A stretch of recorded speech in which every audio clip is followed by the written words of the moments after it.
In 2009 at the Shanxing training base of Xia Kingdom, 50 of the best young players mostly aged 16-17 had gathered for a 3-week training camp. Today was the day to announce the roster. Chen Feng. Take a break, the boss wants to see you. Okay, I'll go right away. Chen Feng slowed down on the track, wiping sweat as he headed to the head coach's office. Chen Feng had just turned 17, 185 centimeters tall, weighing 76 kilograms, playing as a center back. He had been taller than his peers since childhood in the sports school. According to the selection habits of Xia Kingdom, tall players were placed at the back. Anyone over 1.8 meters regardless of skill or speed would be chosen as a center back. Fortunately his arm span was relatively short, otherwise he would have been chosen as a goalkeeper. Knock knock. Chen Feng knocked on the door. Come in. The voice of head coach Zhang Igua came from inside. Chen Feng pushed the door open, but the room was filled with smoke. He couldn't help waving the air a couple of times before sitting down in front of the coach. Zhang Igua lit another cigarette, bit it, stood up, closed the door and locked it. Xiao Chen, you performed well in this training camp, but you must know that for this Asian Youth Championship many players and parents want to contribute to the country. Chen Feng frowned, seemingly understanding yet not understanding. Boss, I don't get what you mean. Zhang Igua tapped his cigarette ash, then put the cigarette back in his mouth. Don't understand.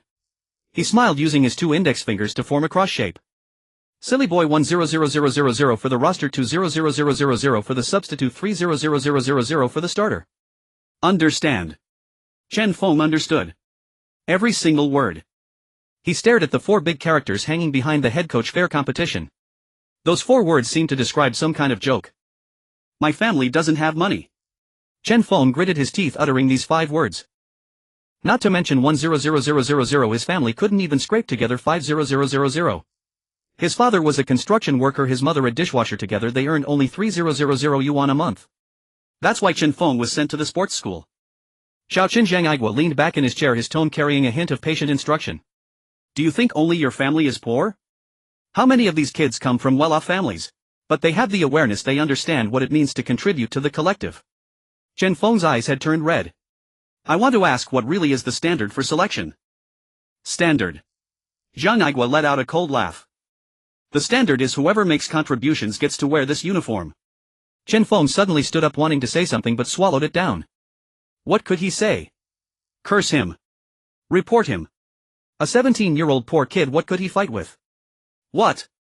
You have a problem. Zhang Igua's voice was so sharp. Chen Feng's fists tightened, nails digging into his palms. How much hardship had he endured since childhood to change his family's life? Starting at 6 years old, he woke up at 5 a.m. to run and build stamina. In winter his hands and feet cracked from the cold, in summer his skin peeled from the sun. His parents scrimped and saved to buy him soccer shoes and clothes. He thought that as long as he worked hard enough, fought hard enough, he could change his life. But now it seemed like a joke. Think it over and let me know. Zhang Igua waved his hand as if shooing a fly. Oh, and there are 2 hours left before the roster announcement. It's up to you. Chen Feng pushed the door open and left. All the strength in his body seemed to drain away. Step by step he walked out, but it felt like stepping on cotton, soft and unsteady. Chen Feng. When he walked out of the administrative building, someone called out to him. He recognized the voice. It was his roommate of the same age, Lu Zhijing, a short left-winger. So what did the boss want you for? Chen Feng opened his mouth but couldn't say a word. Did you make the big roster? Awesome. Lu Zhijing patted Chen Feng's shoulder. I'm heading back first. He turned and walked away. Hey. Where are you going? Lu Zhijing kept calling after him. Lu Zhijing kept shouting behind Chen Feng. He himself didn't even know where he was going. He just wanted to leave this place as far away as possible. He walked out of the training ground, sat down at the entrance, and in his mind the sanctimonious face of that coach resurfaced. Xia Kingdom football. He cursed under his breath, his voice filled with resolve. Rotten to the core. He pulled out his Nokia phone. The screen displayed the training camp notification SMS. He had saved this message for nearly a month, reading it several times a day. Now looking at it, it only felt ironic. Delete. Detected the host's despair and unwillingness. Belief energy reached peak. Football star system forcibly binding. Newbie gift pack distributed. 1-star template draw card. Chen Feng's expression changed from despair to surprise. He immediately drew the card.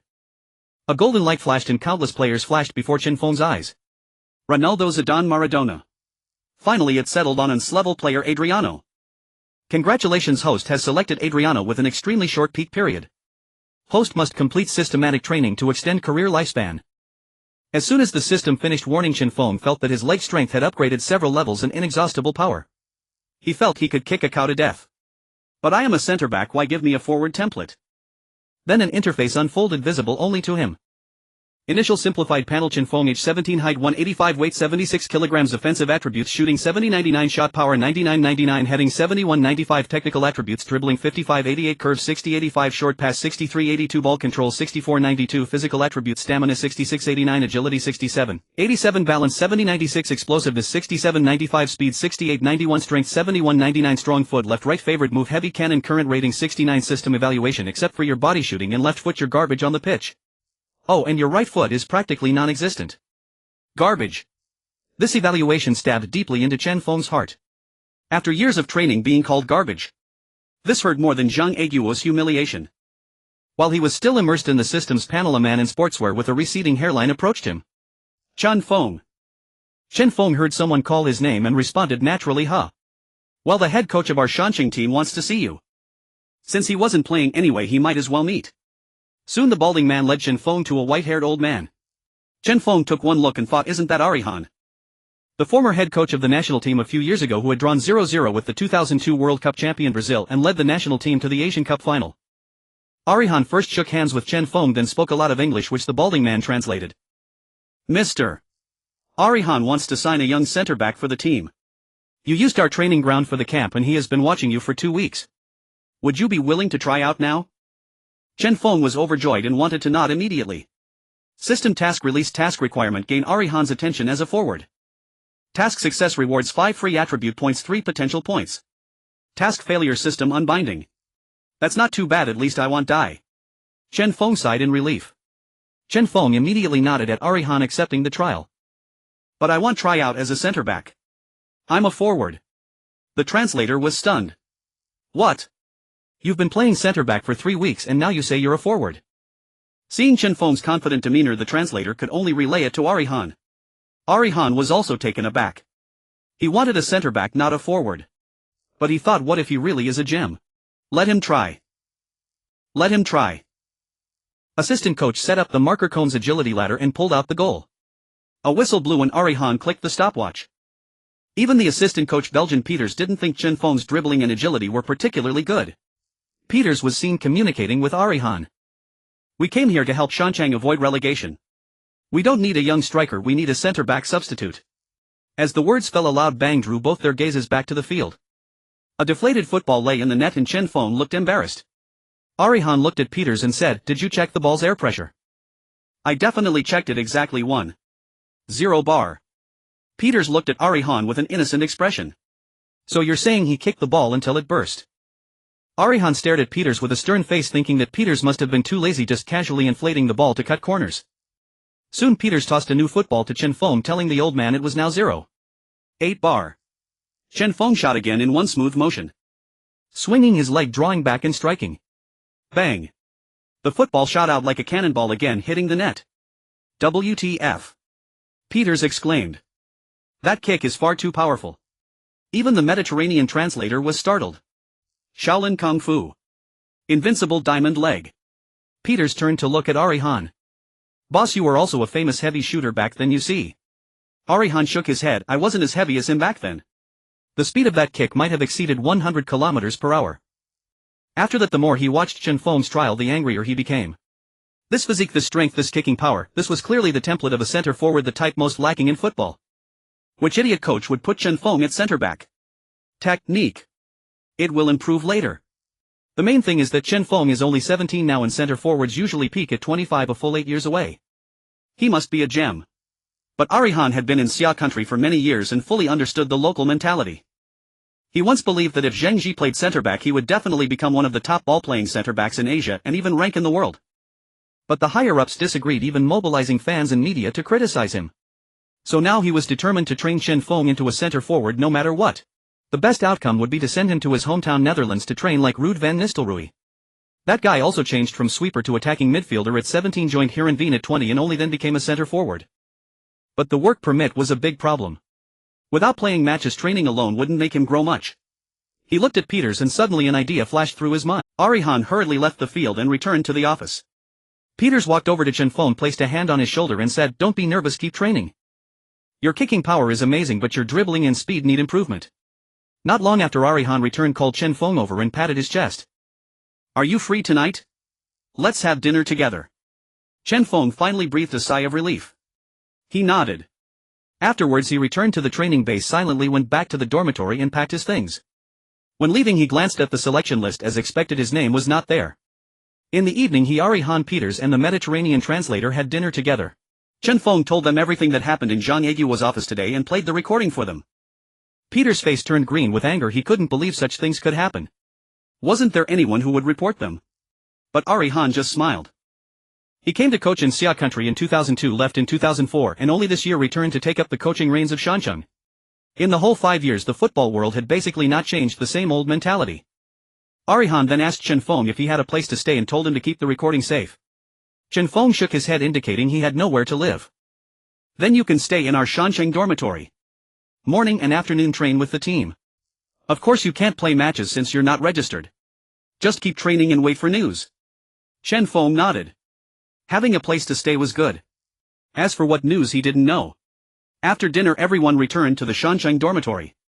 Just as Chen Feng was spreading the bedsheet, Peters knocked and entered. He patted Chen Feng's head and told him. "This afternoon Arie Haan contacted his former club Ajax, hoping to use some means to loan you to Belgium for 2 years, similar to Dong Fangzhou. If it works out you can stay at my place. At least my wife and daughter can take care of you. But you need to work hard on learning English, at least enough to communicate." Having said that, Peters left the room.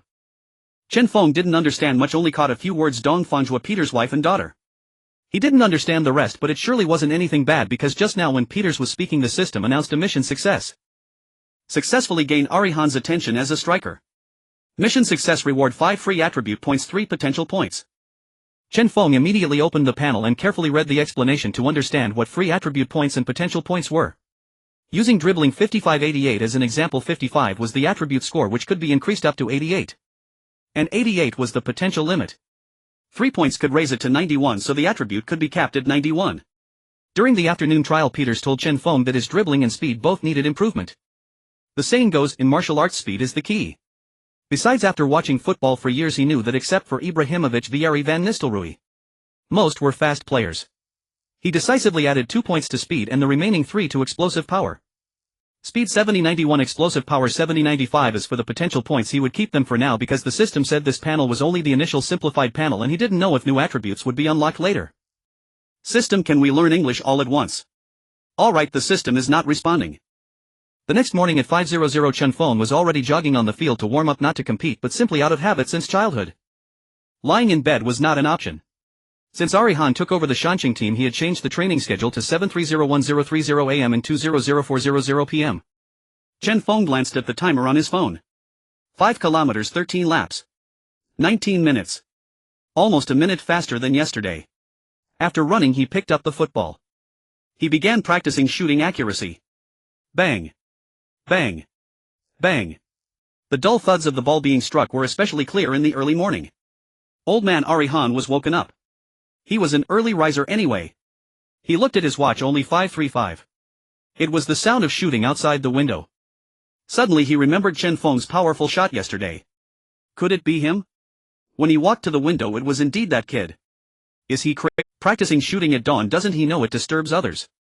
Arie Haan made himself a cup of coffee, grabbed a bottle of milk from the cabinet and walked to the field. Chen Feng. Don't you know that shooting early in the morning disturbs people? So rude. My sleep is already light, every time you shoot I wake up. Arie Haan pretended to be angry and scolded Chen Feng. Hearing the old man's roar, Chen Feng was startled, his face full of embarrassment. Sorry, coach.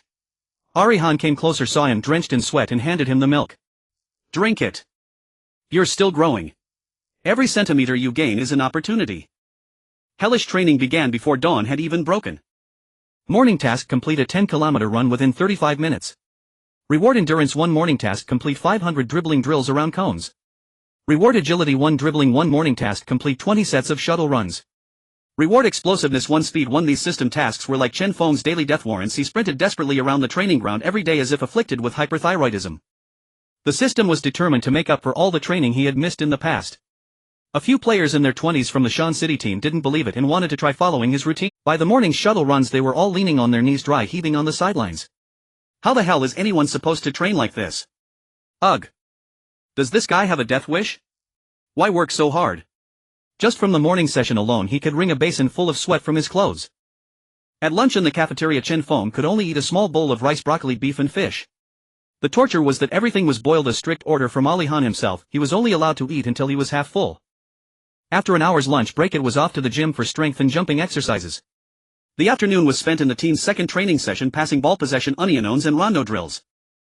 Evenings were for 2 hours of English study, though he remembered the words and grammar after hearing them just twice. This was probably a perk the system provided. By the training ground, Arie Haan and Peters watched Chen Feng's near-maniacal training every day. If he keeps training like this every day, this kid is going to be something special. Arie Haan took a sip of coffee, his eyes full of praise. There's a tenacity in his bones that never sated spirit. Peters nodded in agreement. A full week passed. During the afternoon small-sided scrimmage Peters blew his whistle to stop the game. Chen Feng. The boss wants to see you. Everyone else continue. Chen Feng went to the office. Arie Haan had just hung up the phone.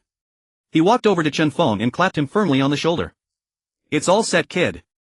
Ah, you've gotten much stronger. He picked up a few sheets of paper all written in English and handed them to Chen Feng. A free transfer signing with Ajax. A 4-year contract. A weekly wage of 300 euros. All the visa paperwork is done. Chen Feng's mind went blank. 300 euros. Converted, that was 3,000 yuan a week. That was almost his parents' combined monthly salary. So do I go directly to the Netherlands? Chen Feng's voice trembled excitement he couldn't suppress, but Arie Haan shook his head. Originally I wanted to get you into Anderlecht in Belgium, but they weren't interested in a young striker from Xia Kingdom. Arie Haan shrugged, a hint of helplessness on his face, and continued. Right now only Jiangsu U19 team has an opening for a forward. It's a good team and they're willing to take you on loan from Ajax. Saying this, Arie Haan pulled a plane ticket and 500 euros from his pocket and pressed them into Chen Feng's hand. I've already bought your ticket. Take this 500 euros as living expenses for now, or buy something for your parents to ease their worries. Chen Feng looked down at the ticket and the money in his hands and his eyes instantly reddened. He was never good with words, his mind was filled with gratitude, but at that moment he couldn't say anything more than thank you. In the end he could only give Arie Haan a deep 90-degree bow. Thank you. Truly thank you. After training, Chen Feng returned to his dorm and called home. Hello, Xiao Feng. Is that Xiao Feng? His mother's familiar voice came through the phone. But when Chen Feng told her about going to play in Europe and his weekly wage, she fell silent. Son, how can there be such a good deal? Just play football safely here at home. Don't get tricked and sold off like a piglet. His mother's voice grew anxious. Mom. It's true. Put me on speaker, let Dad listen too. When his father came to the phone, Chen Feng explained everything again. Dad, Mom, it's true. It was Arie Haan who arranged it all. Chen Feng explained urgently. Arie Haan. The one who failed to lead the Xia team to the World Cup. Yes. Just then Arie Haan happened to walk by. Seeing Chen Feng on the phone, he asked with a smile, sharing the good news with your family. Chen Feng quickly handed the phone over. Listen, it's Arie Haan's voice. Arie Haan could only manage a clumsy "Arie Haan" in Chinese. Chen Jianjun on the other end clearly heard the foreign accented Chinese. He was silent for a few seconds. Hello. Are you the head coach who got fired by the national team? Chen Feng didn't know how to explain, he just said yes. It's him. Don't ask. You little brat. Chen Jianjun's voice suddenly rose, cracking with excitement. You better thank him properly. Have you kowtowed to him yet? Kowtow until you can't anymore. After much hassle, Chen Feng finally arrived in Brussels. In the crowd, a man in Jenks' blue tracksuit held a sign reading Chen. When the man saw the only dark-haired yellow-skinned youth at the arrival gate, he walked over. Chen. Chen Feng nodded. Michel Ribeiro. You can call me Ribeiro. Ribeiro extended his hand with a smile. I'm one of the youth coaches for Jiangsu U19. Welcome to Belgium. After getting in the car, Ribeiro drove while pointing out the scenery outside the window.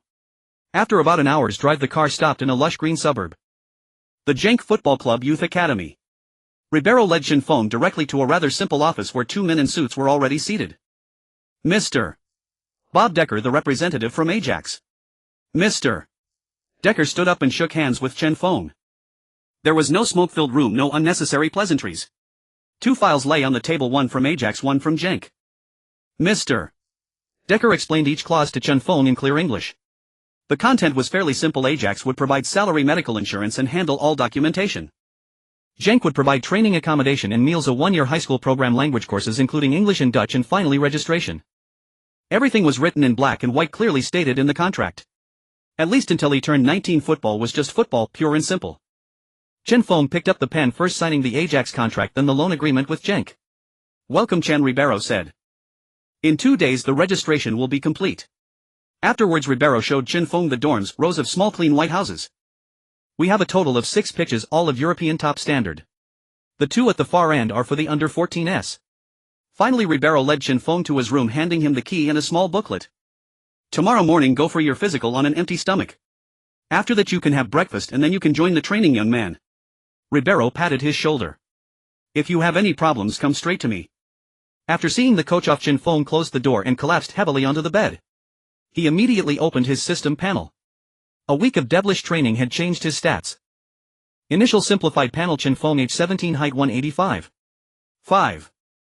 Weight 75 kilograms, offensive attributes: shooting 70-99, shot power 99-99, heading 71-95, technical attributes: dribbling 60-88, curve 60-85, short pass 63-82, ball control 65-92, physical attributes: stamina 69-89, agility 70-87, balance 70-96, explosiveness 71-90. 5 speed 71-91, strength 72-99, preferred foot left, right, favorite move heavy, shot current rating 71, system evaluation: aside from physique, shooting and left foot very mediocre. Train hard. Oh, and your right foot is practically non-existent. Chen Feng lay on the bed, hands behind his head, sighing. Finally, I'm not trash anymore. But once attributes hit 70, it's so hard to raise them further. On field 2, a group of vibrant blonde-haired, blue-eyed youths were waiting for the head coach. "Did you hear? We've got a guy from Xia Kingdom coming. Is it Dong? No, that guy's not playing in the second division anymore. I heard he went back to Manchester United." "Ha, that's weird. So a Xia Kingdom guy is coming to play football. Does he even know how? Can they play football? Don't they all play table tennis?" A whistle blew, drawing all the youth's attention to the sideline. A burly man roared, "Get moving, all of you. Warm up, run, you bunch of losers." The youth's faces changed. They immediately shut up and started jogging. In the line, a tall youth nudged another. "Look, that must be him, the one with black hair." Following his gaze, a black-haired youth was jogging over. Suddenly another roar echoed across the field. "Sevik. If I catch you chatting with Nick again, he'll tear the damn mouth of yours apart." The name Sevik immediately shrank his head, jogging obediently, not daring to speak another word. As for the black-haired youth, he was Chen Feng. He hadn't meant to be late. He had arrived at the fitness assessment center at 6:00 a.m., but no one was working yet. He had to warm up and jog on the empty field by himself until the center finally opened at 8 o'clock. The whole medical checkup process dragged on for 40 minutes. Chen Feng could only grab 2 slices of white bread in the cafeteria, change into his training gear as fast as possible and dash towards field 2. As he stepped onto the field, all the staff's eyes were on him. Especially the head coach, who walked up to Chen Feng with an oppressive presence. "I'm Jack Peters, the U19 head coach," he said, his voice laced with anger. "Chen, you're 3 minutes late. You'll run 3 extra laps more than the others." Chen Feng didn't make excuses, he was indeed late. He nodded and turned to start running. Assistant coach Ribeiro walked over to Peters and explained in a low voice Jack he was getting his medical done, so. Peters quickly cut him off. "I know. The doctor told me. But training is training. A single second late is still late." 10 minutes later the warm-up ended and Chen Feng had just finished his penalty laps. His breathing was steady and he felt no fatigue. Head coach Peters swept his gaze over them and blew his whistle. "Everyone passing relay ball control drills. Move it." As for these training exercises, Chen Feng had seen them last night in that booklet, which was packed with a dense schedule for him. Although there were only 4 hours of high-intensity training daily plus another hour of tactical drills and then other players could go home, he still had individual specialty and language classes in the evening. But it was only when he actually participated in these drills that he understood what real training meant. Every pass had to be stopped within 1 to 1.5 steps of your position, and the force was immense. If your instep was even slightly tense, the ball would bounce away. At the same time, you had to observe everyone else's positions before the ball arrived, looking for the passing route. Stopping the ball and releasing it, the whole process couldn't take more than a second or you'd hear Peters roar. "Rhythm. Keep up the pace." This single drill was already on a different dimension from the slow, leisurely possession exercises he had in his previous training camp. Then came the small-sided rondo, 10 players surrounding 8 trying to win the ball. Every time the ball arrived, 2 or 3 players were already on you, leaving no chance to even catch your breath. "Everyone. Hydrate." Peters' voice rang out again. "Chun. Come to the center and introduce yourself." Chen Feng took a big gulp of water and began a brief introduction. I'm Chen Feng from Xia Kingdom, 17 years old, 185 centimeters tall, forward. His voice wasn't loud, but it was clear enough. As soon as he finished, some players applauded to welcome him. A lanky black-haired giant pulled a shy blonde guy over to Chen Feng. I'm Thibaut Courtois, also 17, 193 centimeters, goalkeeper. Welcome to Genk. Then he pointed at the blonde guy. This is my buddy Kevin De Bruyne. He's not much of a talker. Chen Feng greeted them both, considering them acquaintances. He thought his memory had doubled since getting the system, but these foreigners' names were just too hard to remember. Oh wait, he was the foreigner here. In any group, some people welcome you and naturally some don't, especially those in the same position. Not far away, two other young forwards weren't too welcoming. Mehdi Lazar, the team's starting center forward, and Ramazan Sevic, the one the coach had just called out. Even Chen Feng could feel their unfriendly stares, but he didn't care at all. Competition. What was there to fear? After hydrating, they started multi-angle shooting drills, including set pieces and shots on the move. The goalkeepers naturally went to defend the goal. Head coach Peters and Ribeiro were very interested in Chen Feng, so they grouped the two forwards Chen Feng and Courtois together. Lazar, you go first. As the team's top center forward, Lazar stepped up without hesitation. Peters passed a rolling ball along the ground. Lazar met the ball with a powerful blast. It was forceful. But the angle was too central. Courtois didn't even need to move. With a solid dive, he punched the ball away with one fist. Peters shook his head. Sevic curled his lips, sneering at Lazar's purely power-driven shot. He chose a chip shot, the ball curving in a small arc straight for the bottom right corner. The angle was extremely tricky. Unfortunately, the power was a bit lacking. Courtois stretched his body to the limit, his fingertips just grazing the ball, deflecting its path. The ball grazed the post and rolled out for a goal kick. Your turn, Xia Kingdom guy, Sevic muttered in a displeased tone. Chen Feng acted as if he hadn't heard him, shuffling his feet as he waited for the ball to arrive at the right spot. Peters flicked his ankle, sending the ball rolling precisely towards him. Now. Chen Feng exploded into a step, leaning slightly back, swinging his left leg. Every muscle in his body tensed instantly, like a bow drawn to its limit. The next moment. Boom. It sounded like a cannon firing. The ball flew straight into the net. Courtois only made his diving save reaction after the ball was already in. He hadn't even seen the ball's trajectory. In the blink of an eye, it was in the back of the net. Courtois got up from the ground, his face a picture of disbelief. Then the shock transformed into sheer exhilaration. Wow. He pumped his fist excitedly again. Give me another one. As a goalkeeper, stopping a shot like that would be the most satisfying. On the sideline of the training ground, Peters and Ribeiro were both stunned. They exchanged a glance simultaneously, thinking of an Argentine legend, Batistuta. The same height, around 185 centimeters, the same violent elegance. Starting center forward Lazar stared at Chen Feng's left leg. That guy. How is his power so immense? Meanwhile, Sevic's face had turned pale. He wanted to say something but found that any technique seemed pale and powerless against absolute strength. Lucky. It must be a fluke. He could only comfort himself internally. What's the use of just power? Angle is king. Another one. Peters passed the ball again. Without any pause, Chen Feng repeated almost the same motion, drawing the bow again, swinging his leg and striking hard. Boom. Another thunderous sound. This time Courtois couldn't even be bothered to make a save. He just stood there, slowly turning his head, watching the ball nestle into the net once more. His face was etched with two words: I'm convinced. The training continued. Peters blew his whistle once more. Split into groups. Final 30-minute scrimmage. Same as usual, Group A and B. Chen, you're in Group B, forward. The scrimmage was the best way to reveal a player's strengths and weaknesses. The main players on the opposing side were all eager to see what Chen Feng was made of. As the match began, the two starting center-backs from Team A, Debef and Santmans, took turns deliberately bumping into Chen Feng's back to test his mettle. Santmans, nearly 6'3", was the primary marker. Debef, half a head shorter but much sturdier, was responsible for harassment and pressing. Peter stood on the sidelines, pulling out his notebook to start recording his players' mistakes and highlights. True to form, Chen Feng's weakness was quickly exposed. Team B's midfield finally won the ball and threaded a through pass to Chen Feng. However, his technique was quite average. Just as he settled the ball, Debef slammed into him, causing him to stumble, and the ball was immediately stolen. Peters glanced down and scribbled in his notebook, speed, physique and power are decent, but his technique is far too rough. The moment he finished writing, the game shifted dramatically. Team B's midfield intercepted again, this time lofting the ball into the box. Chen Feng charged forward with powerful strides. Debef and Santmans sandwiched him, tugging and pulling. Chen Feng reached the landing point first, immediately shielding the ball with his back against Santmans while Debef prepared to crash into him. Chen Feng had his limits. You short guy dare to bump me twice.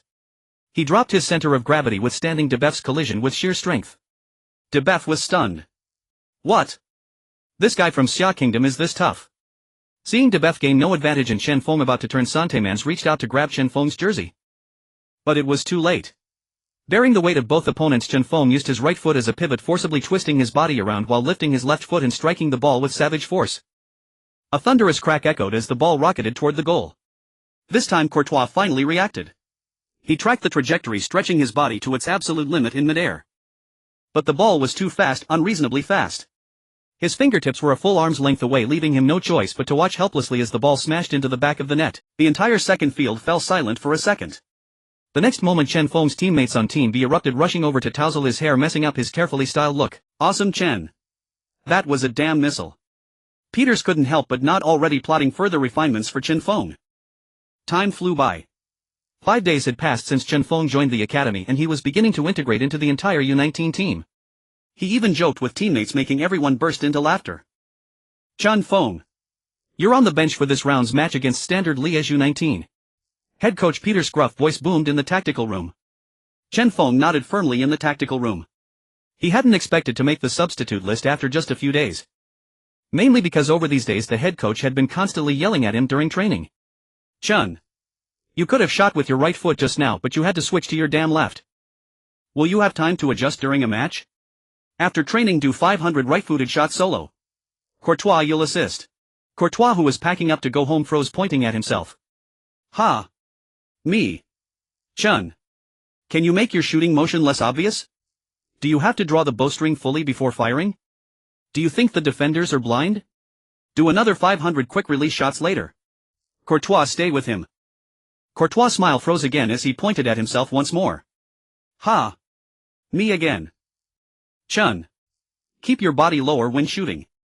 You're practically shooting down airplanes. Add another 500 shots on the move. Kevin De Bruyne passed to him. Courtois silently raised his hand and asked tentatively, Boss, do you need me to guard the goal? Peters turned his head, eyes wide as saucers. What the hell are you blathering about? Go. In just a few days Chen Feng had forged a profound bond with Courtois and De Bruyne. Since Chen Feng arrived, they had to stay late with him almost every night for extra practice. Even the usually taciturn De Bruyne was driven to cursing, turning into a chatterbox. Chen. Is your right foot useless? God, why am I here practicing with a lunatic? Watching De Bruyne pass while grumbling, the other two couldn't stop laughing. Chen Feng didn't understand at first, but later Courtois explained that he had a new girlfriend named Caroline, and now he was sacrificing time with her to accompany Chen Feng, a single guy, in extra training. Matchday Jank U19 at home against Standard Liège U19. It was a home game and the stadium was right next to the training base within walking distance, a small venue holding 2,000 people. What Chen Feng hadn't expected was that for a U19 match the stands were nearly full, with attendance reaching at least 70%. Players from both sides warmed up on the field while Courtois explained to Chen Feng. Our nickname is the Smurfs, same as the first team. He pointed to the fans waving blue and white flags. They're singing Tan Can Racing Ol Ol Ol, which is also our club anthem. Suddenly a booming voice came from the stands. Hey Thibaut. A bald older fan pointed at Chen Feng. That yellow-skinned tall kid, who is he? One of ours. Courtois shouted back toward the stands. Old Deng. He's our new teammate, a forward from Xia Kingdom. Old Deng Bele looked bewildered. A Xia person. Do they know how to play football? What kind of joke is the club playing? He glanced at his friends, who shook their heads in disdain. Some more extreme Jank fans even started shouting insults directly at Chen Feng. Go home, you're not needed here. Yellow monkey, go home and eat dog food, football isn't for you. Chen Feng heard every harsh word clearly and understood them all, yet he continued stretching and warming up with a blank expression. Just then head coach Peters walked over, threw an arm around Chen Feng and pulled him aside from the warm-up group. Chen, you heard that, didn't you? Don't pay them any mind. Chen Feng nodded. I heard it and I understood it. So what's on your mind? Chen Feng lifted his head to look at the coach. My only thought is to keep scoring goals, use the goals to slap their faces hard, shut them up and eventually make them my diehard fans. Peters was taken aback at first, then burst into hearty laughter. Ha ha ha ha. He pulled Chen Feng closer by the neck. Very good, very good. They'll see how it goes in the second half, but remember this, once I send you in you must give it everything you've got. The match officially began. Both sides employed the classic 442 formation. As soon as the ball was kicked off, the midfielders clashed directly, with players falling over in a chaotic scramble. This was entirely different from the youth team matches Chen Feng had imagined. There was no probing whatsoever. Every tackle was made with full force and sliding challenges tore up large patches of turf. The sound of tackles, the dull thuds of bodily collisions and the roars of the players made Chen Feng sitting on the bench seethe with excitement. A fierce fighting spirit welled up within him and he yearned to join the fray himself. The players from Standard Liège looked as if they had been brought straight from the African savannah, every single one of them tall and robust with the shortest standing at 180 centimeters. Especially the black central defender João Munanga, who stood over 1.9 meters tall. He loomed in front of the penalty area like a black colossus. During yesterday's tactical session, head coach Peters had repeatedly emphasized that high balls should avoid this player from Congo. When defending corner kicks, they had to mark him tightly as his jumping and heading abilities were top-notch in the U19 category.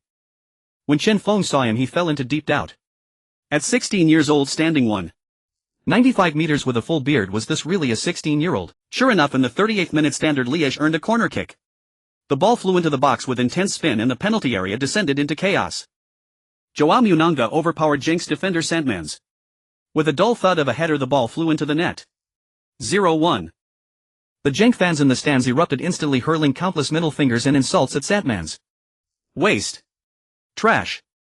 Get lost. You should step down. How many years has it been and you still play like this? Sandmans could only lower his head silently, enduring it all. It was then that Chen Feng suddenly realized, so they weren't targeting me, they were targeting all young players. As Genk's midfield Cor de Bruyne with his blonde hair stood out conspicuously. His skills were indeed exceptional. Several of his surgical through balls tore open the opponent's defense, but Genk's forwards Lazar and Sevic were simply unlucky. Standard Liège's midfield clearly recognized De Bruyne's threat. Whenever he received the ball, two players would pounce on him like mad dogs, pulling and grabbing. Even if he got past the first, the second and third would slide tackle him from the side. By halftime his shorts were already caked in mud. In the 44th minute, Standard Liège earned another corner kick. This time Sandmans was fully alert, clinging tightly to João Munanga, nearly tearing his shirt. He used almost all his strength to head the ball out of the box first. But the danger wasn't over. The ball landed precisely at the feet of Standard Liège's midfielder Omar Berry. After controlling the ball, he delivered a direct cross.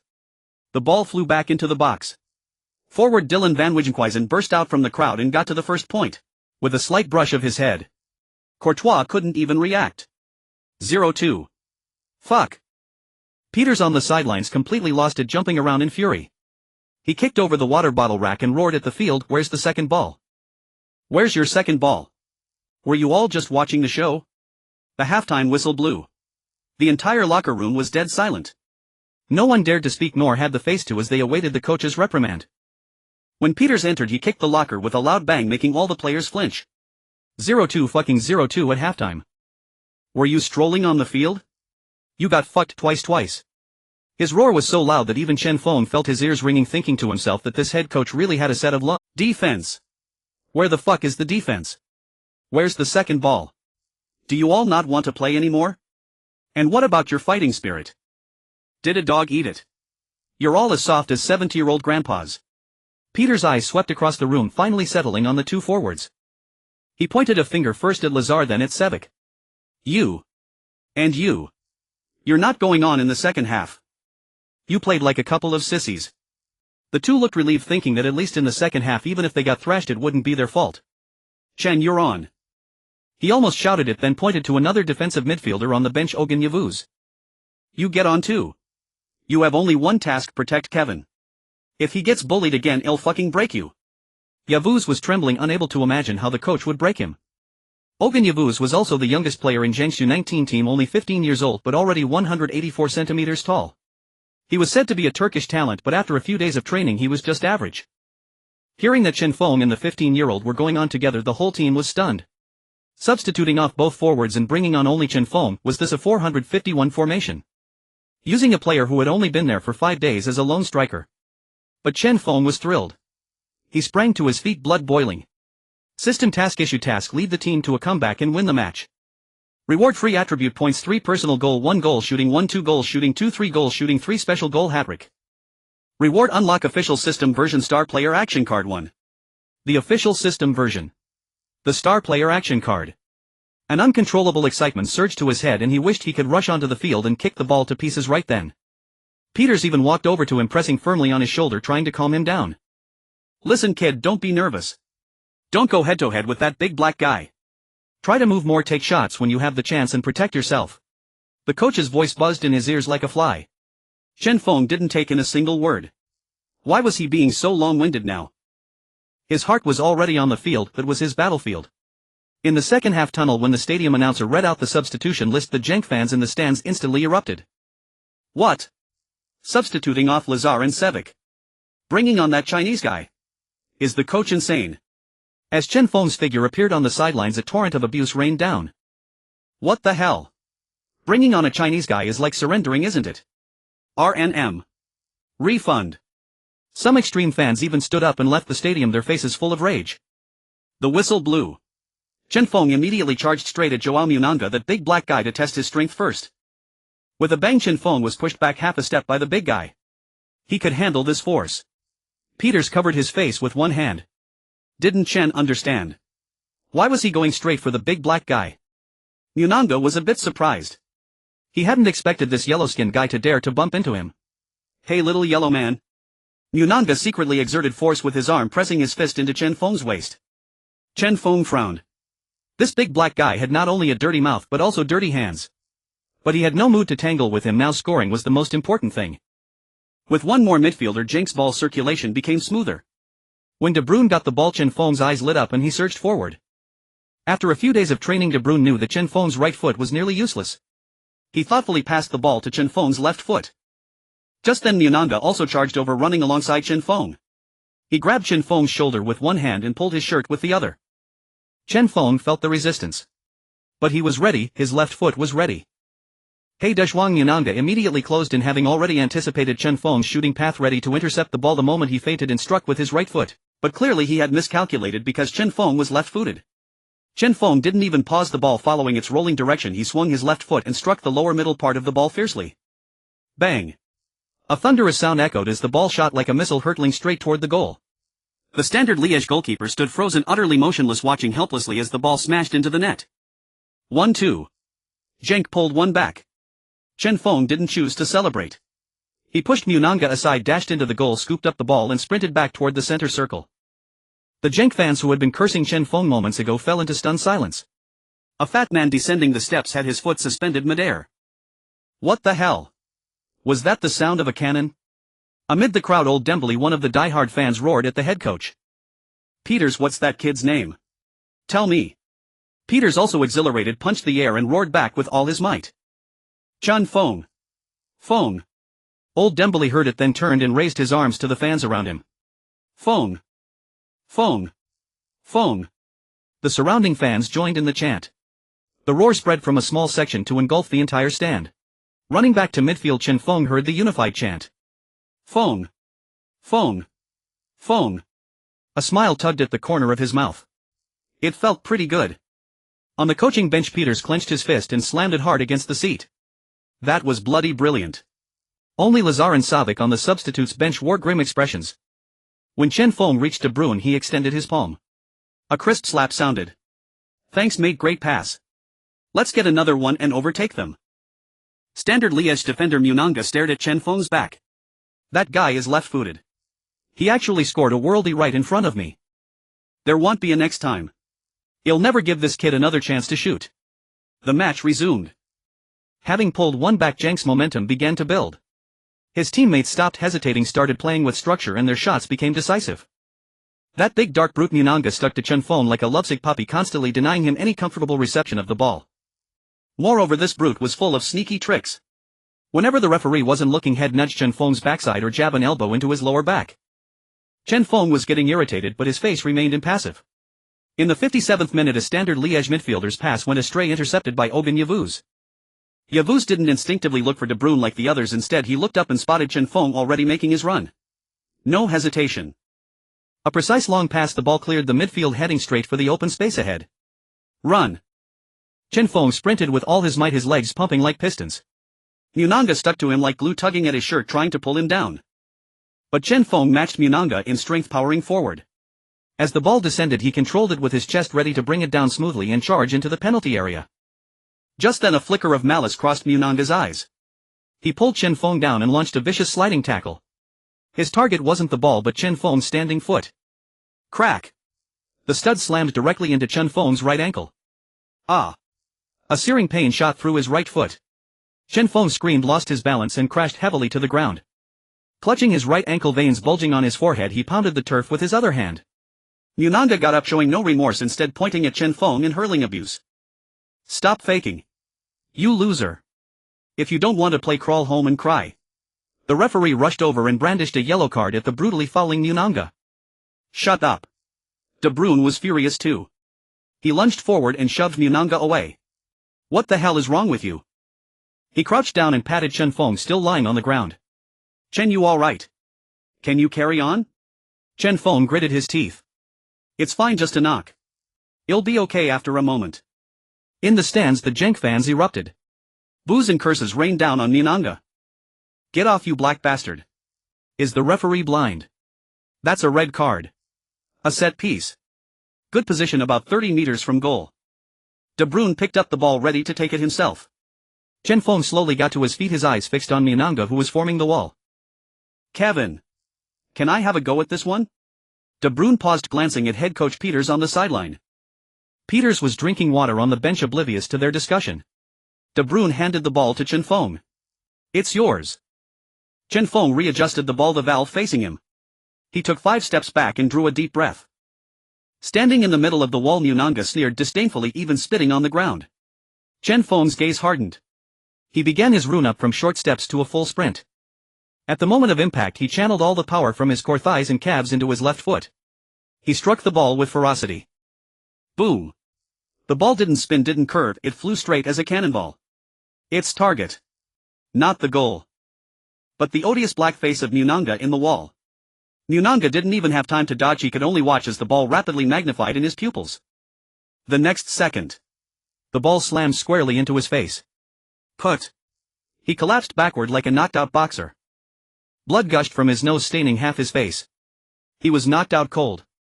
On the pitch, Chen Feng held his head, his face a mask of regret and frustration. De Bruyne looked at Chen Feng, wondering if he was putting on an act. But the fans saw it and immediately roared "yeah!" celebrating as the big brute was stretchered off. Standard Liège players surrounded Munanga, waving for the medical team to hurry over. While Munanga was receiving treatment, De Bruyne sneaked over to Chen Feng and asked, "Did you aim for his face on purpose?" But Chen Feng shook his head. He whispered softly into De Bruyne's ear, "I was actually aiming for his balls, but I didn't keep the ball down." Lucky for him. A cold sweat ran down De Bruyne's back. This guy holds grudges. He must never offend this Chinese man. Eventually paramedics arrived and Munanga was carried off the field. Standard Liège had to bring on a substitute centre-back, but he couldn't match the brute's caliber. Peters glanced over and shouted from the bench.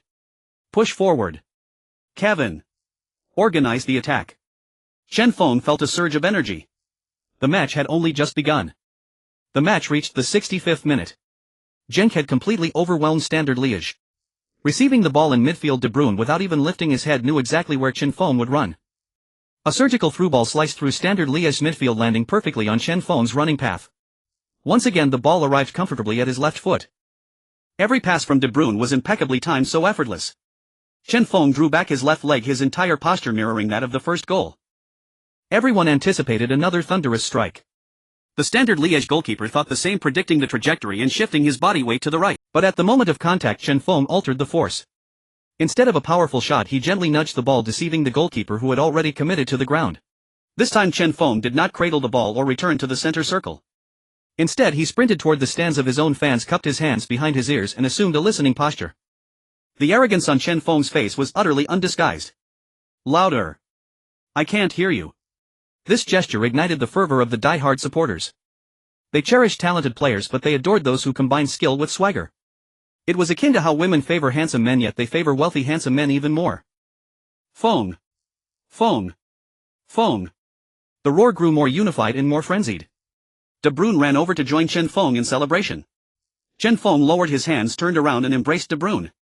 "Brilliant pass. Hey, your finish was brilliant too." The match resumed. The morale of Standard Liège players was on the verge of collapse, while Genk's players grew increasingly confident with every touch. Time ticked away second by second.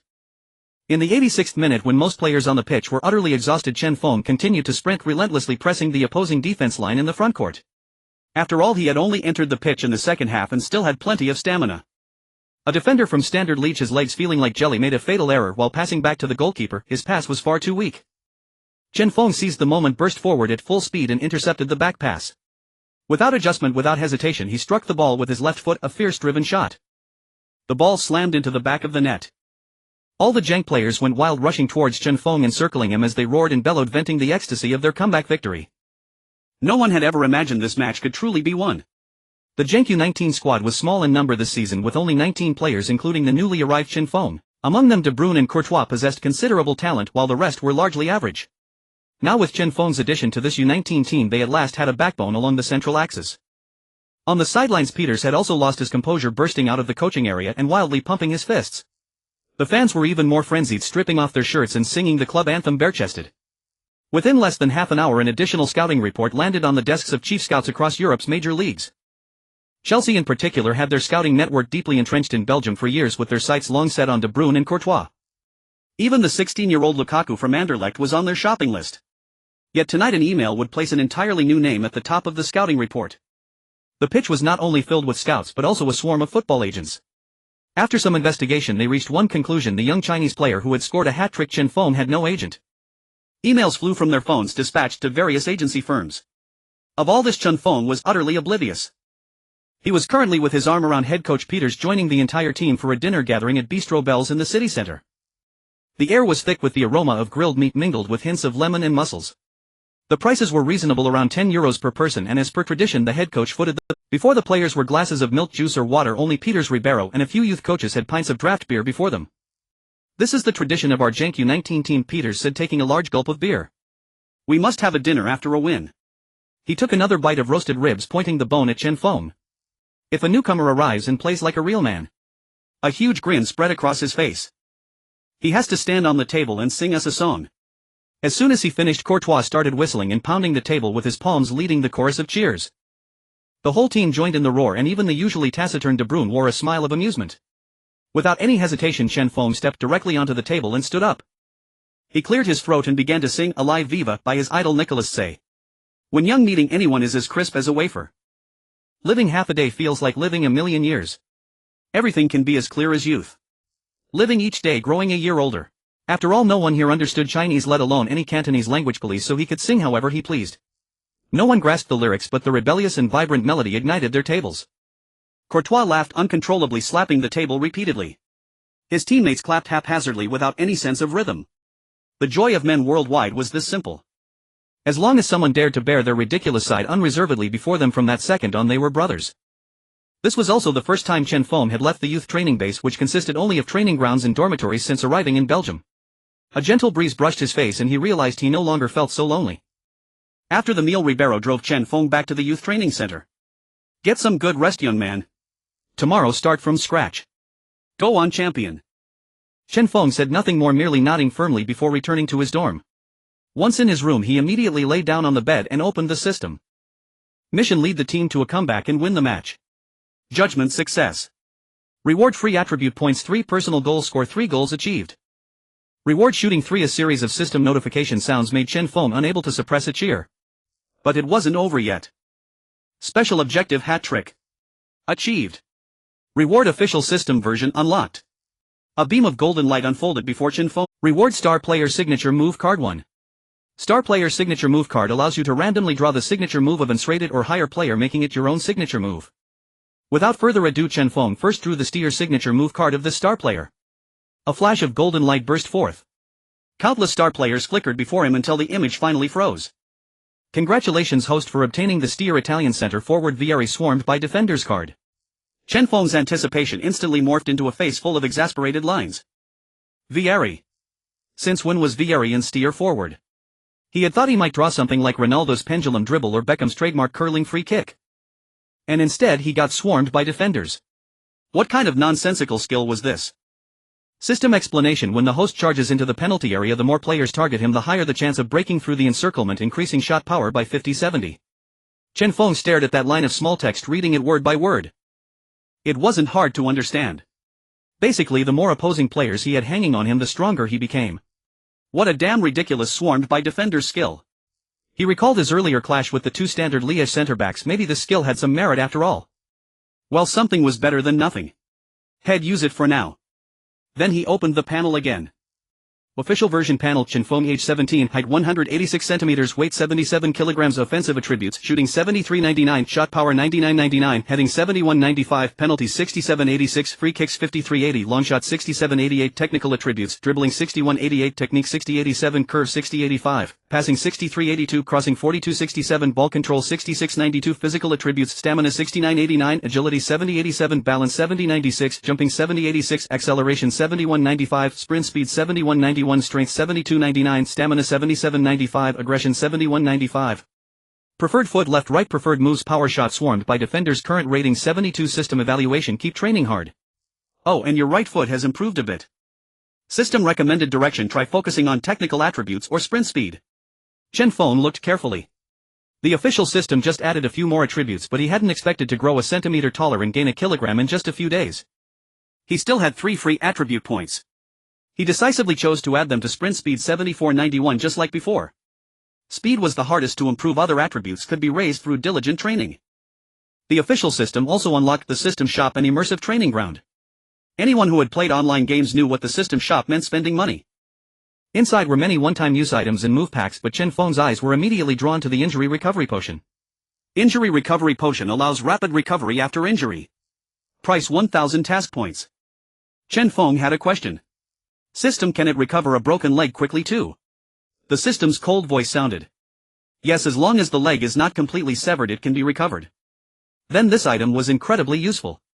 But it cost 1,000 task points and he currently had 0. It seemed he would have to keep completing the system's quests to earn them. He exited the shop interface and looked at the other new function, the immersive training ground. System, what is the immersive training ground? In immersive training, the host's consciousness enters a system-constructed pitch. Specific star players act as coaches for the specific attributes or signature moves the host needs to train. Activating it once consumes 200 task points. The duration is 1 hour in real-time, equivalent to 12 hours in the consciousness space. The system offers the first activation for free. Does the host wish to activate it? Chen Feng glanced at the alarm clock by his bed. It was just past 10 p.m. perfect timing. Activate. A flash of white light. The next moment he stood on a lush green field, a perfectly standard 11-a-side football pitch. The texture of the grass felt incredibly real. The system's voice sounded again. Detected, the host's technical attributes are severely lacking. This free immersive training session will focus on improving technical attributes. For subsequent entries the host can choose the training direction after spending task points. As the words faded, a figure appeared in the center of the pitch. He wore a blue jersey and was somewhat short in stature. Diego Maradona. Chen Feng's eyes were filled with disbelief. Holy crap. This is insane. With my skill level I can get Maradona to teach me. The training began quickly. Maradona's initial attitude was relatively calm. He casually kicked the ball to Chen Feng, signaling him to dribble. Chen Feng ran with the ball, his feet frequently getting tangled. The smile on Maradona's face gradually faded. You call this technique? You call this dribbling? Any random kid from Argentina is better than you. Chen Feng felt a wave of shame at Maradona's taunts. He accelerated, trying to show his explosive power, but the ball disobeyed him, slipping away from his feet once again. Maradona stood on the sidelines clutching his stomach and laughing loudly. Oh my god, how can you be this clumsy? He walked up to Chen Feng and lightly flicked the ball with his toe. The ball seemed to stick to the surface of his boot as he effortlessly weaved through a dozen poles. Is it that hard to keep the ball glued to your foot? Maradona's eyes were full of contempt. Get lost, get lost. He pointed to the other side of the pitch. Don't let me see you. Chen Feng endured it. He silently picked up the ball and gritted his teeth, continuing to practice. The following 12 hours were sheer torture for Chen Feng. Maradona's berating never ceased, his words harsh and full of various kinds of aggression. Chen Feng felt his self-esteem being trampled underfoot and ground into the dirt repeatedly. But he didn't dare stop. The system's punishment mechanism and his own thirst for strength suppressed all his rage. When his consciousness returned to the real world, Chen Feng felt utterly exhausted, as if he had truly undergone a 12-hour extreme training session. The system notification chimed in immediately. Immersive training concluded. Your dribbling attribute has increased to 6,388.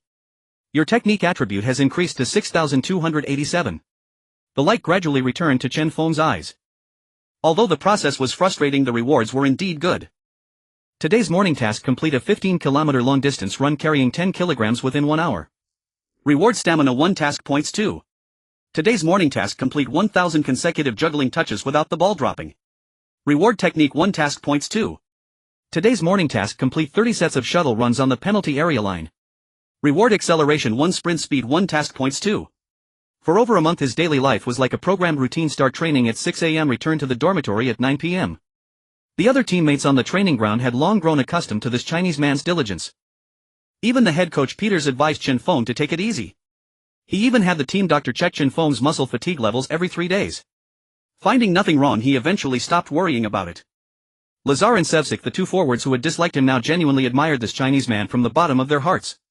Is this guy's body made of iron? I seriously suspect he's doing bench presses even in his sleep. A month slipped by in the blink of an eye.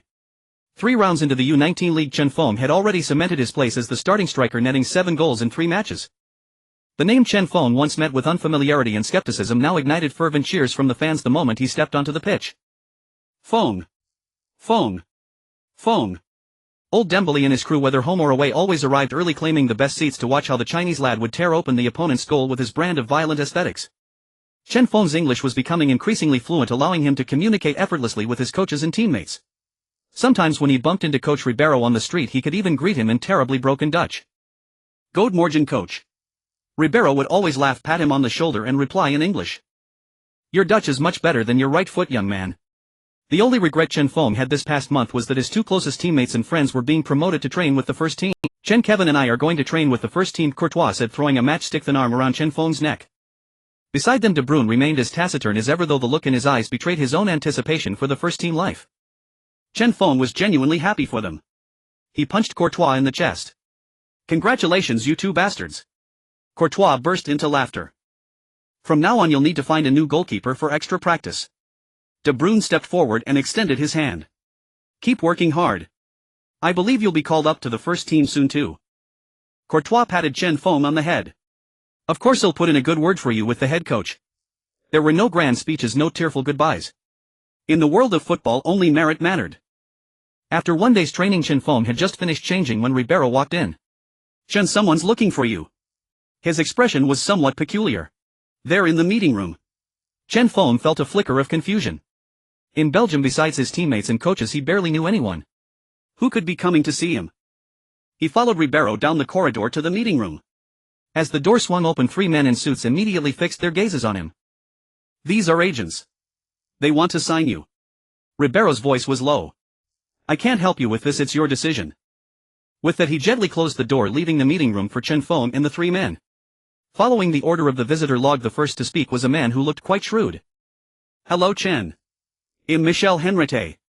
He handed over a business card, a professional smile plastered on his face. "I'm the founder of RGM Agency. Your friend Courtois is also my client." But as they talked, Chen Feng realized this man didn't have many players under his wing. The biggest name was probably Courtois. He dismissed the idea.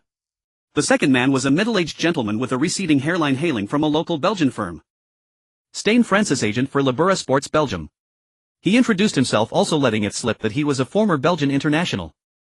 "Trust us, we can not only help plan your career, but more importantly, we specialize in players' asset management." Asset management? Chen Feng nearly burst out laughing. He didn't even have 1,000 euros to his name. With a weekly wage of 300 euros, he unfailingly sent 100 back home. What the hell was he talking about with asset management? Finally his gaze fell on the third man. He was stout, but the suit he wore was clearly a high-end brand. His posture was extremely relaxed, practically lounging on the sofa. He didn't rush to introduce himself. He waited until the first 2 had left the meeting room before speaking slowly. "Mino Raiola, founder of Intermezzo Sports Management. Zlatan Ibrahimovic Maxwell and that peculiar Mario Balotelli are all my clients. Nedved too, though he retired this year." These players were all household names and Chen Feng knew them all. Unlike the previous 2 agents, he didn't start boasting about career planning or asset management. Instead, he leaned forward, exuding a sense of pressure on Chen Feng. "Listen, kid. You've been in Europe for too short a time. Any talk of planning is useless now. Keep up your current goal-scoring form and I promise you within 2 months Genk will promote you to the first team. Next month when FM 2010 is released, he'll make sure you become the most popular young player among the gaming community, what they call a wonder kid. Once you start scoring for Genk's first team, he'll put pressure on Ajax to get you a contract that matches your performance. He'll also snag a few small sponsorships from sports brands to improve your current living situation. As for work permits and all that nonsense, before you turn 21 you don't have to worry about a single word. He'll handle it." Chen Feng felt that what this fat man said was at least grounded in reality. But he didn't make an immediate decision. After all, this was just the first wave of agents. A second wave might come in a couple of days. I need to think about it. After bidding farewell to the three agents, Chen Feng returned to his dormitory, booted up his second-hand computer and sent an email to his old coach Arie Haan. To his surprise, less than 5 minutes after sending the email, his phone rang. "Hey. Brad, it's me. Good morgen, coach." This time Chen Feng greeted Arie Haan in Dutch, making the old man roar with laughter. Since he wasn't paying for the long-distance call, Chen Feng didn't hold back and began asking about the old man's recent situation. "Old man, how have you been? Did the Mountain City team avoid relegation? Why do you have to bring that up? We got relegated. I've gone to coach in Tianjin now." A hint of helplessness colored the voice on the other end, but it quickly regained its hearty tone. "Not bad, kid. You still care about me. All my effort wasn't wasted." Hearing that Chen Feng was rambling on about other things, Arie Haan quickly interrupted him. "Let's get back to Mino Raiola. In the eyes of the media and clubs, he's 100% bastard, greedy and utterly untrustworthy." Chen Feng's heart sank. "But..." Arie Haan changed his tone. "He's genuinely good to his players. Even the most difficult Ibrahimovic sings his praises and treats him like family. If I were standing in the player's shoes, choosing him would be absolutely no problem. But if I were standing in the club's shoes, I'd fucking hate him. Think it over yourself, kid." With that, Arie Haan quickly hung up. "Brat, you think I don't know you're trying to scam me for the long-distance call fees?" Time flew by. 7 matches had been played in the U19 league. Chen Feng had scored a total of 13 goals, firmly securing his position as the starting center forward, averaging 1.8 goals per game, which had already made him widely renowned and placed him second on the U19 league scorers chart. As for the top scorer, he had 15 goals in 8 matches. Their next opponent, Anderlecht U19, was precisely the team where this striker played. His name was Romelu Lukaku. In the tactical room, head coach Peters used a marker to draw several circles on Lukaku's photo. In the picture, Lukaku was only 16 years old, but his physique was already very robust. He is Belgium's supernova, the successor to Paul Van Himst. Peters' voice was extremely serious. As for who Paul Van Himst was, Chen Feng had absolutely no idea, and all the young players in the tactical room were equally clueless. Finally, Peters said that he was his childhood idol, a legend hailed as the Belgian White Pelé. The next day the group spent over an hour bumping along on the bus before arriving at their destination, the small Heysel Stadium in Brussels. It looked a bit dilapidated, with uneven patches on the turf and numerous cracks in the concrete steps. The stands on both sides were small, capable of holding only about 1,000 people in total. But at that moment the stands were nearly full, a sea of purple jerseys with only a sparse dozen or so Genk fans wearing blue. Chen Feng and his teammates, clad in white Genk away kits, began their warm-up. Their gazes quickly locked onto a particularly conspicuous figure on the opponent's half. That black player with dreadlocks and a burly build, Lukaku. Watching him warm up, Chen Feng didn't find him all that impressive. He wasn't even as tall as himself. Halfway through the warm-up, the Anderlecht fans seemed to find a new pastime. Starting with sporadic shouts, they pointed at Chen Feng. "Chink." This racially charged slur was not unfamiliar to Chen Feng. He had heard it often when facing other clubs. But he hadn't expected the fans here to be so unified. Shouts of chink rose from both stands, eventually merging into a wave of sound from nearly 1,000 people. Chen Feng stopped his warm-up, looking at the stands on both sides, feeling a surge of anger rising from his chest.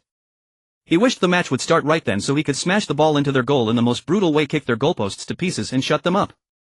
Suddenly the system's voice echoed in Chen Feng's mind. "Special match mission, achieve victory. Reward free attribute points 5, mission points 50, potential points 3. This reward was incredibly generous. Soon the match officially began. From the kickoff, the game immediately reached a fever pitch. It no longer resembled a youth team match, but rather a fierce duel between mortal enemies. Every tackle, every slide challenge carried a ruthless intent to overpower the opponent. The Genk U19 players were all fueled by a pent-up fury. How dare those fans bully Chen Feng? The ball bounced erratically over the uneven turf as players from both sides clashed in a chaotic melee in midfield, bodies tumbling everywhere. Anderlecht, true to their reputation as Belgium's youth academy powerhouse, were clearly a cut above. From the start they kept the ball under their control. Genk U19 fell back, entirely executing the counterattacking tactics head coach Peters had laid out before the match. The game reached the 27th minute. Anderlecht's midfielders sent a diagonal pass. Their own fullback rashly challenged and was easily bypassed by the opponent using a simple nutmeg. A gap appeared. Lukaku drifted from the box to the wing, receiving the ball with ease.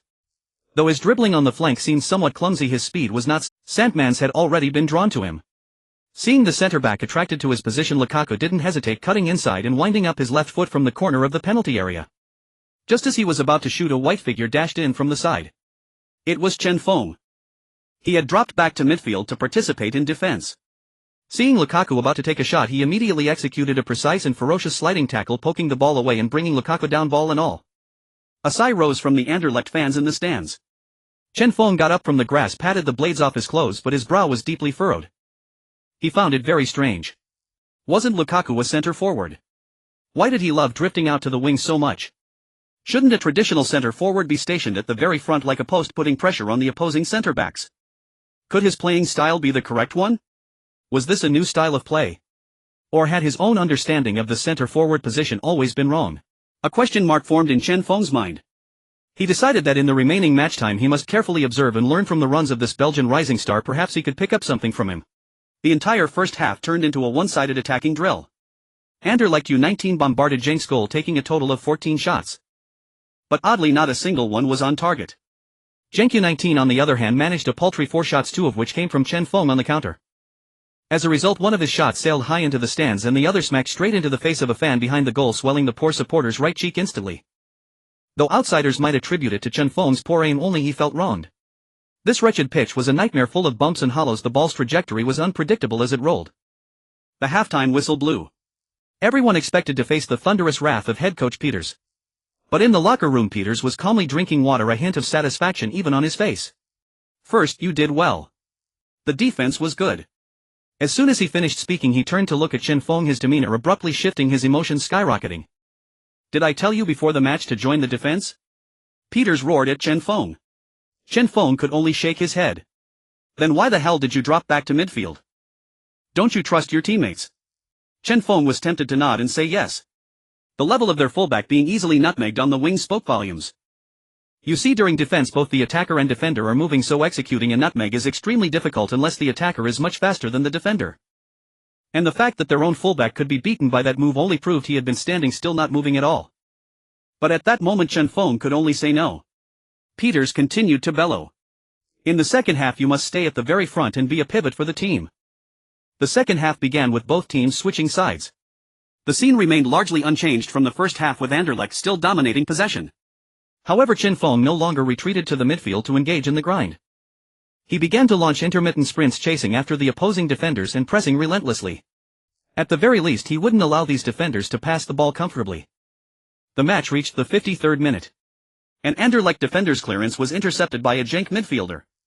After 2 quick passes, the ball found its way to Chen Feng's feet. Using his body to firmly shield the opposing defensive midfielder behind him, he forced a turn. His speed exploded in an instant and he blew past his marker. Just as he reached the edge of the penalty area, Chen Feng didn't hesitate for a moment. He swung his left leg ready to shoot. The very instant his foot touched the ball, the football on this patch of decrepit turf bounced uncontrollably once more. The ball sailed directly over the crossbar and crashed into the advertising hoardings in the stands. Seeing this from the sideline, Peters grabbed his water bottle and hurled it to the ground in fury. Shit! What the hell was that? The match entered the 60th minute. The deadlock on the field made Peters restless. He decisively made a substitution. Lazar was brought on, replacing a midfielder who was out of energy to play as an attacking midfielder. Ever since Chen Feng joined Genk U19, Lazar had lost his starting striker position and been relegated to the bench.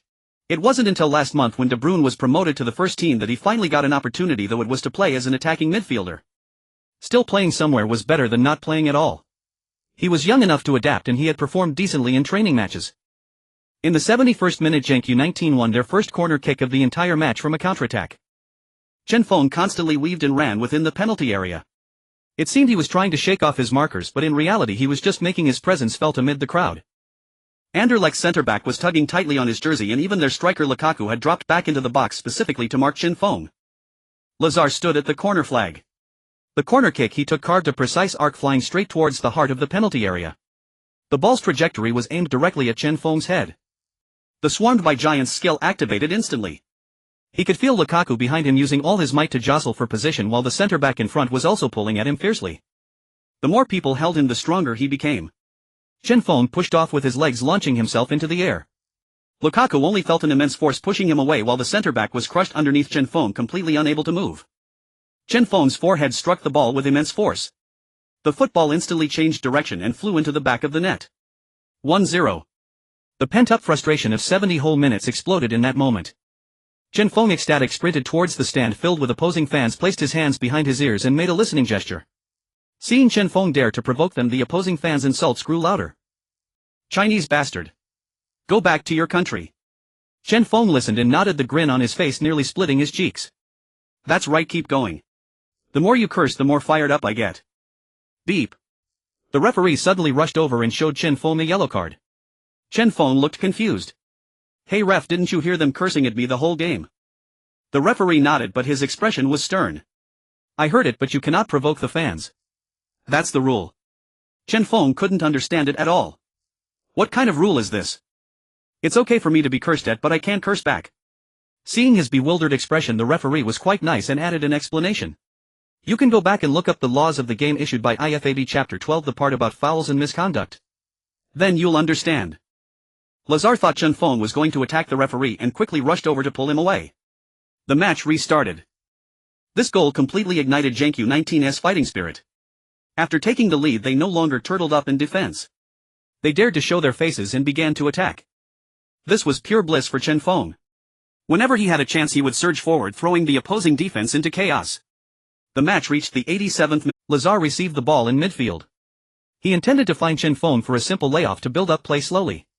But the moment Chen Feng received the ball, his left hand hooked around the defensive midfielder's waist, using his body to shield and forcefully turn. Once he shook off the defensive midfielder, he dribbled forward with long, powerful strides. The opposing center-back immediately closed him down. He knew very well that Chen Feng was left-footed. His next move would surely be to cut left. As long as his intelligence was intact, he would choose to block Chen Feng's left side. But the problem was that Chen Feng was completely unreasonable. He insisted on going left anyway. The opposing center-back sneered inwardly. Is this Chinese guy brainless? Can't he see I've sealed off the position? The next second he felt an immense impact and his whole body was knocked to the ground. He instinctively raised his hands and looked at the referee, but the referee just shook his head, signaling to play on. After running for a full 87 minutes, Chen Feng, being human, felt fatigue set in.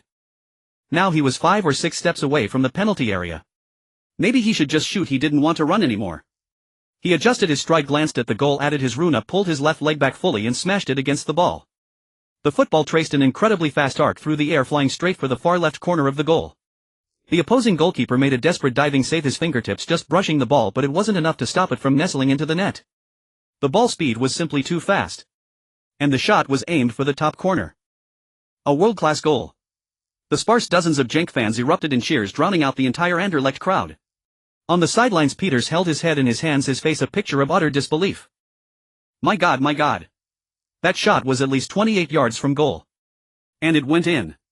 Chen Feng once again ran towards the Genk supporters section. He raised his hands to his ears again. Surely this couldn't be considered provocation. Who would provoke their own fans? Feng. Feng. Feng. The Genk fans responded to their hero with the most fervent roars. This world-class strike completely shattered the spirit of the Anderlecht U19 players. They listlessly passed the ball around, killing the last few minutes of garbage time. Beep. Beep. Beep. The final whistle blew. The Genk U19 players embraced each other excitedly, and Peters led them to acknowledge the dozens of fans who had supported them. Back in the dormitory that evening, Chen Feng immediately opened his panel. Congratulations, host, on completing the mission. Rewards: free attribute points 5, mission points 50, potential points 3. Chen Feng directly added all 5 points to his speed. Open the panel. Official panel: Chen Feng, age 17, height 186, weight 77 kilograms, attacking attributes: shooting 73.99, shot power 99.99, heading 71.95, penalty 67.86, free kick 53.80, long shot 69.88, technical attributes: dribbling 63.88, technique 63.87, curve 60.85, passing 63.82, crossing 42.67, ball control 68.92, physical attributes: stamina 70.89, agility 72.87, balance 70.96, jumping 70.86, explosiveness 73.95, speed 80.91, strength 72.99, constitution 77.95, physique 72.95, preferred foot left right, preferred moves heavy, shots surrounded by opponents, current rating 72, system evaluation: keep training hard. Oh, and your right foot has improved a bit. System recommendation: try focusing on technical attributes or speed. A few days later, Chen Feng's phone suddenly buzzed. To his surprise, a familiar yet youthful voice came through the line. Hey Chen, it's me, Kevin. I'm making my debut on Friday. Chen Feng raised an eyebrow. So I need a favor. He could hear the suppressed laughter in De Bruyn's voice on the other end. Spit it out. I need a ball boy. Can you be mine? I'll personally lead you onto the pitch. After saying this, De Bruyne couldn't help but laugh himself. Chen Feng joined in cursing with a laugh. Go to hell. Ha ha. But congrats, you bastard. After hanging up, Chen Feng spent 200 mission points to enter the immersive training ground and meet Maradona again. The next evening, just as he changed into his training gear and prepared for extra practice, his dormitory door was pushed open. It was Coach Ribeiro. Chen, you're coming with me today.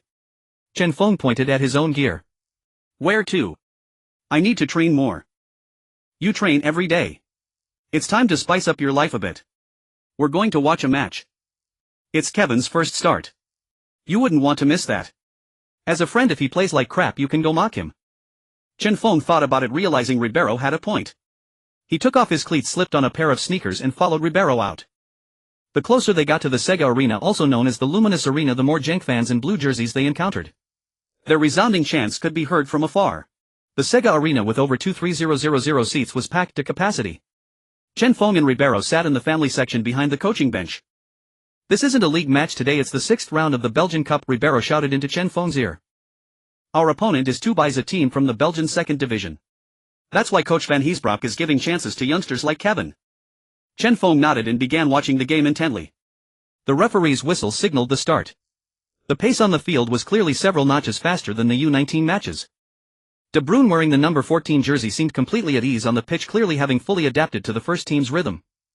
In the 34th minute, De Bruyne received the ball and without hesitation delivered a through pass. The team's striker Jelvassen understood the intent, perfectly sprinted forward and slotted the ball into the net with ease.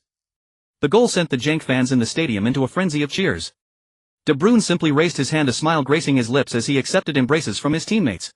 Watching his friend De Bruyne perform, Chen Feng's legs itched to get on the field and play. In the end, Genk won comfortably 3-1. After the match, Ribeiro led Chen Feng through the player tunnel toward the locker room. As they entered, they were hit by a mix of masculine sweat, the scent of grass, and various minty bombs. A tall man in a suit was speaking with an assistant coach. He turned, saw Ribeiro, and immediately broke into a smile, stepping forward to give him a hug. Then his gaze fell on Chen Feng. "Ha, you must be our U19 striker from Xia Kingdom." He was Hein Van Heesbroek, the head coach of Genk's first team. Chen Feng nodded, a bit surprised that the first team coach knew who he was. Van Heesbroek noticed his surprise and chuckled. "Don't be surprised. Your name has come up quite a bit this month. Your U19 coach Peters and your agent Mino Raiola have recommended you to me 3 times. This time Chen Feng was truly taken aback. Mino Raiola. He wasn't his agent, they hadn't even signed yet. But he decided to ask about it later. Van Heesbroek continued, "The reason I called you here is to inform you. Starting Monday you'll be training with the first team." When Chen Feng heard those words, all other sounds seemed to fade away. Only that sentence, "starting Monday you'll be training with the first team," echoed repeatedly in his mind. At the same time his heart pounded wildly in his chest. He didn't know what to say, so he simply nodded firmly. He looked at Ribeiro beside him, only to find Ribeiro's grin stretching from ear to ear, his eyes filled with pride and satisfaction. "Welcome to the first team, kid." Back in his dormitory that night, he immediately picked up the phone and dialed home. The phone rang for a long time before it was answered. "Son, why aren't you asleep?" It was his mother's voice on the other end. Chen Feng used the most casual tone to describe something truly remarkable. "Mom, I made it to the first team." There was a few seconds of silence on the line, followed by the sound of someone grabbing the phone. "Really?" It was his father's voice. "Really? Good. Good. Good." His father's voice was thick with excitement. "Son, can we watch the Belgian league here in the country?" Chen Feng paused. That probably wasn't possible. After exchanging a few more pleasantries with his family, he hung up. Then he turned on his computer and sent an email to old man Arie Haan informing him that he had joined the first team. Early the next morning a knock came at his dormitory door. A staff member stood there. "Chen, someone is waiting for you in the meeting room." Chen Feng followed him down the corridor and pushed open the meeting room door to find 3 people inside. One was Mr. Bob de Klerk, the representative from Ajax whom he had met before. Another was the portly agent Mino Raiola with a small black suitcase beside him. The last was a stranger, a woman in professional attire. Raiola spoke first, gesturing to the woman. "Rafaela Pimenta, my partner." Chen Feng stepped forward and shook hands with each of them in turn. "Mr. Bob de Klerk began, Chen, congratulations on your promotion to the Genk first team. Your previous youth contract is no longer applicable. As Ajax's representative, I've brought you a new professional contract." He slid a document across the table to Chen Feng and began explaining clause by clause. Weekly wage of €2,500. Appearance bonus of €1,100. Goal bonuses are tiered €300 each for the first to third goals, €900 each for the fourth to 10th, €1500 each for the 11th to 15th and €2100 each for the 15th to 30th. Pimenta added beside him Ajax covers 30 of this contract's salary and Jank covers the remaining 70. As for the appearance and goal bonuses, Jank pays them all. The contract is for 4 years with a 2-year loan period. This is an update to your previous agreement. Chen Feng had no reason to hesitate. He picked up a pen and signed his name without a second thought. After Mr. de Klerk departed, only Nino Raiola and Fela Pimenta remained in the reception room. Kid, you've been performing quite well lately. Raiola looked at Chen Feng with admiration. Chen Feng replied politely, thank you for your recommendation. Raiola however frowned and shook his head. No. Your entry into the first team has little to do with me. There's no need to thank me, you should thank yourself. I merely mentioned your name to Van Heesebroek. With that, Pimenta retrieved 2 identical contracts from her briefcase. In a clear tone she began explaining each clause to Chen Feng. We will have full authority to represent you in your professional contract transfers and all commercial activities.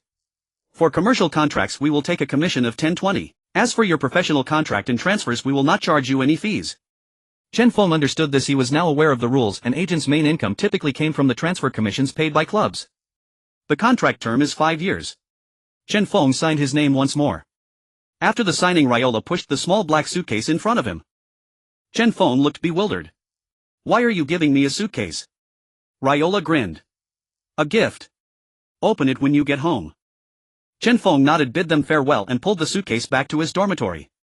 The moment he opened it, inside the case lay 2 brand new pairs of soccer cleats, a shiny new laptop and the latest iPhone 3GS. Beneath these items a letter was tucked away. Chen Feng tore open the envelope and the contents left him speechless. The paper bore only a few lines. Kid, I heard from that fat man Mino that I'm your idol. Good, keep it up. These are my gifts for you. The shoes are from my endorsement, Nike Mercurial Superfly. Hope we get to compete on the same pitch someday. Your idol, Zlatan Ibrahimovic. Chen Feng held the letter, unable to speak for a long moment. Are you crazy? When did you become my idol? He cursed under his breath, but his eyes fell on the 2 pairs of shoes. But these shoes are really nice. Early Monday morning, Chen Feng stepped into the first-team locker room. De Bruyne and Courtois were already there. Their eyes lit up when they Courtois wrapped his matchstick-like long arm around Chen Feng's neck. Guys, we've got a newbie. Look who's here. He pulled Chen Feng around the locker room. Gel Bossen, this is my buddy Chen Feng. Also a striker. Courtois pointed at a blonde player with a perpetual smile. He just reported today. Don't try to bully him. Bossen sized up Chen Feng, remembering his own ordeal from earlier that day, and couldn't help but laugh. Marvin Ogunjimi, this is Chen Feng just reported. A black Brazilian player nodded at him in a friendly manner. Daniel Pudel. Istvan Bax. Before head coach Van Heesebroek arrived, Courtois had already introduced the entire team to Chen Feng. Soon after, they all arrived at the training ground on time. Van Heesebroek stood on the grass holding a tactical board. He scanned the group, his gaze pausing on Chen Feng for only half a second before he immediately began outlining the day's training. It was the usual routine warm-up: rondo, passing, dribbling around cones, shooting and scrimmaging. But the speed of ball movement and the intensity of physical contact were a notch above the U19 level. As the newcomer tasked with pressing, Chen Feng was already drenched in sweat from just the opening rondo. Van Heesebroek blew his whistle, signaling a 20-minute intra-squad scrimmage. Chen Feng, De Bruyne and Courtois were naturally assigned to the reserve team. Following his usual habit, he first locked onto the 2 starting centre-backs of the opposing team, a burly Cameroonian named Eric Machuku and a German Torben Jonlight, who also looked like no pushover. As the match began, Chen Feng tried to use his body to jostle for position. The moment he approached Machuku, he felt as if he had slammed into a wall. The opponent stood firm, instead driving a concealed elbow into his ribs, sending a jolt of pain through him. Chen Feng gritted his teeth, persevered and kept making runs. De Bruyne passed the ball to his feet. Just as he tried to turn, Torben Jonlight from Germany delivered a vicious tackle, taking both him and the ball down. Van Heesebroek merely watched and did not blow his whistle. Chen Feng had just scrambled to his feet when he was knocked off balance by Daniel Pudel from the Czech Republic. After 20 minutes he felt as if every bone in his body was about to shatter, his head ringing. When Van Heesebroek finally blew the whistle, Machuku bumped shoulders with Chen Feng and smiled. Welcome to the first team, rookie. The first team players all let out good-natured laughs. It was clearly their tradition. Gelvassen put an arm around Chen Feng's shoulder. Don't take it to heart. It's the first team welcome ceremony. He pointed to Kevin De Bruyne not far away. When Kevin first came, he was almost in tears from all the tackles. You're much tougher than him. Hearing this, Chen Feng's spirits lifted immediately. So did you guys take any pictures back then? Vasan paused for a moment then burst into laughter. Of course we did. Ogunjimi took them. He pulled out his phone with a mischievous grin. Add me on WhatsApp later and I'll add you to the group and send you the photos. After a full day of training, Chen Feng felt completely drained. The moment he opened the system, a task notification appeared. Ding. Detected that the host has entered the first team. Daily task difficulty increased, rewards increased. Today's task: complete 200 high-quality powerful shots. Reward: shooting 2 task points 50. Today's task: complete 500 consecutive juggles without dropping the ball. Reward: technique 2 task points 50. Today's task: 20 sets of shuttle runs from the top of the penalty arc to the goal line. Reward: explosiveness 1, speed 1 task points 50. The difficulty of the tasks had doubled, but the rewards had become more generous. Most crucially, the rate of earning task points had accelerated, meaning he could enter the immersive training ground once every 2 days. He closed the panel, changed back into his training gear and left his dormitory to start extra practice. At 8 p.m. the lights in the main building of the Genk Training Center began to go out one by one. First team head coach Van Heesebroek grabbed his jacket ready to head home. In the world of football, many didn't understand why coaches went home so late. In truth, like middle-aged men everywhere, some just didn't want to go home. They chose to sit in their car, smoke, or use overtime as an excuse to stay out late. Just as he reached the parking lot exit, thump! One after another in a steady rhythm, Van Heesebroek stopped in his tracks to listen. The sound was unmistakable, the sound of shooting. Driven by curiosity, he walked over to a large window. Van Heesebroek put on his glasses and made out Chen Feng's figure. He saw 17 or 18 soccer balls scattered at different spots just outside the top of the penalty area. Thump! Without pause, Chen Feng moved to the next ball, putting all his strength into each shot. An involuntary smile tugged at the corner of Van Heesebroek's mouth. He did not disturb the young man. Instead, he turned and walked toward the parking lot to go home. In the mid-November internet, the highest heated topic within the football gaming community was always the newly released Football Experience 2010. In forum threads discussing striker recommendations, names like Lukaku, Bentic, Andy Carroll, Boyan and Balotelli were repeatedly mentioned. Until a post titled Football Manager 10 Striker Ultimate Answer started in an obscure corner, then rapidly climbed to the front page. Guys, I found a wonder kid from Xia country, an Ajax Academy player loaned to Genk U19. He also posted a screenshot of Chen Feng's attributes online. His Chinese name should be Chen Feng or Chen Feng, potential as high as 187. And he's only 17. But you have to wait 2 seasons before you can buy him. If you train him to full potential, he'll definitely be a top star. The discussion under the post instantly exploded. 187 potential. Isn't that a top-tier star? Damn, I'm getting up to find him. He's my Chelsea successor to Drogba. I've already started to save with Manchester United and bought him, just not sure if it's better to use Welbeck or him.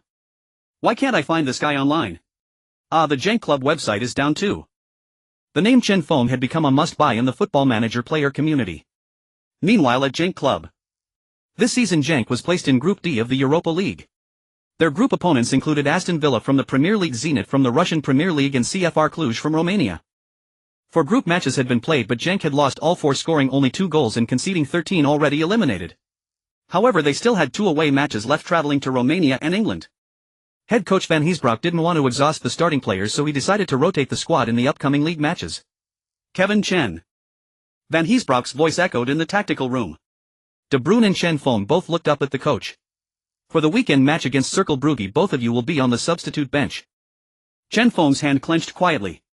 After nearly a month in the first team, this was his first time on the substitute list. His chance had finally come.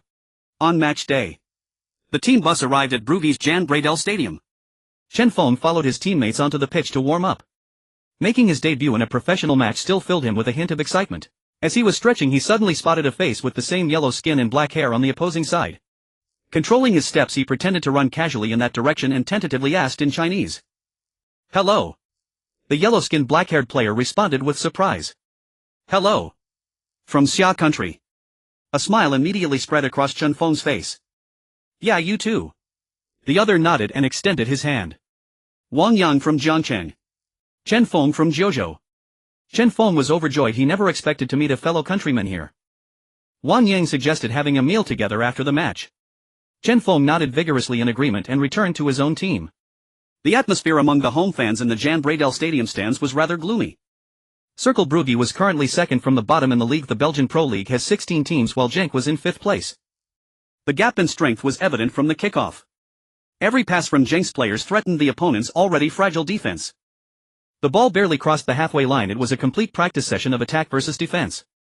Sitting on the substitute bench, Chen Feng was constantly reading the flow of the game. In the 17th minute, Genk striker Jelbossen received a pass at the edge of the penalty area, executed a deft dragback turn to shake off the defender and calmly slotted the ball with his right foot into the far corner of the goal. 0-1, an easy lead. In the 36th minute, Bucks took a corner kick. Ogunjimi leaped high and powered a header into the net. 0-2. Shortly after the halftime whistle blew.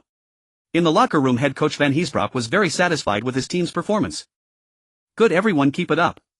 Don't slack off in the second half." Then his gaze fell on the two young players. Chen, Kevin. At the start of the second half, go warm up by the sideline. Chen Feng nodded firmly. The opportunity had arrived. The second half began. Chen Feng and De Bruyne took off their jackets and, led by the assistant coach, began jogging and stretching. Time ticked by and the match reached the 60th minute.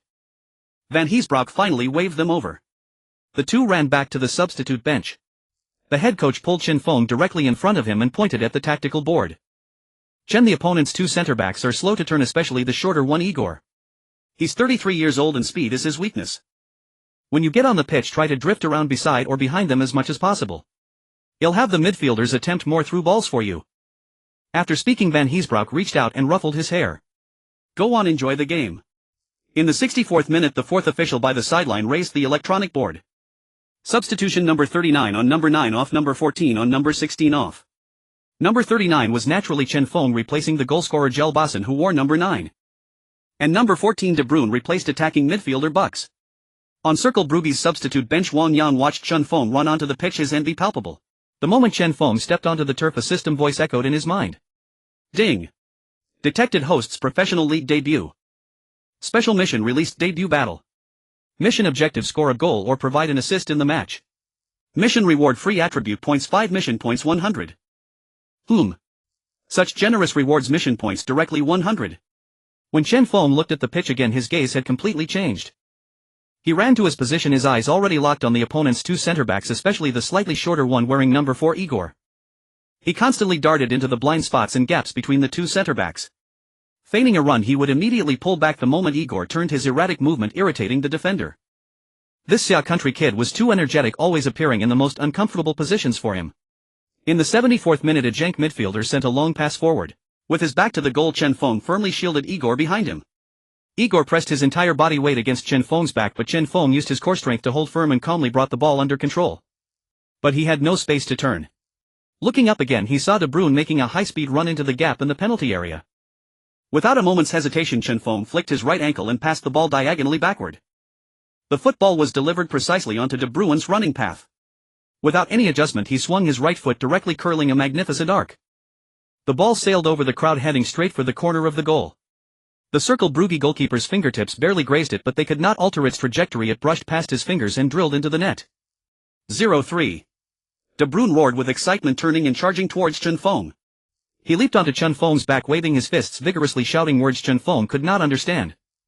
Teammates swarmed around them, encircling the pair, patting De Bruyne's back in congratulations for the young player's first career goal.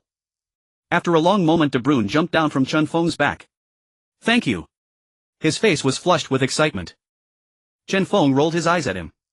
"You scored and had your fun, what about me?" De Bruyne grinned, showing a simple, honest smile.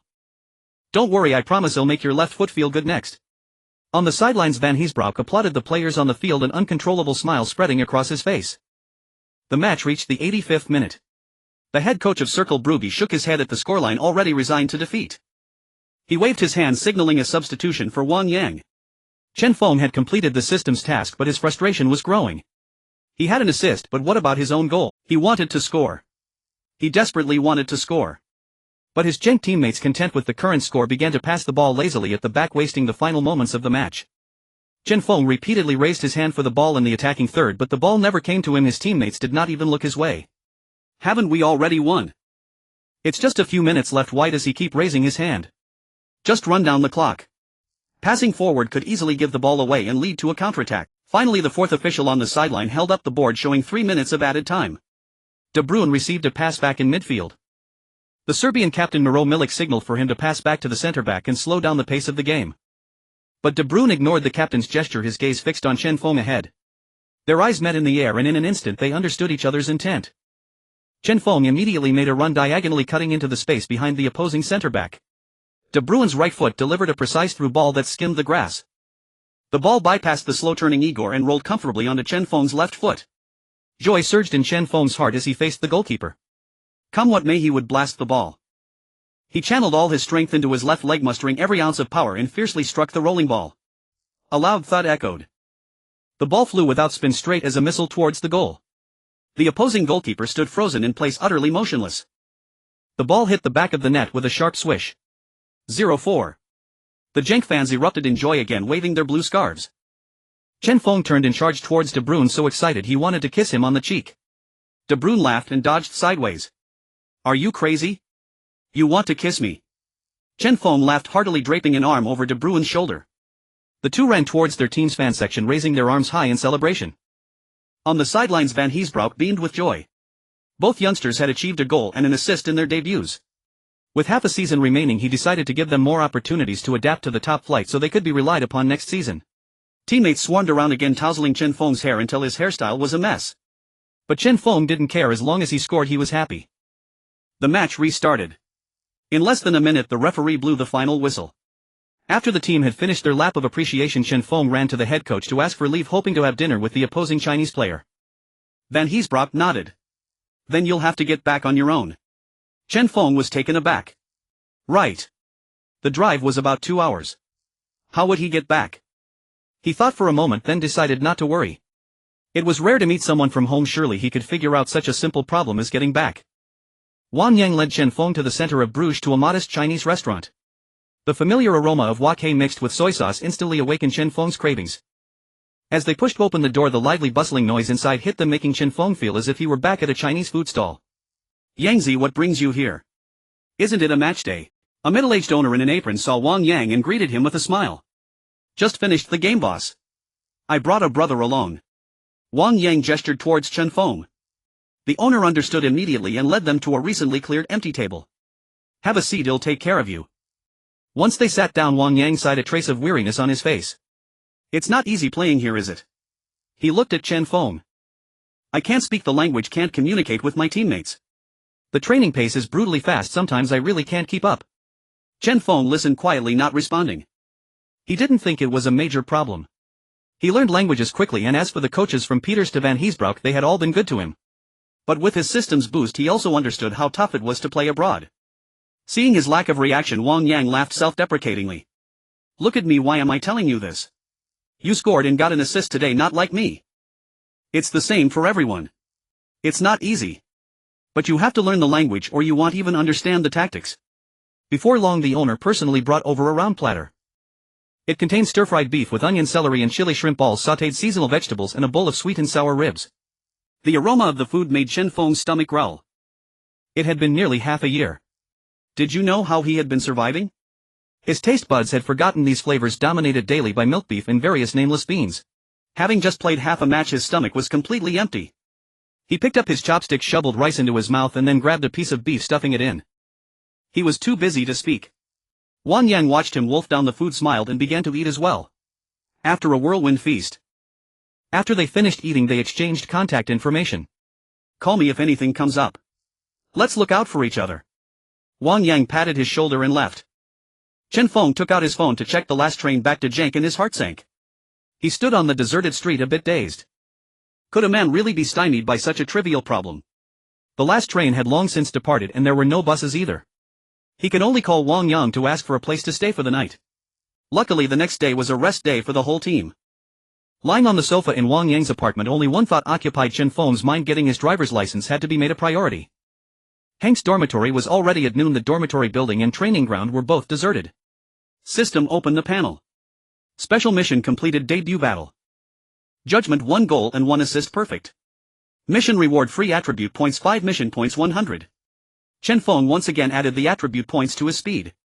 Official panel. Chen Feng, age 17, height 186 centimeters, weight 77 kilograms, offensive attributes: shooting 75-99, shot power 99-99, heading 71-95, penalty 67-86, free kick 53-80, long shot 69-88, technical attributes: dribbling 63-88, technique 67-87, curve 60-85, passing 63-82, crossing 42-67, ball control 68-92, physical attributes: stamina 70-89, agility 72-87, balance 70-96, jumping 70-86, explosiveness 74-95, speed 86-91, strength 72-99, constitution 77-95, brute force 72-95, preferred foot left, right. Favorite moves: heavy cannon surrounded by sweat, current rating 75, system evaluation: your speed is finally passable.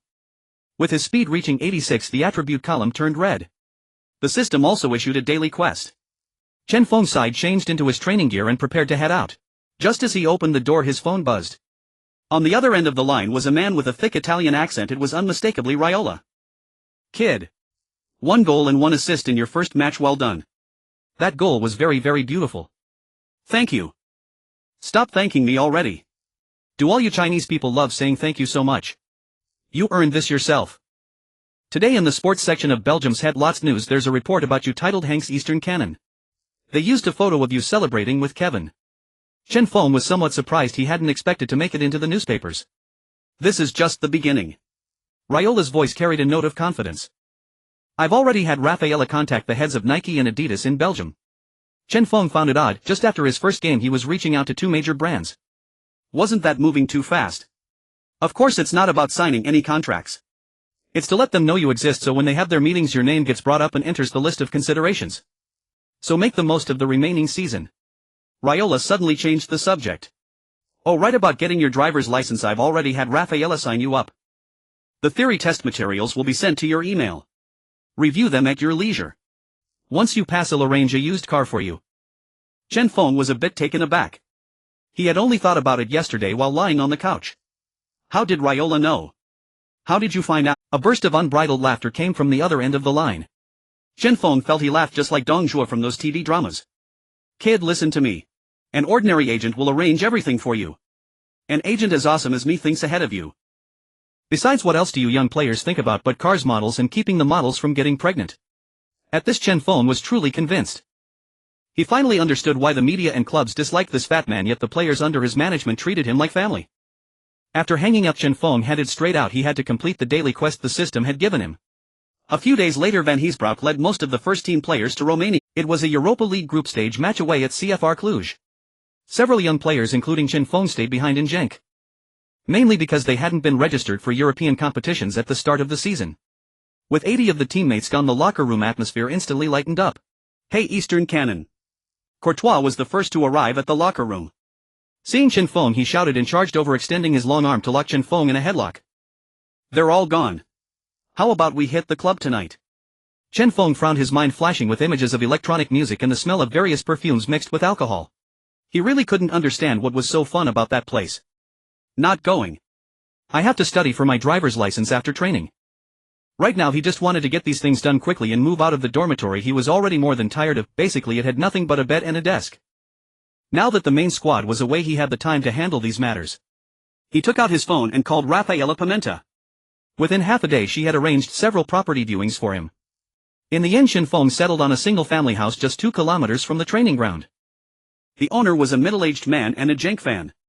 When he discovered the tenant was Chen Feng, the monthly rent of €1200 was reduced directly to €950. This price was very reasonable. Chen Feng signed the lease on the spot. 2 days later, news came from Romania. Genk had lost 0-2 away to CFR Cluj. In his newly connected apartment, Chen Feng watched the match via a live stream online and saw Van Heesbroek's face as dark as coal. The head coach was so furious that he skipped the post-match press conference, earning a €3,000 fine from UEFA. The team slunk back to Belgium on a red-eye flight that very night. The next morning the atmosphere at the training ground was particularly tense. The main players who had gone to the European match all looked as if they hadn't slept, with dark circles under their eyes. The usual banter had vanished without a trace. Van Heesbroek was also taciturn.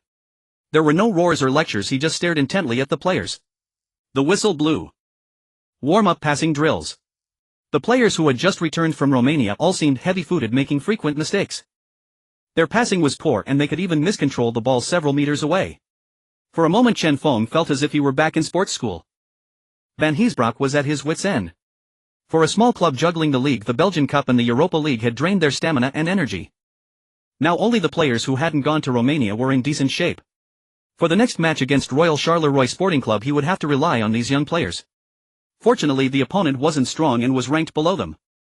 On a Saturday morning Chen Feng stuffed 2 match tickets into the mailbox and also sent a text message to his landlord at Chen Feng.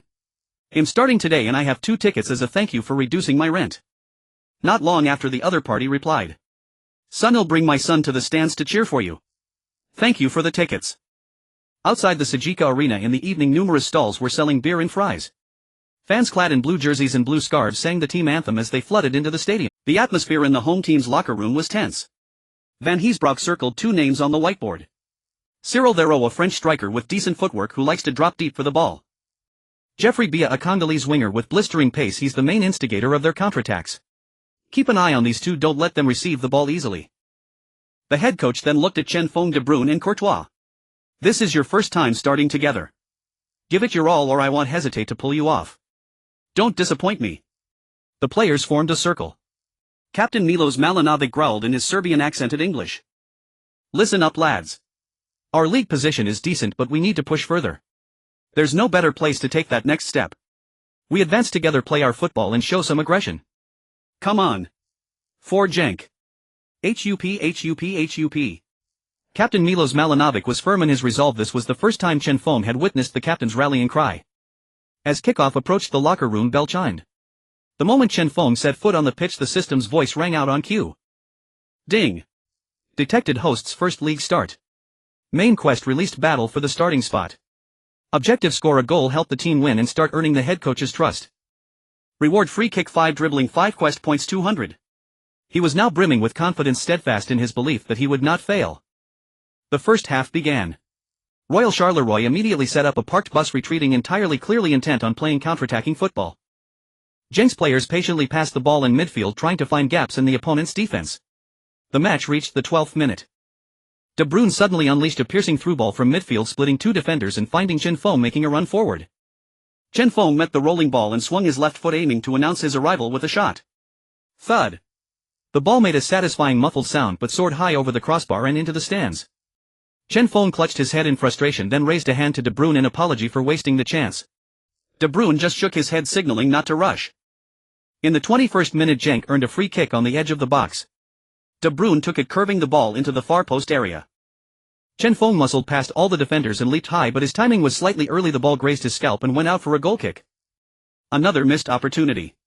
A sigh of disappointment rippled through the Genk fans in the stands.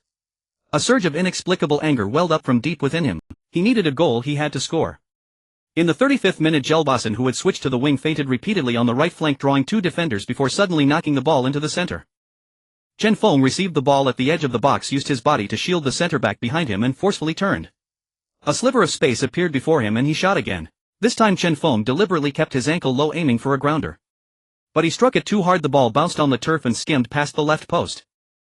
Fuck! Chen Feng punched the turf in frustration. Royal Charleroi's goalkeeper got up slowly, ambled behind the goal and deliberately took his time retrieving the ball. He curled his lip disdainfully in Chen Feng's direction. De Bruyne rushed over and grabbed the still fuming Chen Feng. You need to look up. He pointed at Jelbassen, unmarked in the box. Passing to him would have been an open goal. Why did you have to shoot? Chen Feng, indeed rattled by the pressure of the system's penalty, had grown frantic. He could only raise his hand in apology to Jelbassen and nod at De Bruyne. On the coaching bench, Van Heesbroek showed no displeasure.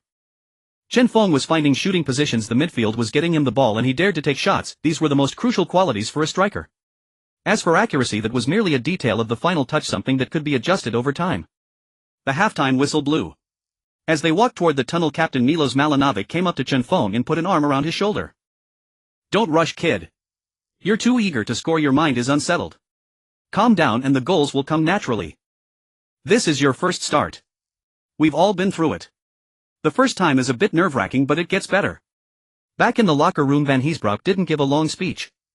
Keep up the same movement as in the first half. They'll push forward in the second half for sure. Just stick to our tactics. Chen Feng sat alone in a corner, gulping down water and taking deep breaths to steady himself. The second half began. Royal Charleroi's players, seemingly convinced Chen Feng was just a reckless novice with no accuracy, boldly pushed their defensive line up, attempting to press and swarm him in midfield. Chen Feng had completely calmed down.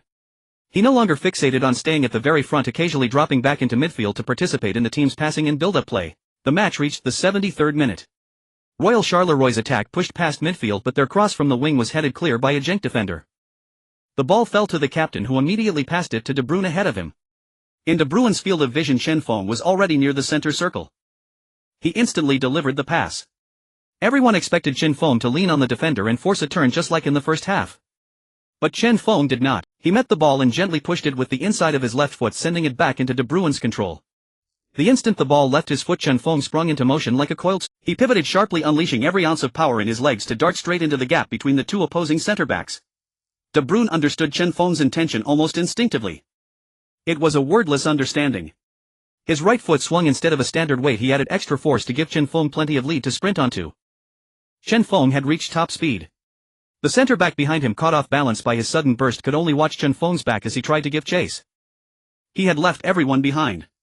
Adriano with the keeper. On the sideline, Van Heesbroek stood up nervously, arms crossed. The chance was perfect. But it was Chen Feng bearing down on goal. His dribbling skills. Well, let's not think about it, just watch. Royal Charleroi centre-back hadn't given up the chase, running hard all the while. The goalkeeper, seeing this, charged off his line, decisively spreading his arms wide to block all possible shooting angles. A myriad of options flashed through Chen Feng's mind. A powerful strike. A chip. Or dribble past him.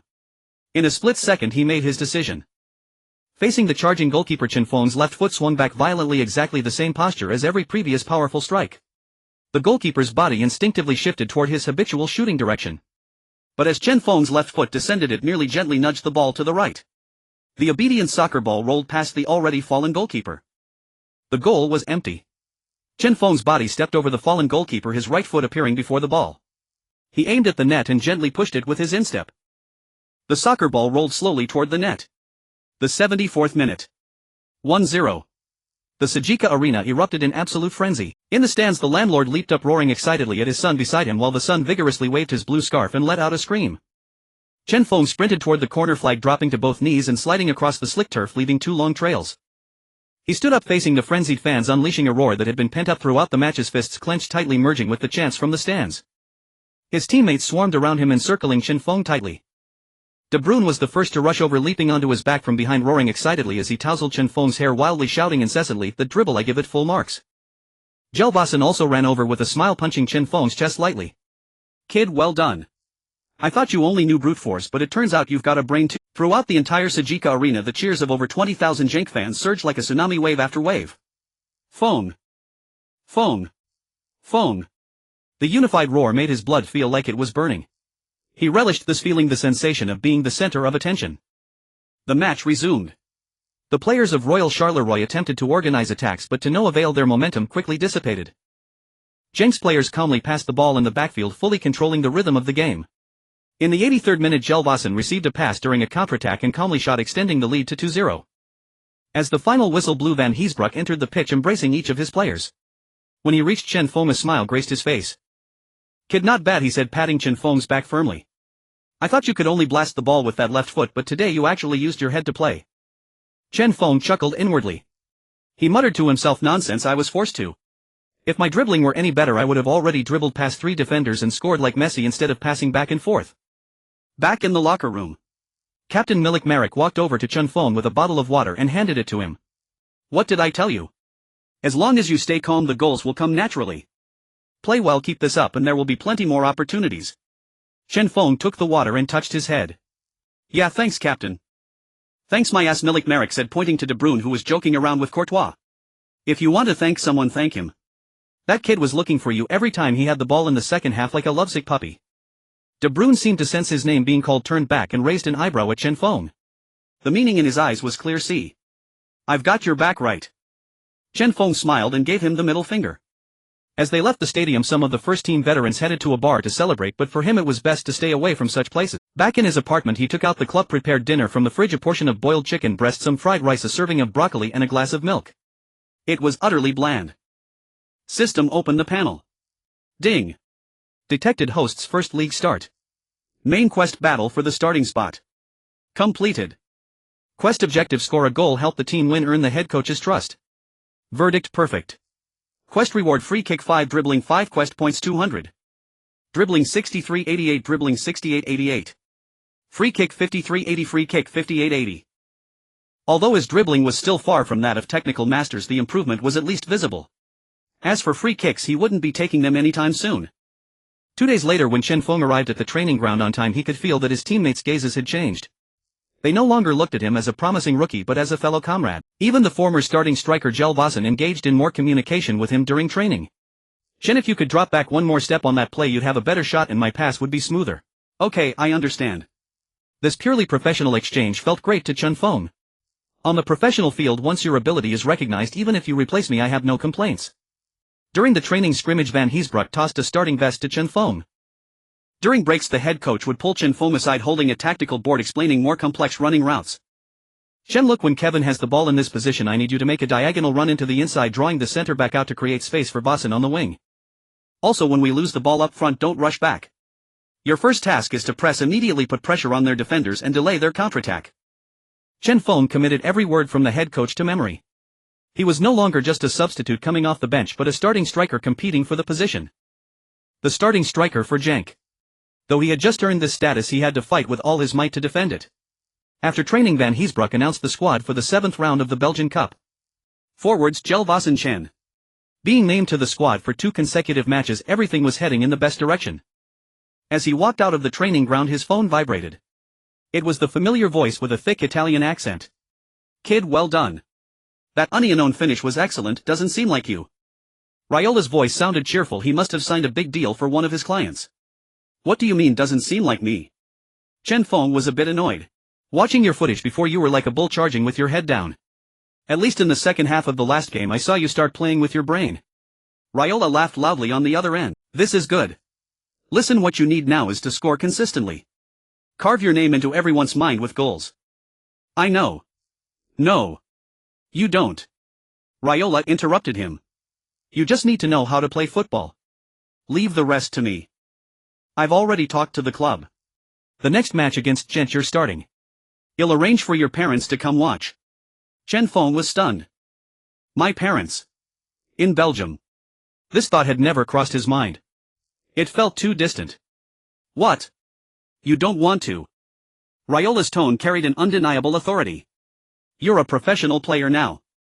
You need to have an image. Let your parents see where you work, see how successful their son is. That's what you should do. And it's part of the PR image I'm building for you." "But visas, flights, hotels. Those." "Shut up." Chen Feng's fussing annoyed Raiola. "Is that any of your concern?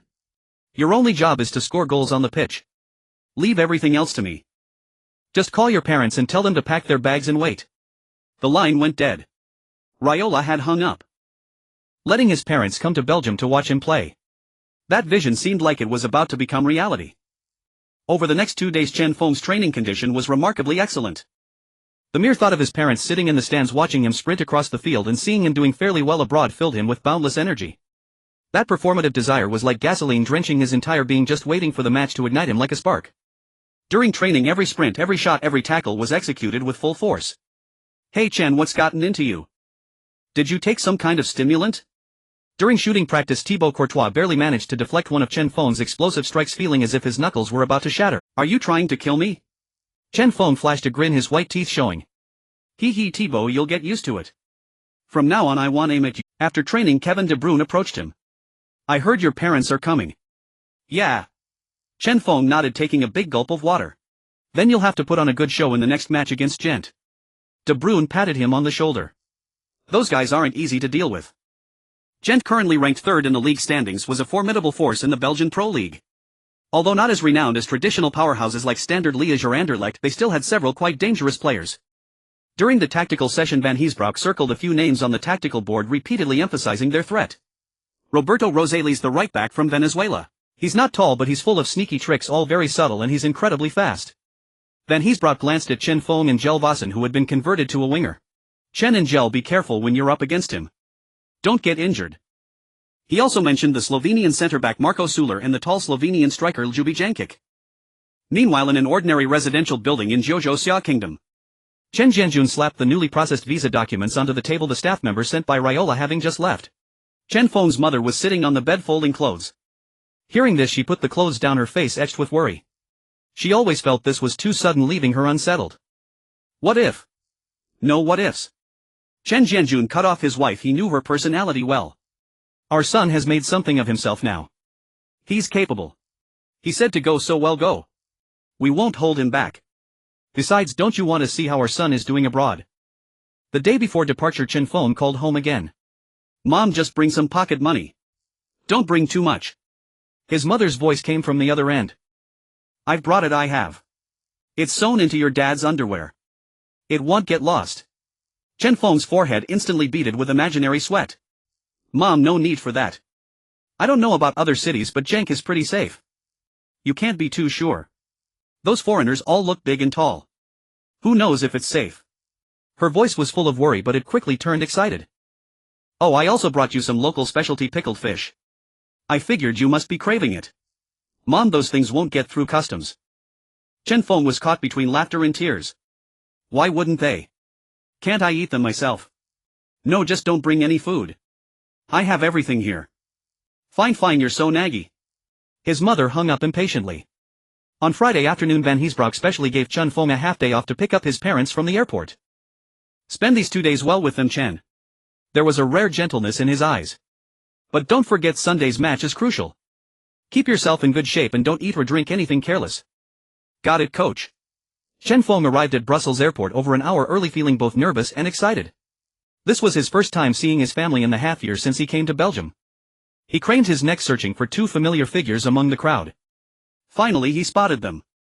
His father Chen Jianjun walked ahead wearing a dark blue jacket he had owned for years, his eyes watchful and slightly lost. His mother followed, one hand tightly gripping her husband's arm, her eyes full of unease and curiosity. Seeing them, his nose stung and his eyes reddened. He strode forward quickly. Dad, Mom. Hearing their son's voice, Chen Jianjun and his wife both jolted. In half a year their son seemed taller, his shoulders broader, but his skin was tan and uneven dark, as if he had been working on a construction site. Seeing Chen Feng's sunburnt appearance, his mother's heart clenched as if squeezed by something aching with worry. Xiao Feng. Tears instantly welled up in his mother's eyes. You've lost weight. Gotten so dark. I haven't lost weight, I'm much more muscular. Chen Jianjun walked over, trying to appear calm as he patted his son's shoulder, but his tone betrayed his inner excitement. Let's go, the car is waiting outside. The car quickly took Chen Feng and his parents to his apartment. As soon as his mother entered, she took off her scarf and began a thorough inspection. She opened the fridge, which was neatly stocked with milk, steak, chicken breast, various vegetables and fruits, but no cooked food or snacks. Is this all you eat every day? His mother frowned. Yeah, it's what the nutritionist arranged. What nutrition is in this? It's all raw and cold. His mother then went to the kitchen and saw that the cookware had barely been used. She let out a soft sigh. That evening Chen Feng took his family out to a restaurant for dinner, and then they returned home to rest. The next morning, stepping out of the bedroom, he saw his mother busy in the kitchen. His father was sitting on the living room sofa watching the cartoon, The Adventures of Tintin. Seeing Chen Feng come out. Awake. Your mom made you some congee and fried some eggs. Chen Feng looked at the bowl of plain congee and the fried eggs on the plate. He had almost forgotten his mother's. Eat up quickly. After you're done, your dad and I are going out for a walk to get familiar with the area. Well, buy some groceries at the market and make you a big dinner tonight. Chen Feng's heart sank. His worst fear had come true. He only took a bite of the egg white from the fried egg, but he dared not touch the congee. Mom, maybe you shouldn't cook. I can't eat this. His mother's smile froze. Why can't you? I have to go to training soon and there's a match tomorrow. I can't just eat anything at night. Can't you have a home-cooked meal just because of a match? His mother's voice rose. What kind of rule is that? Back when you were in sports school, I'd specially bring you pork rib soup before competition. Chen Feng had to patiently explain to his mother. Mom, things are different now. I'm on a professional team. What I eat and how much is provided by the team, all based on science. Science. His mother clearly didn't understand. I raised you all this way. Don't I know what's good for you? Those foreign things, all cold and impersonal. How can they compare to home-cooked meals for nurturing a person? It was difficult for him to explain to his mother why he couldn't have plain congee before training, because rice raises blood sugar quickly and digests fast, causing a rapid blood sugar drop during training, leading to sudden fatigue and lack of focus during high exertion. He needed slow-release carbs in the morning. His mother's reaction would surely be, I didn't even add any sugar. Chen Feng quickly changed the subject. Dad, Mom, how about this? After you finish breakfast, I'll take you to see the training base. What do you think? Chen Jianjun's eyes lit up immediately. Can we visit? If so, let us see what you usually do. Chen Feng nodded, indicating that they could visit before the training. This suggestion proved effective and his mother no longer dwelled on cooking. Chen Feng drove the second-hand Volkswagen Golf arranged for him by Lai Aola, taking them to the training base. As the car entered the training base, Chen Jianjun was somewhat shocked to see such a good training ground. Such a large area with 6 or 7 fields all for playing football. Yes, over there is for youth training, and here is where the first team trains. After parking the car, De Bruyne and Courtois arrived just in time, greeting Chen Feng and his parents enthusiastically. "Hey Chen. How are you?" Of course he spoke in English, and Chen Feng immediately translated for his parents while De Bruyne smiled shyly and nodded at them. From their son they learned that these two seemingly young players were the future stars of Belgium. When the formal training began, the field was no longer open to the public. The club staff courteously escorted Chen Feng's parents back to their apartment. In the evening, when Chen Feng returned to the apartment dragging his exhausted body, a rich aroma of food greeted him. "You're back. Quickly wash your hands, Mom has made a table full of your favorite dishes." Looking at the dishes on the table, sweet and sour ribs, oil-braised prawns, braised pork and a plate of Shanghai steamed sea bass, Chen Feng couldn't help but swallow his saliva. However, reason told him that he couldn't touch most of these dishes. Standing by the dining table holding a pair of chopsticks, his gaze moved back and forth between the dishes, finally landing on the plate of steamed sea bass. "This one is okay to eat, it's better than those braised pork." The next morning, breakfast and lunch were both taken care of at the club. In the evening, the whole team arrived at the Sigalka Stadium. Meanwhile, club staff had brought Chen Feng's parents to the stadium early. They were arranged in the family section for players with excellent seats. Before long, the stadium was filled with people. More than 230,000 fans turned the place into a blue ocean, shouting and roaring, "Samen Strijden, Samen winnen. Together we fight, together we win," causing the entire stadium to tremble slightly. It was the first time for Chen Jianjun and his wife to witness such a passionate scene for football. Back home they had attended games, but there was rarely such a football atmosphere. Surrounding fans wore blue jerseys, painted their faces, waved scarves and sang at the top of their lungs. "This is livelier than New Year's," his mother murmured. Chen Jianjun stared intently at the entrance to the players' tunnel, his eyes filled with anticipation. Soon, amid the stirring entrance music, the players from both sides lined up and walked out while the live DJ announced the starting lineup in his magnetic voice. Number 39. Chen. Chen Jianjun and his wife clearly heard the fans responding with a roar. "Feng. Feng. Feng. Feng." His mother tightly grasped her husband's arm, unable to utter a word in her excitement. He never expected that in a foreign land so many people would shout his son's name with all their might. Chen Jianjun's chest heaved violently as he saw his son wearing the blue jersey standing in the center of the field receiving cheers from over 20,000 people. All the worries and hardships transformed into unparalleled pride at that moment. Soon the referee's whistle blew and the match officially began. Gent immediately intended to take the initiative. They launched a fierce attack on the Genk team using their robust midfield. Chen Feng felt the pressure as soon as he stepped onto the field. The two center-backs from Genk, Croatian Marco Schuler and Senegalese Matthew Youngsar, positioned themselves to sandwich Chen Feng in the middle. Every attempt to make a run was met with a hard push from the opponents, and every reception saw a thigh coming from unexpected angles to interfere with his movements. "Hey kid, this isn't the youth team anymore," Schuler whispered provocatively in his ear, his hand making a concealed pulling motion. Chen Feng ignored him, completely responding with more active running. 15 minutes into the match, De Bruyne suddenly sent a beautiful over-the-top long pass from midfield. The football crossed the midfield line, spinning intensely, heading for the space behind the opposing defense. Chen Feng instantly sprinted, using his speed to shake off the cumbersome Schuler, and chased after the ball's landing spot. Just as he was about to shoot, another center-back, Youngsar, flew in from the side. Although the move looked very dangerous, it was indeed a clean and decisive tackle. Oh, the Genk fans in the stands let out a collective sigh of regret. Chen Feng got up from the grass and gave a thumbs up to the distant De Bruyne, signaling that the pass was excellent. He could feel that his physical condition was exceptionally good today, brimming with strength. He just needed an opportunity, a chance to unleash it. In the stands, that was too dangerous. That big black guy was going for him, right? Chen Feng's mother nervously clutched her husband's arm. "Is Xiao Feng okay?" "He's fine, he's up," Chen Jianjun reassured his wife while observing the situation on the field. It was evident that their son was being closely looked after by the opponents. In the ensuing time, the match became tense, with both sides engaged in a fierce struggle in midfield, leading to chaotic scenes. Gent had clearly conducted thorough research on the young combination from Genk, specifically assigning someone to mark De Bruyne, almost cutting off all passing connections between him and Chen Feng. Chen Feng found himself isolated in the front line, trying to retreat to midfield to get the ball, but the Gent defensive midfielder was glued to his back, giving him no space to turn freely. In the 38th minute, Chen Feng finally got a chance. Receiving a horizontal pass from a teammate just outside the penalty area, facing the tall and clumsy Schuler's direct defense, he chose not to force a breakthrough. Instead, he lightly flicked the ball, swung his left foot and struck the football. The ball flew towards the goal like a cannonball. The Gent goalkeeper reacted swiftly, stretching his body to the limit, completing a lateral save that deflected the ball out of bounds. Wow! The entire stadium erupted in exclamations which quickly turned into warm applause. Ah, it was so close. Chen Jianjun excitedly leapt up from his seat, then sat back down in frustration. What a magnificent strike! Such power! The Belgian fans beside him gestured excitedly, their exhilarated expressions transcending the language barrier. Chen Feng watched the saved ball and clenched his fist, striking his palm. Such a pity. Yet he sensed that a goal was drawing ever nearer. Throughout the first half, Genk held no advantage in possession, yet the two most threatening attacks both originated from Chen Feng. His explosive drives and relentless shooting began to fracture the Gent defense. The halftime whistle blew, the score still locked at 0-0. As the players trudged off the pitch, Chen Feng glanced toward the family section, spotting his parents watching him with taut expression. He waved vigorously at them, flashing a confident smile. The locker room atmosphere was stifling. Most players kept their heads down, silently drinking water and wiping sweat. The passive first half had left a knot of frustration in everyone's chest. Head coach Van Heesbroek walked calmly to the tactical board, picking up a marker. We played too timidly in the first half.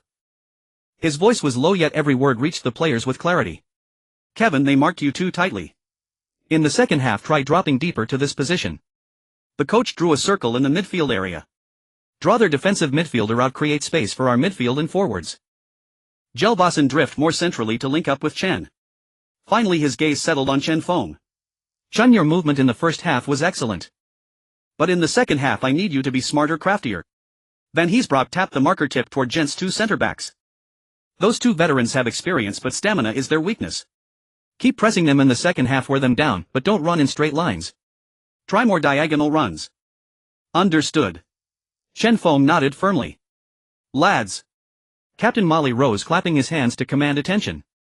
The first half is behind us. 0-0 isn't a bad result. In the second half, show our aggression. This is our home ground.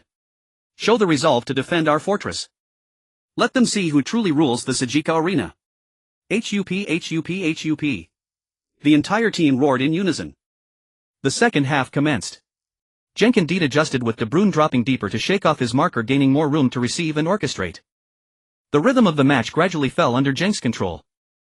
Chen Feng heeded the coach's instructions, no longer charging straight ahead. Instead he executed more diagonal off-the-ball runs, drifting to the flanks, dropping back, then suddenly bursting forward, an elusive presence haunting the opposing backline. Schüller and Ronsard grew exasperated by his movements. Hey! You damn Chinese kid! What the hell are you running around for? Schüller panted, cursing during a chase.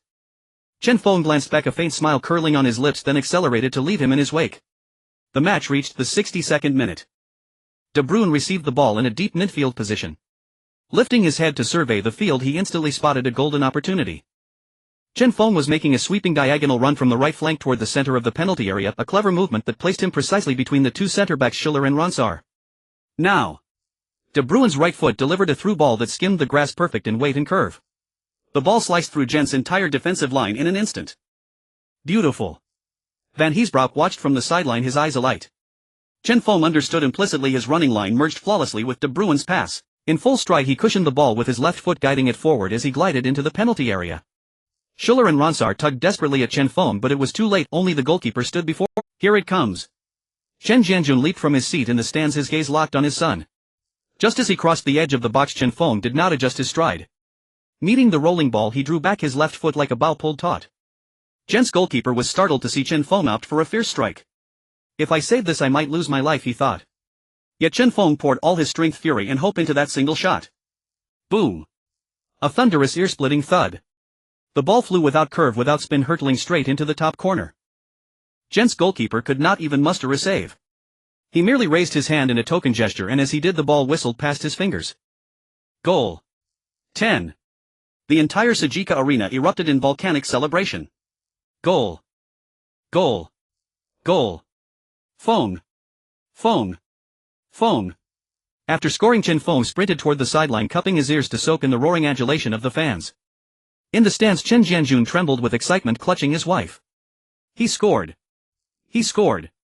Our son scored. The Genk fans around them recognized the special guests. They patted Chen Jianjun's back warmly, giving him thumbs up, sharing the joy and pride in their own way. The language barrier shattered completely. Football became their universal tongue. This goal ignited Genk's momentum and shattered Gent's rhythm. Gen's coach waved his arms frantically from the sideline, urging his team to push forward and equalize quickly. But that played right into Van Heesbroek's hands. When the opponent pressed forward, they left vast spaces behind, exactly the scenario Genk, armed with the dual weapons of Chen Feng and De Bruyne, relished. When play resumed, Gent indeed surged forward. Wave after wave of attacks crashed upon Genk's goal, creating moments of panic. But Courtois was in exceptional form, rising to the challenge with world-class saves high and low to keep the net untouched. "Looks like Thibaut will need a drug test after this," Chen Feng mused silently from the front, admiring Courtois' performance. Van Heesbroek watched the three youngsters promoted from the U19 squad, marveling at their extraordinary talents and the burning desire each had to prove themselves. The match entered the 81st minute. Gent won a corner kick, sending nearly all their tall players into Genk's box for a desperate gamble. The corner was cleared by a Genk centre-back's header, the ball landing at De Bruyne's feet. Without even lifting his head, De Bruyne caught sight of Chen Feng sprinting from the center circle in his peripheral vision. His right foot pushed a precise low-long pass that traversed most of the pitch, finding Chen Feng directly. In the instant of controlling the ball, Chen Feng used his body to shield against Gen's centre-back Schiller, then executed a slick drag-back turn, completely shaking off his marker. Before Chen Feng lay an expanse of open grassland. The Gent defense was reduced to a single centre-back, Ronsard, whose only remaining option was to step up and shadow Chen Feng, attempting to slow his advance. Simultaneously, the goalkeeper began to shift, tracking Chen Feng's position, ready to narrow the angle. As Chen Feng entered the penalty area, the moment the two converged, he lightly nudged the ball with his left foot to the right, then swiftly hooked it back in front of his left foot with his right.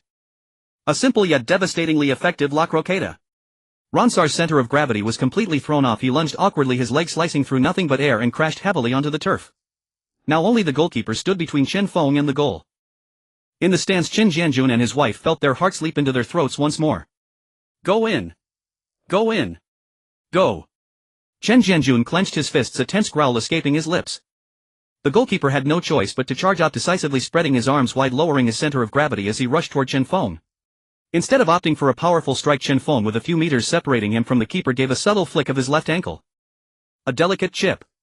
The ball traced a sublime arc, sailing over the goalkeeper's outstretched fingertips and nestled into the net. 2-0. Chen Feng had sealed the game, scoring a brace. Goal. Goal. Feng. Feng. After scoring, Chen Feng sprinted ecstatically towards the sideline. He ripped off his jersey, revealing the muscle definition honed over half a year, and waved it furiously in the air. His teammates swarmed him, tackling him to the ground and piling on. De Bruyne on top of Chen Feng ruffled his hair vigorously, laughing like a child. "Wow, that was amazing. When did you learn that La Croqueta?" Chen Feng, crushed at the bottom, could barely breathe and could only laugh and curse. "Get off me, you bastards, you're going to crush me to death." The referee ran over at that moment and showed Chen Feng a yellow card for his shirtless celebration. "Brilliant goal, but you took off your shirt, so I have to give you a yellow card." He got up from the ground, picked up his jersey, waved to his parents in the stands, and blew them a kiss. In the stands, Chen Jianjun excitedly hugged and high-fived every celebrating fan around him. At that moment he forgot he was in a foreign land, forgot the language barrier. The joy of football was universal.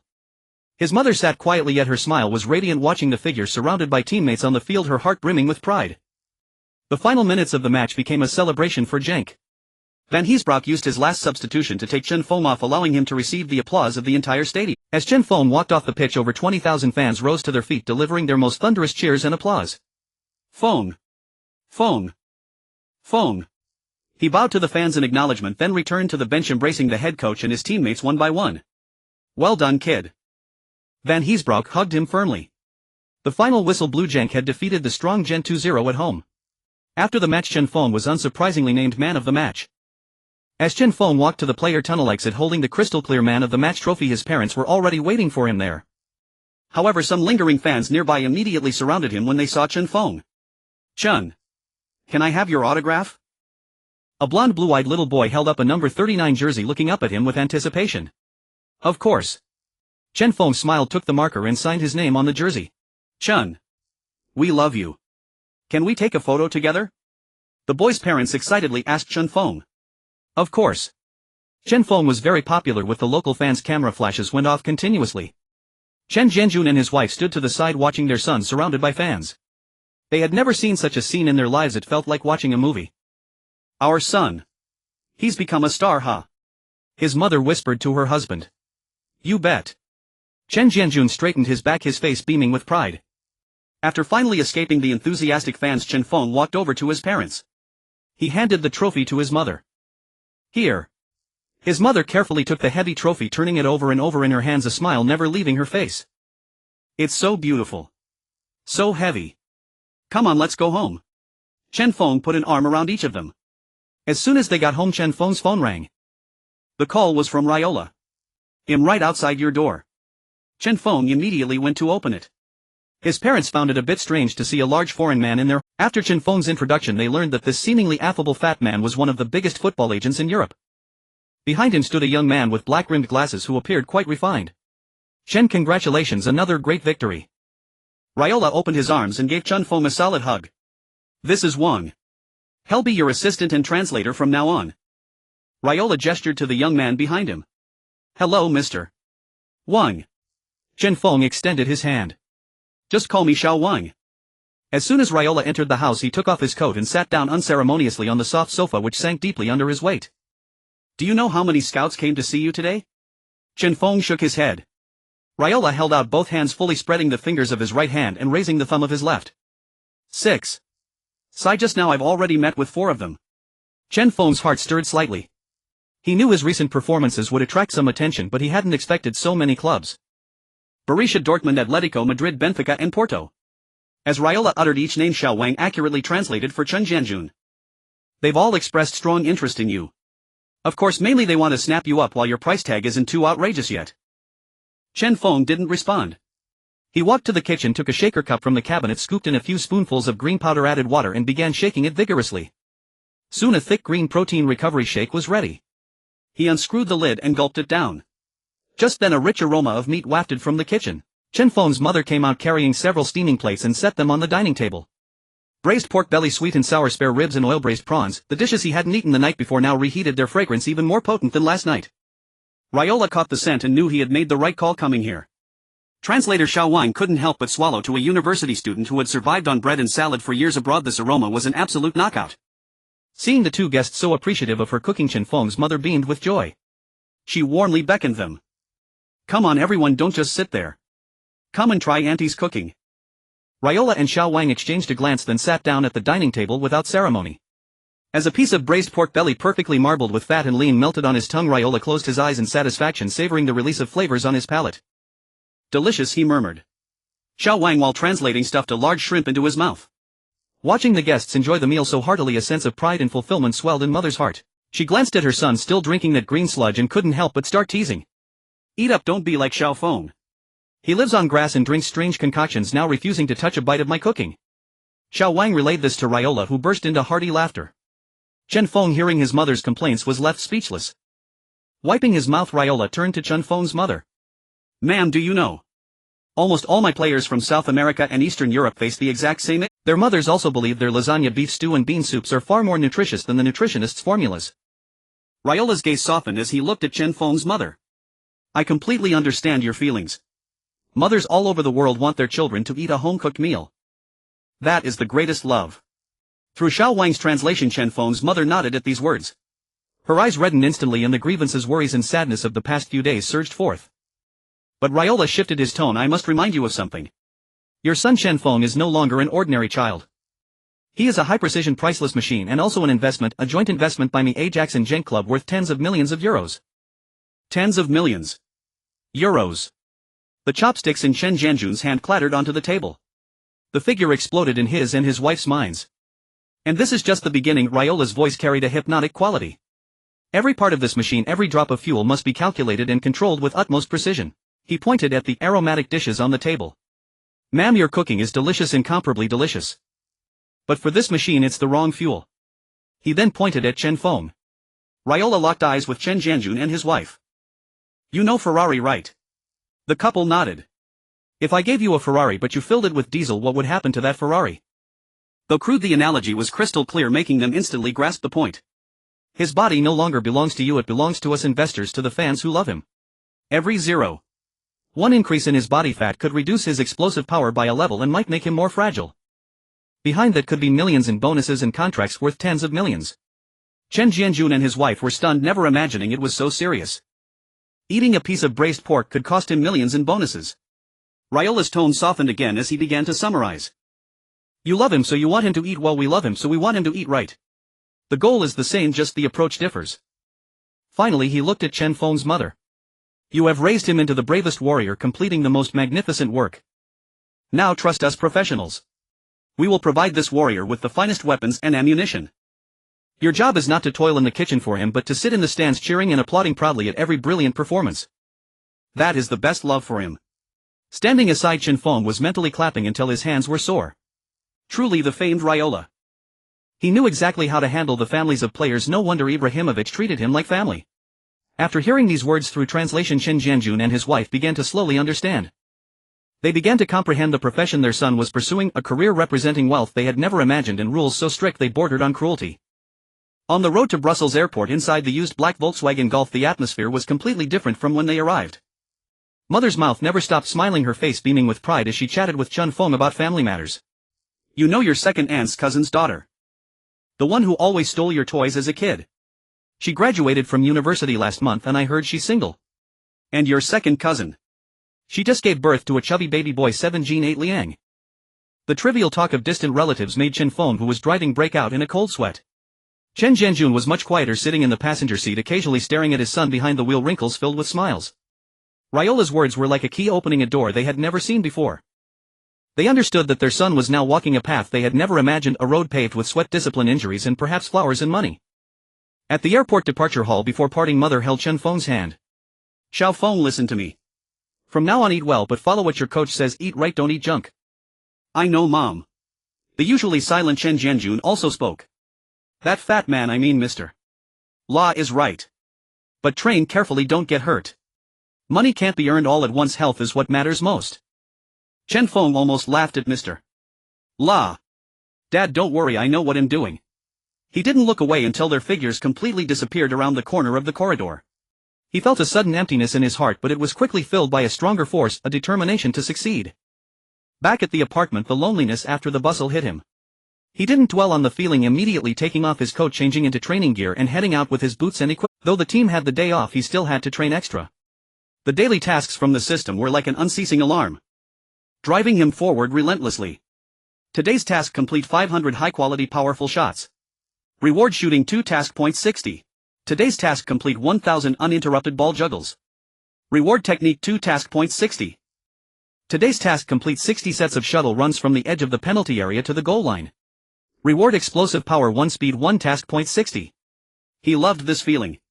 Every time he completed a task he could clearly sense his progress. The sensation of growing stronger intoxicated him. Goal. Another one for Chen. Unstoppable Chen Feng. Hank traveled to Sint-Truiden, a Limburg derby. After scoring, Chen Feng sprinted toward the corner flag where Sint-Truiden's most fervent supporters stood. He halted, raised a single index finger to his lips and delivered a silencing gesture toward the home fans who had just been hurling abuse. De Bruyne rushed over and grabbed Chen Feng by the arm. Enough, don't take it personally. Watch out, you might get hit. The referee hurried over as well, issuing only a verbal warning, no card. He knew full well the home supporters had opened the match with racially charged taunts. In an unassuming corner of the stands, an elderly man in a trench coat and hat jotted a line into his notebook. Chen Feng, 39, age 17, a physically commanding center forward with extraordinary left-footed shot power, blistering pace and solid physique, clear potential to become a world-class striker. Weaknesses: technical execution remains somewhat raw, rarely uses his right foot. He snapped the notebook shut, cast one last glance at 39 being led away by teammates, then departed the stadium. He was Piet de Visser, Chelsea Football Club's chief scout, 75 years old. A legendary Dutch scout who discovered Ronaldo, Romario, Robben and Van Nistelrooy among others. He had come primarily to assess Thibaut Courtois and Kevin De Bruyne, but now a new name topped his report. The day after the match, Chen Feng's phone rang. It was Mino Raiola. Brilliant work, kid, 2 more goals. Thank you. I told you, not another word of thanks. Raiola chuckled, half scolding. What you must do now is keep scoring. Every goal you net adds another 0 to your next contract. By the way, I've got some good news. His tone turned enigmatic. Do you know who watched you play yesterday? Piet de Visser, the Chelsea legend. Chelsea. Chen Feng drew a sharp breath. Drogba. Lampard. Terry. Their names flashed through his mind like thunderclaps. Ha! He came to watch your 2 teammates, but your name is almost certainly already in his little notebook. Of course, this is merely the beginning, an initial spark of interest. A formal offer is still far off. Your job is to make them see you're worth every cent they'd spend on you. Keep it up, kid. By the end of this winter break, your name will echo across all of Belgium. Meanwhile, Belgian sports media flooded their websites with coverage of the derby. Het Laatste News headlined: the Eastern Cannon roars again. Hank dominates Derby rival away. The Standard featured a cover photo of Chen Feng celebrating, index finger poised at his lips, and titled it Hank's New King Chen. His name was surging through Belgian football with unstoppable momentum, yet his mind fixated on a single thought. Open system interface. Ding. Match objective completed. Objective: score a goal and secure victory for the team. Assessment: 2 goals, flawless. Reward: strength 3, balance 3, task points 200. Full interface activated. Chen Feng. Age 17. Height 187 centimeters. Weight 78 kilograms. Attacking attributes. Shooting 7,899. Shot power 9,999. Heading 7,195. Penalty taking 6,786. Free kicks 5,880. Long range shot 6988. Technical attributes. Dribbling 6,888. Technique 6,987. Curve 6,085. Passing 6,382. Crossing 4,267. First touch 6,892. Physical attributes. Stamina 7,089. Agility 7,287. Balance 7,396. Jumping 7,086. Explosiveness 7,595. Speed 8,791. Strength 7,399. Fitness 7,795. Power 7,595. Preferred foot left right. Signature moves: thunderous shot, physical dominance. Current rating 76. System evaluation: keep going. Ha ha. Not bad at all. Now he'd face those rugged physical defenders with greater confidence. His task points had already accumulated to over 700. A few more matches and I'll have enough for a 1000 point injury recovery elixir, just in case. For players whose livelihood depends on physicality, injury is the greatest adversary. Countless prodigies have crumbled beneath its weight. This elixir would be his insurance policy. He closed the interface, changed clothes and headed to the gym for extra strength training. He would grow stronger, strong enough that no elite club worldwide could afford to overlook him, strong enough that every manager, when pressed by reporters, would sigh and say impossible to contain. He is Chen Feng. Early winter in Xia country. On online sports forums, fans debated the same perennial topics, discussed thousands of times before. Could Real Madrid's second Galactico era truly rival Barcelona? Could Guardiola's Dream Team 3 withstand any challenger? Was Terry's Wifegate scandal more gripping than the matches themselves? Manchester United floundered in post-Cristiano Ronaldo agony. Arsenal supporters endlessly protested, the club lacks ambition. Wenger invariably replied, we trust our youth. Tottenham fans refreshed Modric's rumored transfer to Real Madrid daily. And then there was the national team. Its chronic underperformance remained a collective sore point whenever it surfaced. Consensus dictated swift, furious backlash. At a prominent football forum, night owls still lurked deep into the hours, idly posting. One user ID Tianhailienter scrolled YouTube aimlessly seeking fresh football highlights. A die-hard Inter Milan fan, and once Adriano's most devoted admirer, he'd felt something irretrievably missing since the king fell from grace at San Siro. A bold English title in his homepage feed caught his eye. Belgian League Hwasia Cannon's unstoppable goals. Hwasia Cannon. Tianhailienter blinked, then scoffed. Nonsense. When did we ever produce a player capable of scoring in Europe, let alone a cannon? Clickbait has gone international now. He clicked in, intending to mock, ready to screenshot and ridicule it on the forum. The video's quality was sub-HD, evidently recorded on a mobile device, grainy yet clear enough to follow. It opened with a black-haired player in blue jersey 39 receiving the ball just outside the penalty area. As defenders lunged forward, he didn't adjust, simply wound up his left leg and struck. That shooting stance. That sweeping arc of the swing. That raw visceral power radiating even through the screen. It was uncanny, absolutely uncanny. In the video, the player wearing number 39 repeatedly hammered the opponent's goal with his left foot. There were long-range strikes from outside the box, fierce close-angle shots at the near post, and an unknown breakaway. Each goal was a raw display of violent aesthetics. Is this our player? He immediately downloaded the video and uploaded it to the football forum he had frequented for nearly a decade. He wanted to post it to let all football lovers see it. He even had a title ready, mind-blowing. Discovered a homegrown Adriano. As soon as the post was out, replies came quickly. 1 LOP is bragging again. Reported no thanks. 2L a homegrown Adriano. Don't be ridiculous. We can't even find a homegrown Inzaghi these days. 3L holy crap. Holy crap. Holy crap. OP isn't lying. The power in those kicks is insane. The shot at 115 in the video left me speechless. This reply was like a signal, it exploded instantly. 18L damn. Is this really one of our own? With this physique and this level of contact, are you sure he's not mixed race? 35L the explosive running power, the force in his shots. It has that vibe. His technique might be a bit rough, but that doesn't matter. What matters is he dares to shoot. And he shoots so fiercely. 99L found him. Found him. The player's name is Chen Feng, 17 years old, from Ajax's youth academy, currently on loan at KRC Genk in the Belgian Pro League. Height 187 centimeters, weight 78 kilograms. My god, those physical stats. 123L, nice one. I just checked Genk's official site. Holy shit, he's already scored 8 goals in the league. 124L, seriously. The Belgian league might not be one of the top 5, but its level is definitely not low. An 8-goal tally at 17. This kid is destined for greatness. Within just a few hours late into the night, the post was pinned to the top of the forum's front page, its title turned a blazing red by the moderator. 17-year-old prodigy Chen Feng shines in Belgian league, conquering Europe with violent aesthetics. A player from Xia country who could make it in Europe was like a spark in winter. Netizens frantically began searching online for any news about Chen Feng. His match videos were watched over and over. Every goal he scored was turned into GIFs and wildly shared across various fan groups. Some fans who knew foreign languages used VPNs to access Belgian sports websites, painstakingly translating news reports about Chen Feng word by word with translation software. When those headlines were translated, the entire forum erupted. Genk's new King Chen. The heavy cannon from the East Van Heesbroek, he has all the potential to become a world-class striker. These were headlines never seen in domestic media, making fans in Xia country's blood boil with excitement. Awesome, he's making us proud. Hope he stays healthy and never gets injured. But the most liked comment with nearly 3,000 upvotes was, never come back.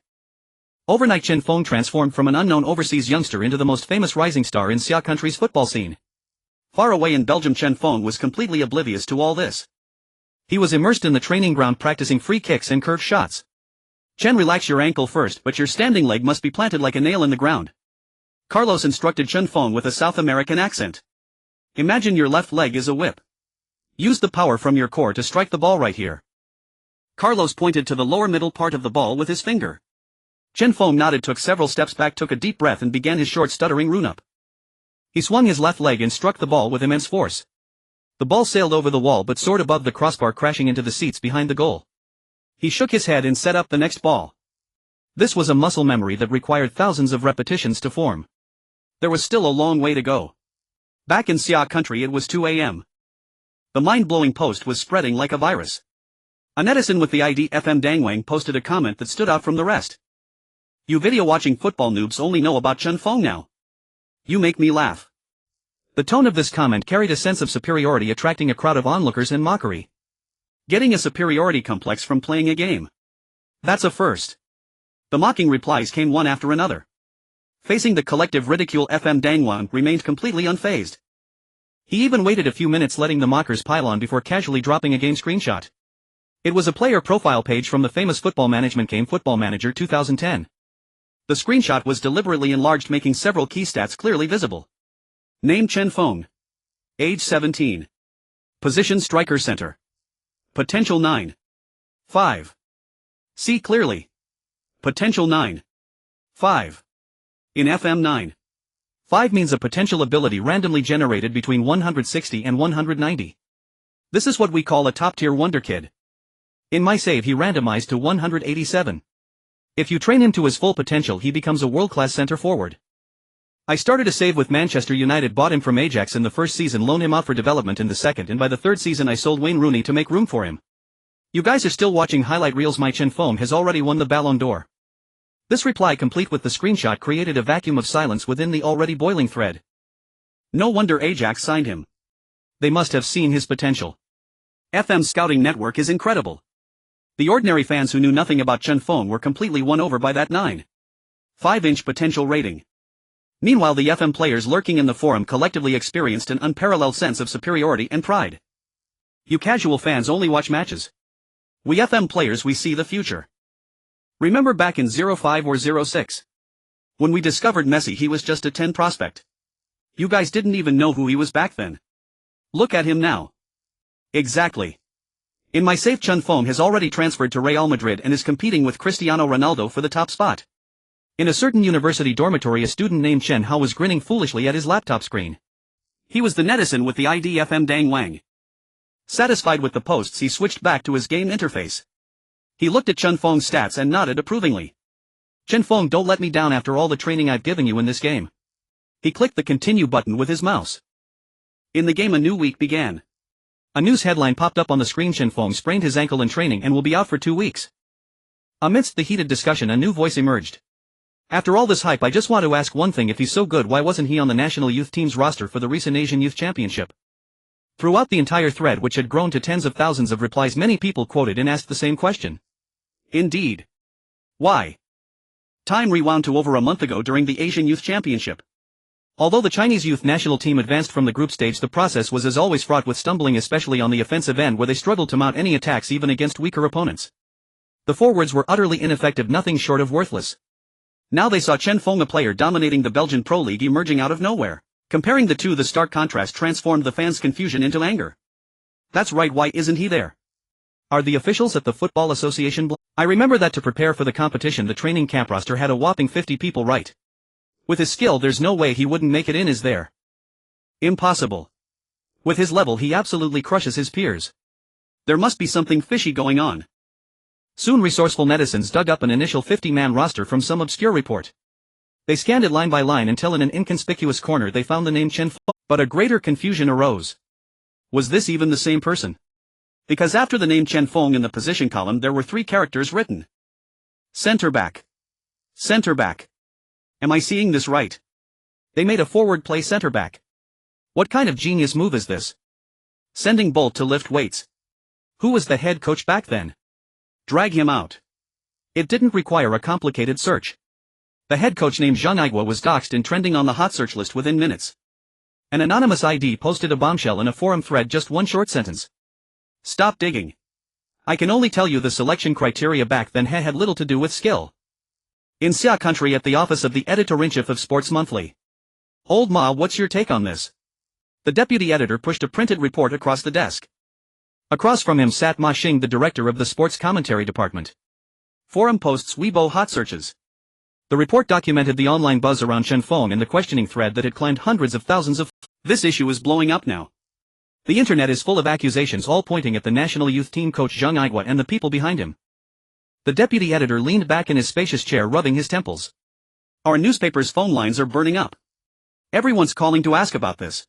Ma Xing put down the report and looked at the deputy editor. I saw his game highlights too. He's a real talent, definitely a cut above the rest. So that's the problem, the deputy editor immediately interjected. With a talent like this, what right did Zhang Aigua have not to select him? Even if his form was off back then, he should have at least made the 23-man squad.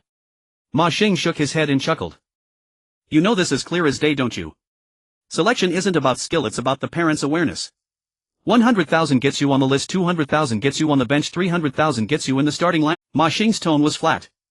That's the unspoken rule, isn't it? What the hell kind of nonsense is this? The deputy editor couldn't hold back, slamming his fist heavily on the desk, making the pens in the holder jump. If it weren't for his luck in meeting Arie Haan, had probably be turning screws in some factory by now. We've reported on this for years, fans have cursed for years. Has it done any good? No, this time is different. Before we had no evidence. We could only hint around, say something innocuous. Chen Feng is tearing it up in Belgium now. That's the loudest slap in the face to that selection result. I'm going to write a report right about this. Think carefully. Once that report is out, it'll be like poking a hornet's nest. I don't care. The deputy editor's attitude was unyielding, his voice resolute. If we don't speak up now, how many more Chen Fengs will be destroyed? That afternoon a report that would stir up a storm was born. A tale of contributions who was strangling our geniuses. The article started with Chen Feng's performance in the Belgian Pro League, describing every goal he scored on the European stage. Then it took a sharp turn, pulling back to the national youth team's training camp months. It didn't explicitly mention any details of demanding money, as that would land them in legal trouble. But through anonymous tips from players and parents, and by cleverly linking together those dinner parties and sponsorship fees, it also painted a contrast between Chen Feng's family background and the wealthy second-generation players who ultimately made the roster. The moment the report was published, it was like a stone cast into a calm lake, creating 1,000 ripples. The entire sports world of Xia country was ignited by this article. It was winter in the capital city. In the meeting room of the Total Football Program team, producer Old John was reading the latest issue of Sports Monthly. He had read that article no fewer than 10 times. This article has completely blown the lid off. Should we follow up? Asked host Old Duan. Old Zhang put down the magazine, rubbed his head and thought for a moment. This is a very sensitive issue. If we don't handle it well, we could easily get into trouble. As the flagship sports program of Xia country, their influence was immense. Every move they made would be magnified and interpreted endlessly. We follow. We must follow. Old Duan's attitude was very firm. That's right, Director Old Wang added excitedly. How many programs have we made over the years? How many times have we talked about the plight of players going abroad? Now Chen Feng is the perfect entry point. Old Zhang looked up at Old Duan and Old Wang, seeing the fire in their eyes. It was a flame he himself felt too. All right. Since we're following up, we need to go deeper, do it better and make a bigger impact than anyone else. He stood up. Just reposting someone else's report is pointless. That's their credit, not ours. We need first-hand material. Belgium Jank. Let's send a team over to interview Chen Feng directly. Great idea. Old Duan slapped his thigh, his whole demeanor excited. We shouldn't just interview Chen Feng, we should also interview his teammates and coaches to give a comprehensive picture of his life and training now, including the difficulties he faces. Let the fans back home see what it really takes to be a professional player. Editor Xiao Wang suggested we could also interview Wang Yang and Brutus while we're there and figure out how to edit it later. Old Zhang returned to his seat and wrote emphatically on the whiteboard, let's call our theme Searching for the Wind or Searching for the Striker. 3 days later in Genk, Belgium. Chen Feng had just finished his morning training and was heading to the cafeteria for lunch. Just then his phone rang in his pocket. It was an unfamiliar number and the 86 prefix on the screen made him wary, wondering if it was a scam call. But he answered anyway. Hello. Hello, is this Chen Feng? On the other end was a calm male voice with a hint of familiar magnetism. Speaking. Who is this? Hello, Chen Feng. My name is Iwei, a host for the program Total Football. World Football. He knew this show all too well. Every Monday evening he used to grab a small stool and wait eagerly in front of the television to watch it. The narrations, the touching music and the stories of legendary footballers had accompanied him through the entirety of his monotonous days at the sports school. He never dreamed that one day World Football would call him. Yes. Iwei's voice carried a clear hint of a smile. We would like to conduct an exclusive interview with you. Would you be available? Our colleagues from the program team have already arrived in Brussels. Arrived in Brussels. Chen Feng's tone shifted dramatically. Their efficiency was astonishing. They had come directly without even waiting for his consent. Yes, we hope to meet with you as soon as possible to discuss the specifics of the interview. Of course, we will first go through your agent. Oh, okay, all right. Chen Feng felt his mind struggling to keep up, blurting out the question that puzzled him. Well, why? Do you want to interview me? Iwei let out a soft chuckle on the other end of the line. Do you not realize how popular you've become back home? Popular. Unpopular. Holding the phone, Chen Feng looked utterly bewildered. What was all this about? He scratched his head and opened his long-neglected Weibo account. The moment he logged in, the screen froze. Countless mentions and private message notifications flooded in, overwhelming his phone's memory. A 99 red badge densely covered the bottom of the screen. What's going on? He waited a while before finally managing to open the list of private messages. Fengshen. You are my idol. Please give me your autograph. Brother Feng, do you still remember Zhang Igua from back then? Now fans all over the internet are cursing him. Fengshen, whatever you do, don't come back. Keep playing well abroad. We will always support you.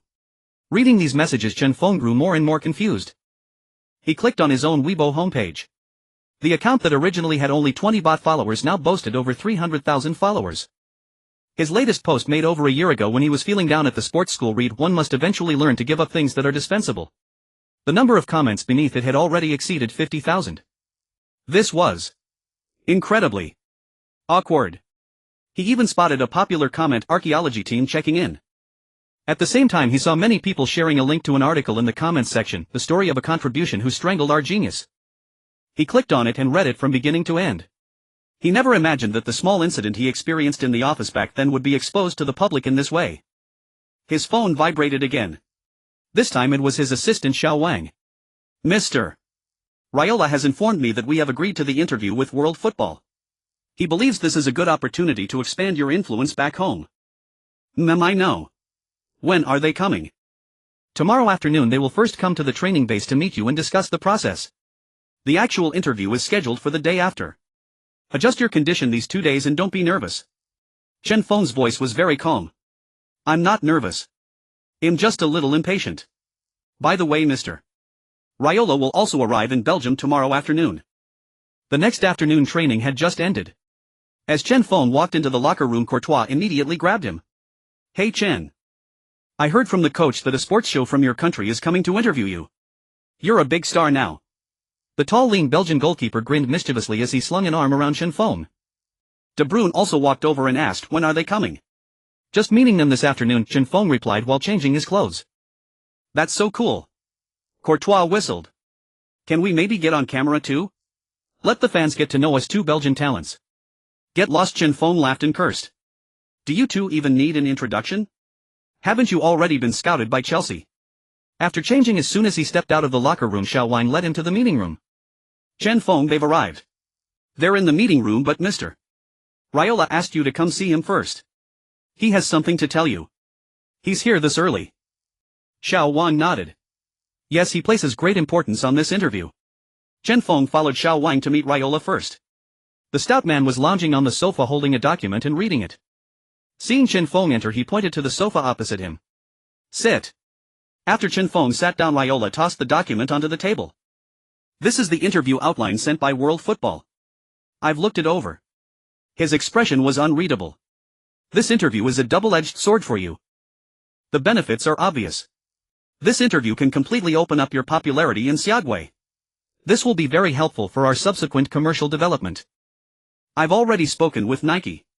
If this interview goes well, a shoe sponsorship contract is basically secured. Chen Feng listened quietly, not interrupting. But the drawbacks are equally clear.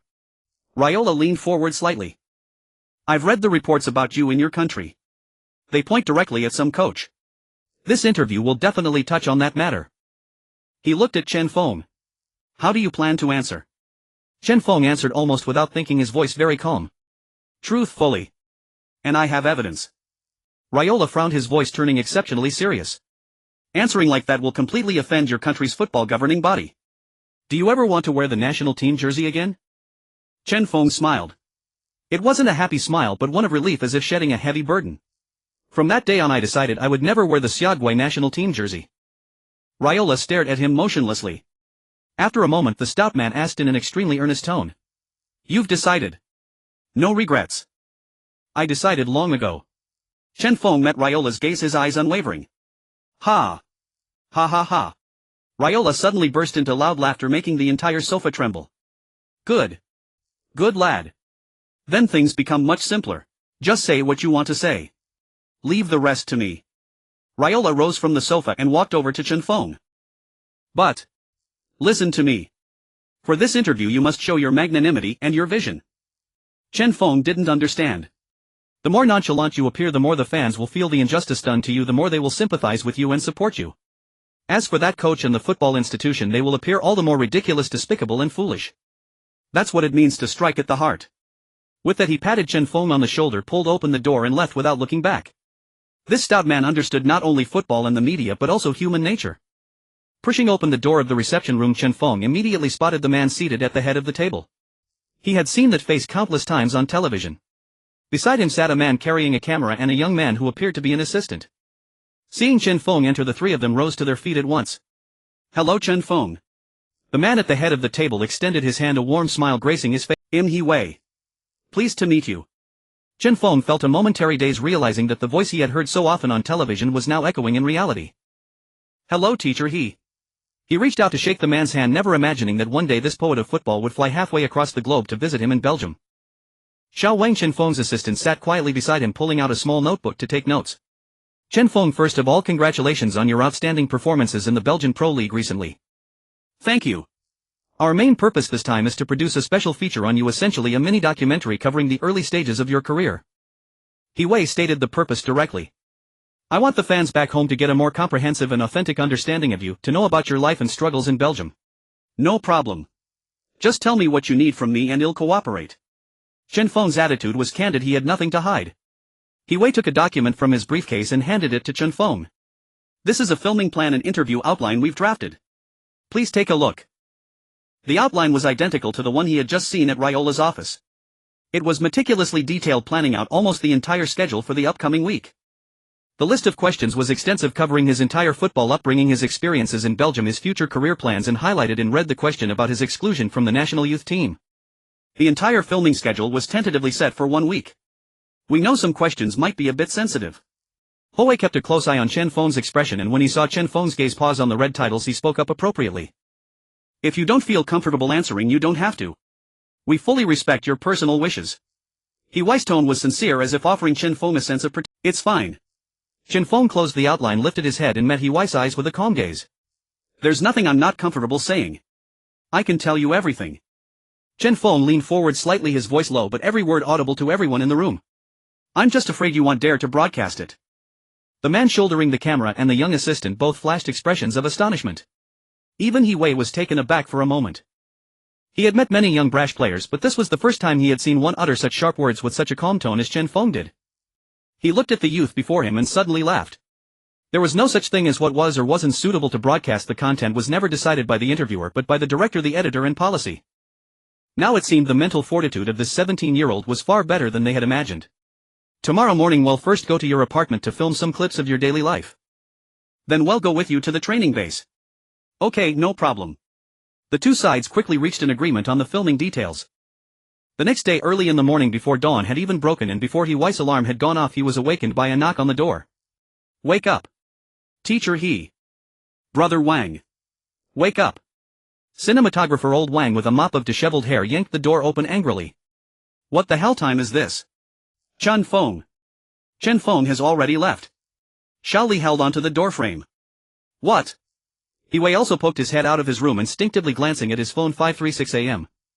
His assistant just called saying Chen Feng has already gone for a run to the training base by himself and asking if we're going to film. Hiwai and old Wang exchanged a glance. Quick, pack up, let's follow. They jumped into their rented car and plunged into the cold December Belgian morning wind, heading towards the Genk training base. When they arrived at the training base, the entire place was eerily quiet. Where is he? Old Wang, shouldering the heavy camera, exhaled puffs of white breath. Over there. Xiaoli Sharpie pointed into the distance.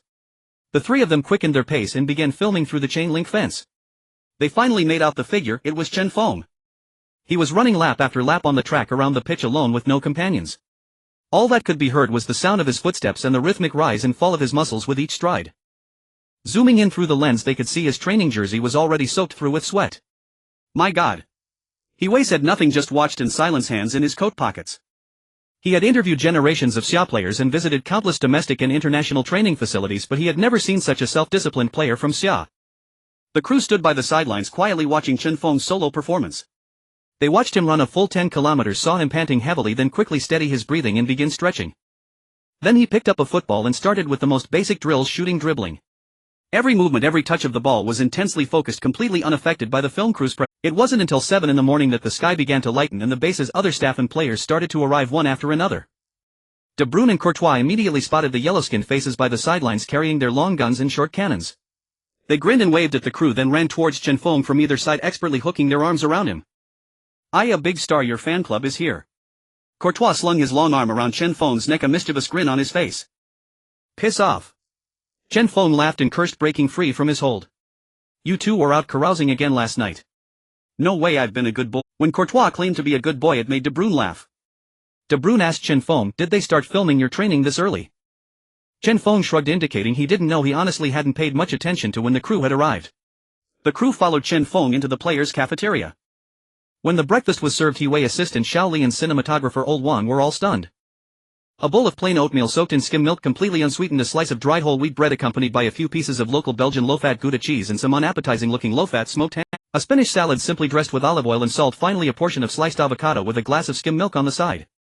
The entire breakfast looked devoid of any steam or grease, utterly incapable of whetting one's appetite, and was even somewhat off-putting. Cinematographer old Wang and assistant Xiaoli exchanged a glance, both seeing a hint of doubt in each other's eyes. Old Wang leaned in and whispered to Xiaoli.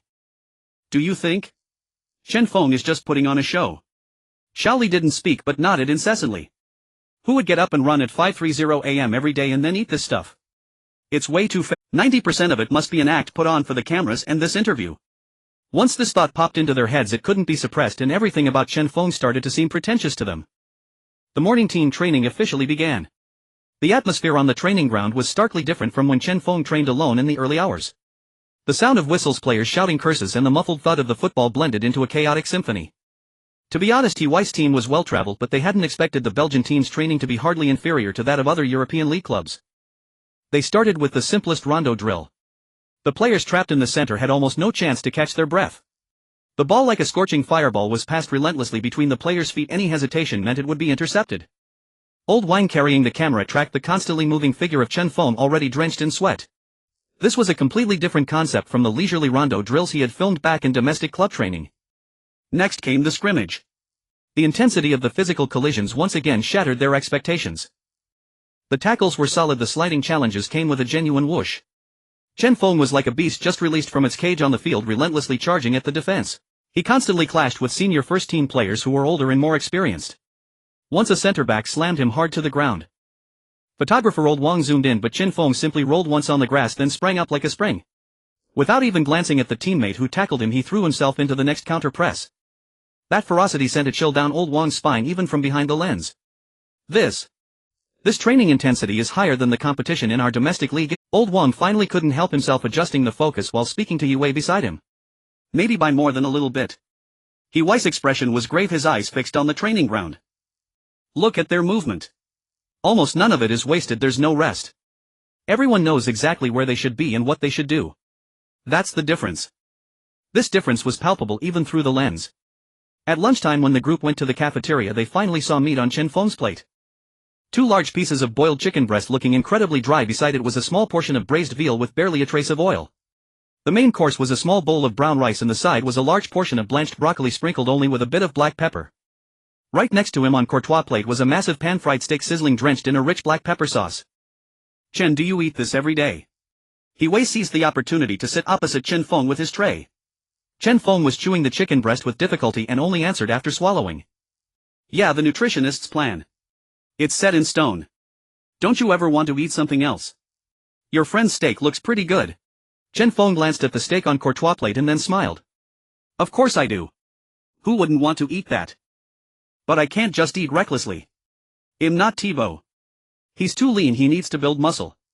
Chen Feng's answer was simple and direct. Besides, he's a goalkeeper and I'm a forward. My body fat percentage has to stay under 10. He paused, suddenly remembering something. When my parents came to visit, they asked pretty much the same thing. Raiola used a metaphor for them that I think was spot on. What metaphor? These are all fuel. Put in the wrong kind and the car breaks down. Yue silently recited these words, looking at the 17-year-old youth before him. He had interviewed countless players and heard countless stories about talent and hard work, but in that moment he suddenly understood why Chen Feng possessed such terrifying explosive power and physical condition at his age. Talent was certainly important, but this monk-like self-discipline was the true reason he could leave his peers behind. Afternoon training ended and most players happily walked into the locker room ready to drive home. Teacher, the filming is done for today, right? My arms are about to fall off. Photographer Old Wang put down the camera. Should be about it, let's. Before Yue could finish his sentence, he saw a figure emerge from the locker room, but heading not towards the parking lot. He had changed into a dry training kit and wore his cleats as he walked back to the now empty training ground. He's still practicing, Assistant Xiao Li muttered. Yue said nothing, just tilted his chin towards Old Wang. Old Wang had no choice but to shoulder the camera and tripod again and head to the training ground. Thwack! Thwack! The football flew towards the goal time and again he shot using full force. This beautiful sound was exceptionally clear across the field. What surprised the team most was that De Bruyne and Courtois were also there. One was passing the ball to him while the other had put on gloves and stood in front of the goal. Thwack! Shun! Are you trying to break my hand? Aim for the corners. Courtois howled, having just saved a powerful shot, clutching his numbed palm. Chen Feng completely ignored his complaints, turning to yell at De Bruyne. Kevin, pass it faster. Put some power into it. Aim better. Yue and his crew stood silently on the sidelines. The red recording light on the camera blinked continuously, capturing the scene. A report from Sports Monthly suddenly flashed through his mind, the story of contributions who was stifling our prodigies. Now he seemed to have found another answer. It wasn't just those invisible contributions that stifled prodigies, but perhaps also training that was like boiling a frog in lukewarm water, a comfortable environment and a long-lost pure love and reverence for football. He turned to Old Wang and said, record all of this exactly as it is. Don't cut a single second. The next day the film crew's focus shifted to Chen Feng and his teammates. They wanted to see how this youth from the East integrated into this Belgian team, especially given that Belgium is a multilingual country. The atmosphere in the Genk locker room was much more relaxed than He Wei had imagined. Players were chatting loudly, a mix of languages, jokes and curses filling the air. Courtois was telling dry jokes in the locker room while De Bruyne and Chen Feng kept teasing him about how bad his jokes were. He Wei and his team watched, finding it incredible how naturally Chen Feng interacted with his Belgian teammates as if they had grown up together. There was absolutely no barrier caused by nationality or skin color. Wasn't the common belief that when players from our country went abroad they got homesick, couldn't fit into the foreign atmosphere, couldn't speak the language, which is why most teams found Xia Kingdom players particularly shy and introverted? But they discovered an even more astonishing fact. When Chen Feng communicated with different teammates, he would switch between languages. He joked with teammates from the French-speaking region in simple French, bantered with Courtois and De Bruyne in Dutch, and sometimes mixed in English. This level of language proficiency exceeded their expectations. During a training break, He Wei found an opportunity to pull Courtois and De Bruyne aside. He wanted to conduct a brief interview with them. Thibaut, Kevin, hello. Through translator Xiao Wang, He Wei explained his intentions. Interview us. Cool. Courtois seemed very excited, deliberately fixing his hair for the camera. Hello. I'm Thibaut Courtois, the most handsome goalkeeper in Belgium. After bombarding them with a barrage of questions, He Wei cut straight to the chase. In your eyes, what kind of player is Chen Feng? The question had barely left his lips when Courtois blurted out, a madman. The words were crisp and resolute, without a hint of hesitation. Realizing his choice of words might have been too blunt, Courtois attempted to explain himself. You should have seen him when he first joined the U19 team. He would get up and run before dawn and train until dark, refusing to leave. We all thought there was something wrong with him. Back then the coach secretly told us that if we had even half his drive, we'd have been professional players long ago. De Bruyne nodded beside him, finally speaking up. He is indeed exceptionally hardworking and very goal-oriented. At first we thought he was just putting on a show to make a good impression on the head coach. But for over half a year now he's trained like this almost every single day. De Bruyne's words reminded him of Chen Feng's Spartan breakfasts and lunches, which were almost ascetic in their simplicity. It was only then that the cameraman old Wang and Xiaoli believed that Chen Feng's actions were not an act but a daily unyielding persistence. So how did you three become friends? He Wei wanted to know what exactly had transpired among these three young men of such disparate temperaments. At this question a smile spread across De Bruyne's face. We were forced into it. He then shrugged helplessly at the camera. This guy, after he arrived, he trained extra every day and insisted on dragging us along with him. Exactly. And the coach even ordered us to accompany him. One would practice shooting, one passing and one goalkeeping. As he spoke, De Bruyne's tone shifted to one of accusation. I had just gotten a girlfriend at the time, you know.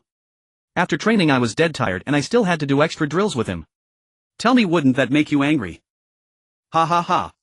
Courtois couldn't hold back any longer, doubling over with laughter as he recalled the past. Back then Kevin would pass the ball on the sidelines while cursing him out, calling him a lunatic.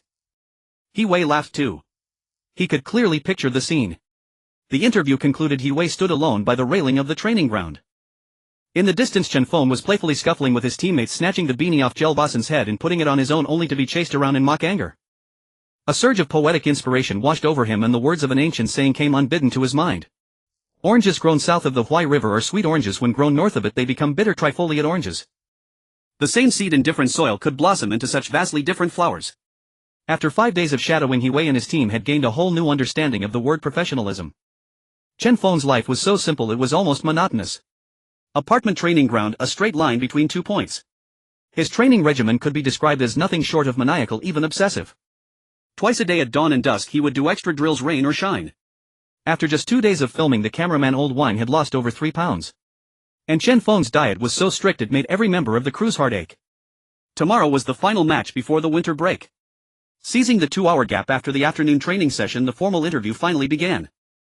The lights and cameras were already set up in the meeting room. Chen Feng changed into a clean training t-shirt and sat quietly opposite He Wei. Not far away his assistant Xiao Wang and his agent Raiola sat behind the lens. The interview started with light-hearted topics. What was the hardest thing to get used to when you first arrived in Belgium? The language. When I first got here my English wasn't good and I knew nothing about Dutch. I basically communicated with my teammates and coaches through gestures and guesswork. It's much better now. We can see you have a great relationship with Courtois and De Bruyne. How did you meet? We met in the U19 team. A hint of a smile played on Chen Feng's lips. When I first arrived they were the first to accept me. Especially during training they helped me a lot. The atmosphere in the room became relaxed and amiable. He Wei knew the moment had come. He cleared his throat and looked directly into Chen Feng's eyes. The most crucial question, the one that all of China's football fans were burning to know the answer to, was finally posed. Chen Feng, we all know you've been performing exceptionally well in the Belgian Pro League, which has thrilled fans back home. But it's also raised a huge question. And that is, at the national youth team training camp held in Shanghai a few months ago, why didn't you make the final squad? The moment the question was asked, the air in the room seemed to solidify. The cameraman Old Wang zoomed in on Chen Feng's face, not wanting to miss a single flicker of emotion. But Chen Feng was perfectly calm. He had been waiting for this question for a long time. However, he didn't answer immediately. He had to put on an act of composure and indifference. A few seconds later, Chen Feng smiled. Maybe my contribution just wasn't enough. He wise pupils contracted. He had anticipated countless answers, an angry accusation, a grievance-filled defense, a helpless silence. But he never expected Chen Feng to address the issue with such a flippant, joking tone. Contribution. Yes, contribution. Chen Feng nodded, looking calmly at the camera, his smile unwavering. At the time, our head coach for the training camp, Coach Zhang Igua, told me that for this Asian Youth Championship many players and their parents wanted to make a contribution to the nation and the collective. You know what? He even put a price tag on me. Chen Feng recounted the story as if it were something hilarious, but it was agonizing for those listening. He sensed something was wrong. This was nothing like the script he had envisioned. A victim shouldn't have this expression, shouldn't use this tone of voice. He said then 100,000 to get on the roster, 200,000 to be a substitute, and 300,000 to start. There was even a hint of laughter in Chen Feng's voice. At that moment I thought to myself, given my family's situation, I couldn't even scrape together 20,000, let alone 100,000. So I was caught. When Chen Feng finished, the room was so silent you could hear a pin drop. Is this true? His voice was a little hoarse. Of course. Chen Feng pulled out his phone and prepared to open an audio file. To avoid any misunderstandings in the future, I recorded it all. Teacher, would you like to hear it? He stared at the phone, knowing full well that what it contained was a bomb that could detonate the entire Chinese football scene. He glanced at the cameraman and his assistant and saw barely contained rage in their eyes. Play it. We must play it. Old Wang's voice was low, but his tone was resolute. He said nothing but gave Chen Feng a firm nod. Chen Feng pressed play. A greasy, arrogant voice rang out clearly from the phone. Foolish boy, 100,000 for the roster, 200,000 for the substitute bench, 300,000 for the starting lineup. Understand? Do you think you're the only one from a poor family? How many of these kids come from well-off homes? Yet they have the awareness to understand what it means to contribute to the collective. I want to ask, what exactly is the criterion for selection? The criterion is whoever contributes has the right to wear this uniform. When the final line finished playing, Yi's face was flushed crimson, his fists clenched tightly. Having covered sports for so many years, he had heard countless scandals and corruptions, but none had ever filled him with such fury and humiliation as this. This recording. We must cut it into the program and broadcast it exactly as is. Yi's voice cracked slightly from anger. But Chen Feng shook his head. Teacher, there's no need. What? Yi was stunned, wondering if his ears had deceived him. I said don't broadcast this recording. Chen Feng looked at Yi with a gaze full of sincerity. That matter is long past. In playing well in Belgium, now that incident led me to meet Coach Arie Haan, allowed me to have today, and made me resolve to come to Europe. As for that Coach Zhang, I don't want to pursue it further. Perhaps it was just his personal behavior, because I believe our football environment will keep improving and such things will be hard to happen again. After these words, the entire production crew was dumbfounded, their faces etched with incomprehension. Chen Feng clearly held a nuclear weapon capable of destroying the other's reputation, so why didn't he press the launch button? This was a monumental injustice. Only Raiola, sitting in the corner, curled his lips into a smile, watching Chen Feng before the camera with eyes full of admiration. This was true vision, true psychological warfare. The more you insisted on not broadcasting, the more those who sympathized with you would broadcast it. Yi was completely baffled. He simply couldn't keep up with Chen Feng's thinking. Chen Feng, are you sure? He wanted to confirm again. This is the best chance to expose the corruption and clear your name. Why would you give it up? Chen Feng's expression remained calm. Teacher, I don't need to clear anything up. I now have the opportunity to play in Europe. Every goal I score, every assist I make is the best proof of my ability. Those who understand will naturally understand. As for exposing the corruption, Chen Feng smiled. I believe justice lies in the hearts of the people. Moreover, I don't want my personal issues to affect the image of Xia Kingdom football as a whole. We're already struggling enough, we don't need more negative news. I'd rather the fans remember Chen Feng running on the pitch, not Chen Feng wallowing in past grievances. Looking forward is what truly matters, isn't it?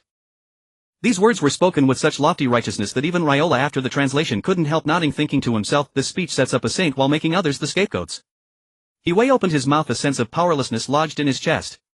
He desperately wanted to speak up for Chen Feng's injustice, yet here was the victim comforting the onlooker. Such a stark contrast felt like a truck slamming into his heart. But as a seasoned media professional he thought it over and quickly understood. Once Chen Feng's magnanimous remarks spread, they would ignite more fury and sympathy among fans than the recording itself. That silent accusation was the deadliest blow. Good. Good. He forcibly suppressed his emotions and continued the interview. Let's change the subject. Talk about your future. Your performance is outstanding now. I hear many scouts have come to watch you. What plans do you have for the future? I wouldn't call them plans. I'm only 17, my career is just beginning. The most important thing for me is to stay grounded and play every match well. The first thing that flashed through Chen Feng's mind was the advice from his agent Raiola. Kid, remember, never reveal your true thoughts in front of the media. Make them see you as someone with ideals, ambitions, a pure person willing to sacrifice everything for football. That's your persona. Jank gave me the opportunity. Coach Van Heesbroek trusts me immensely. All I want now is to repay the club and the coach with good performances. As for the future, of course I hope to challenge myself on a higher stage like the top 5 leagues, but that requires taking it step by step. Chen Feng paused, then continued. And I hope to prove through my efforts that players from Xia Kingdom can also thrive in Europe's top leagues. That is more important than which club I personally join. Brilliant. These words could be written into a textbook, expressing gratitude for the current platform, showing lofty ambitions and elevating personal ideals to the level of bringing glory to the nation. Even Yue nodded inwardly. This kid had high football IQ and even higher emotional intelligence. The interview atmosphere lightened. Yue asked a few questions about daily life. Chen Feng answered fluently, even sharing some amusing anecdotes about Courtois and De Bruyne, making the crew laugh. As the interview neared its end, Yue knew the final question, the sharpest one, had to be asked. It was even more sensitive and thorny than the contribution issue, striking directly at the most fundamental and fragile emotions of hundreds of millions of Xia Kingdom fans. Yue unconsciously straightened up. Chen Feng, one last question. His expression turned serious, his voice dropping low. We all know that wearing the national team jersey to fight for one's country is the highest honor for any athlete. Fans back home eagerly look forward to the day you don that jersey and charge forward for the Xia Kingdom team. Yue's gaze locked onto Chen Feng's eyes as he asked word by word, as for the future, what are your thoughts on the national team? After the question, everyone's eyes were on Chen Feng. Raiola, who had been lounging on the corner sofa, also opened his eyes.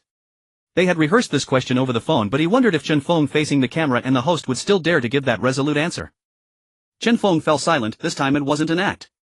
He was silent for a long time. Yue didn't rush him. He knew this question was too heavy for a 17-year-old. It wasn't a choice but a forced self-exposure, like being punched hard without the attacker being punished, yet the victim was expected to help the collective of the perpetrator. How absurd. How ironic. Finally Chen Feng raised his head to look at Yue. Teacher He, I want to ask you a question first. Go ahead. What do you think the national team jersey represents? Yue paused, thought for a few seconds, and answered solemnly. It represents honor, responsibility, the highest level of football in a nation, and the hopes of hundreds of millions of fans. Well said. Chen Feng nodded, a faint, almost imperceptible smile on his lips. Then he uttered words that no one present would ever forget. But to me, from that day in Shanxing, that jersey has been tainted. The next second. I won't wear it anymore. Something seemed to explode in Yue's mind. His eyes widened in disbelief. He had anticipated Chen Feng might dodge, speak in platitudes about a long future with endless possibilities, or even express grievances and bitterness. But he never expected Chen Feng to be so blunt, leaving no room for doubt, declaring the death sentence for the national team. Chen Feng, do you know what you're saying? Yue's voice cracked. I know. Chen Feng's tone remained calm. I know many will curse me for saying this, calling me ungrateful and unpatriotic. That's fine. I accept it all. He looked into the camera as if meeting the eyes of everyone watching. Since I was a child, my dream was to wear that jersey. For that dream only I know how much I endured, the harshest sun, the bitterest wind, I've tasted it all. But when someone told me that jersey, which I once considered sacred, had to be measured in money, the dream of my childhood shattered. His voice was soft. A jersey that can be bought for 1,000,000 yuan, can it be sacred? Can it represent glory? I don't think so. So from that day on I vowed to myself that I would only play for clubs and fans who truly appreciate and respect me. As for the Xia Kingdom national team, he slowly shook his head. I hope football can be a little purer. Chen Feng. Yue's voice turned into one of genuine concern. Have you considered the consequences of this action? This may not just be about offending a few people. You could face a complete blacklisting, becoming the enemy of all sports media and fans. I have thought about it, Chen Feng replied, still simple and direct. Teacher He, in your opinion, what is the most important thing for a professional player? He Wei almost blurted out the answer upon hearing the question. Strength. Exactly. Chen Feng nodded. As long as I keep scoring on the field and proving myself, they can't blacklist me. The media can choose not to report on me, but they can't stop people from watching my videos online. Fans may curse me now, but if I score more goals one day, they will cheer for me. Chen Feng looked at He Wei again, his eyes brimming with confidence. In this world, strength is the only hard currency. He Wei looked at this incredibly confident 17-year-old and found himself speechless. Those conventional persuasions about social etiquette and taking a step back for peace seemed utterly feeble against Chen Feng's unparalleled confidence, resolute logic and strength. The interview finally ended. The crew silently packed up their equipment, no one speaking. Chen Feng stood up first, walked over to He Wei and extended his hand. Teacher He, thank you for coming all this way. It was hard work. At that moment, as he looked into Chen Feng's eyes, He Wei saw the clarity befitting a 17-year-old. Chen Feng, He Wei said sincerely. You are the most unique player I have ever met. I don't know if your choice is right or wrong, but I admire your courage. Before leaving, He Wei firmly patted him on the shoulder. Play well, Chen Feng. Use your performance to answer all those who doubt you. Only by playing well can you silence those who once looked down on you and hurt you. Chen Feng could almost imagine the countless patriotic keyboard warriors online launching a barrage of criticism against him once this short film aired. They would call him traitor, one who forgets his ancestors, and so on. Perhaps FA officials would fly into a rage, doing everything to blacklist him and ban any media coverage of him. But did he regret it? No. From the moment Zhang Igua closed the door, gesturing across with his fingers, from the moment he deleted that National Day training camp message that had made him happy for days, from the moment that rotten mess began, he had completely severed ties with that system. Raiola slowly rose from the sofa and walked over to Chen Feng. Well done, kid. Ah. Raiola's tone became playful. The more some people try to suppress you, the more tragic and heroic you appear in people's eyes. The harsher they curse you, the more solid your image becomes. As long as you perform well, more and more people will support you. Kid, people love and worship heroes who challenge authority. All you need to do now is forget this matter and focus all your energy on the next match. Silence them all with goals. That's what you should do. Chen Feng nodded firmly. With a shrewd man who understood human nature and media operations backing him, he truly had nothing to fear. On the weekend, the 19th round of the Belgian Pro League, Genk hosted the traditional Belgian powerhouse Standard Liège. It was also the last day of the World Football Cruise filming in Belgium. It was the final home game before the winter break. A win would propel Genk to third place in the standings. At dusk, the Sega Arena was filled with the aroma of fries and beer amidst a sea of blue like a roaring tide. All 23000 seats were occupied. Teacher He, look over there. Assistant Xiao Wang pointed to an area below the main stand. Those seated there now are scouts from major clubs across Europe. After this match, the winter break begins and the transfer window opens tomorrow. He Wei followed his gaze. The entire row was filled with dozens of stern-faced middle-aged men in various trench coats, each holding a notebook, watching the players warming up. Today quite a few famous chief scouts have come, Xiao Wang began explaining to He Wei like a professional commentator. Those two in grey trench coats are scouts from Benfica, specifically here for Standard Liège number 8, the one with the Afro-Axel Witsel. Benfica has been chasing him for almost a season. I heard the offer has reached 8 million euros. Xiao Wang then pointed to another player. And their number 10, Steven Defour, their captain. Porto and several Premier League clubs have already made offers. But the most impressive one is their black centre-back Iliakwan Mangala. A Frenchman with explosive physical attributes. Two of those scouts are from Atletico Madrid and Valencia, specifically here for him. He Wei listened quietly. Each of these players represented transfer fees in the millions. Ah. What about our side? Our side is no slouch either. Old man de Visser, the scout from Chelsea, has personally come to see Thibaut and Kevin several times. It's basically a done deal that they're going to Chelsea. Once Chelsea makes an offer, no one can compete. As for Chen Feng, Xiao Wang smiled mysteriously. He's quite the hot commodity now.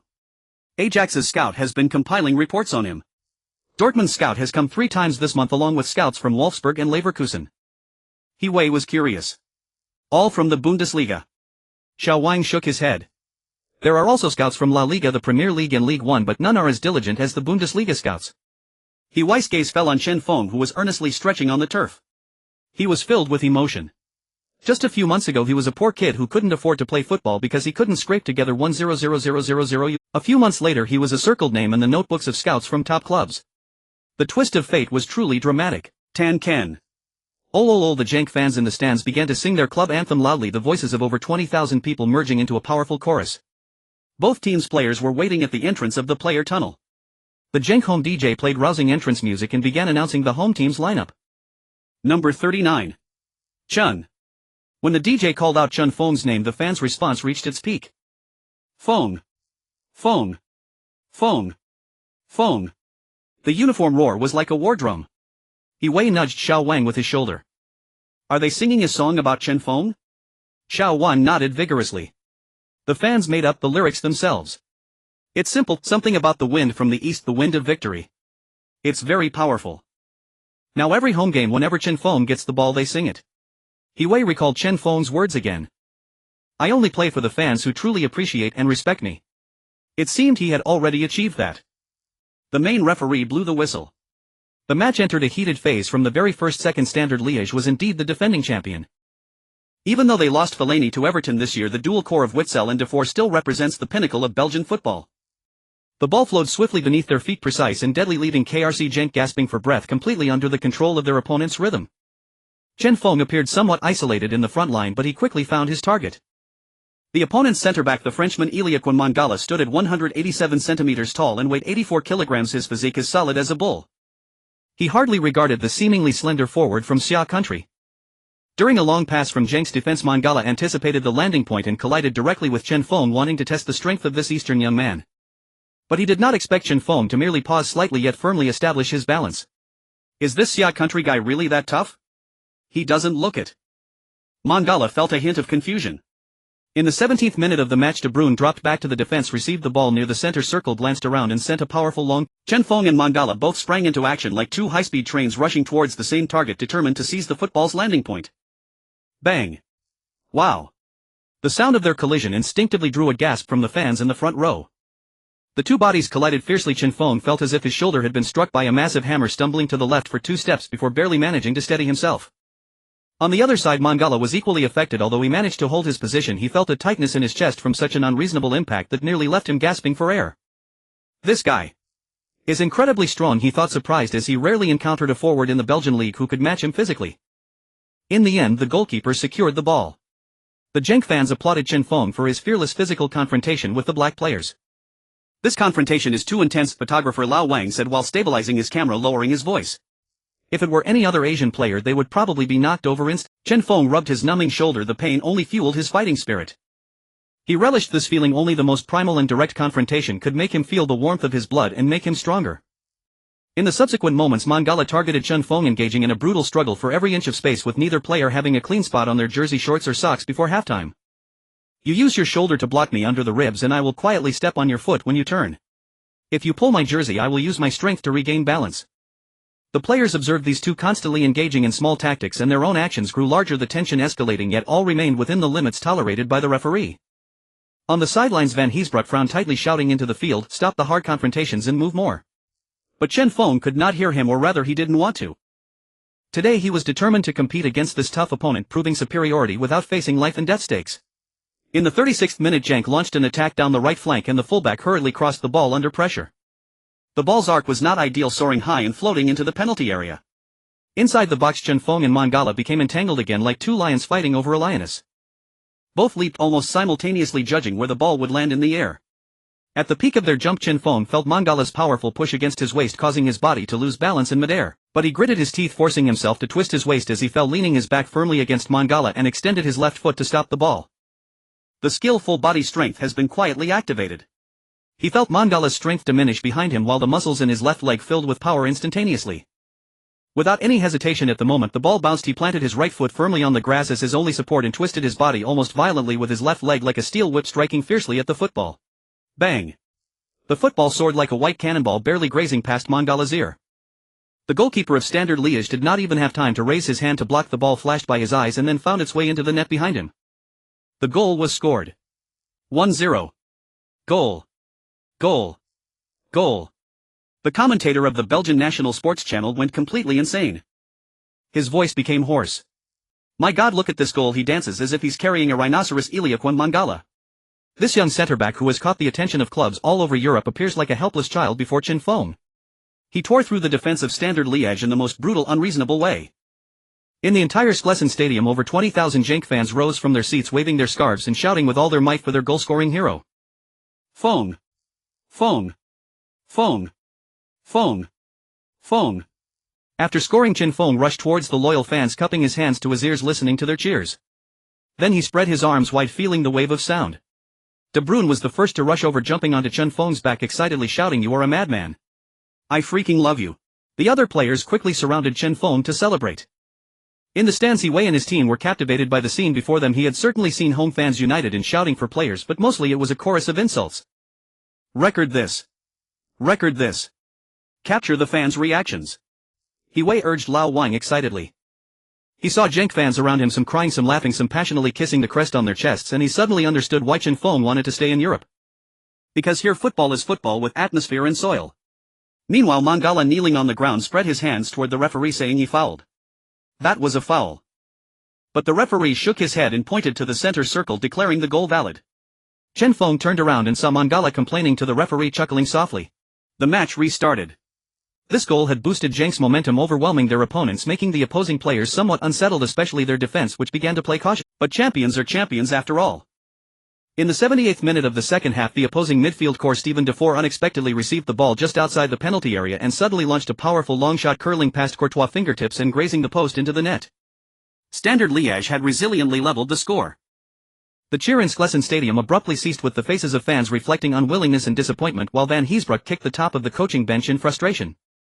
But until the final whistle blew, the score remained unchanged. A fierce derby match ultimately ended in a draw. For Genk, this result was acceptable but by no means satisfactory. Chen Feng walked to the stands beneath the fans, applauding those who cheered for him. The fans responded to their goal-scoring hero with the most fervent applause and songs. Teacher He, what do you think of the intensity of this match? Xiao Wang asked. Breathtaking, Wei said earnestly. I never imagined that the pace, physicality and speed of transition in the Belgian Pro League would be at least 3 levels higher than our domestic league, he continued. Now I finally understand why our players struggle to keep up as soon as they go abroad. He had absolute confidence that this episode would become the most significant and controversial one in the history of total soccer. That night, Chen Feng seldom ventured into a restaurant in the center of Henk City, where Wei's team held a small gathering to celebrate the completion of their filming. Chen Feng and Xiao Wang were invited, while that ever-present fat man Raiola hurriedly flew to Spain the night before. It was said that the conflict between Ibra and Guardiola at Barcelona had escalated to an irreconcilable level, compounded by his high-profile announcement of temporarily stepping back from the Swedish national team, leaving him with a mess to deal with for quite some time. Chen Feng, I raise a glass to you. Wei lifted his glass of orange juice. Thank you for your cooperation this week, and I wish you a smooth sailing career ahead. Chen Feng also lifted his milk. Thank you, teacher He. The gathering concluded and everyone returned home. As Wei just got back to his hotel room, his phone vibrated again. On the other end of the line, a heavily accented English voice could be heard. Mr. He, thank you for promoting Chen Feng this time. It was Raiola, and Wei did not expect him to call. I should be the one thanking you, Wei replied sincerely. He has shown me that there is still hope for football in Xia country. Raiola let out his signature laugh on the other end. Hope. Hope isn't given by others, it is earned by oneself. Everything Chen Feng has now is fought for with his sweat and fists. Raiola's tone shifted as he became serious. Regarding that recording and the issues with your national team, I know it will put you in a difficult position, but I hope you understand that this is the most genuine and helpless choice of a professional player after experiencing injustice. I understand. Wei nodded, walking to the window, pulling back the curtains and watching the traffic below. We won't distort his meaning, but I want to say that he is too young and impulsive now. He is essentially gambling his entire future on a whim. No. Mr. He. You are wrong. Raiola responded from the other end, frowning and denying Wei's thoughts. He is not acting out of spite, he is fighting for himself and for those young football fans who love the sport to secure a fair future. In an environment where contributions dictate everything, he will never receive true respect and opportunity. He can only choose to sever ties. Do not misunderstand, he is not challenging the nation, he is challenging that rotten rule. I hope you can distinguish this. Raiola paused, swallowing hard. When a genius can only obtain opportunities to play by leaving his homeland and severing ties with his own country, who should reflect them or the system? Wei held his phone, unable to respond for a long time. Their team returned to the capital with the footage. When they revealed their experiences from this trip to Belgium and the interview content at the internal meeting of the program group, the entire conference room fell into silence. Even producer Lao Zhang, after listening to Wei's report, dropped his thermos cup on the floor, spilling hot water everywhere. Did he really say that? Lao Zhang could hardly believe his ears. Not a word off. He nodded, and he even recorded it himself to prevent us from taking his words out of context. My God. Is this kid crazy? He is going against the entire football association. He is not crazy. He looked at everyone present. He was driven mad. He recounted Chen Feng's experiences in the mountain city and the scandal surrounding the 10,000 gold list. Old Wang slammed the table in anger. Beast. This is ruining the foundation of our football. Lao Zhang, we must produce this episode and air it without any edits. Host Lao Duan's attitude was very firm. Lao Zhang was still pondering as he bent down to pick up the thermos cup from the floor. The weight of this matter had transcended that of an ordinary football feature, becoming a manifesto potentially inciting public outrage. Airing it meant danger, as they might face pressure from higher-ups and the entire program group could be implicated. However, he could not overcome that mental hurdle. As a media person who loved football for over 30 years, choosing silence in the face of darkness was an unforgivable shame, an insult to his role as a media professional. He lifted his head to look at the staff in the conference room, realizing he had no choice. Do it. But how to do it is a technical task. Lao Zhang picked up a pen and began to draw lines on the whiteboard. We need a dual narrative. One line is about Chen Feng's success in Belgium, using the most beautiful shots and the most passionate music to showcase his talent, his hard work, and the respect and welcome he received there, shaping him into a hero, a lone hero of Xia country football overseas. The other line begins with the dark underbelly of the mountain city. There's no need to name names directly or release the entire recording, just hint at some shocking content. We should use more descriptive writing, contrast and the grace and tolerance of those involved to reflect the dirtiness and absurdity of this system. They exchanged glances with the director and saw the spark in each other's eyes. This idea was spot on. Finally, there's the national team issue. Lao Zhang drew a circle under the words national team. This segment is the most sensitive yet also the most capable of igniting public opinion. Chen Feng's original words must be fully presented, but we need to lay enough groundwork beforehand. We need to let the audience first see how he was harmed by that system, allowing them to develop enough sympathy for him, and then release his resolute dialogue so that their emotions will be guided in the right direction. We can't let them blame Chen Feng for being unpatriotic. Let them blame those bastards who drove a genius to be unable to love his country. Understand? Understood. The staff in the entire conference room grasped how to arrange the story. Lao Zhang's voice echoed in the meeting room. Start with suppression, then uplift layer by layer, and finally ignite. For this episode I will personally oversee the editing. Not a single shot, a piece of music, or a line of narration can go wrong. In the following 2 weeks the entire Football World program team entered a frenzied state of overtime. Under Lao Zhang's supervision they adjusted the footage and rhythm over and over. This segment, when he scores, the fans' cheers need to be heightened a bit. I want that overwhelming feeling of sound. Change the music here. Use Into the Fire. Your narration here lacks the right emotion. Do it again. It should carry both regret and anger, but not too straightforward. You need to be like a poet reciting this verse about searching for peas in a quail's throat, splitting fine meat on a heron's leg, extracting fat from a mosquito's belly. What a hand of the old gentleman. Lao Zhang's demands were almost harsh, but everyone complied without complaint. On the other side of the world, the Belgian league entered its winter break with a nearly month-long holiday. Many teammates tried to invite Chen Feng to travel together, but he declined each time. Mainly because the system wouldn't allow it and the daily task load had increased. System opened the panel. Official panel: Chen Feng, age 17, height 189 centimeters, weight 81 kilograms, offensive attributes: shooting 80-99, shooting power 99-99, heading 72-95, penalty 70-86, free kick 62-80, long shot 70-88, technical attributes: dribbling 71-88, technique 72-87, curve 68-85, passing 64-82, crossing 43-67, ball control 73-92, physical attributes: stamina 73-89, agility 75-87, balance 74-96, jumping 74-86, explosiveness 77-95, speed 87-91, strength 75-99, physique 81-95, robustness 78-95, preferred foot left right, legs actions: heavy artillery, full-bodied man, current rating 78, system evaluation, an excellent forward in the Belgian league. January 2010. Chen Feng wiped the sweat from his face and body with a towel at home watching a Belgian sports program.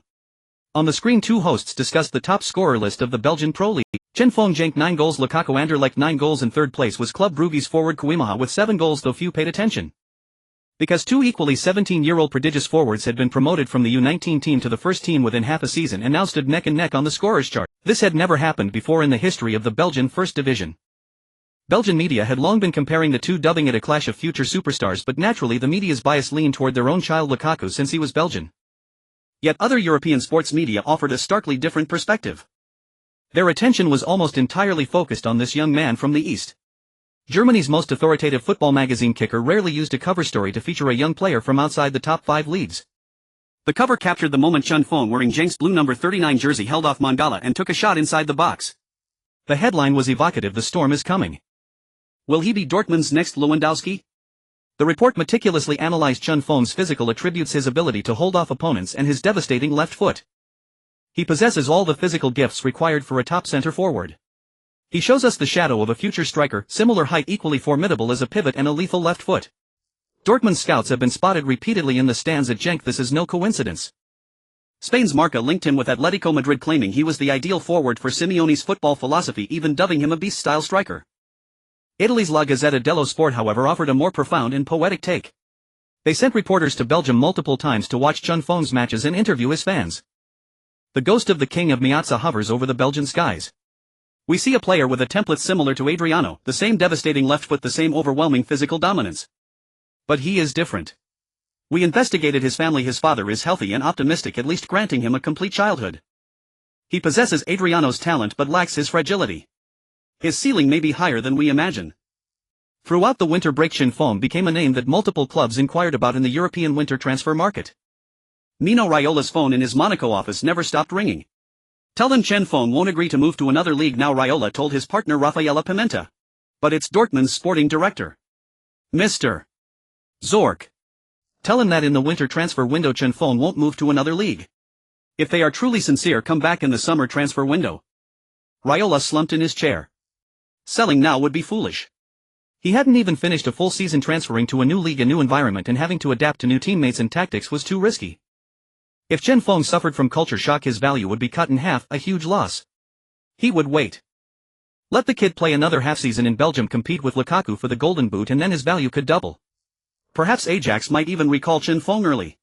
He picked up his phone and sent Chen Feng a text: "Don't read the news, it's all bullshit. The only thing you need to do now is score more goals than that kid Lukaku, even one more, and bring back the Belgian Golden Boot." January 4, 2010, an ordinary Monday night. But in the fan circles of Xia Kingdom, this day was somewhat extraordinary. Because at 7:30 p.m. that evening, Total Soccer would air its latest episode. 2 days earlier, the program's official Weibo had posted a teaser that left everyone on it. Monday, 1930, Total Soccer's annual special feature, In Search of the Wind Striker. We will take you into Belgium, close to the youth stirring a storm on European pitches. Who is he? What has he experienced? Where will he go? The most authentic Chen Feng is about to be revealed to you. The accompanying image was a back-view photo of Chen Feng wearing Genk's blue number 39 jersey, arms spread open to the fans at Sigarca Arena. Here it comes, finally here. My Italian cannon is itching for action. In Search of the Wind Striker, what a great title. Countless fans gathered early in front of their TVs, cancelling dinner plans, quitting games, and even turning down their girlfriends. At 1930. Dear audience, welcome to this episode of Total Soccer. Host Lao Duan was as steady as ever, but those familiar with him could detect a restrained excitement in his voice. After a brief opening and content summary, the program moved into its main feature. The scene shifted to Belgium Genk, a training ground at 5:30 a.m. In the frame, a running figure, a vest soaked through with sweat, day after day of monotonous, grueling training. Accompanied by He Weiss narration, an image of Chen Feng, diligent, disciplined to the point of being heartbreaking, was gradually sketched out. In the locker room, his playful antics with Courtois and De Bruyne felt vivid and real. At the dining table, Chen Feng looked with envy at the sizzling steak on Courtois' plate. In the end, he forked the dry chicken breast from his own plate. These richly detailed scenes made Chen Feng's image incredibly three-dimensional and full. He was no longer just the youth in online videos who only blasted shots, nor a cold statistic in a game. He was a living, breathing young man with dreams, persistence, and also helplessness. The program lasted 37 minutes, not particularly long for a Total Soccer feature. But for all the fans watching, those 37 minutes were excruciating. The audience's emotions rose and fell with He Weiss narration and the shifting scenes. When they saw Chen Feng forcibly holding off the robust Mangala on the pitch and smashing the ball into the net, they would wave their fists in excitement and exclaim, "Holy shit, awesome." When they heard De Bruyne and Courtois praise Chen Feng's talent and effort, the viewers felt genuine pride and honor. But when the camera shifted to that smoke-filled office and Chen Feng recounted the scandal of paying to get into the squad with a nonchalant tone, their pride and honor instantly turned to rage. The production team was clever. They didn't release the full recording but casually inserted a snippet from the recording in the narration. The standard is whoever contributes deserves to wear this jersey. This veiled approach was even more impactful. Beast. Inhuman. Some middle-aged fans slammed their remote controls to the floor in anger. Investigate. It must be investigated. Who is Zhang Aigua? Drag him out. I want to vomit. Is this our football environment? Online chaos erupted. The name Zhang Aigua instantly shot to the top of Weibo's trending list. As the program neared its end, when He Wei asked that question about the national team, Chen Feng fell silent on screen. That silence weighed like a boulder on every fan's heart. Then he uttered the words destined to be etched into Xia Kingdom football history for me since the day in Mountain City that jersey has been tainted. The next moment the youth on screen slowly lifted his head and gave a bitter smile. I don't want to wear this jersey anymore. Countless fans heard these words before their TV struck with shock and an indescribable sorrow. They wanted to curse him, to accuse him of not loving his country. But they remembered everything the program had shown the youth running alone at dawn, the talent with a clear price tag, the victim who chose tolerance and magnanimity. They found they couldn't utter a single word of reproach. All the anger, all the resentment ultimately coalesced into a profound sadness and endless hatred for that system. Why? How did it come to this? Why was our own genius forced to discard even the honor of representing his country like a worn-out shoe? At the program's end, the frame froze on Zheng's home ground with Chen Feng holding his hands to his ears after scoring as over 20,000 fans roared wildly for him. Wind. Wind. Wind. Wind.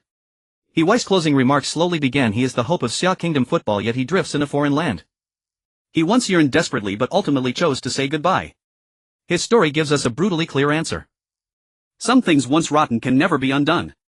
Many fans sat silently before their TVs, not changing the channel for a long time, immersed in the immense sorrow and powerlessness. That night the Xia Kingdom football world could not sleep.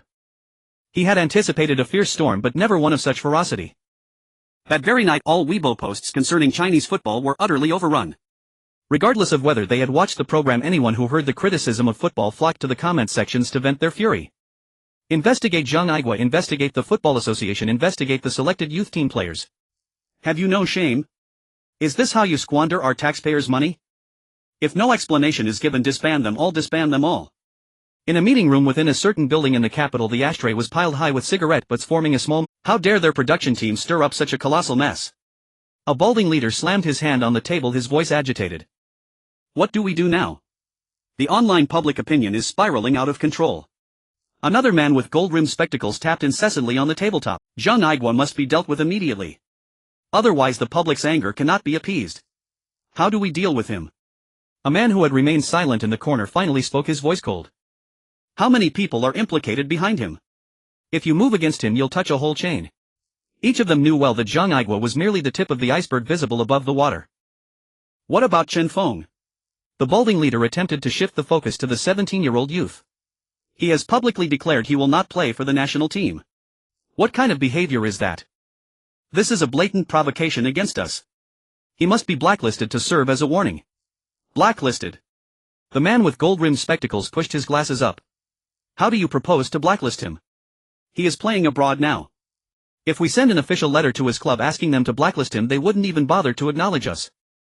And then if the foreign media gets hold of it and reports we are suppressing our own overseas player, we would never be able to clear our name. We might as well just disband. But we can't just let it slide. If we set this precedent, who will ever take our national team seriously again? Arguments, blame-shifting and passing the buck ensued. Ultimately, under the pressure of public opinion, Zhang Aigua was thrown under the bus. 3 days later, the Football Association's official website published a brief announcement.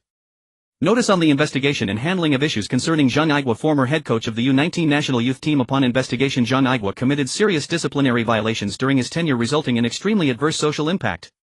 After deliberation, it has been decided to relieve him of all his duties and transfer him to relevant judicial authorities for further investigation.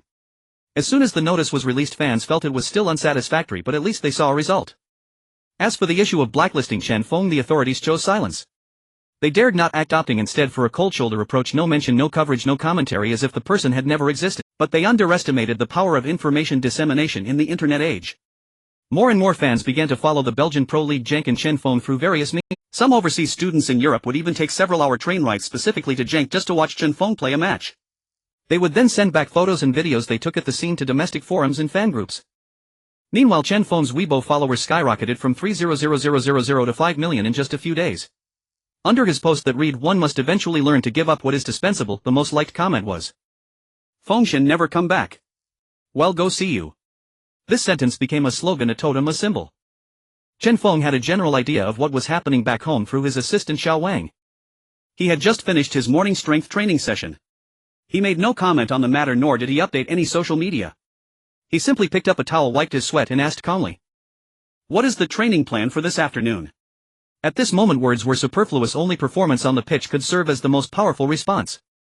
The winter break was over and the league resumed. Genk traveled to face Club Brugge, a match that also attracted unprecedented attention. Not only because Club Brugge was ranked second but also because it was Chen Feng's first official match since the broadcast of Chen Feng. In China at 3 o'clock in the morning, countless fans sat before their computers watching through unofficial streaming links with blurry images and frequent buffering. They all wanted to see if that young man was just talking big. At the Jan Bredel Stadium in Bruges, a peculiar sight appeared on the stands. Dozens of young people with black hair and yellow skin wearing Genks blue number 39 jerseys were brimming with excitement. In front of them they held a white banner. There were no complex slogans or impassioned mottos, only 5 large characters. "We came to see you." They were overseas students who had traveled for hours by train from Belgium, the Netherlands, Germany and even France specifically for this occasion. When Chen Feng walked out of the player tunnel with the team, he saw them at first glance. His steps faltered slightly as if something had gently touched his heart. He looked at those faces with the same black hair and yellow skin waving their arms with all their might and shouting something at him. The distance was too great for him to hear. But he understood. He nodded firmly in their direction. "Hey Chen, are those your fans?" De Bruyne beside him nudged his shoulder. Chen Feng said nothing, withdrawing his gaze to prepare for the match. But those 5 words seemed to have been branded into his mind. He could not lose this match, he could not let them down. To be honest, although Club Brugge was a traditional powerhouse, they were not much stronger than Genk at this point. Their biggest star was probably central defender Antolin Alcaraz, the Paraguayan international. Standing 1.88 meters tall and quite lean, he possessed formidable defensive capabilities in unknown situations. It was said that he had already attracted interest from several Premier League and Championship clubs. The referee blew the whistle to start the match. From the very first minute, Chen Feng felt the special attention from Alcaraz. Every time he tried to receive the ball with his back to the goal, Alcaraz would press up against him. Every time he tried to make a forward run, Alcaraz's anticipation was incredibly precise, always managing to cut off his most comfortable passing lanes a step ahead. This was not a defender who relied solely on physicality, he played with his brains, and that made him the most troublesome kind. "Kid, this isn't the youth team," Antolin Alcaraz attempted to provoke the young player. "I know that. So what are you doing here?" Chen Feng retorted and walked away. Alcaraz was left cursing in the backline. In the 39th minute, Genk intercepted the ball in their own half. After 2 passes it reached Chen Feng's feet in the attacking third. With his back to the goal, Chen Feng used his body to firmly shield the ball from Alcaraz behind him. Alcaraz tried to step in for a tackle, but Chen Feng held him off. Just as Alcaraz was about to exert force, Chen Feng used the outside of his left foot to hook the ball, sending it through the Paraguayan's legs. Simultaneously, Chen Feng spun around, completely leaving the Paraguayan in his wake. However, he did not choose to shoot himself as he spotted De Bruyne sprinting forward from the corner of his eye. Chen Feng squared the ball and De Bruyne arrived on cue, meeting it with a direct shot. The ball skimmed the turf and curled into the far corner of the net. 0-1. After scoring, De Bruyne rushed to Chen Feng, leaped onto his back and pumped his fist in the air. Chen Feng instinctively glanced towards the direction where the banner was hanging. That small patch of blue ocean had already begun to boil over. The second half began with renewed vigor. Club Brugge launched a fiercer offensive, their wingers relentlessly pounding against Genk's defensive line. Genk's goal was under constant siege, but Courtois displayed extraordinary bravery today, making several saves to keep his net intact. The match reached the 71st minute when a Club Brugge corner was headed clear by a Genk centre-back. The second ball landed perfectly at Chen Feng's feet at the edge of the arc. He glanced around, saw no one in support and decided to carry it himself. Counter-attack. His legs churned like motors, accelerating to full throttle in an instant. His speed had now reached 87, already top tier in European football, though he rarely had such vast space to sprint. The first to challenge was Club Brugge's defensive midfielder, but Chen Feng swayed past him with a simple feint, breaking his balance. He drove the ball deep, crossing the halfway line. The Brugge defenders, still lingering in Genk's box, spotted him attacking their half and gave chase, but found themselves hopelessly outpaced. Only left-back Peter van der Heyden could keep up, charging in from the side, attempting to body-check him, willing to take a yellow card. But in the moment of contact, Chen Feng lowered his center of gravity, absorbing the hit. Instead, he sent van der Heyden sprawling, tumbling several times on the turf. Chen Feng surged forward, now inside the box with only the onrushing goalkeeper ahead. In the stands, the dozens of overseas students rose to their feet. Facing the goalkeeper, narrowing the angle, Chen Feng didn't opt for his trademark thunderous strike. Instead, at full speed, he feigned a shot with his right foot, causing the keeper to dive instinctively to one side. In that instant, Chen Feng gently flicked his left ankle, slotting the ball deftly past the keeper on the opposite side. 0-2. The game was sealed. As the ball nestled into the net, Chen Feng didn't celebrate wildly. He simply turned and gazed at that patch of blue ocean. He raised his right hand toward them, then patted his chest. At least he hadn't let them down. The final whistle blew. Genk defeated Club Brugge 2-0 away, rising to second place in the league. As Chen Feng followed his teammates out of the tunnel, the group of overseas students was already there, encircling him. "That was brilliant, that solo run. Fengshen, you're incredible." Hong watched their excited faces and listened to their jumbled but heartfelt praises, feeling a warmth surge within him. "Thank you all for coming to see me," he said sincerely. "All of us true fans support your decision. Keep playing well out there, make a name for yourself. Well, always back you. Yeah. Don't come back. Well, go see you," the others chimed in. "Don't come back, well, go see you." Chen Feng silently echoed those words, his eyes suddenly growing warm. They were truly wonderful. At 5 a.m. in Xia country, a diehard fan with the ID Tianhai Eli Gumi felt no trace of drowsiness. His fingers danced across the keyboard as he excitedly typed a line. "I told you all, this kid was born for the big stage." He had stayed up all night watching the entire match through a pirate stream link. The figure in the blue number 39 jersey with 1 assist and a breathtaking solo goal had ignited his blood. In Belgium, Headlots News dedicated a full page to a detailed report of the match. The headline was quite intriguing: "The Eastern win topples Bruges." The photo showed Chen Feng after scoring extending his right hand toward the banner in the stands that read, "We came to see you." The camera angle was perfectly captured. Chen Feng's face bore no arrogance, only an expression of shared understanding with the fans. The report was lavish in its praise. "He is not merely a goal-scoring machine, he is a player who knows gratitude." That gesture toward the stands was his most sincere response to the supporters who traveled from afar. On the same day, another match result came in. Anderlecht also secured a victory, with their star striker Lukaku finding the net as well. On the Belgian Pro League's top scorer chart, two 17-year-olds were tied with 10 goals each. Chen Feng Jank 10 goals, Lukaku Anderlecht 10 goals. The Golden Boot race has begun.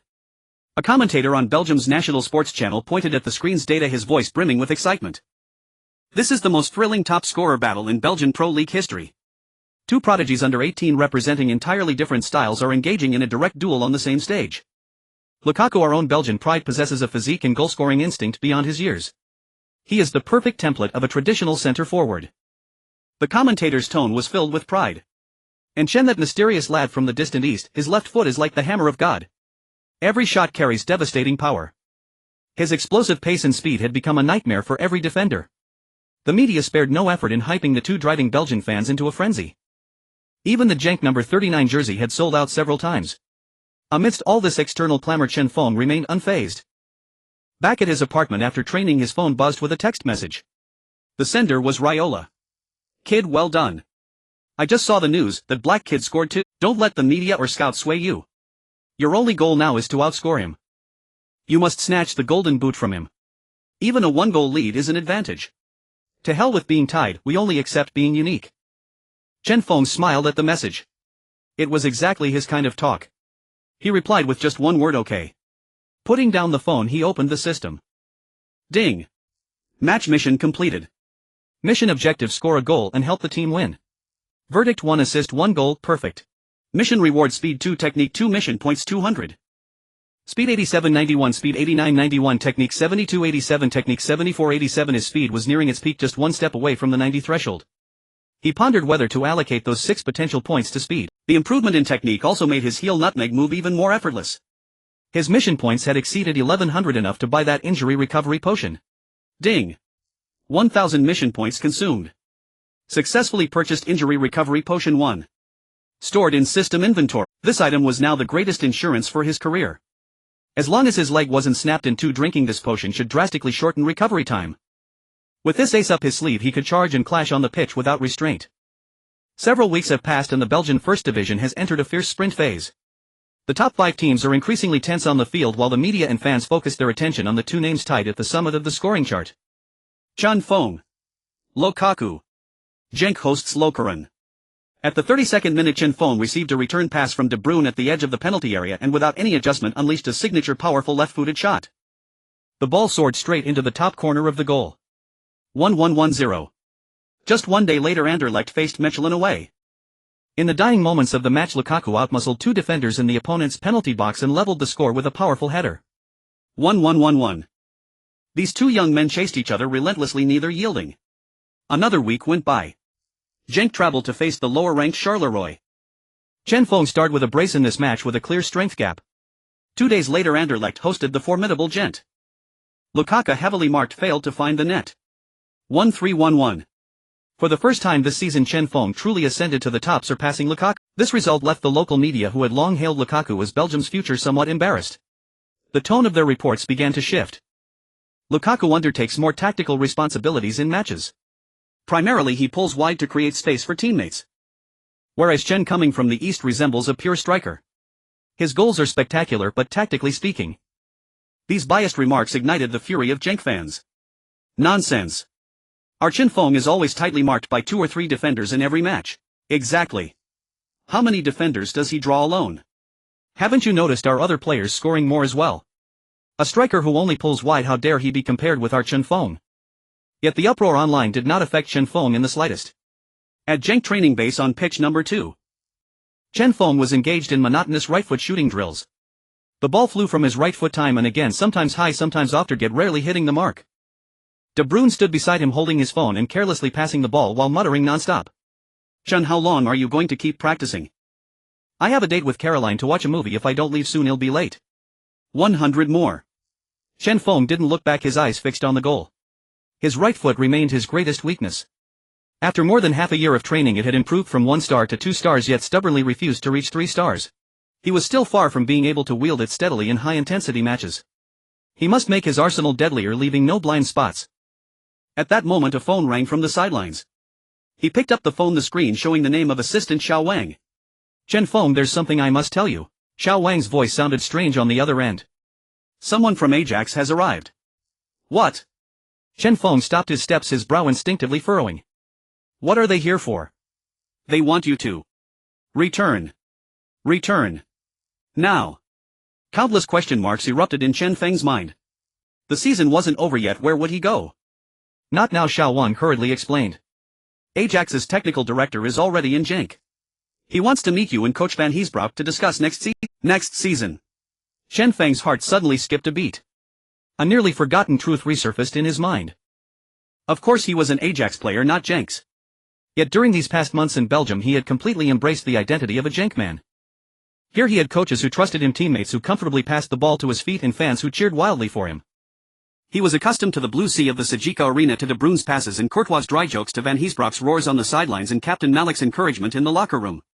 And now suddenly someone popped up to tell him, "Kid, you're going home." That feeling was downright awful. Chen Feng greeted the complaining De Bruyne, telling him to hurry back to accompany his girlfriend, then headed to the head coach's office. He pushed open the door. Van Heesbroek was chatting with a sharply dressed Dutchman in a deep blue suit. Seeing Chen Feng enter, Van Heesbroek smiled briefly before quickly returning to his usual composure. "Chen, come, let me introduce you. This is Mr. Danny Blind, the technical director of Ajax." Blind stood up and extended his hand, his face showing unabashed admiration and a warm smile. "Hello, Chen. I have watched all your matches, you have exceeded our expectations." His English carried a strong Dutch accent, yet his enunciation was clear. "Thank you. I'm mainly here to communicate with Van Heesbroek." Blind sat on the sofa leaning slightly forward and spoke directly. "After the season ends, we have decided to officially recall you to Ajax." Although he had long anticipated this, hearing it from the other side still made Chen Feng's heart sink. He instinctively glanced at Van Heesbroek beside him. Yet his expression was unreadable. He simply raised his coffee cup and took a sip. "Your performance in Belgium fully proves your strength. Ajax will need a forward like you next season. Our main striker is being pursued by other clubs, so you will be an important member of our front line. Of course, I know you have been happy here with great relationships with teammates and coaches." Blind's tone was sincere, far from perfunctory. "But Ajax is your true home. We believe returning to the Eredivisie, a stronger league in terms of technique and offense, will be more beneficial to your growth." Having heard this, what else could Chen Feng say? He was an Ajax player. The club's decision to recall him was only natural. He only felt as if something was lodged in his heart, a tinge of reluctance. "I understand." Chen Feng nodded. "Very good." Blind seemed highly satisfied with his response, his smile deepening. "Then treat the upcoming matches as a farewell to Genk. Winning a championship and the Golden Boot is the best gifts you leave behind." Whispering in his ear, Blind added, "If you secure the championship and Golden Boot, I believe it will give us strong confidence to negotiate your return contract." After speaking, Blind left the office. Van Heesbroek patted Chen Feng on the shoulder. "Every feast must end, and returning to Ajax is a good thing. That is a much grander stage. I know. Since you know, play your heart out in the remaining matches. I want you to leave here with the championship trophy and Golden Boot." This news quickly spread within the team. Most players were unaware that Chen Feng was an Ajax player on loan, mainly because he had been promoted from the Genk U19 squad. In the locker room, Courtois was the first to rush over, extending his arm and locking Chen Feng's neck once again. "What? You're going back to Amsterdam? That Amsterdam of debauchery and neon lights?" His words dripped with disdain, but his arm around Chen Feng was tight. "No choice. I'm their player." Chen Feng shrugged. Damn. Didn't you say you'd be at Genk for 2 years? Why are you going back after just one? Isn't it because I performed too well? Chen Feng raised an eyebrow. If I run into you in the Champions League next season, I won't go easy on you. First get past the qualifiers. Chen Feng shot back with a grin. De Bruyne also walked over, his expression relatively calm. It's a good thing. Ajax really suits you, and they're especially good at nurturing young players. He looked at Chen Feng.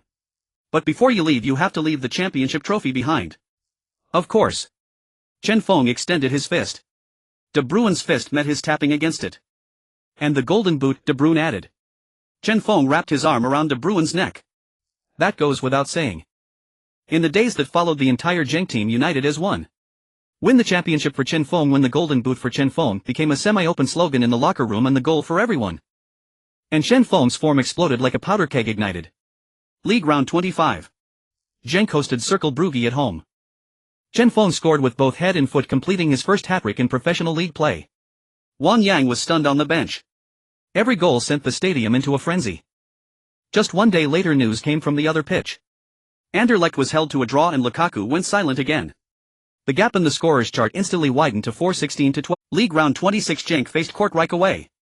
Under heavy marking from the opposing defenders, Chen Feng smashed the ball into the net with an unstoppable header. Meanwhile, Lukaku still couldn't find his shooting boots. 17-12. The Belgian media fell silent, forced to watch the young man from Sia country leave everyone in the dust on the scorers chart. Genk was now only 2 points behind the top spot, which belonged to their next opponent, Anderlecht. Lukaku is under too much pressure now. He's just a child. We shouldn't burden him with so many expectations. On a Belgian national sports channel, a commentator spoke with regret, defending the local prodigy. The media scrambled to find excuses for Lukaku's faltering in the golden boot race, but the fans had sharp eyes. All attention was fixed on tomorrow's clash of titans. Genk would host Anderlecht.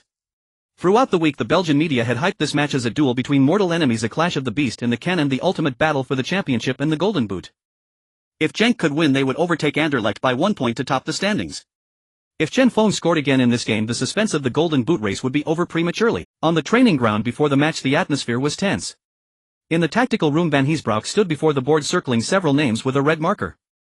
Gel Van Dam, Roland Juhas, both centre-backs over 1.9 meters tall, strong in direct defense. And their defensive midfielders, Lucas Biglia and Jan Polak, those two are the meat grinders in their midfield. The head coach looked at Chen Feng. Chen, you'll be their primary target for sure. As for how to handle it, I'll only say this: don't get tangled up with them too much. But I know you won't listen to me anyway, you'll definitely seek confrontation. This remark lightened the mood in the tactical room. Then the coach circled another name, Lukaku. He repeatedly emphasized the defense against Lukaku, demanding that Chen Feng must drop back into his own penalty area to specifically mark Lukaku when the opponent had a corner kick. Remember, don't let him get the ball easily in the box. Stick to him, disrupt him, don't let him get comfortable. Match day evening. In the player tunnel, both teams waited for the DJ and referee to announce the lineup. Chen Feng and Lukaku stood side by side, waiting to enter the pitch.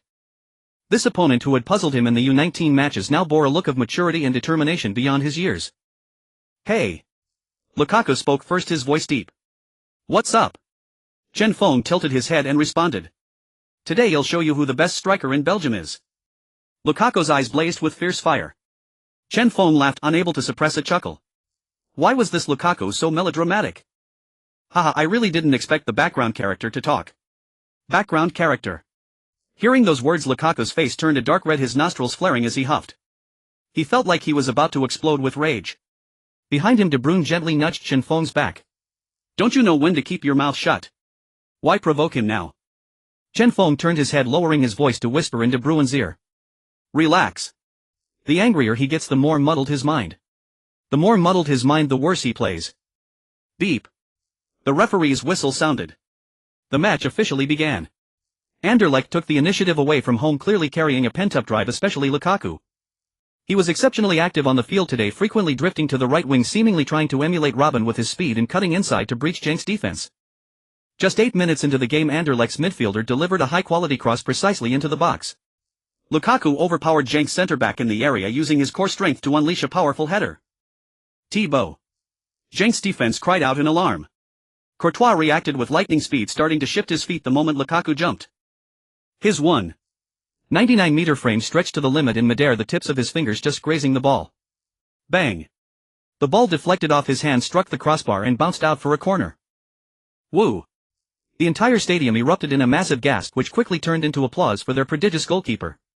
Courtois sprang up from the ground, pumping his fist vigorously. Scoring against me won't be that easy. This thrilling save ignited Zhang's fighting spirit. The pace of the game quickened and both sides engaged in a fierce midfield battle. Chen Feng was also heavily marked by two opposing defenders. He had almost no room to receive the ball and turn easily. But he wasn't flustered. He kept running, sometimes darting forward, sometimes dropping back, pulling at the opponent's defensive line. The match reached the 32nd minute. De Bruyne received the ball just outside his own penalty area and was immediately double-teamed by two opposing midfielders. Just as everyone thought he would lose possession, he used a backheel to slip the ball between the legs of both midfielders, finding Vowing on the wing. Vowing surged forward, charging at the opponent's defense. Seeing Chen Feng shake off his marker, he immediately sent in a cross. Chen Feng received the ball just outside the penalty area. Without stopping the ball, he immediately swung his left foot. Boom! Another familiar sound. Anderlecht's goalkeeper, prepared for Chen Feng's shot, had anticipated the direction and lunged desperately. But he still underestimated the power of this strike. The ball whistled past his hand and slammed into the net. 10. Goal. Goal. Goal. Chen. It's Chen again. He's blasted open Anderlecht's goal with his left foot. In such a crucial match, he has temporarily put Genk at the top of the standings. The Belgian sports channel commentator shouted with excitement. Chen Feng sprinted to the corner flag, leaping high and punching the air. Come on. The second half began with both sides switching ends. Van Heesbroek's halftime adjustments proved immediately effective. The entire Genk defense became incredibly resilient, like a vast blue net that Anderlecht could not tear apart no matter how hard they attacked. Courtois' performance was nothing short of miraculous. His long arms seemed to cover every corner of the goal, denying each of the opponent's shots time and again every save, drawing waves of cheers from the stands. The match reached the 67th minute. An Anderlecht corner kick was once again cleared by Genk. The ball landed perfectly at De Bruyne's feet. A swift counterattack. De Bruyne didn't even need to lift his head to know exactly where Chen Feng would be at the center circle.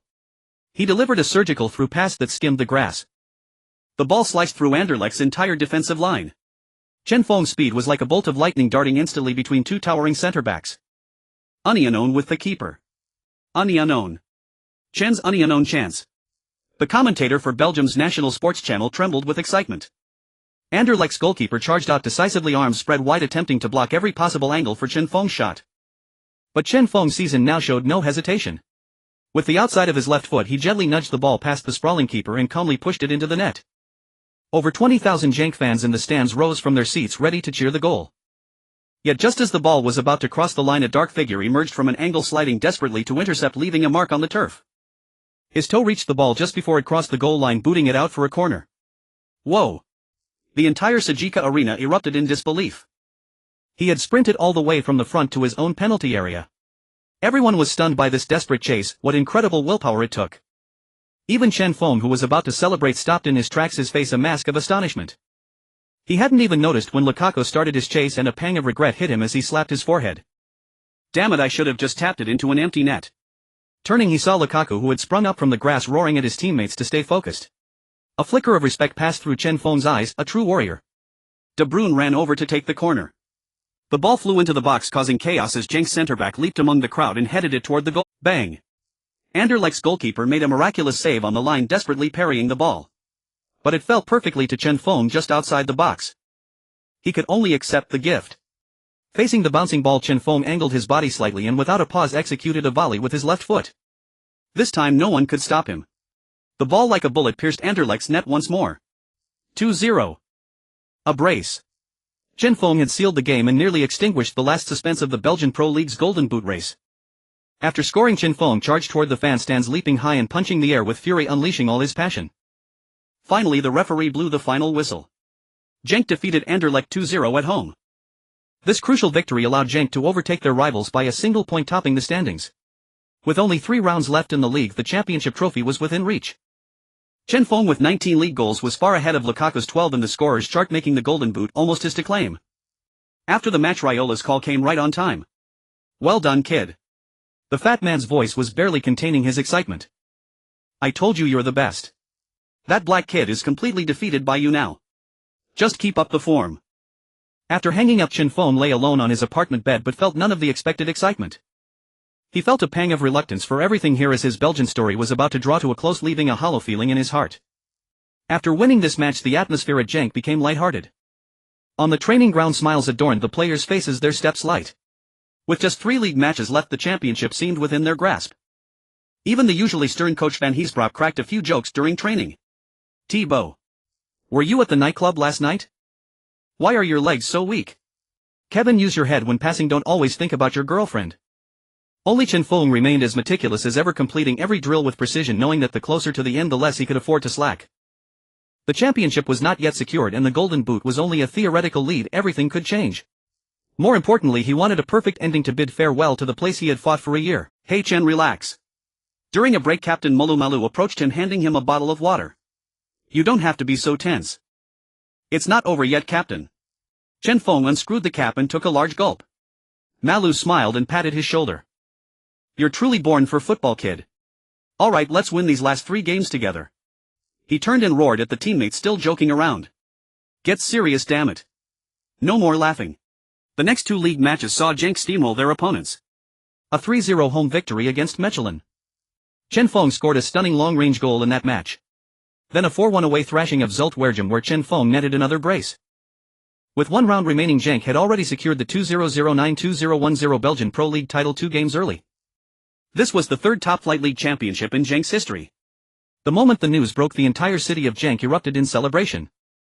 Fans flooded the streets waving blue flags and singing the club anthem, turning the city into a sea of joy. Meanwhile, over the 2 matches, Lukaku remained scoreless for Anderlecht. On the scoring chart, Chen Feng led with 22 goals, far ahead of Lukaku's 12. Unless Lukaku scored 11 in the final round, Chen Feng would be the Golden Boot winner. In the season's final match, Genk hosted Lokeren, who had nothing left to play for. This game was less about points and rankings, more like a grand championship celebration. On match day, the Sajika Arena was packed from noon. Fans came from all directions, even non-residents of the city joined the festivities wearing blue championship shirts, faces painted, waving championship flags. The entire stadium was transformed into a massive party. Boys. In the pre-match locker room, Van Heesbroek stood before the players, his voice slightly hoarse, eyes moist. I don't know what to say. This season we've been through a lot, lost doubts, but we got through it all. Today over 20,000 fans are waiting for us outside. They've been with us all season, the most wonderful fans in the world. Look at the people beside you, they are our teammates, our brothers. 1 last game remains. Now go out there, enjoy this match, enjoy our party. For Genk. HUP, HUP, HUP. The players roared and charged out of the locker room. The moment they stepped onto the pitch, a deafening roar erupted, nearly lifting the roof off the stadium. Champions, we are the champions. Feng. Feng. Feng. The fans welcomed their heroes with thunderous applause and shouts. Standing among the team, Chen Feng gazed at the stands, listening to the rhythmic chants, his heart a whirlwind of emotions. He recalled his arrival here, the doubts, the jeers, the shouts of, "Go back, yellow monkey." Now he was their king, their hero. This feeling was damn good. The match began swiftly. Lokeren clearly had no intention of being mere backdrop for a championship celebration, fighting with tenacity. But Genk's players, spurred on by over 20,000 home fans, were unstoppable. By the 25th minute, De Bruyne delivered a long pass from his own half, finding Chen Feng. Chen Feng understood, instantly breaking from behind the defender, timing his run to perfection for a unknown with the goalkeeper. Facing the keeper, he made no unnecessary adjustments or fancy moves, he chose the most direct and devastating way to end the duel. A violent left-footed strike. Boom. The ball hit the back of the net. 1-0. It was Chen Feng's 23rd league goal of the season. The entire Sajika Arena exploded. Cheer, screams and songs swept through every corner. Instead of running to the fans as usual, Chen Feng sprinted toward the sideline dugout. He opened his arms and embraced the old coach who had given him every opportunity, Van Heesbroek. Thank you for the chance, boss. He whispered softly into the veteran coach's ear, a secret between them. Van Heesbroek hugged him tightly, his hand that usually directed the game now patting Chen Feng's back forcefully. He couldn't utter a word, but tears streamed down unbidden. This goal shattered Lokeren's psychological defenses completely. The rest of the match turned into a one-sided rout. De Bruyne's thunderous long-range strike made it 2-0 and Jelvassen's sharp poacher's finish added a third 3-0. In the second half, Van Heesbroek gradually substituted in bench players, allowing everyone to savor this grand celebration. In the 60th minute, the fourth official raised the electronic substitution board. The red number displayed was 39. Chen Feng was substituted off. As he walked off the pitch, all 20,000 plus fans rose to their feet, delivering the longest and most fervent applause of the season. Feng. Feng. Feng. Thank you, Chen. Don't go. Stay. The fans' shouts were filled with sincerity and reluctance. Hearing them, Chen Feng's eyes glistened with tears. As he left the field, he walked toward each of the 4 stands, applauding in a circle. Farewell Sajika Arena. Farewell beloved Genk fans. The final whistle blew. Genk defeated Lokeren 3-0 at home. Henk is the champion. Players, coaches and staff stormed onto the pitch like madmen, embracing, roaring and celebrating this hard-won championship with unbridled joy. At the center of the stadium, a makeshift awards podium had already been erected. The president of the Belgian Football Association solemnly handed the gleaming golden trophy into the hands of Henk's captain Milo Mali. We are the champions. Mali raised the trophy high, letting out a roar that reached the heavens. Blue and white ribbons cascaded from above, dancing under the lights. The players passed the trophy around, each kissing this supreme honor of Belgian football. When the trophy reached Chen Feng's hands, he glanced at De Bruyne and Courtois beside him, and the 3 exchanged knowing smiles.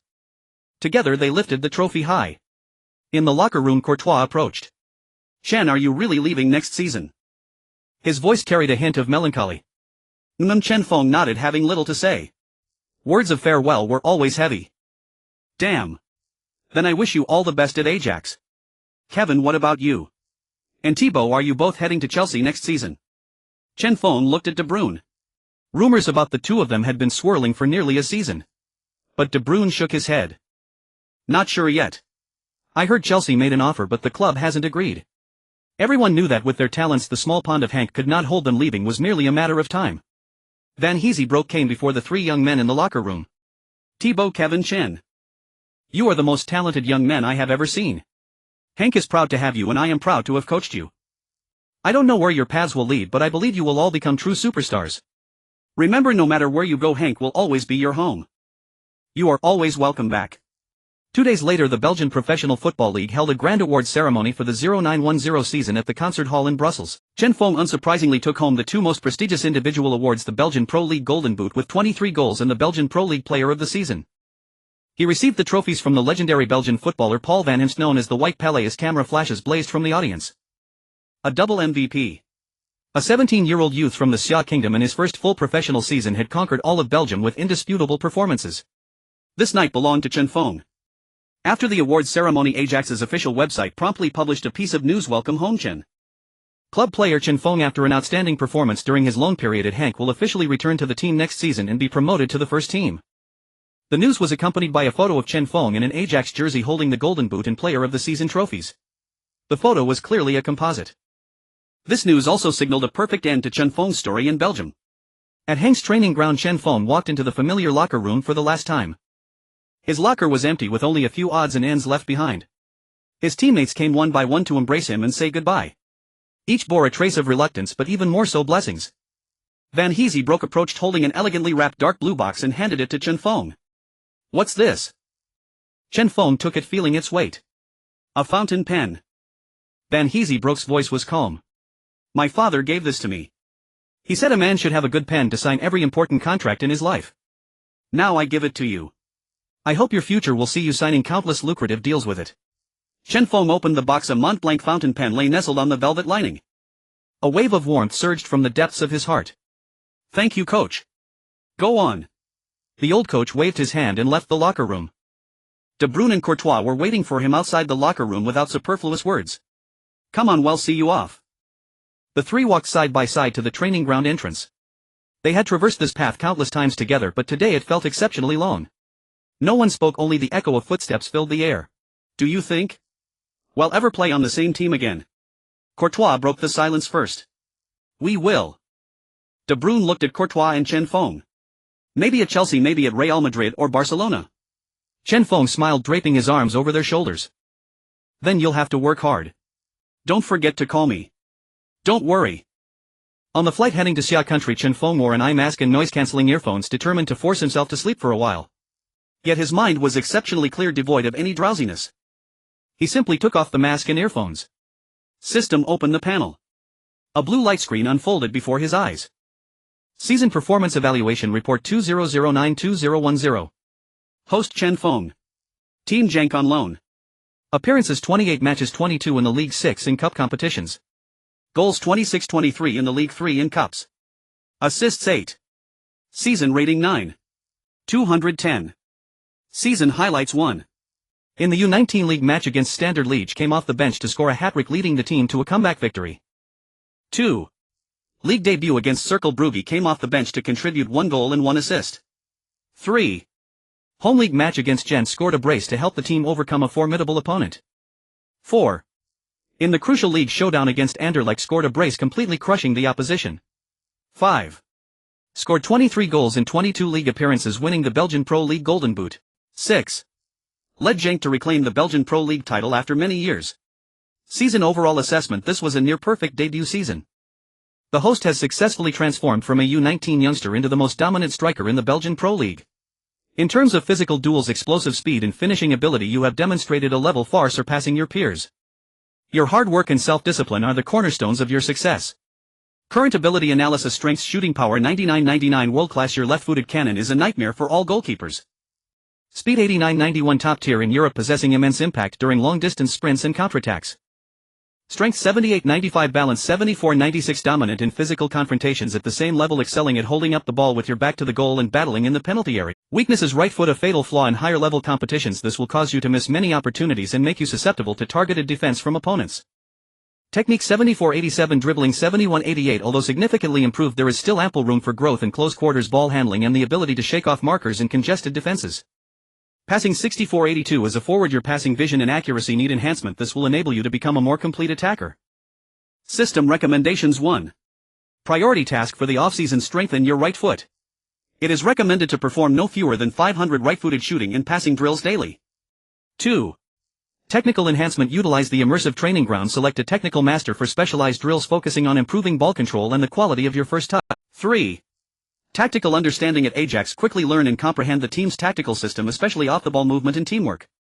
The Eredivisie demands a higher tactical acumen from its forwards. Chen Feng read the report word for word. The system was right, his strengths and weaknesses were very clear. In the Belgian league, relying on his physique, speed and his formidable left leg, he could bulldoze his way through. But in the Eredivisie, especially for a team like Ajax that emphasizes total football and technical skill, relying on only one trick would certainly lead to significant trouble. It seems there will be no rest this summer. As soon as he finished speaking, the system's prompt sounded again. Ding! Detected host has completed a special achievement, first professional league golden boot. Distributing achievement rewards. Congratulations, host. You have received level passive skill card 1. Congratulations, host. You have received attribute points 5. Here it comes. Chen Feng's heart leaped into his throat. And level passive skill card. This was a fantastic prize. The last level skill, swarmed by giants, despite its unappealing name, had indeed turned him into a bulldozer in the box. He wondered what this one would be. Use the skill card immediately. Ding! Level passive skill card used successfully. Countless shimmering golden figures of players tumbled through the air, eventually settling on a single card. It was a smiling bald man wearing a Brazil national team jersey. Roberto Carlos. Congratulations, host. You have obtained level skill, Carlos free kick. Skill description: inherits Roberto Carlos' iconic explosive free kick ability. Your free kicks will possess unparalleled power and a wicked outswerving curve. The farther from the goal, the greater the threat of the ball. Can be paired with the Carlos immersive training ground for enhanced effects. Holy shit! Chen Feng nearly jumped out of his seat. This skill was practically tailor-made for him. He had previously tried spending 200 mission points to enter Carlos' immersive training ground, but the results were mediocre because this skill demanded extremely high levels of both power and curve. Of course, his power was already a world-class 99. What he lacked was the curving technique to harness that power. Before he could finish viewing the skill description, the system prompt sounded again. Ding! Detected host has completed a special achievement, Belgian Pro League Player of the Season. Distributing achievement rewards. Congratulations, host. You have received a level passive skill card 1. Congratulations, host. You have received bonus free attribute points 5. Only in a level for winning player of the season. Chen Feng grumbled internally. Host, it's because the Belgian league's level is too low, the system replied coldly. Alright, something is better than nothing. Use the level passive skill card. This time, instead of dazzling golden light, countless silver cards tumble through the air before finally stopping. Congratulations, host. You have obtained a level skill, Berbatov's touch. Skill description: you will possess the silky smooth ball control of the cool cat Dimitar Berbatov. Your ability to trap and cushion the ball will be greatly enhanced. You will be able to control the ball under your feet in the most elegant and effortless way, and your first touch will become exceptionally refined. Even though it was only a level, Chen Feng was genuinely surprised this time. This skill was incredibly useful. Berbatov, the renowned cool cat of football, played with an extreme elegance. Last season at Manchester United he had set a staggering record of running only 2032 meters in a full match as a starter, breaking the lower limit of movement for a European forward. He often ran slower than the referee during counterattacks and frequently finished games with his hairstyle intact, barely having broken a sweat. As a striker his performance last season was merely average, scoring only 12 goals. However, his ball control, especially his trapping ability, was undoubtedly world-class. Former Bayer Leverkusen coach Klaus Toppmöller once described his ball cushioning motion as like raising a glass of wine, toasting his own elegance. With this skill his own rough technical shortcomings would be compensated.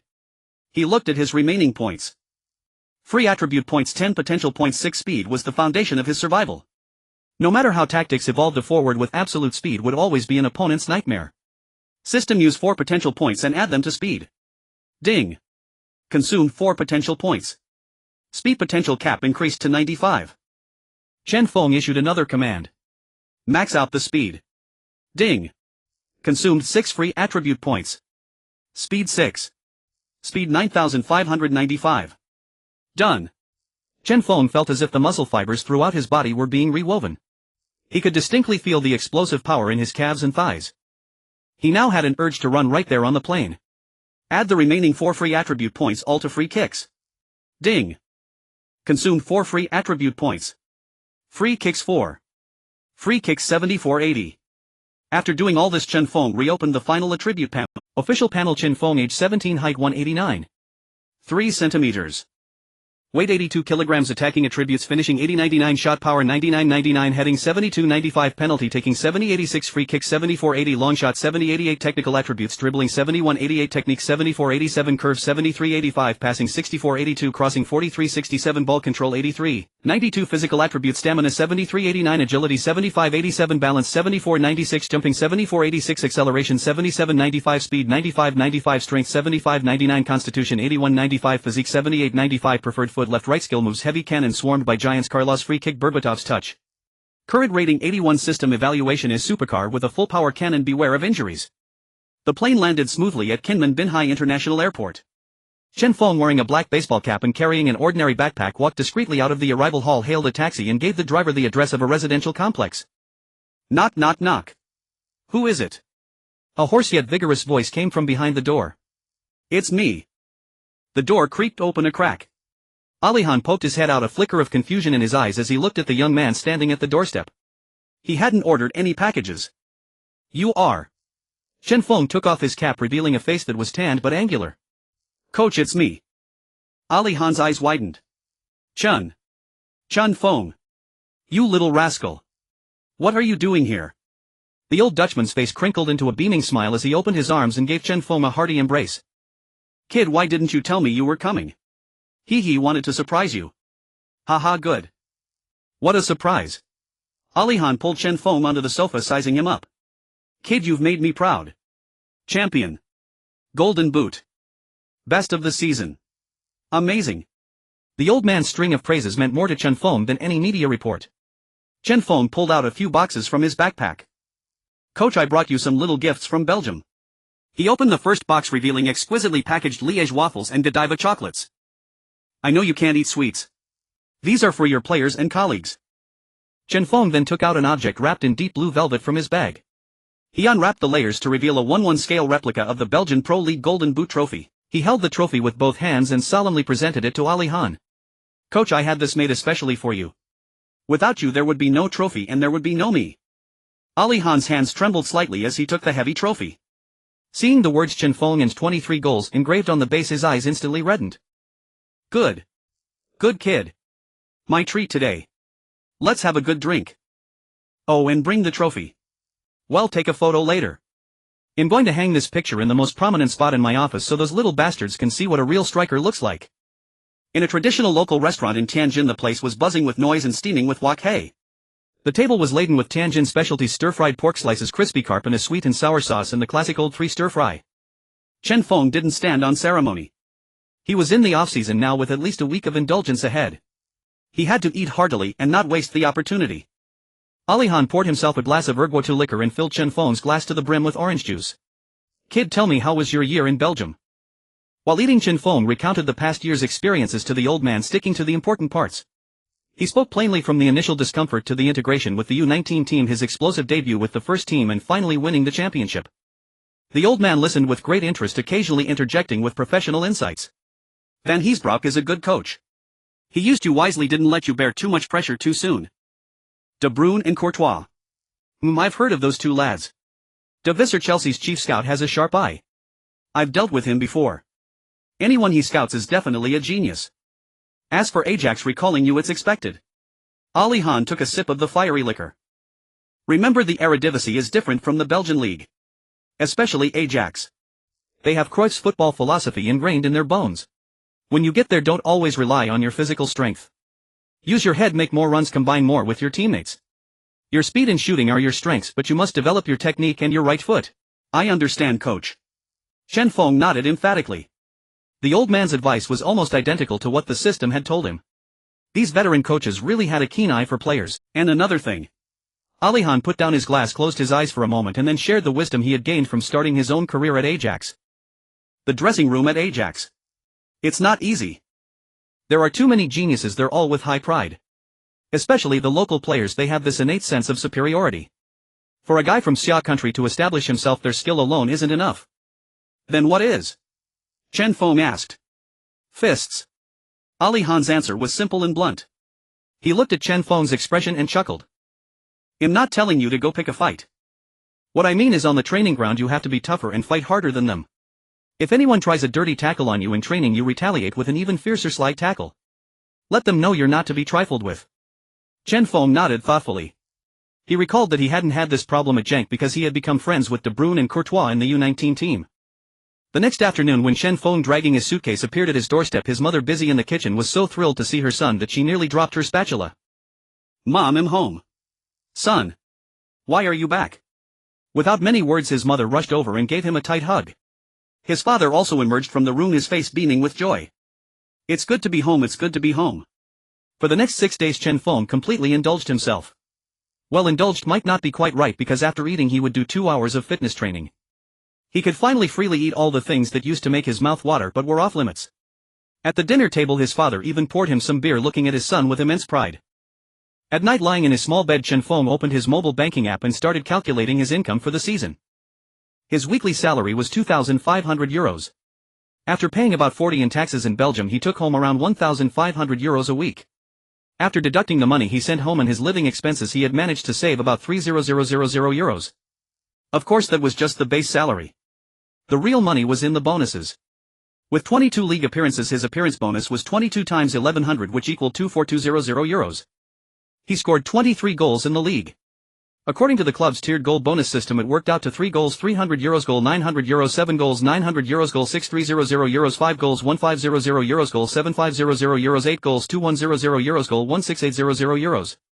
The total goal bonus was 906,300 7,500 1,6,800 3,1,500 euros. Adding the championship bonus and other miscellaneous items, his after-tax total income for the season was around 6,000 euros. Converted to Xia country currency, that was roughly 5,000 yuan. Early the next morning Chen Feng dragged his parents out and headed straight for a newly opened residential development in the city center. They quickly found a suitable 130 square meter 3-bedroom 2-living room apartment. It had a square layout, was well ventilated, and had a large balcony for drying clothes. Son, this. His mother said, looking at the string of zeros on the price tag. Mom, don't worry about it. Chen Feng led his parents directly to the sales office's signing area. The down payment was 30, which came to 35,000 yuan. He swiped his card, signed the papers, all in one smooth motion. With the housing issue settled, Chen Feng then took his father to a 4S dealership. Dad, let's buy a car. From now on you won't have to ride that old electric scooter to the construction site braving the wind and sun. His father kept saying no need, it's a waste of money, but his eyes couldn't help straying to the SUVs. In the end Chen Feng made the decision and chose a black Haval H6, which was perfect for his father's occasional trips to construction sites. Seeing his parents sitting in the new car, the genuine pride radiating from them, Chen Feng felt that the over 4,000 yuan that had instantly vanished from his account was money well spent. This was the meaning of his hard work on the pitch. With less than 1,000 yuan remaining, which had to be saved for the new apartment's renovation and various expenses, all the toil of a season, and he was back to square one. It seemed he was still poor. He had to go to a bigger stage, sign a bigger contract, and earn more money. Chen Feng, over here. Assistant Xiao Wan waved at the arrival gate of Amsterdam's Schiphol Airport. Mr. Raiola has already found you an apartment in Amstel Lane. It's only a 10-minute drive to the training base. Xiao Wang said while steering the wheel. Living is convenient too. There's a large supermarket and shopping mall nearby. Contact me anytime if you need anything. Chen Feng gazed at the two-story cream-white villa before him, complete with a small grassy garden, and couldn't help but marvel at the resourcefulness of that portly agent for securing such a fine residence. The house is rented. Mr. Riola has already paid the year's rent, so just settle in comfortably. Xiao Wang handed the keys to Chen Feng and added. He said this is your reward for winning the Golden Boot and Best Player award. Chen Feng dragged his suitcase into the house, changed into slippers, and walked to the balcony on the second floor. Leaning his hands on the railing, he gazed at the unfamiliar street scene outside, occasionally spotting passers-by on bicycles. A new journey had begun. He would conquer this place just as he had conquered Belgium. Then he entered the bathroom, first washing away the fatigue of the long flight, then changing into a black training suit and stepping into the small gym within the apartment. System issue the tasks. Ding. The off-season has ended. Daily tasks have resumed. A faint blue light screen materialized before his eyes. Today's task: complete a 15-kilometer slow run. Reward: stamina 1 task points 100. Today's task: complete 2,000 consecutive keepy-uppies. Reward: technique 2 task points 100. There were only 2 tasks, but the workload was heavier. Seeing these numbers, a smile curled at the corner of Chen Feng's mouth. The holiday was over. The next morning, as Chen Feng was sweating profusely in the gym, the doorbell suddenly rang. He wiped his sweat and opened the door. Mr. Blind, hello. Chen Feng was somewhat surprised. The visitor was none other than Danny Blind. He hadn't expected him to come personally. Ready? Let me take you to see our home base. Chen Feng nodded and followed Blind. The car quickly drove to the suburbs and stopped before a massive complex of buildings. This is De Toekomst. Blind pointed to a sign reading De Toekomst at the entrance, Ajax's most famous training ground, the Future Youth Academy. This name, renowned throughout the world of football, now stood before Chen Feng. Our facility covers 140000 square meters with 12 training pitches, 6 natural grass and 6 artificial turf.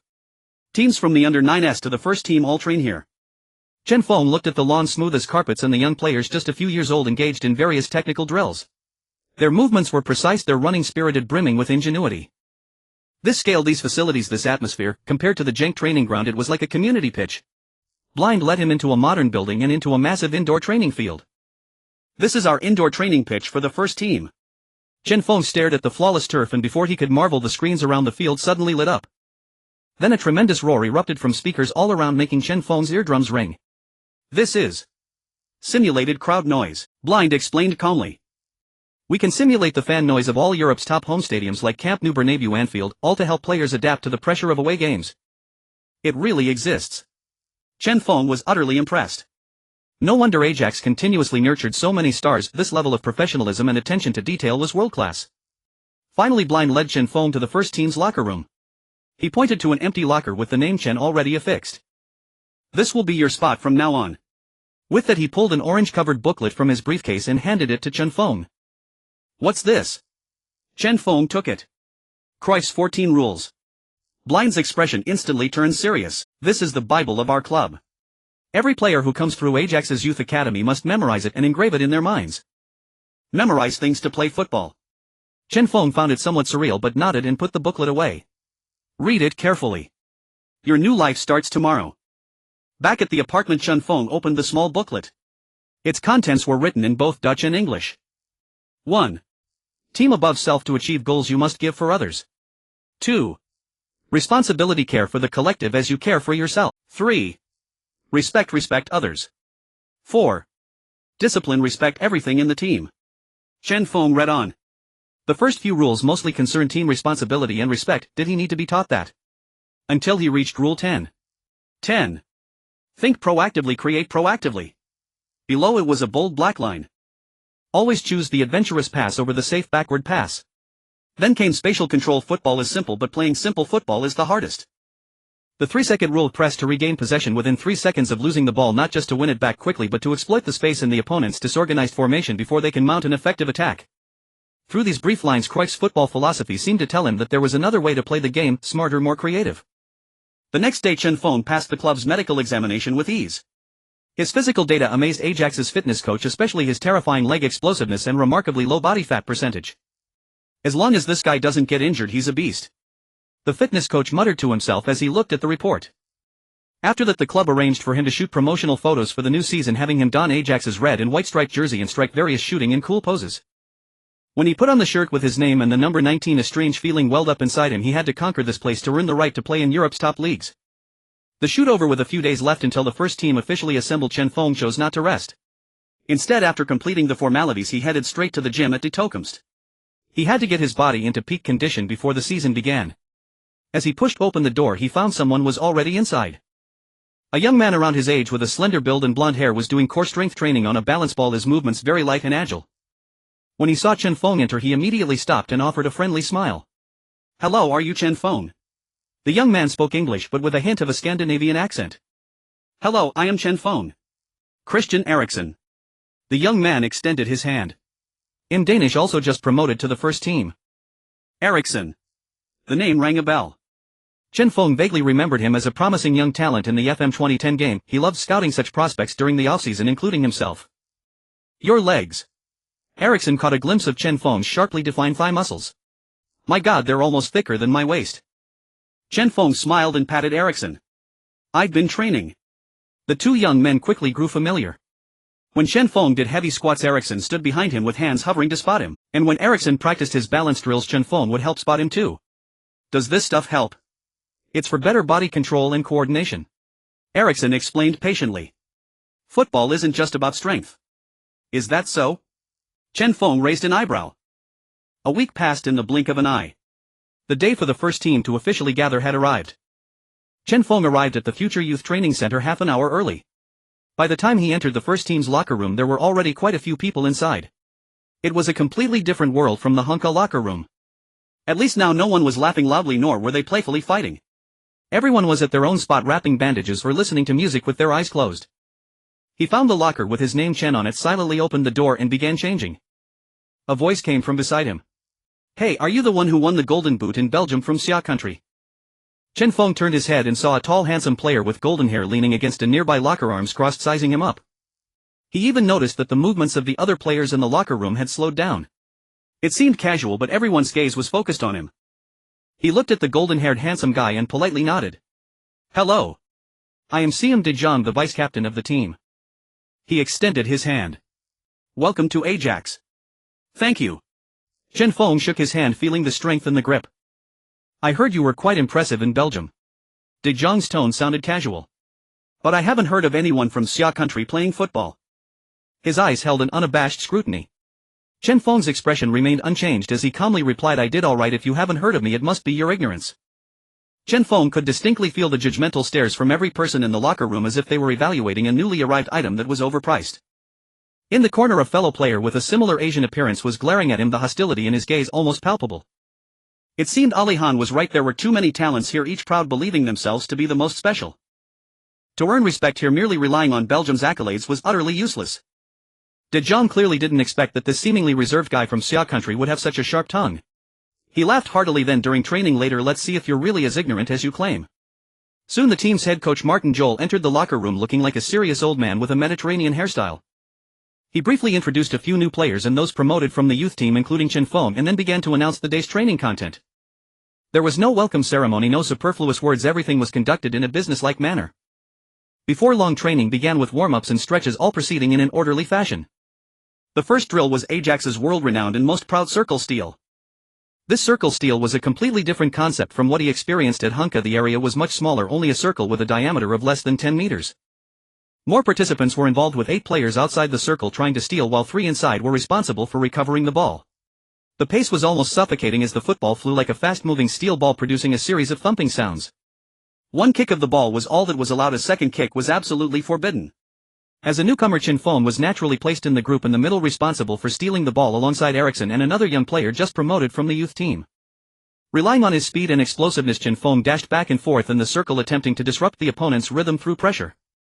However, those seasoned players always managed to pass the ball away with the simplest and most reasonable ankle movements. Just before he could steal it, he didn't even get to touch a hair. "Hey, rookie. Run faster. Isn't your speed supposed to be quick in Belgium?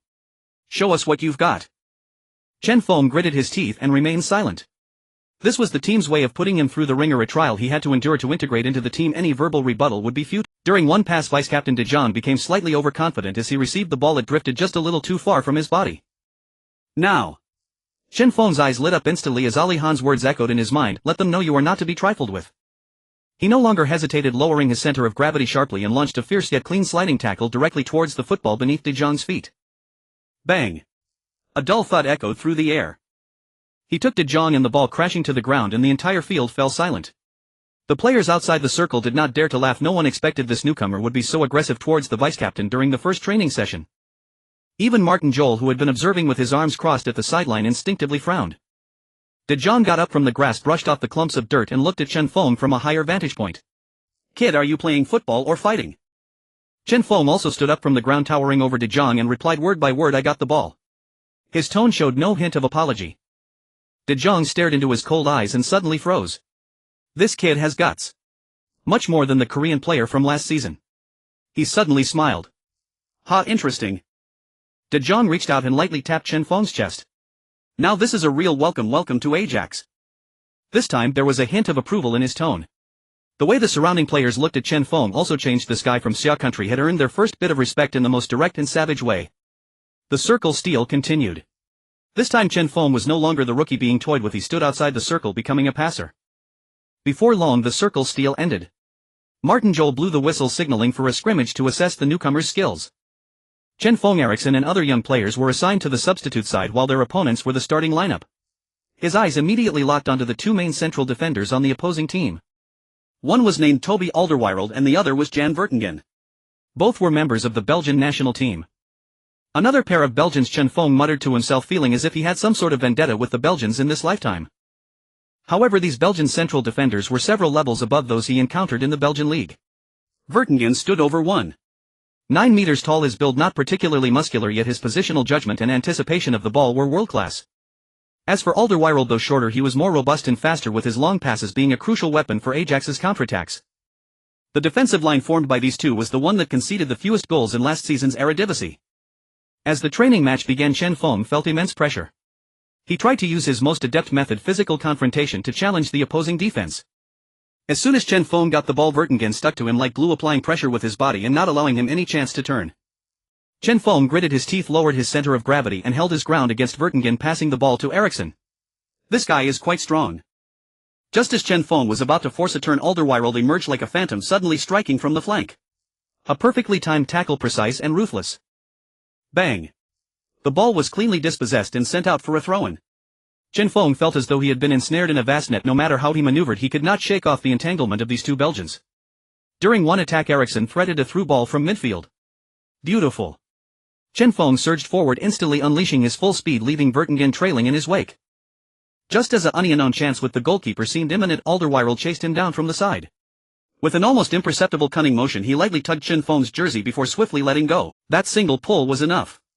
Chen Feng's body lost a sliver of balance and his shot was delayed by a fraction of a second. Damn it! Chen Feng slammed his fist into the turf. Well done, Toby. Vertonghen exchanged a high five with Alderweireld. Chen Feng rose from the ground, devoid of any complaint or discouragement. Only a surging, ever-intensifying battle spirit remained. "Come on, let's hurt each other. Who's afraid of whom?" He no longer sought direct confrontation, instead using his speed to stretch their defensive line. During one attack, just as the ball reached the halfway line of the 9-a-side pitch, Chen Feng dropped back to receive it. Without a hint of hesitation, Chen Feng eyed the goal 35 meters away. He wound up his left leg, channeling every ounce of strength, and smashed the ball with brutal force. The other players were dumbfounded by the action. Is this kid crazy? He's lost it. Those two Belgians have driven him mad. Bang! A thunderous roar. The ball with a terrifying howl flew straight as an arrow towards the goal at a speed imperceptible to the naked eye. The starting team's goalkeeper Stekelenburg pupils contracted. What the hell is this, a football? This is a freaking missile. He indeed tracked the ball's trajectory but had no time to react. His body had barely initiated a save when the ball whistled into the back of the net. Whoa! Everyone on the training ground was stunned. All eyes were fixed on Chen Feng, still standing in his spot, their gazes transformed. Shock, disbelief. No wonder the guy's legs are thicker than my wife's waist. Is this guy even human? His Belgian golden boot might just be the real deal. Alderweireld turned to Vertonghen beside him. The earlier contempt vanished from his face. Vertonghen nodded solemnly. The sheer power of that strike was simply unreasonable. This goal ignited the reserve team's spirit. Their looks at Chen Feng brimmed with trust and awe. In every subsequent pass they instinctively sought out Chen Feng. With only 5 minutes left in the scrimmage, the starting team decided to crank up the pressure. A cross came in from the flank, the ball sailing into the box. Chen Feng and Alderweireld leaped simultaneously in the penalty area, contesting the header. In that fleeting moment in the air, Chen Feng's shoulder slammed violently into Alderweireld. Thud. Both crashed heavily to the ground. Alderweireld sprang up instantly, jabbing a finger at Chen Feng and bellowing, "Hey! You did that on purpose." Chen Feng rose defiantly, stepping forward to meet him. "Didn't you pull me earlier? That's called fair." As the two stood their ground on the verge of a head-to-head confrontation, a figure rushed over and forcefully pried them apart. It was Captain Suarez. "Both of you calm the hell down. Are we here to train or to start a fire?" On the sidelines, head coach Martin Jol watched the scene unfold with arms crossed, his face an impassive mask. But inwardly he was thoroughly impressed with Chen Feng's performance. He admired players who dared to fight, carrying that edge of tenacity. As the 20-minute scrimmage ended, Chen Feng walked off the pitch. The veteran players who had mocked him earlier now approached, voluntarily patting him on the shoulder. "Good game, kid. Welcome." Even Alderweireld, who had just been at loggerheads with him, came over and gave his chest a light, friendly punch. "Go easy next time, mate." Chen Feng smiled and returned the gesture. "You too." Only one pair of eyes remained fixed on him with undisguised hostility from start to finish. That Korean striker, Suk Hyunjin. He hadn't exchanged a single word with Chen Feng the entire time, neither passed to the other. Chen Feng naturally noticed his stare, but he couldn't care less. To establish himself here, enemies were inevitable. His gaze shifted to another man in the starting lineup. It was the Uruguayan, chatting animatedly with vice-captain de Jong Luis Suarez. Last season's Eredivisie Golden Boot winner with 35 league goals and a staggering total of 49 goals across all competitions, also named Dutch Footballer of the Year. More crucially, he was the team's captain, the absolute core of the tactical system. Wresting the starting spot from him would be harder than scaling the heavens. Interesting. The greater the challenge, the more exhilarated Chen Feng became. He relished this kind of test. The first day's training intensity was moderate, as it was pre-season assembly. The main goal was to help players find their rhythm, check if the veterans had lost their shape or seen their skills decline. Most importantly, it was to gauge the true caliber of the newcomer. After the scrimmage, Martin Jol didn't say much. He simply had the players do cool-down stretches before dismissing them. Back at his apartment, Chen Feng initially wanted to slack off and lie down. But recalling the trouble the two Belgian centre-backs had caused him, he gritted his teeth and sprang up from the system. Enter immersive training ground. Ding. Connected to Berbatov's ball control training ground. Training duration 12 hours. Consuming 200 mission. Before him appeared a man in a Manchester United jersey with a languid, effortless grace. He looked at Chen Feng and began his sermon in heavily accented Eastern European English. "You must treat your football like you would your lover. Caress it tenderly, feel its every breath, every heartbeat." Chen Feng had the man a flicker of doubt in his mind. Why does this guy sound so mystical? "Pass me the ball." Berbatov extended his. Chen Feng didn't hesitate, sending a powerful ground pass his way. Berbatov gently touched the ball with his toe and it came to a docile, motionless halt at his feet. "See?" Berbatov looked up, a lazy smile on his face. "That is love." Chen Feng felt as if he had stumbled onto the wrong set. Was this football training? The next 12 hours were spent under Berbatov's cryptic tutelage. He taught Chen Feng no flashy dribbling moves, no fancy footwork. He simply had him repeat the most fundamental drills, trapping and cushioning the ball over and over. From ground passes to half volleys to high balls. When stopping a high ball, don't meet it with force. That's too crude. Feel the ball's downward momentum, then guide it down smoothly, like embracing a beloved returning from afar. Initially Chen Feng found it awkward. But soon he began to grasp the sensation. As the ball fell from different angles, he completely relaxed his body, controlling it with a softer, more ingenious touch. Ding! Immersive training concluded. Your ball control attribute has increased to 8,592. Your technique attribute has increased to 7,887. When Chen Feng opened his eyes back in his apartment's living room, he felt a newfound finesse in his touch, a spark of artistry at his feet. In the following days, the first team coaches decided to launch an intensive tutoring regimen for Chen Feng. Technical director Blind and head coach Martin Jol summoned him to the office. "Chen, all of us first team coaches have studied every match recording from your last season." Martin Jol cut straight to the chase. "Your strengths and weaknesses are both extremely prominent. First, you are a born finisher, but we cannot treat you purely as a stationary center forward. That would not align with Ajax's tactics." Chen Feng nodded, listening quietly. First, our captain Luis Suarez is the undisputed number 9 for the team. His position is irreplaceable. So for now you cannot be our starting center forward. Martin Jol's tone was direct without any beating around the bush. Chen Feng had already anticipated this in his heart and was not particularly surprised. However, keeping a player with your unique qualities on the bench is a tremendous waste, even a sin. You are at a crucial stage for development and must secure consistent playing time, so we have devised a brand new development plan for you. Just then the office door opened. A tall man with an elegant demeanor whose face showed no trace of time walked in. Chen Feng's eyes widened as if he were seeing an idol. Dennis Bergkamp. The Ice Prince. The Dutchman who didn't fly. Hello, Chen. Bergkamp extended his hand with a gentle smile.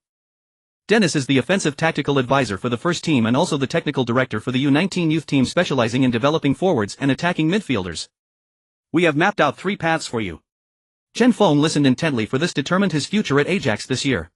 First, whenever Suarez is not playing and your training form surpasses that of other forwards, you will be our substitute forward. Second, during matches if a substitution is needed and Suarez is not the one being replaced, your position on the field will be right winger, an inverted inward cutting right winger. Third, to achieve the second point, starting today Dennis will conduct specialized training with you, teaching you his techniques and how to position yourself within our 433 formation. What? Bergkamp himself teaching me techniques and positioning. This was a godsend. Chen Feng's heart pounded wildly. The surprise was too sudden, catching him off guard. A top club indeed, they could casually pull out a world-class mentor. Of course, Blind added, we noticed during your time at Genk that you had some conflicts with opponents like Lukaku. Belgian media reports suggested you have a temper. Coupled with your clash with first-team teammates on your first day, we have arranged psychological counseling sessions to help you integrate better into the team. Chen Feng's smile froze. Psychological counseling. I have a bad temper. No, it was Arie Haan who told me to do it. He said I needed to use my fists to earn the respect of the senior players. Now from the coach to the director, everyone thinks I have a bad temper. I am clearly a model youth. After team training ended, while other players rested, Bergkamp kept Chen Feng behind. Suarez even patted Chen Feng on the shoulder, telling him that Bergkamp had also mentored him when he first joined Ajax and to learn well. The positioning of an inverted right winger isn't to run towards the sideline but to end up in the half-space playmaker position.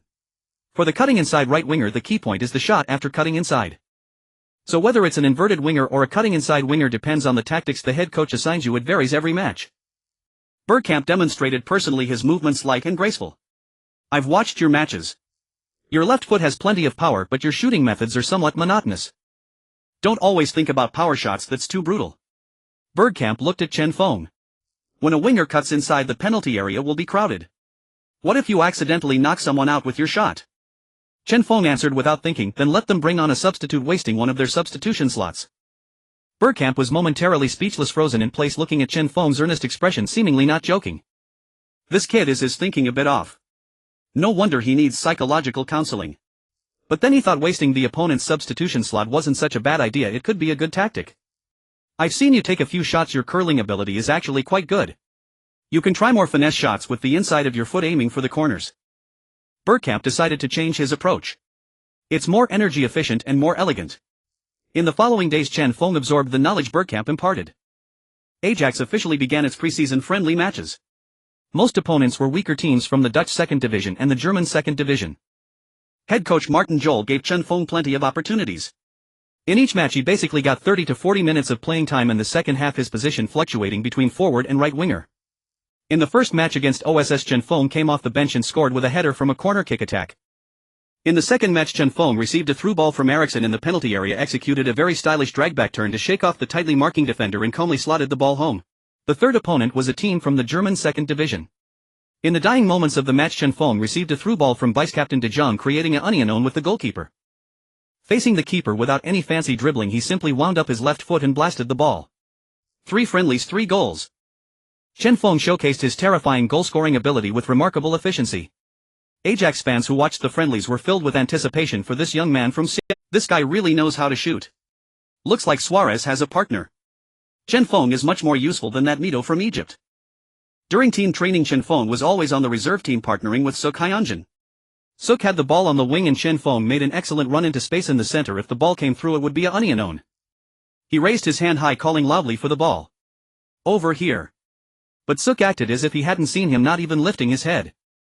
He chose to dribble inside himself and then, facing 2 defenders, unleashed an absurdly wild long-range shot. Damn! Chen Feng cursed in anger. But the practice match continued and he quickly composed himself. This time the ball came to Chen Feng's feet. He received it at the edge of the penalty area while Suk was in a better position, almost unmarked.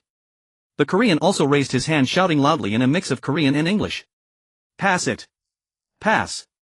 Pass my ass." Chen Feng didn't even glance at Suk. He used his body to firmly hold off the defender behind him, forcefully turned, wound up his left foot and unleashed a powerful shot. Boom! The ball flew straight into the top corner. Goal. After scoring, Chen Feng cast a cold glance at Suk Hyunjin not far away, his eyes saying, "See that? That's how you shoot." Suk's face instantly turned purple with rage, feeling immensely insulted. He stormed up to Chen Feng, pointed a finger at his nose and launched into a tirade in Korean. "You selfish bastard. You should have passed. I scored." Chen Feng's reply was simple and direct, too lazy to say another word. "You." Suk trembled with fury, then suddenly thrust out both hands and shoved Chen Feng hard. Chen Feng was already simmering with anger, and this push made him explode. Without a second thought, he shoved back. He pushed the tall Suk backward several steps, who then fell awkwardly onto the ground. Everyone on the field was stunned by the scene. No one expected these two Asians to come to blows right on the training ground. Suk Hyunjin was also a drama king. After falling, he immediately covered his face, rolling painfully on the grass while letting out exaggerated moans. "Ah. My face. Keep acting, go on." Chen Feng watched his pathetic performance and muttered contemptuously in Dutch. "Clown." These two words were clearly heard by everyone on the field. Suarez and De Jong exchanged glances, both seeing a hint of amusement in the other's eyes. This kid really has a fiery spirit. In the end, head coach Martin Jol blew his whistle to stop the training, pulled both of them aside with a dark face and gave each a thorough scolding. Shi Xuanjuan, feigning injury, was supported by the team medic and limped into the medical room.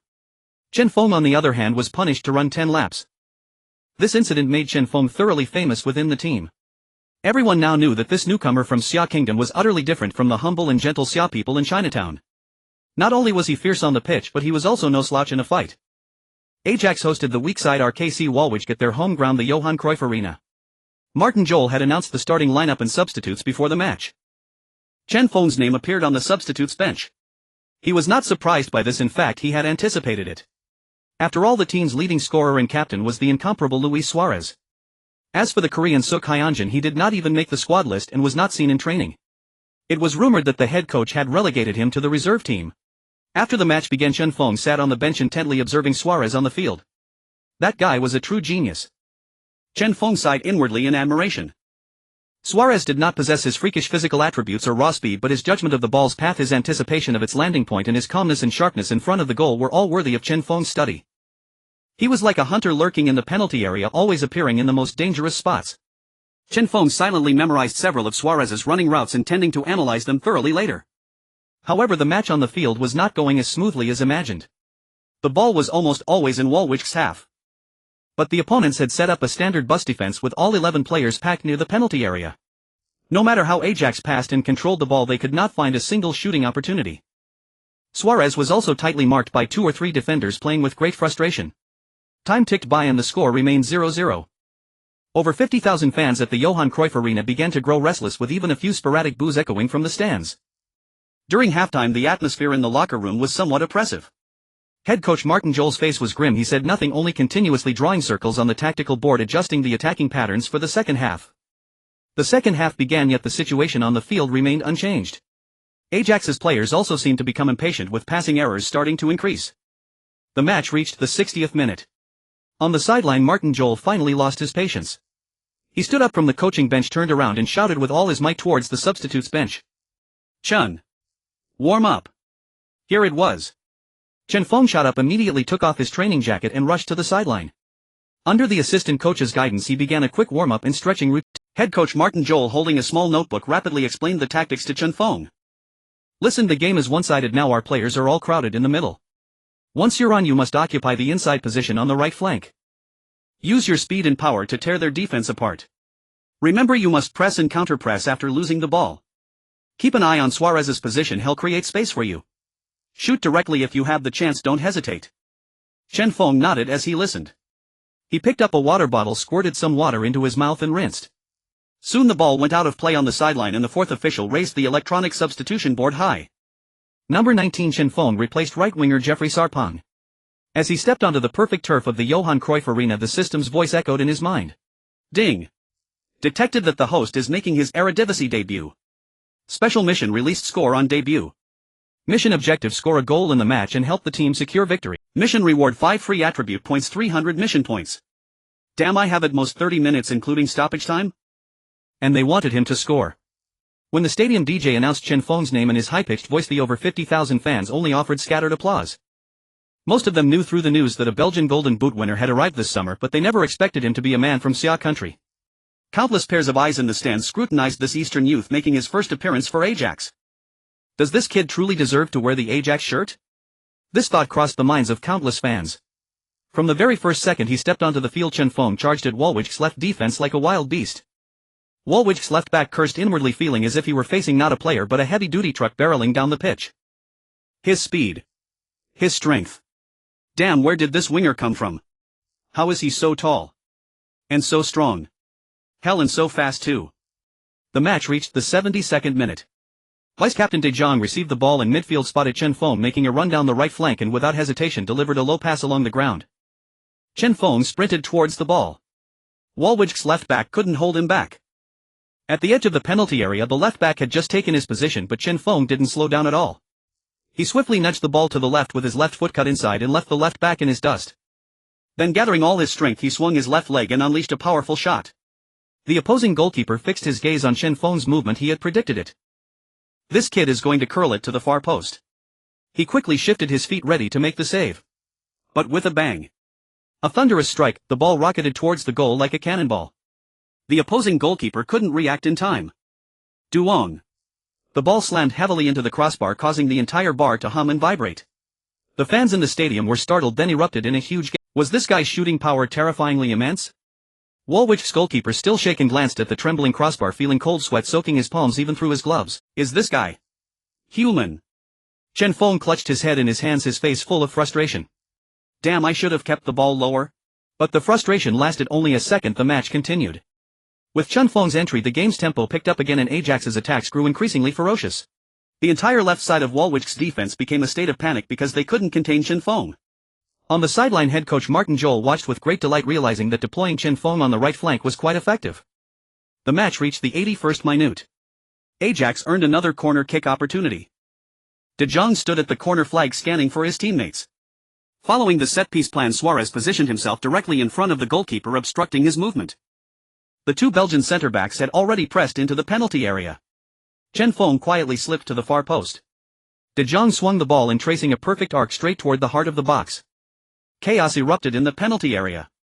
Vertonghen, the towering Belgian centre-back, over 1.9 meters, leaped high among the crowd and powered a header toward the goal with immense force. Bang! The RKC Woolwich goalkeeper produced a world-class reaction. He lunged desperately on the goal line to palm the ball away. A collective sigh of disappointment rippled through the Ajax fans in the stands. But the ball didn't travel far. It landed on the edge of the 6-yard box just as everyone marveled at that miraculous save. Chen Feng's figure materialized like a ghost. He had begun moving the instant Vertonghen jumped for the header, tracking the goalkeeper's motion and predicting the second ball's landing point. Facing the ball bouncing before him in midair, he had no time to adjust. He twisted his body into an awkward angle, planted his right leg, raised his left foot and unleashed a swift, fast, fierce, precise. The ball slipped through the sole gap between the goalkeeper and the defender. Swish! It hit the net. In the 81st minute, Ajax finally broke the deadlock. Though 10 minutes remained, this was already a match winner. Goal! Goal! Goal! Chen Feng! He did it! In his Eredivisie debut for Ajax, he scored the decisive goal. The commentator from Amsterdam Sports Channel shouted until his voice went hoarse. This young man from Xia country has saved Ajax with the most crucial goal. After 80 minutes of silence, the Johan Cruyff Arena finally erupted with the energy it deserved. Over 50,000 fans jumped, roared and waved their scarves in wild abandon, pouring out their excitement and joy. After scoring, Chen Feng sprinted toward the corner flag. He executed a graceful slide. Sweeping his right palm across his left shoulder, he made a classic celebration gesture toward the sea of red and white in the stands. Teammates swarmed him, piling on and hugging tightly. Well done, kid. Vice-captain De Jong ruffled his hair, grinning ear to ear. Even Captain Suarez, who had an average game, dashed over and patted his back firmly. Great goal. Vertonghen also ran up and gave his chest a light punch. Surrounded by his teammates, Chen Feng reveled in the hero's treatment. He lifted his gaze to the stands where all Ajax fans were roaring for him alone. From this day on, they would all remember this name, Chen Feng. The match resumed, but the RKC Woolwich players' morale had completely crumbled. They had held firm for over 80 minutes on the verge of snatching a precious point on the road. Now all their efforts had dissolved into nothing, 80 minutes of sweat wasted. The players trudged helplessly, unable to mount any effective attack, forced to watch the clock tick away. Finally the referee blew the final whistle. Ajax secured a hard-fought 10 victory at home, claiming the new season's opening win.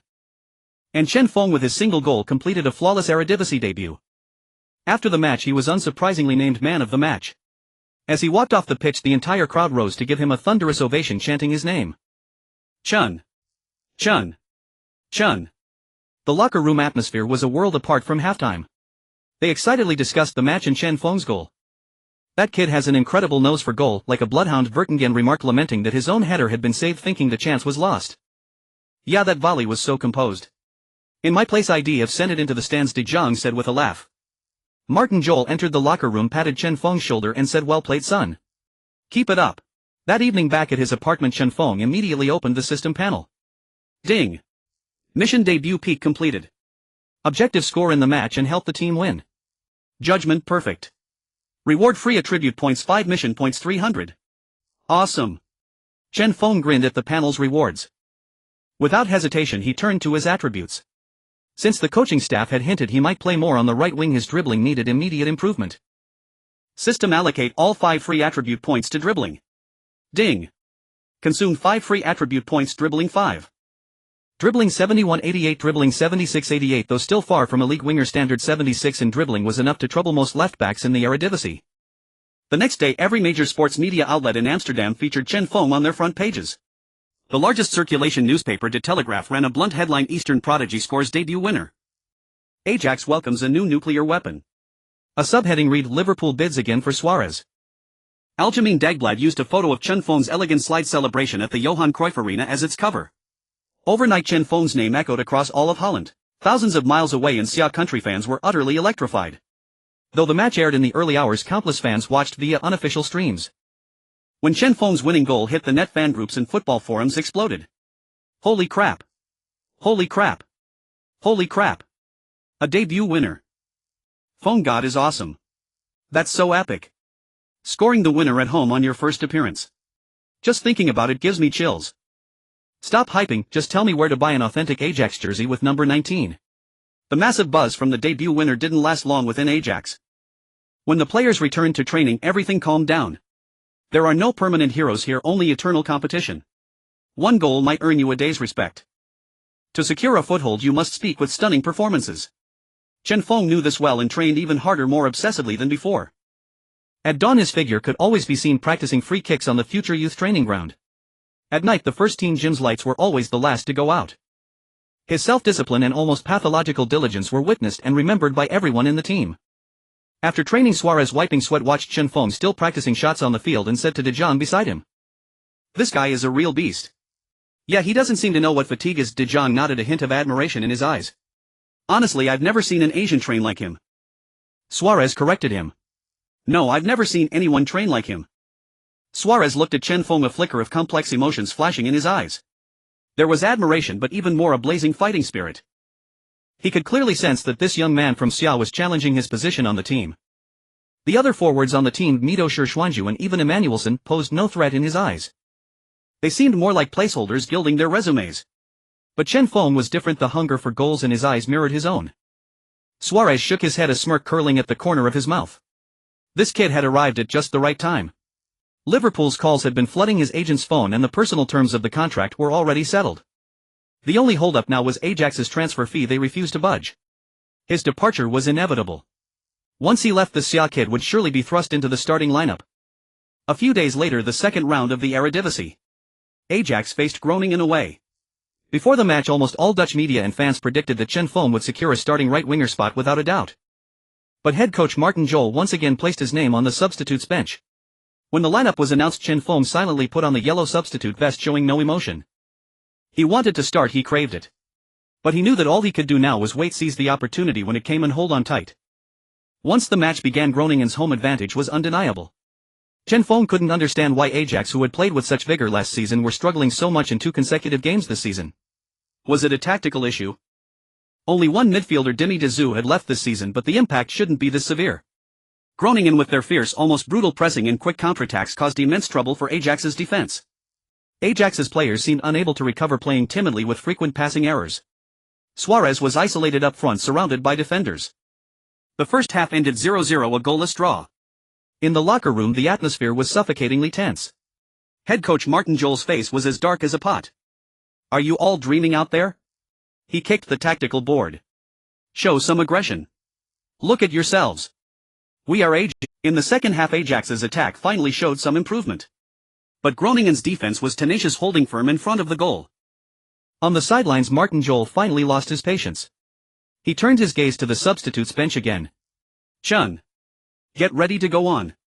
He didn't even need to call, since the start of the second half Chen Feng had already been pulled to the sidelines by the assistant coach for warm-ups and stretches. The fourth official raised the electronic substitution board. Number 19 came on, replacing right-winger Jeffrey Sarpong, who wore the number 7 shirt. Sarpong saw the board and pointed to himself in disbelief. "Me again. I played fine this match. My defense was solid." But orders were orders. He could only jog off the pitch in frustration. The moment Chen Feng stepped onto the grass, a thunderous roar of boos erupted from the stands of Euroborg. "That Xia guy is coming on. Stop him. Don't let him shoot." Clearly his last match's winning goal had put every Eredivisie team on high alert. They had dug up Chen Feng's match footage from Genk overnight, studying him inside out down to counting every hair on his left leg. Chen Feng ignored the boos. "Boo all you want. The more you boo, the more excited I get." Groningen's left-back Swedish defender Fredrik Stenman approached him. He was nearly as tall as Chen Feng, standing at 187 centimeters, with a similarly robust build. "Hey buddy," Stenman greeted in English, a hint of curiosity in his expression. "What do you eat to grow so tall and strong?" "Taller and stronger than me, a defender." Chen Feng's mind suddenly drifted to his mother's braised prawns and red braised pork. He snapped back to reality, noticing Fredrik Stenman had already left to join the defense. "What a cunning trick. I almost fell for it." Chen Feng frowned, staring at Fredrik Stenman. But he had wronged Stenman when he asked and got no response from Chen Feng. He assumed Chen Feng was unfriendly and quietly left. After the brief exchange, the battle resumed. In the 75th minute, Martin Jol made his second substitution, bringing on Eriksson for defensive midfielder Eno, signaling an all-out attack. In the 78th minute, Eriksson, just on the pitch, received the ball in midfield, looked up and delivered a precise lob-through ball. The ball soared over Groningen's entire midfield line. Chen Feng burst forward at full speed. Stenman was stunned. How could he run so fast despite his height? He couldn't even hold him back. An overtaking sprint. Unknown. A near-clear chance emerged. Groningen's goalkeeper Luciano, seeing this, charged off his line to close down Chen Feng. Shoot. Dribble past him. In a split second, Chen Feng caught a glimpse of a figure sprinting up on the other side from the corner of his eye. It was Suarez. He was in a better position, almost an open goal. Just as the goalkeeper Luciano was about to reach the ball, Chen Feng abandoned the shot and gently nudged it with the inside of his left foot. A selfless square pass sent the ball rolling precisely to Suarez's path. Suarez arrived in time, faced with this easy tap-in, and wasted no time slotting it home calmly. The ball hit the back of the net. 0-1. Once again, around the 80th minute, Ajax had taken the lead. After scoring, Suarez immediately spread his arms and rushed toward Chen Feng, who had provided the assist, embracing him tightly. "Beautiful pass, kid." The Uruguayan roared in Chen Feng's ear with excitement nearly deafening him. In the end, Ajax held on to the 10 scoreline tenaciously until the final whistle. After the match in the mixed zone, Suarez was surrounded by reporters and he heaped all the praise on Chen Feng. "Chen Feng is a very, very outstanding player. He has incredible talent and plays very selflessly. That assist was more crucial than my goal. I'm very happy to be his teammate." These words, broadcast through media outlets spread across Amsterdam, instantly elevating Chen Feng's status in Ajax's locker room. With one crucial assist, he had earned the public recognition of the team captain and Eredivisie Golden Boot winner. This was more effective than scoring 10 goals himself. The road ahead was now smooth. In the following matches, Chen Feng's role remained that of a key figure who could alter the course of the game in the second half. He continued to come off the bench. Yet within his limited minutes, he consistently made the most direct contributions to the team.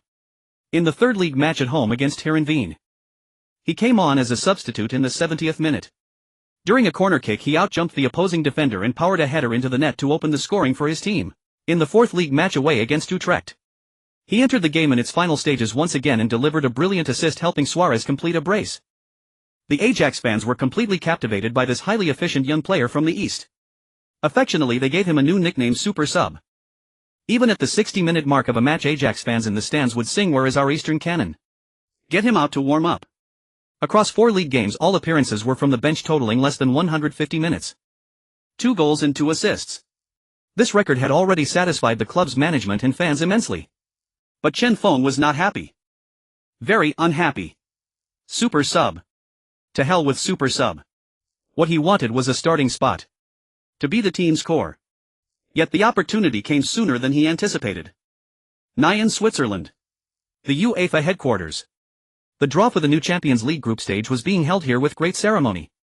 When Ajax's name was drawn, all of Europe felt a pang of sympathy for them. They had indeed been placed in a true group of death. Their group opponents were the Spanish giants, the Galacticos Real Madrid. The Italian giants, the Rossoneri AC Milan. And the French League One powerhouse Auxerre. The moment the draw results were announced, a silence as deep as mourning fell over Ajax's meeting room. Despair was written on the faces of all the executives. Real Madrid. AC Milan. How in the world were they supposed to compete? Were they just there to make up the numbers? Did they look like such pushovers? But Chen Feng, watching the same broadcast, felt his blood ignite. Cristiano Ronaldo. Kaká. Zlatan Ibrahimovic. Ronaldinho. And the legendary defender Alessandro Nesta, now 34 years old. And beside him Thiago Silva, widely regarded as the best centre-back in recent years. These names, once only encountered on TV or in video games, were about to become his real-life opponents. This was incredibly exhilarating. Chen Feng trembled with excitement, unable to sleep. Fight. He had to fight them. System. Activate the immersive training ground. At the same time, fan forums in China erupted. I don't care what else happens. If Fengshan scores even 1 goal against Real Madrid or AC Milan, I'll sing his praises forever. User above: what kind of praises? The kind my mother would sing. Holy crap, the group of death. Fengshan is going to take on Real Madrid and AC Milan. True to the nature of Chinese fans, the sole criterion for testing a striker's mettle was whether he could score against top-tier clubs. The next day at the Future Training Center. When the specific Champions League schedule was posted, the atmosphere in the locker room was a mix of tension and strange excitement. We're going to the San Siro. The young Christian Eriksen was the first to lose his composure, shouting with excitement. San Siro or Giuseppe Meazza. These two names held a magical, almost sacred allure for any young professional footballer. And their first opponent was AC Milan, a team boasting legendary stars like Zlatan Ibrahimovic, Ronaldinho, Andrea Pirlo, Clarence Seedorf and Gennaro Gattuso. Hey Chen, didn't you say Ibrahimovic was your idol? Vice-captain Nigel de Jong walked over with a grin, nudging Chen Feng with his elbow. Well, now you get to be up close and personal with him. Chen Feng was utterly perplexed. When did I ever say Ibrahimovic was my idol? De Jong was taken aback. Ha! Before you arrived I read all your news. Wasn't it written there? You said your playing style was like his because your idol was Zlatan Ibrahimovic. Chen Feng instantly understood. It must have been that fat agent Mino Raiola making things up to the media. But thinking of Ibrahimovic reminded him of that letter, the Nike mercurial boots on his feet and the phone in his pocket, all gifts from him. Fate could be so strange sometimes. He never imagined they would face each other so soon on the pitch with everything on the line. But can we beat them? Eriksen's face showed a flicker of worry. His words silenced the entire locker room in an instant. We have to play even if we can't win, Captain Luis Suarez stated firmly. There are no weak teams in the Champions League. He looked at Eriksen. Anyone who's scared can leave now. Anyway, you probably aren't registered. What? Eriksen's voice shot up an octave, his face turning pale. De Jong quickly grabbed him, comforting him. You are registered, you are. He's joking, don't listen to him. He's just trying to scare the kid. During the pre-match preparations, the entire team's atmosphere was filled with tension and excitement. Head coach Martin Jol locked himself in his office, spending every day meticulously studying AC Milan's match footage, trying to find even a single crack in their seemingly perfect system. But this Milan side's lineup seemed utterly flawless. The central defensive partnership of Nesta and Thiago Silva was as solid as a wall. In midfield there was Pirlo's precise orchestration, Gattuso's ferocious harrying and Seedorf's all-encompassing coverage. Up front there were Ibrahimovic, Ronaldinho and Robinho. No matter how he set up the formation, it felt hopeless. Unless he could field 12 players. All the coaching staff believed that in this group Ajax's only viable path was to fight tooth and nail for points against French side Auxerre. As for Real Madrid and AC Milan, losing by a small margin would be considered a victory and a draw would be a gift from heaven. Finally, 2 days before the match, Martin Jol unveiled his tactics. A formation that could seamlessly switch between 442 and 451. The biggest surprise was seeing Chen Feng's name on the starting lineup. He would form a strike partnership with Suarez. Chen Feng, come to my office. After training, Martin Joel called Chen Feng aside. In the office. Chen, I have a special task for you in this match. Martin Joel's gaze was very serious. Chen Feng straightened his back, listening intently. I want you to play as the furthest forward. Forget about tactical runs. Just use your body and your speed to charge at them. Disrupt them. Cause chaos. Throw their defense into complete disarray. And then, whenever you get a chance, use your cannon of a shot to blast their goal. I don't care where you are. Outside the box, 30 meters out, anywhere. If you have even an inch of space to shoot to it. Understand? He was going to use Chen Feng, an utterly unreasonable Italian cannon, to blast open the gates of the San Siro. Chen Feng was instantly ignited. This tactic felt tailor-made for him. He nodded with all his might. Understood, coach. His first Champions League appearance. His first start. And against AC Milan. He had to unleash some thunderous strikes and blow them. On the eve of his departure for Milan, Raiola's call came right on schedule. Hey kid, ready? You're about to meet your idol. The fat man's unmistakable voice carried a hint of excitement and schadenfreude. He hadn't expected his own player to face off so early. Chen Feng frowned and reiterated, he's not my idol. Ha ha. Raiola's laughter boomed through the phone. Listen, this match for you is very, very important. I know, Chen Feng replied calmly. No, you know, but you don't understand. Raiola's tone turned serious. This isn't just an ordinary Champions League game. It's your stage to debut before all of Europe, your final exam. You're up against the world's best defender, Alessandro Nesta. Club scouts and managers from across the globe will be watching. You need to catch their eye, how you counter him, how you solve problems on the pitch. You have to show something real in this match. Even one goal, a brilliant dribble, a good pass, it could double your market value overnight. Chen Feng nodded as he listened. The fat man paused, his tone shifting oddly. Lastly, during this game you need to swap jerseys with Ibrahimovic. This left Chen Feng stunned. Why would I swap with him? I had planned to swap with Ronaldinho. Raiola was taken aback too. So you're a Ronaldinho fan? Easy, you'll call his agent and have him send you his jersey. But on the field you must swap with Ibrahimovic, Raiola insisted firmly. After a year of my heavy promotion, most media outlets believe your idol is Zlatan Ibrahimovic. Think about it, what headline is more electrifying than a player fulfilling his dream in a Champions League match? In telling you, UEFA loves this kind of drama. Chen Feng was speechless. That fat man was wasted not being a pyramid scheme marketer. The plane touched down smoothly at Milan Malpensa Airport. Hundreds of frenzied Milan fans and a swarm of Italian journalists besieged the exit with flashes popping wildly.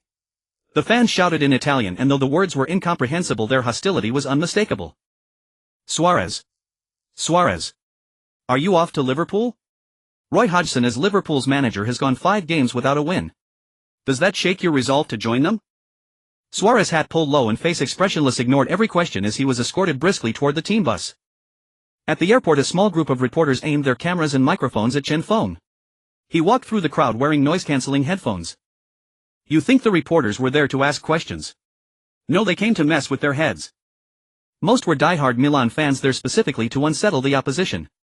The questions aimed at Suarez made it clear everyone knew Liverpool was interested in him. But that was Ajax's unspoken secret. With a crucial match looming, morale was paramount.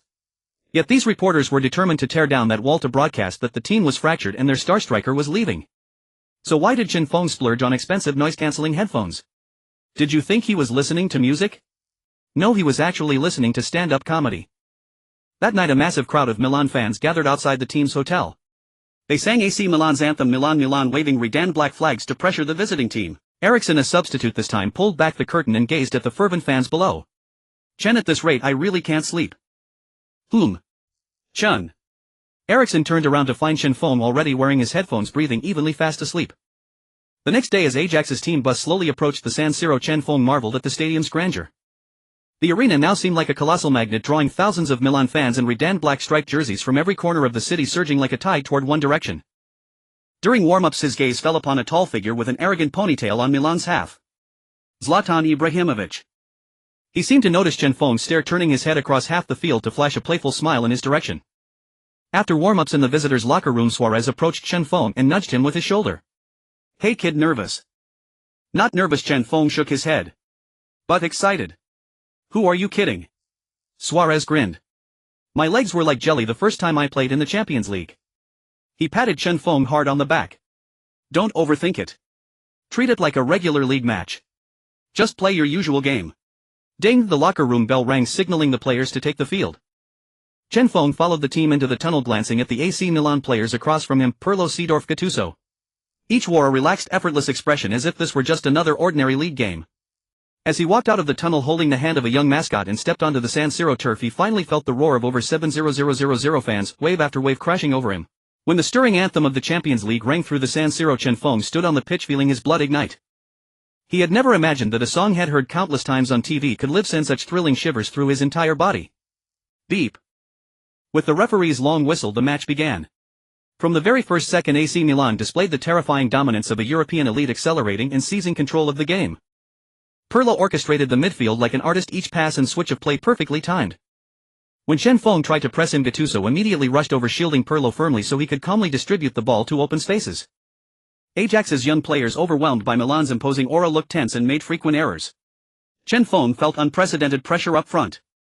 The man marking him was the one hailed as a master of defensive art, Alessandro Nesta. Nesta's defending was unlike any defender he had faced before. It wasn't about physicality or speed, it was about intellect. Chen Feng felt his own little tricks were nothing but amateurish displays before him. Several times Chen Feng tried to use his pace to stretch the defense, but Nesta always anticipated his runs, appearing effortlessly in the most crucial spots to intercept the ball with the simplest, cleanest move. "Kid, you're still too green," Nesta murmured in Italian, a language Chen Feng didn't understand.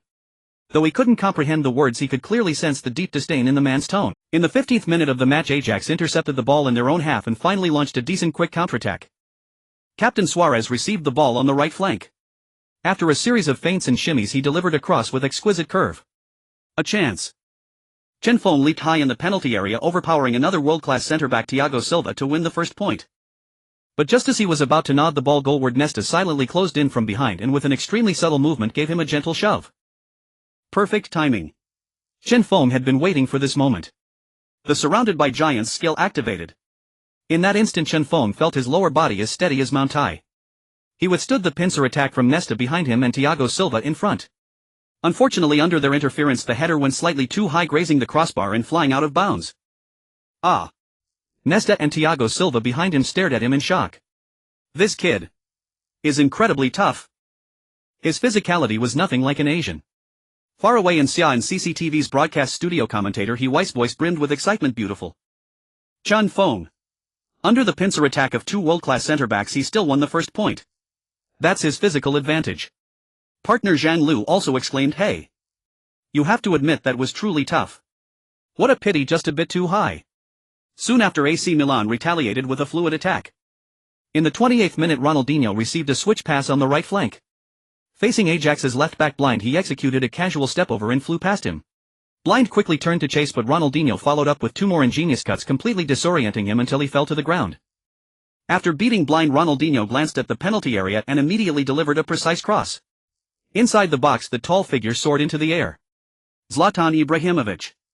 With an incredibly fluid leg raise, he hooked the airborne ball toward the goal. Bang! The ball struck the crossbar and bounced out. Whoa! Over 70,000 Milan fans at San Siro erupted in a massive gasp and groan. Ibrahimovic spread his hands, looking regretfully at Ronaldinho, who had passed to him. Throughout the first half, Ajax was completely pinned back by AC Milan's siege, especially on the flanks, which were nearly paralyzed by Ronaldinho and Robinho. If not for goalkeeper Stekelenburg's several heroic saves, the score would have been a rout. At halftime, Ajax's players slumped to the floor in the locker room, gulping down water. Chen Feng was drenched in sweat. It was his first time experiencing so vividly the rhythm and intensity of top-tier European football. Here there was no time to think or adjust upon receiving the ball, because the next moment the opposing defender was already charging in. It felt exhilarating. Head coach Martin Jol picked up the tactical board, his expression grim as he rearranged the plan for the second half. In the second half, well dropped deep as a unit and play on the counterattack. His gaze finally settled on Chen Feng. "Chen, you stay up front alone and wait for the chance." The second half began shortly after. Ajax retreated entirely, parking the bus in front of their goal. But AC Milan's assault grew even fiercer. Against such a fluid attack, parking the bus was futile. Even a real bus parked at the goalmouth might not have helped. In the 53rd minute, Ronaldinho, Robinho, Seedorf and Ibrahimovic, with a dazzling series of triangular passes on the edge of Ajax's box, completely tore apart their entire defense line. Finally, Ibrahimovic near the penalty spot calmly slotted the ball into the net with a push shot. 1-0. Watching Ibrahimovic casually spread his arms in their box, Chen Feng felt a surge of anger. Other young teammates' faces showed a hint of despair. On the sidelines, Martin Jol could only shake his head helplessly. There was truly no way those four had toyed with his entire defense line like monkeys. But the beauty of football lies in never giving up. Even in despair, Ajax gritted their teeth and ran and defended with all their might. In the 67th minute, Pirlo sent another long pass from midfield which centre-back Vertonghen headed out with effort. Finally a chance arrived. The ball fell to vice-captain De Jong's feet. Without a moment's hesitation, he launched a massive switch of play. The ball sailed over most of the pitch, finding Chen Feng up front. Chen Feng leaped high and controlled the long pass perfectly with his chest. Dimitar Berbatov's touch was pushed to its absolute limit in that moment. He could even feel the elasticity of the ball as it struck his chest, incredibly obedient. Nesta closed in immediately, but the instant the ball hit the ground, Chen Feng used his left foot to knock it forward powerfully, simultaneously unleashing his full explosive speed. He was going for an outright overtake. Chen Feng. Beautiful. He's past him. His voice shot up an octave. Thiago Silva charged in from the side, desperately tugging at Chen Feng's jersey. Chen Feng spread his arm, forcibly shielding himself from Silva. The jeers from San Siro reached their peak in that moment. Just as Chen Feng was about to break into the edge of the box, Gattuso lunged in with a sliding tackle from diagonally behind. A vicious slide tackle taking both man and ball sent Chen Feng crashing to the ground. Beep. The referee's whistle blew and he unhesitatingly showed Gattuso a yellow card. Gattuso shrugged indifferently. For some unknown reason, he walked over to Chen Feng, who was still sitting on the ground rubbing his right leg, leaned down, and in a voice no one else could hear muttered a vile insult about his mother. Damn it. Chen Feng's temper flared instantly. He sprang to his feet and squared up to Gattuso. Suarez and De Jong rushed over, desperately pulling them apart. Suarez kept appealing to the referee, pointing at Gattuso, claiming he insulted Chen Feng's family, but the referee just shook his head and made no indication. In truth, Chen Feng wasn't truly provoked. He was merely using this opportunity to buy some precious breathing time for his teammates who had fought for nearly 70 minutes and to push his team's formation forward. It was a well-known trick on the pitch. Chen Feng is not a player easily angered on the field. He's very clever, Jean-Loup pointed out astutely in the CCTV studio. This was a free kick a full 38 meters from goal. All other teammates had pushed into AC Milan's penalty area, leaving only Blind and Van der Wiel back to defend. Suarez, De Jong and Chen Feng all stood over the ball. "They'll take this one," Chen Feng said with absolute seriousness, brooking no argument. The two captains exchanged glances. Though they knew it went against the team's tactical choice, seeing the murderous look in Chen Feng's eyes, they ultimately had to trust him. They turned and ran into the box. On the bench, Martin Jol was dumbfounded. What the hell is this kid doing? Why are you taking the free kick? Just wait till I get my hands on you. Chen Feng aligned the ball's valve with himself. Then he began to step back, 1 step, 2 steps, 3 steps. A full 7 steps back. Viewers watching the match were baffled. Why are you backing up so far? The next second, Chen Feng took a deep breath and began his rune-up. First short quick steps, then he suddenly broke into long strides, channeling all his Bodas power into his left leg. At that moment, every fan watching the live broadcast worldwide knew that rune-up posture. It was Roberto Carlos. This Xia kid was going to shoot directly from that distance. Everyone's gaze was fixed on the young man from the Xia nation who was preparing for his run. Time seemed to have been pressed into slow motion at that moment. There was no hesitation or wavering in Chen Feng's eyes, only the wall formed by AC Milan's stars and the goal behind them. Now is the time. After a few quick steps, he surged toward the football at high speed. The muscles in his left leg tensed instantly, each fiber as distinct as iron locks. He swung his left foot. No technique, no curve, only the purest and most savage power. Chen Feng had no intention of blasting the ball over the wall. His target was the near corner of the AC Milan goalkeeper Abbiati. He had absolute confidence that the ball could only yield 2 outcomes. Either Abbiati would fail to react in time and the ball would score, or he would react quickly enough to save it, but his wrist would definitely be fractured. Let's see if you dare to catch it. Bang! A dull, heart-stopping thud exploded at the San Siro stadium. The football shot out like a white cannonball, flying straight toward the goal. Among the wall, all the Milan players involuntarily shuddered. Just hearing the sound of the shot, they knew this ball was anything but normal. Gattuso, closest to the ball's flight path within the wall, felt a white flash of lightning rush past his cheek, the gust brushing against his scalp, sending a tingling sensation through him, even a burning pain. That was not a football at all. It was clearly a cannonball. Abbiati's pupils momentarily shrank to pinpricks. He saw it. He saw the football speeding toward him. He wanted to move. His brain frantically commanded his body to make the save. But it was far too fast. His body couldn't keep up with his thoughts. The moment he raised his arm. Swish! The football had already smashed into the net behind him. Even the net was distorted by the force. 1-1. Ajax had equalized. The entire San Siro stadium fell into a silence that lasted 3 seconds. Over 7,000 Milan fans stared in disbelief at the field at the young player from the Sia nation who had just scored. Gattuso instinctively turned to look at his own goal where he saw their goalkeeper Arie Haan sitting on the ground looking utterly bewildered. The ball went in. This was a major problem for him as this goal was a direct result of him and he had no idea Chen Feng could take free kicks like that, let alone so terrifyingly. He turned his head again to look at the instigator. All he saw was Chen Feng with his arms wide open, eyes closed, quietly savoring the moment. Whoa, the referee blew the whistle signaling the goal was good. The once silent San Siro suddenly erupted in gasps. An unbelievable scene unfolded at that moment. Applause. Scattered claps erupted from various corners of the stands, quickly merging into a wave of sound. This applause was not for the AC Milan players. It was for that world-class shot, the violent long-range strike that had conquered their opponents. Chen Feng. The Milan fans were applauding for him. They were utterly awed by that unreasonable shot. Damn it. Suarez was the first to react like a riled-up bull. He charged toward Chen Feng, wrapping his arms around him from behind, nearly choking him with excitement. You are a monster. A monster. De Jong Vertonghen Alderweireld. All the Ajax players rushed in like madmen, piling on top of Chen Feng in a massive heap. Kid. Well done. That shot of yours is worth 10 million. God. You almost tore the net apart. Excited shouts and rough pats filled the air, with each player's face lit up with joy and disbelief. On the coach's bench, head coach Martin Jol leaped up from his seat the moment the ball hit the net, fists clenched, roaring toward the Ajax fans. His assistants were equally excited, embracing each other. Boss. He can actually do that. Joel turned to look at his assistant. How the hell should I know? This kid is hiding too deep. He had no idea that Chen Feng had such an Italian cannon in his arsenal. Meanwhile, in the CCTV live broadcast room in the Sia nation, the ball went in. The ball went in.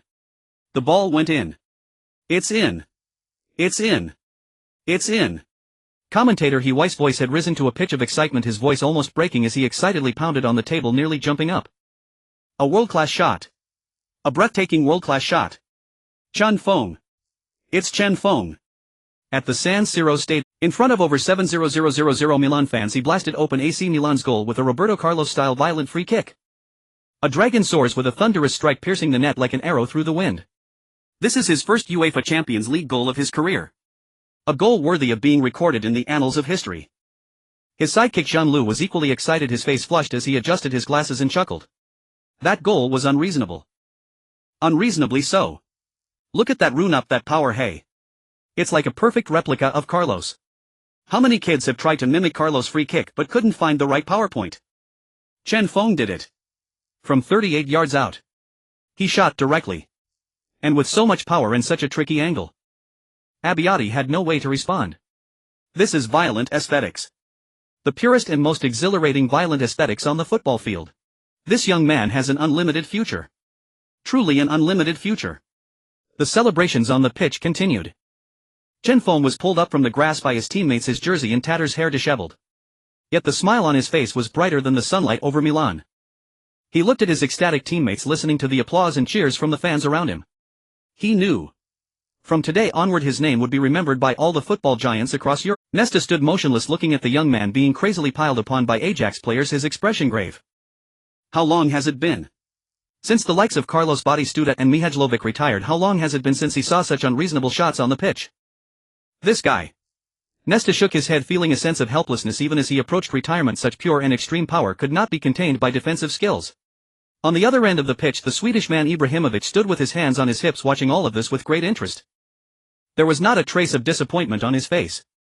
Instead, there was an excitement of finding a worthy opponent. Interesting. So very interesting. The match resumed. Being scored on by an unknown youngster via a free kick thoroughly enraged the illustrious stars of AC Milan. What infuriated them was that their own fans applauded the opponent, an utter disgrace. As soon as the ball was kicked off, they launched a fierce assault toward Ajax's half. Ronaldinho on the left flank completely unleashed himself, tearing apart Ajax's defense time and again. For a moment Ajax's goal was under siege, every shadow a threat. Coach Martin Jol shouted instructions from the bench. Chen. Drop back into midfield defense. Chen Feng heard him clearly. Even without the command he would have joined the defense. Ajax's goalkeeper Martin Stekelenburg was like a man possessed, making save after save.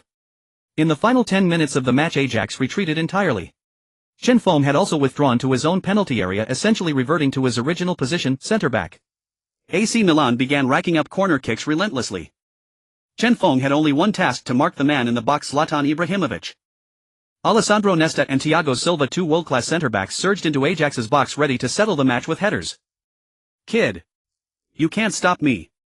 Ibrahimovic growled in Chen Feng's ear, using his body to constantly press into him. "Old man, shut up." Chen Feng shot back without backing down, arms spread wide, locking him in place. Ibrahimovic stared at him in disbelief. "Did you just call me old man?" The two clashed like rutting bulls in the box, grappling, shoving and trading trash talk. The 89th minute. Milan's attack came again. Ronaldinho received the ball on the left wing. Facing Ajax's right back Gregory van der Wiel, he pulled off an unbelievable elastico, leaving van der Wiel in his wake as if back in his Camp Nou days. Then a precise cutback cross. The ball rolled into the box. There Ibrahimovic had already pinned Jan Vertonghen. He received the pass, paused for a heartbeat and executed a fluid, magnificent turn. A volley. The motion was seamless. Thud. In a flash, Chen Feng suddenly appeared in the ball's path, hands firmly behind his back, chest thrust forward. He took the incoming ball square on the chest. Boom. A dull sound. Chen Feng felt as if a cannonball had struck his chest, his breath hitched and he nearly choked. Toby Alderweireld quickly cleared the ball with a long boot. Ah. The entire San Siro, over 70,000 fans, let out a collective groan of despair. Ibrahimovic clutched his head, disbelief etched on his face. How the hell did that happen? Had the Chinese kid really turned into a center-back? That surefire shot had been blocked by his chest. Brilliant. Vertonghen charged over, slapping Chen Feng's hand in a fierce high-five, roaring to lift the team's spirit. Hold the line. Ajax's players ran on their last reserves of energy. Beep. Beep. Beep. Finally the referee blew the final whistle. The match ended in a 11 draw. Ajax away from home had pulled off a major upset. They held the star-studded AC Milan to a stalemate. At that moment, countless gamblers around the world stood on rooftops, tears streaming in the wind, cursing the number 19 on their screens. Damn it, my 7-match parlay was ruined by you. The moment the whistle blew, Ajax's players on the pitch could not contain their ecstasy. We may seem like pushovers, but we are not. Chen Feng's legs gave way and he collapsed onto the hallowed turf of the San Siro, chest heaving as he gasped for air. His stamina was nearly drained to nothing, yet his heart was filled with an unprecedented sense of fulfillment brimming over. This feeling was 100 times more exhilarating than winning the Belgian Golden Boot. Truly only in matches against top-tier giants could one experience such a pulse-pounding rhythm. So thrilling. Just then a massive shadow loomed over him. Chen Feng opened his eyes and saw a face smiling down at him. Zlatan Ibrahimovic. Kid, you played pretty well. Ibrahimovic bent down, extended his hand and with a pull lifted Chen Feng straight off the grass. Your shot has great power. Good. Ibrahimovic looked at Chen Feng, then covered his mouth and lowered his voice. But your technique is a bit rough. You remind me of my old Inter-teammate Adriano, though his footwork was much better than yours. You should work harder on that. Chen Feng's heart stirred. He hadn't expected Ibrahimovic to recognize that he was modeled after Adriano. Thanks, I'll strive in that direction. Ibrahimovic pointed at Chen Feng's jersey. Without a word, Chen Feng stripped off his sweat-soaked number 19 shirt and handed it over. Ibrahimovic casually pulled off his own number 11 jersey and tossed it to him. Next time we meet, I won't give you any chances. Don't forget, Ajax is my home ground too. With that he turned and walked away. Chen Feng held the Redan black shirt still warm with body heat and draped it over his shoulder. Click. Click. Click. Reporters with cameras surged forward, surrounding Chen Feng, Luis Suarez and the others. Without a doubt, the headlines of every sports media outlet worldwide would be dominated by this match and this image. That fat man Mino Raiola's plan had succeeded. At the post-match press conference, AC Milan's coach Massimiliano Allegri had a grim expression. We didn't play poorly, we created enough chances. But their goalkeeper was outstanding. When asked by a reporter how he rated Chen Feng, who scored the world-class goal, Allegri was at a loss. I don't know, because I can't find any words to describe that shot. And I don't know if it was luck or real skill. His words sounded like praise, but everyone understood he dismissed it as a fluke. On the other side, Ajax's coach Martin Jol was beaming. Chen. A born striker, a player made for the big stage. He paused and added, but he's still young and needs continuous improvement. We can't put too much pressure on him. That goal. I wasn't surprised at all, because he practices it every day in training. The next day the 11 draw indeed exploded across European football. Major sports media worldwide covered the match with prominent headlines. Spain's Marca ran the headline, Ajax stuns Milan with draw. Eastern Cannon rocks San Siro. The article heaped praise describing Chen Feng's shot as a free kick worthy of Champions League history. Italy's Gazzetta dello Sport used a more provocative title, The New Adriano. The article analyzed Chen Feng's technical traits in detail, comparing him to the King Adriano who once reigned at the Piazza. The same terrifying left foot power, the same uncompromising shooting style. I see the shadow of that Brazilian, but this Chinese lad seems more disciplined than Adriano. May his father be well. Germany's Kicker magazine directly challenged the Bundesliga giants Bayern. Dortmund. What are you waiting for? Look at this young man. He's the perfect weapon for Jurgen Klopp's tactics. Why do we always miss such talents? In China it sparked a tidal wave.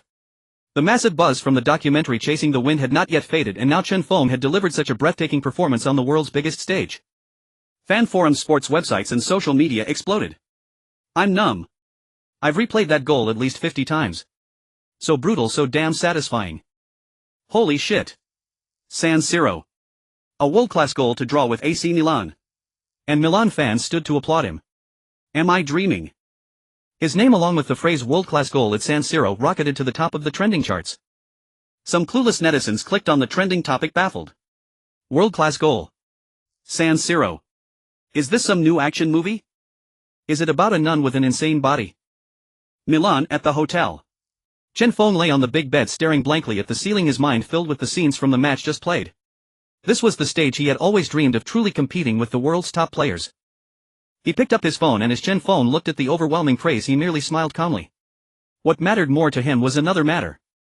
System opened the panel. Ding. Detected that the host has completed a special achievement, Champions League debut goal. Achievement description: announce your arrival to all of Europe with a goal in your Champions League debut. Achievement rewards are being distributed. Congratulations host, you have received free attribute points 5. Potential points 5. Here they come. Free attribute points and potential points. These are what he considered the best rewards. He looked at shooting power 99.99 and suddenly had a bold idea. Potential points, as the name suggests, are used to enhance potential. Can they break this upper limit? System, use 1 potential point to add to shooting power. Ding. Shooting power attribute has reached the current potential upper limit of 99. Do you wish to consume 1 potential point to attempt to break the limit? Warning: there is a risk of failure in breaking the limit, and it can only be pushed to 100. It really can be done. Chen Feng's heart raced instantly. Risk of failure. Who cares? Fortune favors the bold. It's just 1 potential point I can afford to lose. Confirm. Ding. Consuming 1 potential point. Breaking the limit. Ding. Congratulations host. Shooting power limit break successful. Your shooting power attribute has been increased to 99,100. Damn. Chen Feng nearly jumped out of bed. It worked. It really worked. He looked at the number that changed from 99.99 to 99,100, feeling as if he had opened the door to a new world. What am I hesitating for? System, consume another 1 free attribute point and add it to shooting power. System. Consume 1 free attribute point, add to shooting power. Ding. Consumed 1 free attribute point, shooting power 1. Shooting power 100,100 done. At the moment the attribute value hit 100, Chen Feng felt an unprecedented explosive power surging into his legs, especially his left leg. This was not just simple muscle enhancement but a deeper, comprehensive transformation.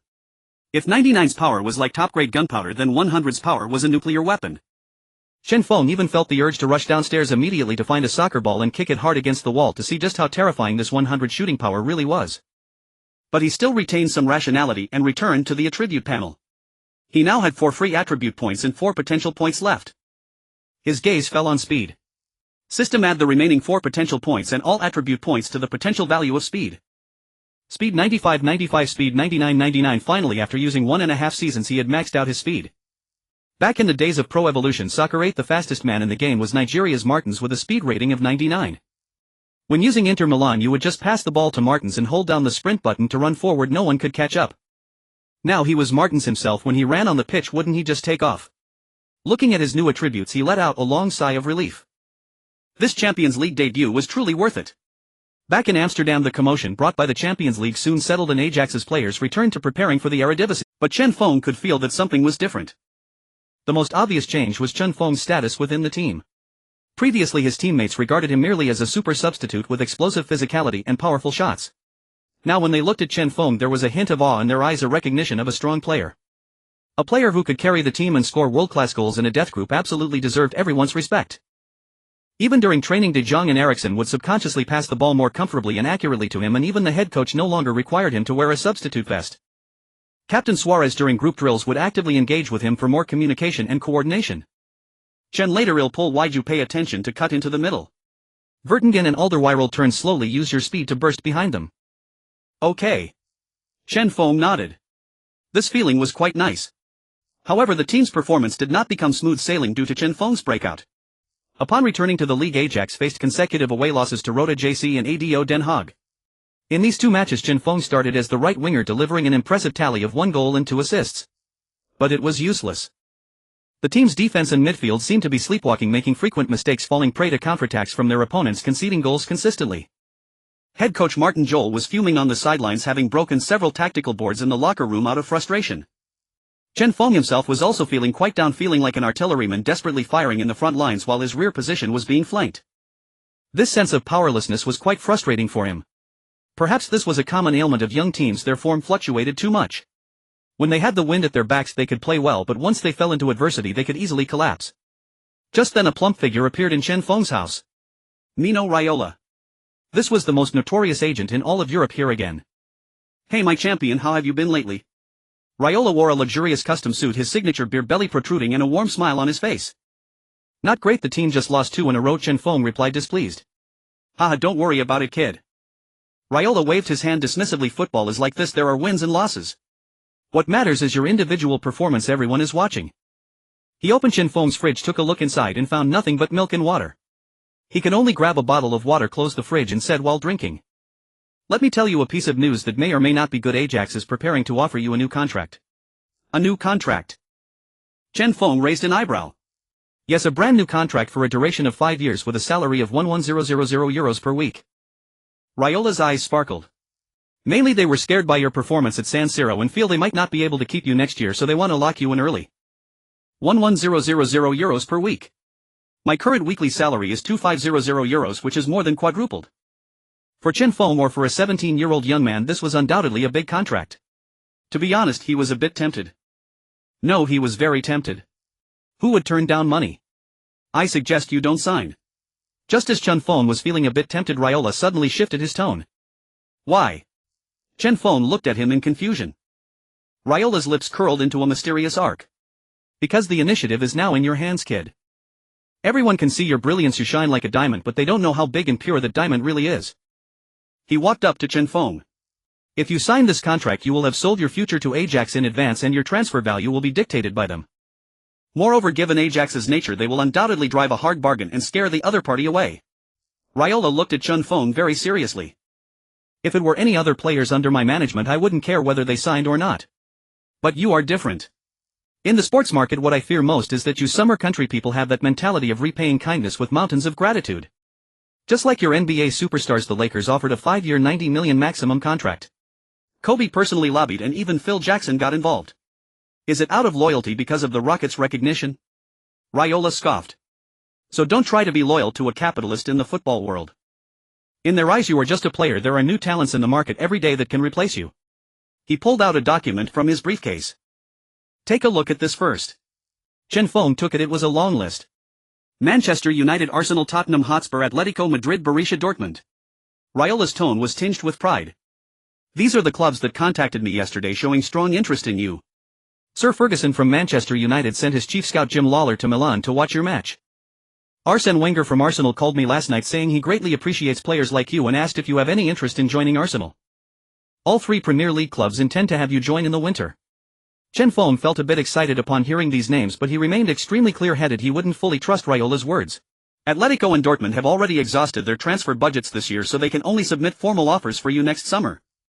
After hearing Raiola's optimistic projections, Chen Feng looked up at him. Do you think Manchester United and Arsenal would be willing to give me a starting opportunity? Chen Feng asked pointedly. Raiola looked at him with interest. Take Manchester United as an example. They currently have Rooney, Berbatov and Hernandez in their forward line. If I go there, where would I rank? Would I be sitting on the bench every day watching the water cooler? Chen Feng shook his head and continued, I'm not afraid of competition, but what I fear is winning the competition and still not being needed by the coach. Chen Feng was very clear about this. In big clubs sometimes talent isn't the only deciding factor. Seniority, fame and even nationality can greatly influence playing time. With just a tiny bit of fame from playing one good Champions League match in Europe, what good is that? Those big clubs are not that great. They have their own systems and they don't know whether Chen Feng is just a flash in the pan. Well said. Raiola praised as he patted Chen Feng on the shoulder. I knew you were a clear-headed kid just like I thought. He retracted the list. So we can't leave, but we also can't sign a contract. We need to keep the initiative in our hands. We want to see those teams that truly need you and promise to give you a core position to see hope. Raiola spoke rapidly. If you sign a long contract and the transfer fee is suddenly in the range of 30 to 40 million, many sincere but cash-strapped clubs like Dortmund will be left out in the cold. That doesn't align with our interests. Chen Feng nodded. His thoughts were in line with Raiola's. Raiola indeed made sense. All right, I'll listen to you and not sign. That's right. Raiola smiled with satisfaction, then pulled out another contract from his briefcase. However, his smile turned somewhat eerie. All right, having finished discussing the serious matters, let's talk about something that will make you happy. This is a contract for a brand ambassador.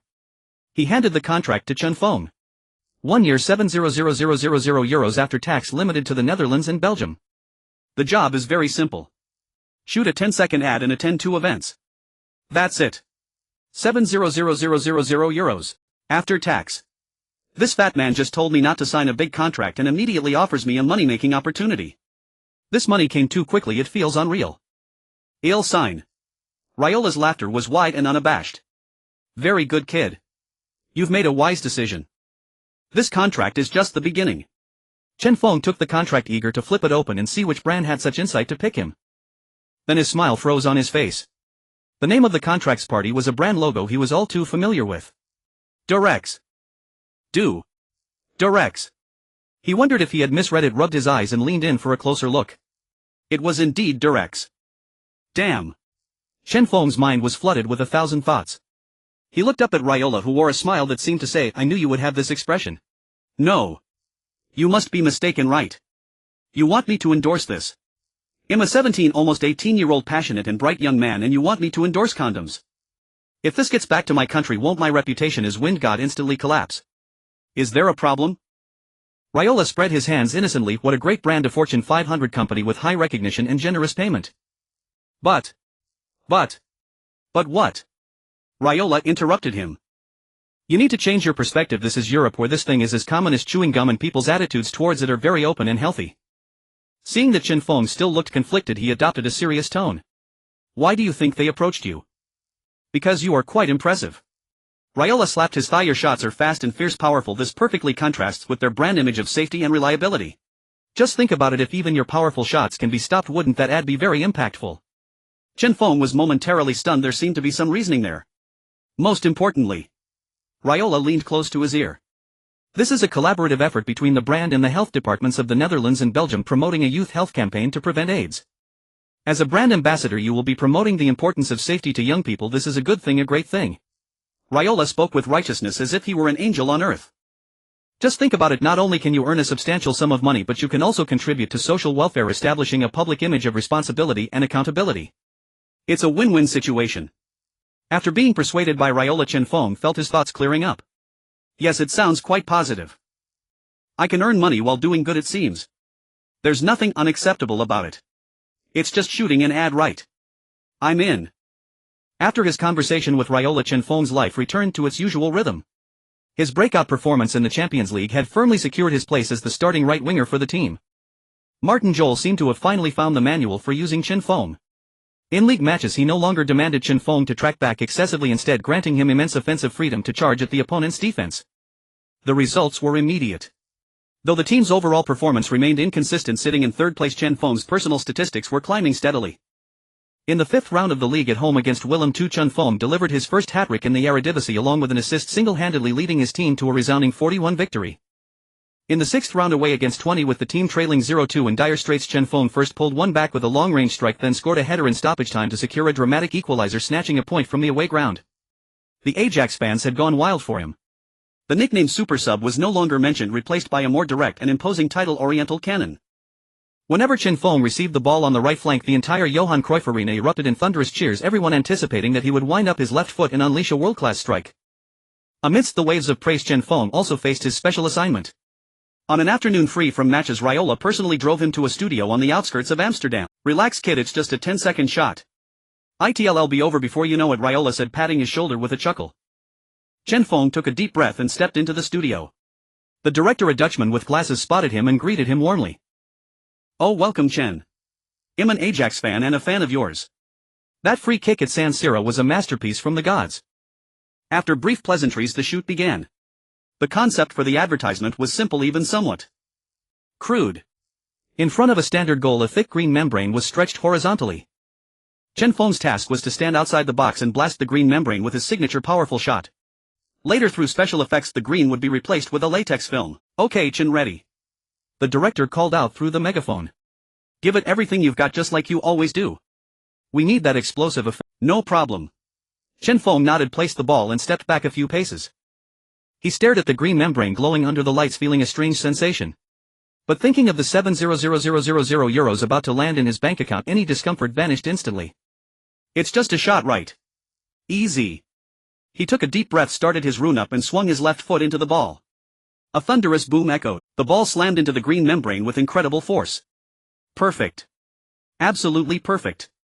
The director shouted, jumping up from behind the monitor. That's the effect. Chen, your power is astonishing. Combined with our product, it's a match made in heaven. The shooting part was done in one take. Next came the lines, which were the real challenge. According to the script, Chen Feng had to look into the camera with a shocked and incredulous expression and deliver a single line. Action. Chen Feng gathered his emotions, forced a look of surprise and stiffly recited in his accented Dutch, "What?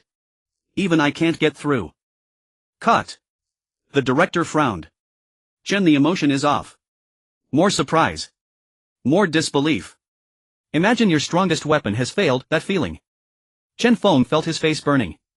How humiliating. This line was absolutely mortifying. As a striker who lived by his shooting, saying this line on camera, how could he ever show his face in the football world again? One more time. What? Even I can't get through. No. Not enough emotion. Again. What? For the next hour, amid the director's roaring disapproval, Chen Feng repeated that line no fewer than 50 times. By the end he was completely numb, his mind fixed on one thought: get it done, take the money and leave. Okay. That's a wrap. Perfect. When the director finally called it, Chen Feng felt an overwhelming sense of relief. He practically fled the studio. On the drive back to his apartment he remained silent, staring blankly out the window. Raiola, seeing his utterly defeated expression, couldn't help but laugh. Hey kid, don't be like that. It's just a line. Think about that €7,000,000. The mention of money finally brightened Chen Feng's mood a little. True, €7,000,000. What was a little embarrassment worth? That evening the money arrived in his account on time. Staring at the long string of digits on his phone, all his previous shame and frustration evaporated in an instant. How sweet it was. He immediately called home and transferred €2,000,000. Mom, I've sent the money for the house. Pay it off in full, don't take a mortgage. Hearing his mother's voice, Chen Feng felt an unprecedented sense of grounding and fulfillment. At least he could give his family a better life.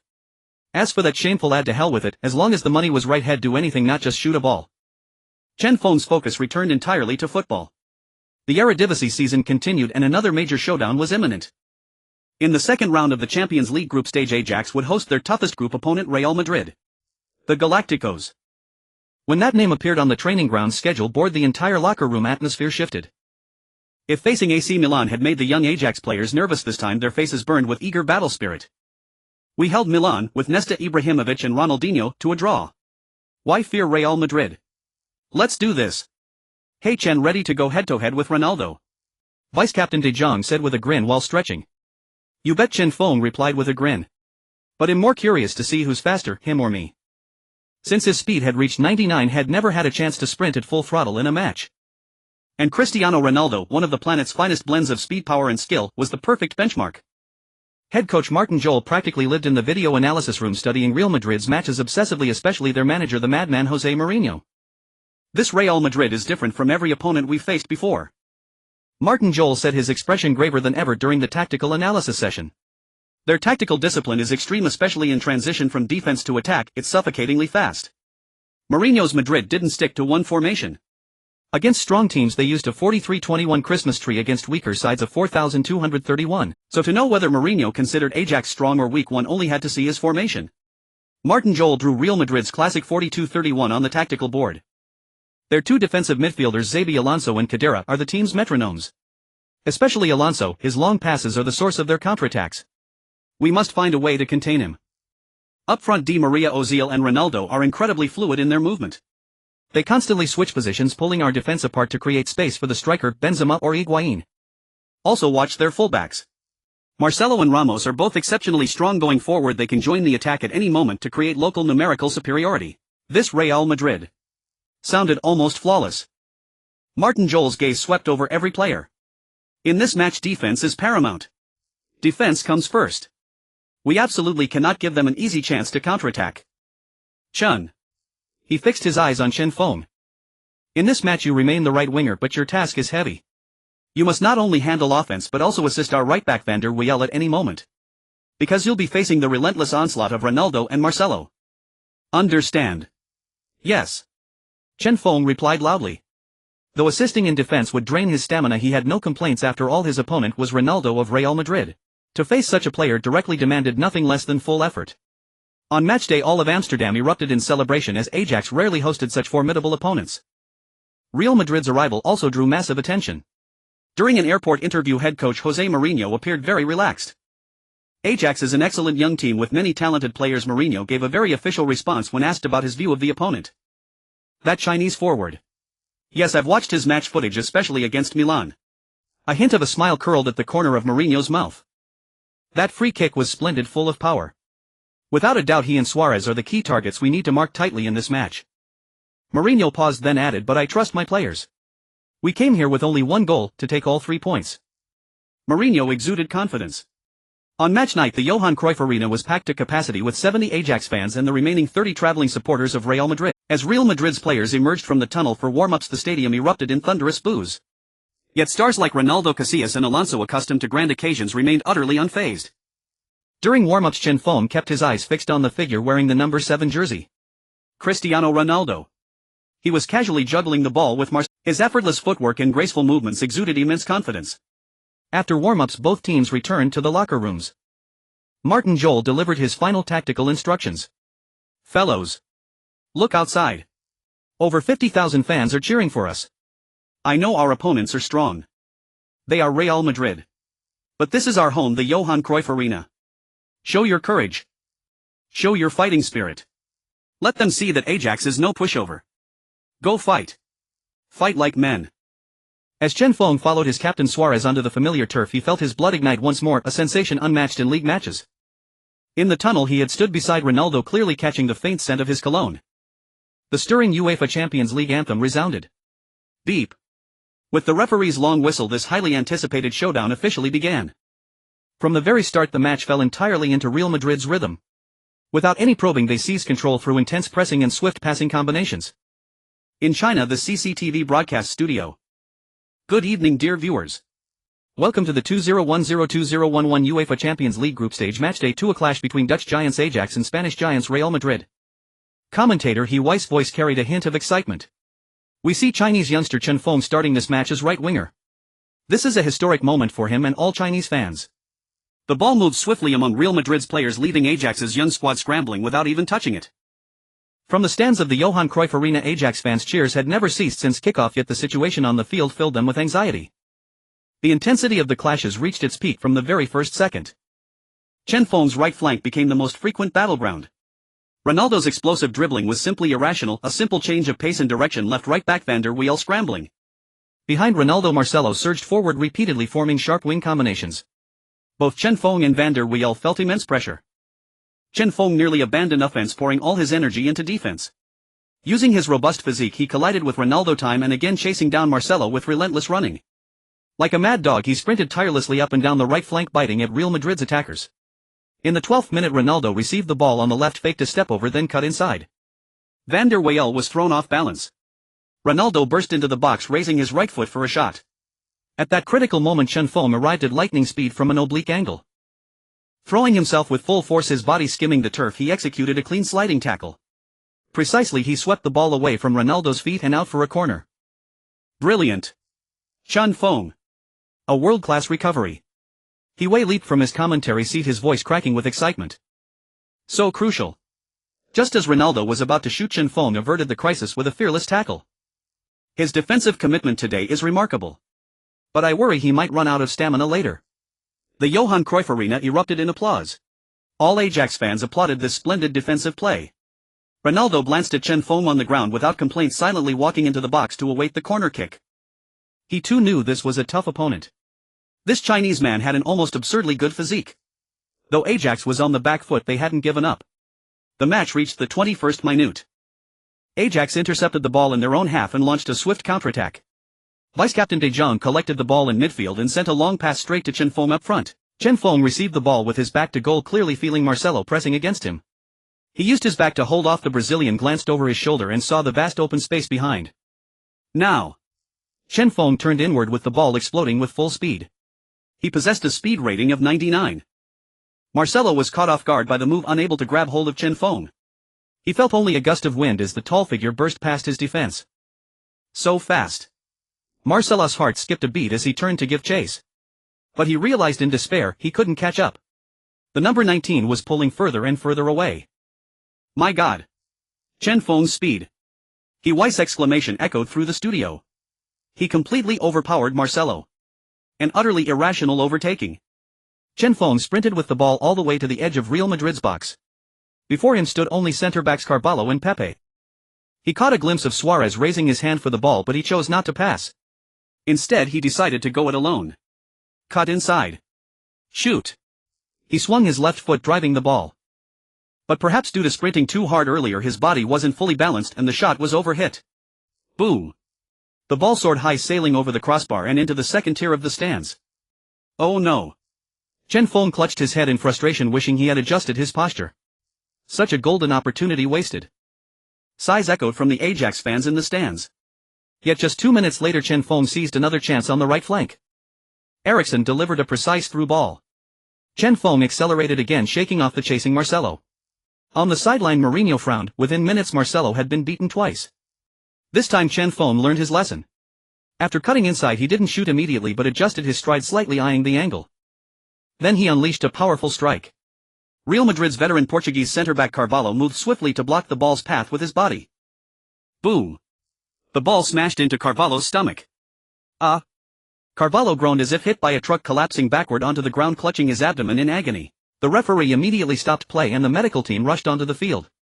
It took over 2 minutes for Carvalho to stagger to his feet with Pepe's support. Chen Feng looked at Carvalho lying on the ground, somewhat baffled. Was my shot really that painful? No way. Little did he know Carvalho felt as if his internal organs had shifted. For a moment he thought his intestines might have been torn apart. Just as Ajax's attack began to show signs of life, Real Madrid delivered a devastating blow. In the 31st minute, Xabi Alonso received the ball in midfield. With no pressure from the opposition, he glanced up at the goal. 23 yards from the goal, yet unchallenged. He suddenly struck the ball. A low drive. The ball skimmed the turf, slipping past goalkeeper Stekelenburg's outstretched fingers, grazing the post and nestling into the far corner of the net. 0-1. Ajax was trailing. It's okay, there's still time. Suarez roared in midfield.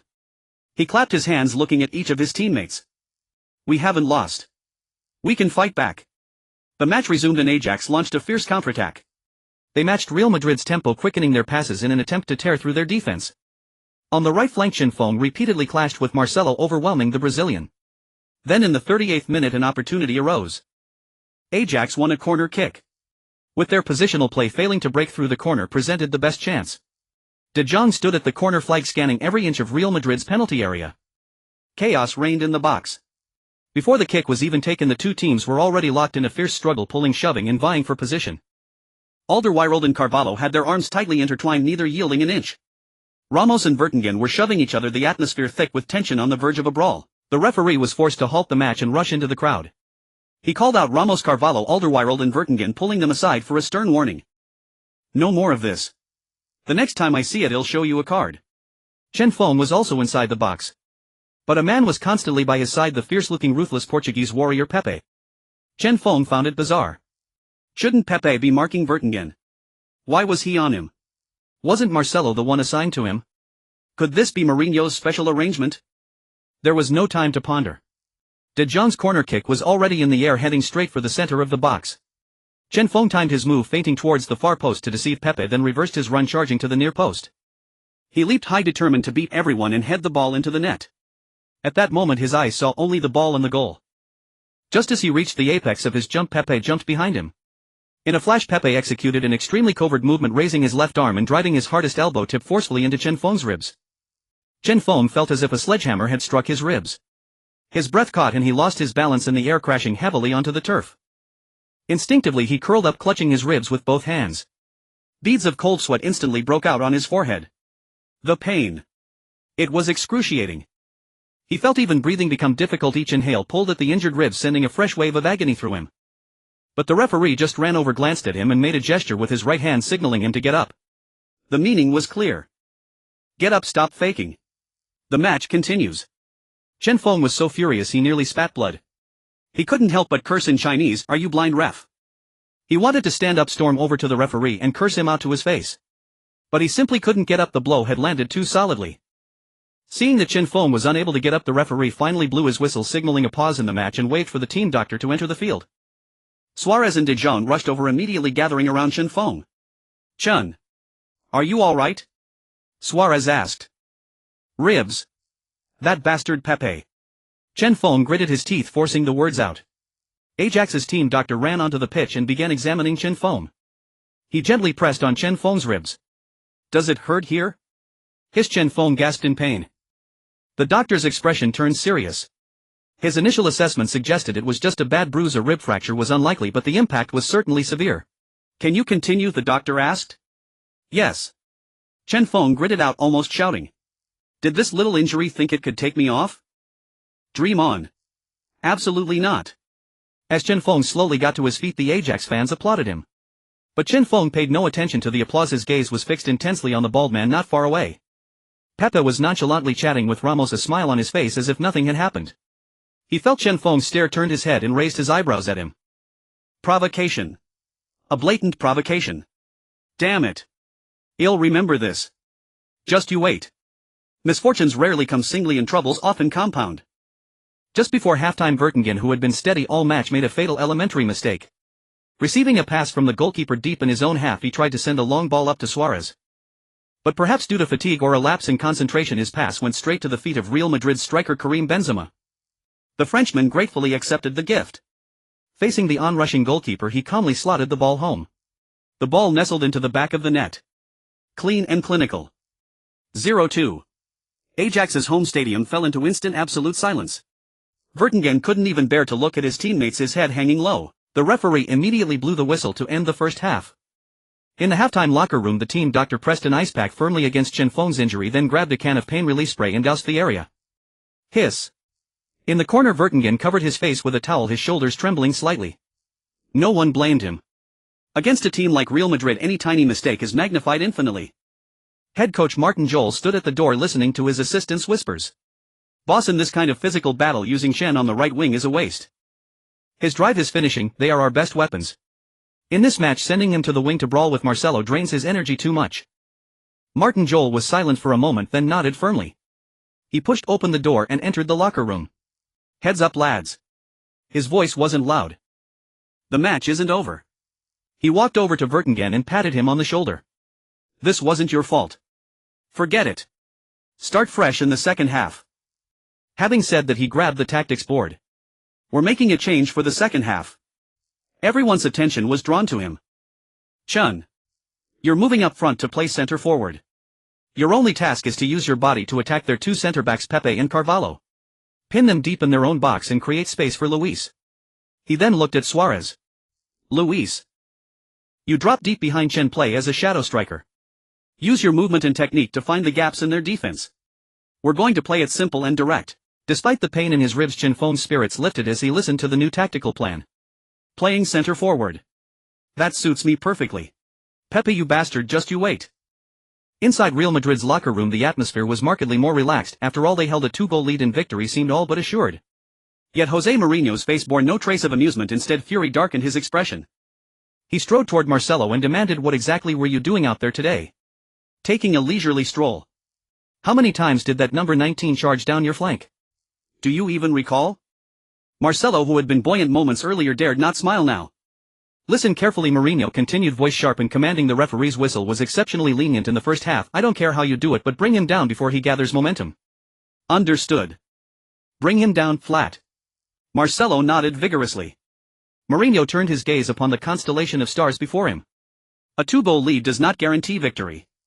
Press them relentlessly, finish this match decisively. The second half commenced and Ajax's tactical reshuffle caught Real Madrid unprepared. Mourinho stood motionless at the touchline watching as Chen Feng surged forward into the central striker position while Luis Suarez drifted intelligently behind him. A subtle twitch flickered across Mourinho's brow. He instantly recognized Ajax's desperate gambit but felt no concern. With a 2-goal advantage and overwhelming squad depth, he possessed unwavering confidence. He merely stepped to the sideline and gestured emphatically to Pepe and Ricardo Carvalho, warning them to watch the suddenly advanced striker. Pepe, already on the pitch, had likewise noted Chen Feng's positional shift. His jowls bunched together in a broad florid grin, like a chrysanthemum in full bloom. What's this? Still sore from that shoulder challenge? Want to settle scores in the center? At least you've got guts. As play resumed, Real Madrid's players visibly relaxed their mental intensity. They abandoned the ferocious pressing of the first half, opting instead for measured patient circulation in midfield and deep zones, seeking to sap Ajax's stamina and spirit through possession. That ingrained arrogance of elite clubs opened a fatal window for Ajax. In the 61st minute, vice-captain Johnny van den Berg executed a fierce, impeccably timed slide tackle, dispossessing Esteban Granero cleanly. Without hesitation, he sprang upright and launched a piercing through-ball, splitting Real Madrid's high line and exposing the hollowed-out defensive zone behind. Chen Feng exploded into motion, like a great cheetah, using his towering 191 centimeters frame and 90 kilograms physique to power straight through Pepe's resistance. Pepe hadn't anticipated such explosive acceleration, or such raw, unyielding force. That sudden brutal surge destabilized his lower body. He'd intended to lunge from behind and send Chen Feng crashing to the turf, but it was too late. Chen Feng had already slipped past the Portuguese enforcer with a decisive burst. Damn it! Sergio Ramos sprinted desperately in pursuit, yet could only watch in despair as Chen Feng drew farther and farther away. Now only goalkeeper Iker Casillas stood between Chen Feng and glory. Facing one of the world's greatest goalkeeping legends, Chen Feng harbored no extraneous thought. Fixing his gaze on Casillas' advancing form, he neither calculated angle nor contemplated placement. Instead, he cocked his left leg, unleashing pure, unadulterated force 100%. A nuclear detonation. The ball became a streak of blinding white light screaming past Casillas' outstretched glove. Casillas felt the gale force wind sting his gloves. A mere symbolic dive was all he managed before the ball thundered into the net behind him. Goal. 12. The Johan Cruyff Arena erupted. Martin Jol pumped his fist wildly on the touchline while Mourinho stood impassive, chewing gum slowly, eyes locked on Casillas. Chen Feng leapt up from the turf and charged toward the corner flag, sliding dramatically onto his knees in a display of unassailable dominance. The stadium DJ roared his name again and again. Chen Feng. Turning, Chen Feng locked eyes with Pepe inside Real Madrid's penalty area and pointed deliberately with his index finger. Did you see that? I scored. Can you truly stop me? Pepe's face flushed deep purple. He felt profoundly humiliated. How dare some unknown young man from Xia country swagger so brazenly before him? Brilliant, Chen. Luis Suarez rushed over first, slapping Chen Feng hard on the back. Keep going, exactly like that. Ajax's players surged with renewed vigor, electrified as if injected with adrenaline. Yet elite clubs remain elite precisely because they possess superstars capable of sealing matches at any moment. Just 3 minutes later, Real Madrid struck back with textbook precision, extending their lead once more. Cristiano Ronaldo received Xabi Alonso's long diagonal pass on the left flank. Confronted by Gregory van der Wiel and the retreating Johnny van den Berg, he executed an abrupt stop, then used the outside of his right foot to cut the ball sharply inward, immediately following with his left foot for a thunderous shot.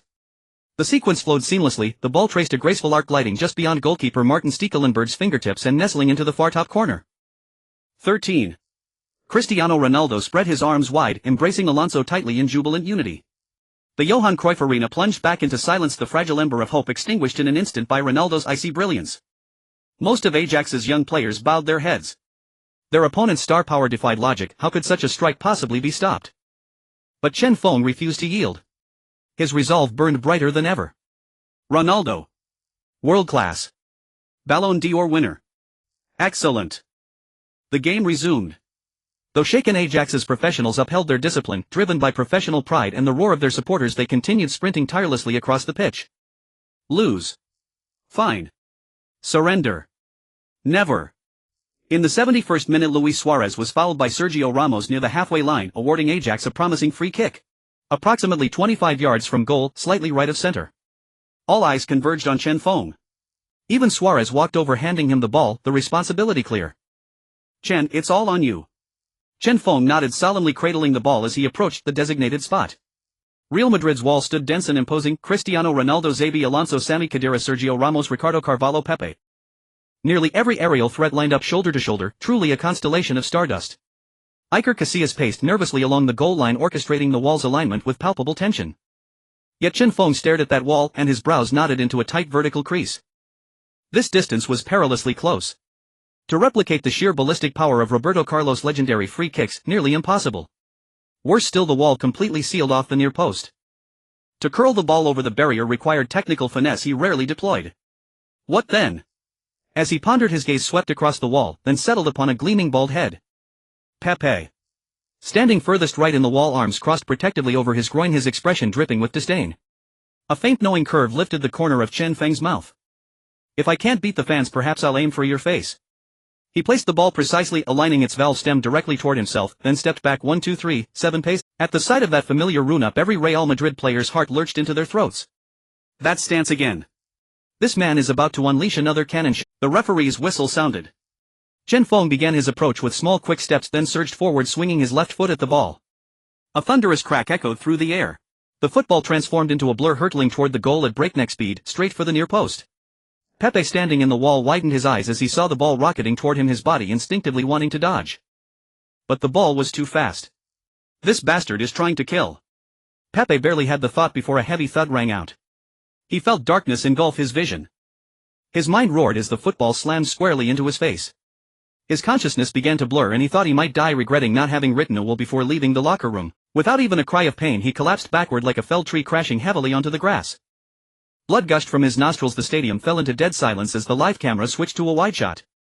Ajax fans, Real Madrid fans, the commentators, the coaches on the sidelines, everyone was stunned. Suarez stared at Pepe lying stiff on the ground.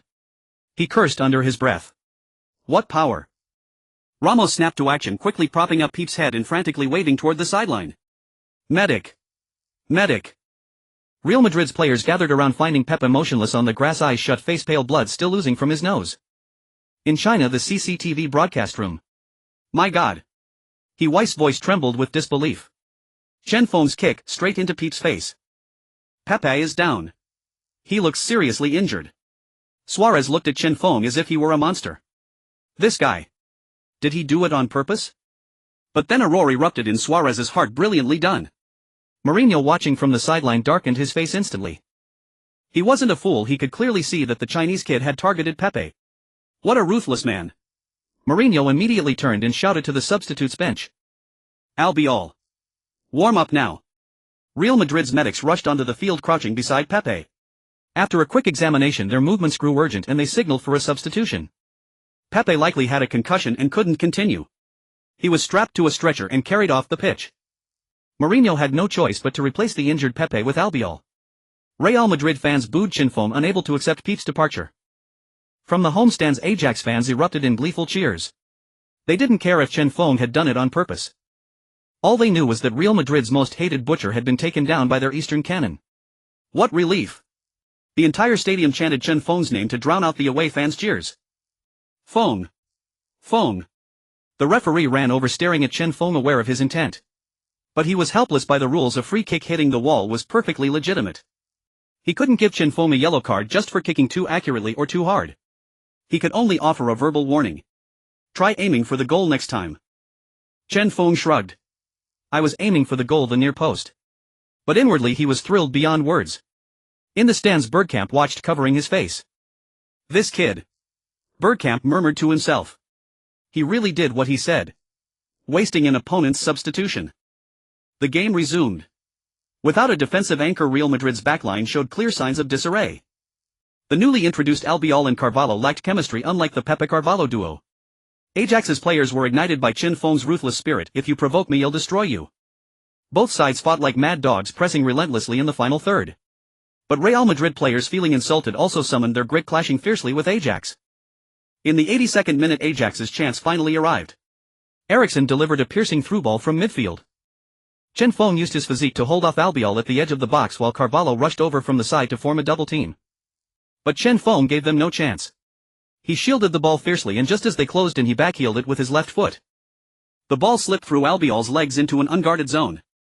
Suarez arrived in time. The Uruguayan didn't waste the gift, he struck it first time with a curling shot toward the far corner. Casillas reacted with a dive, but his fingertips missed the ball by a hair. It flew into the bottom right corner of the net. 23. Ajax pulled one back. Goal. Suarez. The home fans at the Johan Cruyff Arena erupted into ecstasy. After trailing by 2 goals, they had clawed back to within 1. There was hope for an equalizer. Suarez, overjoyed, sprinted to Chen Feng, who had provided the brilliant assist, and leaped onto his back. What a pass! Suarez roared wildly in Chen Feng's ear. Chen Feng shook him off back onto the grass, fearing his ears would go deaf if he carried him any longer. It's not over. We can tie it. Chen Feng patted Suarez. At that moment, Ajax's morale soared to its peak. They almost forgot their fatigue and pain, all eyes fixed on the opponent's goal. Attack! Press forward! In the remaining time, Ajax launched a fluid, relentless assault on Real Madrid's goal. Suarez, Chen Feng, Eriksen, De Jong, everyone joined the attack, pushing forward with all their might. Every Ajax player ran and fought with their last ounce of strength. Real Madrid's goal was under siege. Mourinho paced anxiously on the sideline, shouting orders for the team to fall back and cover positions. He never imagined that the Galacticos could be so humbled by this young Ajax side. Especially that number 19. That Chinese kid was like an out-of-control heavy tank, rampaging through Real Madrid's box, dragging and pulling, tormenting Carvalho and Albiol. If Ramos hadn't dropped back to cover, they would have been overwhelmed. Though Chen Feng's ribs still ached, he felt nothing now. Only one thought consumed him: score. Tie the game. In the 85th minute, Ajax won a corner. De Jong took the kick. Under the double pressure of Albiol and Carvalho, Chen Feng squeezed through the gap, leaped with all his might, and headed the ball toward goal. Alas! The ball skimmed the crossbar, flying just over. Ah! Chen Feng pounded the turf in frustration. Just a minute later, in the 86th minute, Suarez received Eriksen's pass on the left side of the box, shook off Ramos, and shot from a tight angle. Saint Iker. Casillas once again showcased his world-class goalkeeping, diving to the limit and tipping the ball over the bar with his fingertips. Fuck!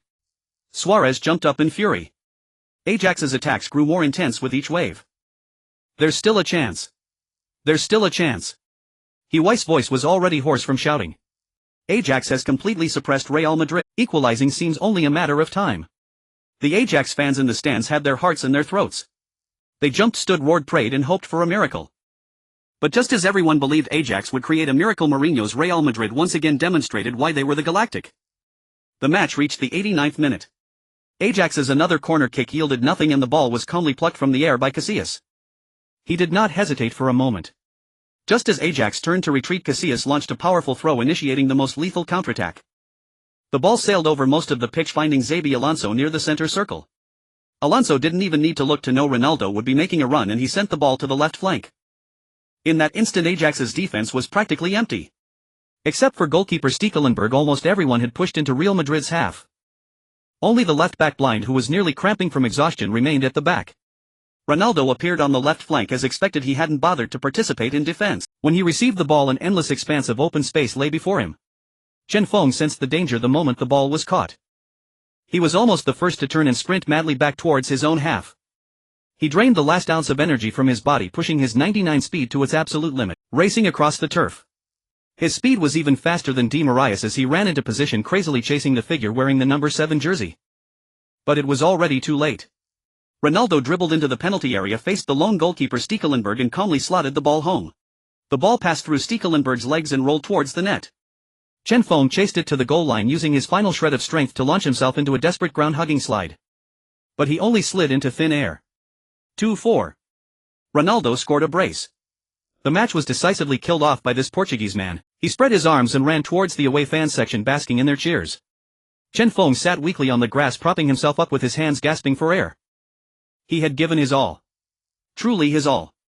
He looked back at the number 7, who was receiving the adulation of all the Real Madrid fans, feeling only a trace of helplessness. This is the caliber of a world-class superstar. You can contain him for 89 minutes out of 90, but give him just 1 second of opportunity and he will finish you. The final whistle blew. The scoreline was set at 2-4. Ajax's players lay exhausted on the turf one by one. But the entire crowd at the Johan Cruyff Arena rose to their feet, delivering the most passionate and prolonged applause for their players. A glorious defeat. Chen Feng got up from the ground and joined his teammates in applauding the stands, thanking the fans for their unwavering support. Just then Cristiano Ronaldo walked towards him. Not a bad game, kid. Ronaldo extended his hand first. Chen Feng reached out and shook it. Ronaldo leaned and covered his mouth and lowered his voice. The boss asks if you're interested in joining. Chen Feng was stunned. The boss? Which boss? He instinctively glanced towards the Real Madrid coaching bench. No way. Real Madrid. Ronaldo couldn't help but laugh, shaking his head. Manchester United. Oh, you mean the boss is Sir Alex Ferguson? I thought it was Real Madrid. Chen Feng realized and then laughed too. He shook his head and declined bluntly. United has too many forwards. It's not the right fit for me. Ronaldo shrugged with a nonchalant expression. He was just asking on behalf of Sir Alex Ferguson. With that he took off his number 7 jersey and handed it to Chen Feng. Knowing the gesture, Chen Feng exchanged his own jersey with him. They didn't say anything more, just patted each other on the shoulder. As Chen Feng headed towards the tunnel holding Ronaldo's jersey, Mourinho stopped him at the entrance. You played very well today, very well indeed. Mourinho's gaze settled on Chen Feng. You remind me of Didier Drogba. You're both strong, you both have great impact, and you both never give up. Keep it up. Having said that, Mourinho disappeared into the tunnel without giving Chen Feng any time to react. Chen Feng couldn't even utter a word of thanks.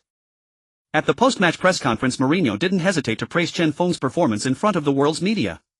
That number 19, he is a true warrior. He was out there today fighting like a dog. I greatly admire that spirit in him. The journalists understood this was extremely high praise. The term was used to describe a player's relentless, tenacious and all-out fighting attitude. The news quickly spread back to Xia country. After some explanation, the fans there naturally understood it was a compliment. However, from that day on, besides Wind God and Eastern Cannon, Chen Feng gained a brand new nickname. Doggy. After the match against Real Madrid, this nickname spread rapidly among the Xia country fan circles. At first everyone just used it jokingly. Doggy scored again today. Awesome. Hahaha, Mourinho knows how to give nicknames. This kid's playing style really is like a mad dog, chasing and biting. As they kept using it, the nickname gradually became accepted, even taking on a sense of familiarity and fondness. Chen Feng himself didn't mind, he could be called anything as long as it didn't affect his playing or earning money. What concerned him more was something else. The advertisement he endorsed officially aired on television channels in the Netherlands and Belgium. At Ajax's cafeteria, the noon players were eating, chatting and watching TV. During a commercial break, a scene suddenly appeared. Chen Feng stood outside the box and unleashed a thunderous strike. The ball hit a film membrane and bounced back.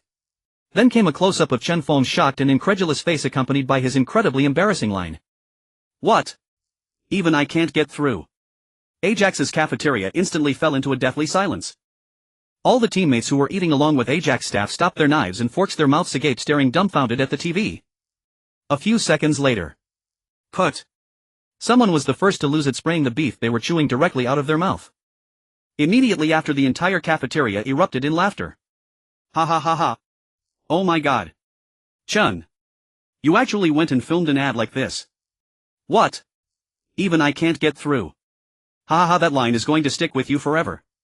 Suarez laughed the hardest, slapping the table wildly while pointing at Chen Feng, tears streaming down his face. Kid. I bet this is the most badass endorsement in football history. Vertonghen and Alderweireld, the two Belgians, were also laughing heartily. Chen, next time we defend against you, should we pull one of these in front of the goal too? Chen Feng's face was now as dark as a pot bottom, wishing he could crawl into a hole. He had known this day would come, but he hadn't expected it to be a public execution in front of the entire team. Only the young Eriksson, the innocent Danish lad, looked at Chen Feng with sympathy and asked softly, "Chen, how much did they pay you to make you willing to say that?" Chen Feng shot him a glare. 7,000,000 euros. Obviously. Before tax. After tax. Eriksson's eyes lit up instantly and he leaned in enviously. Wow. If it were me, I'd not only shoot the ad but even wear it on the pitch. Chen Feng suddenly felt that all the Ajax lads might be a bit unhinged. During subsequent training, the ad became a running joke, with teammates constantly teasing him about it. "Hey Chen, how's the shot feeling today? Did it get blocked?" Chen Feng tried to retort at first, but soon realized it was futile, so he just gave in. Let it be. Time flew by and soon it was November. Ajax's recent days had been tough, with inconsistent league performances, when one lose one draw one, a rollercoaster of form. No one understood whether it was a tactical issue or the team's youth causing the instability. Now the team sat only third in the Eredivisie. Feyenoord and PSV Eindhoven were first and second respectively. Rumors even swirled in the locker room that head coach Martin Jol's position was precarious, possibly on the verge of being sacked. In this tense atmosphere they faced their derby rivals PSV Eindhoven. The day before the match Martin Jol circled a name in the tactical room. Tomorrow afternoon we must watch out for their Arie Haan. He's extremely strong, especially on the left wing, be mindful of his crosses or cutting inside. But whenever Arie Haan was mentioned, all the Dutch teammates would knowingly let out meaningful cheers. Chen Feng was baffled. Why did they go crazy at the mention of Haan? Were they all that close with him? He nudged the vice-captain De Jong. De Jong told him that Haan's girlfriend was the first Dutch Playmate of the Year and had starred in many roles. Chen Feng instantly understood, spreading his palm. What's the code? After the meeting ended, De Jong mysteriously opened his locker, pulled out a magazine from a pile of jerseys and quickly slipped it into Chen Feng's hands. The cover featured a blonde blue-eyed woman with a sizzling figure. Read it at home, De Jong said with a wink. And remember to return it. Chen Feng took the magazine back to his apartment. The next day the Johan Cruyff Arena was packed to the rafters. The derby atmosphere was ignited to its peak even before the match began. Kill Ajax. PSV is shit. In the tunnel the teams were lining up. Chen Feng flexed his wrists and ankles, clearly hearing the roar from outside. Suarez stood beside him chewing gum with a nonchalant air, but his legs quivered rapidly in small steps, keeping them warm. Once we're up there, don't go easy on them. Suarez leaned over and whispered to Chen Feng. These softies, they'll back down as soon as you charge. Chen Feng nodded.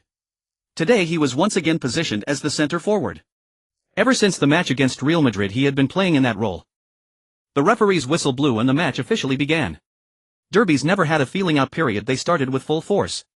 Within just 30 seconds both sides were locked in a midfield brawl, players tumbling everywhere.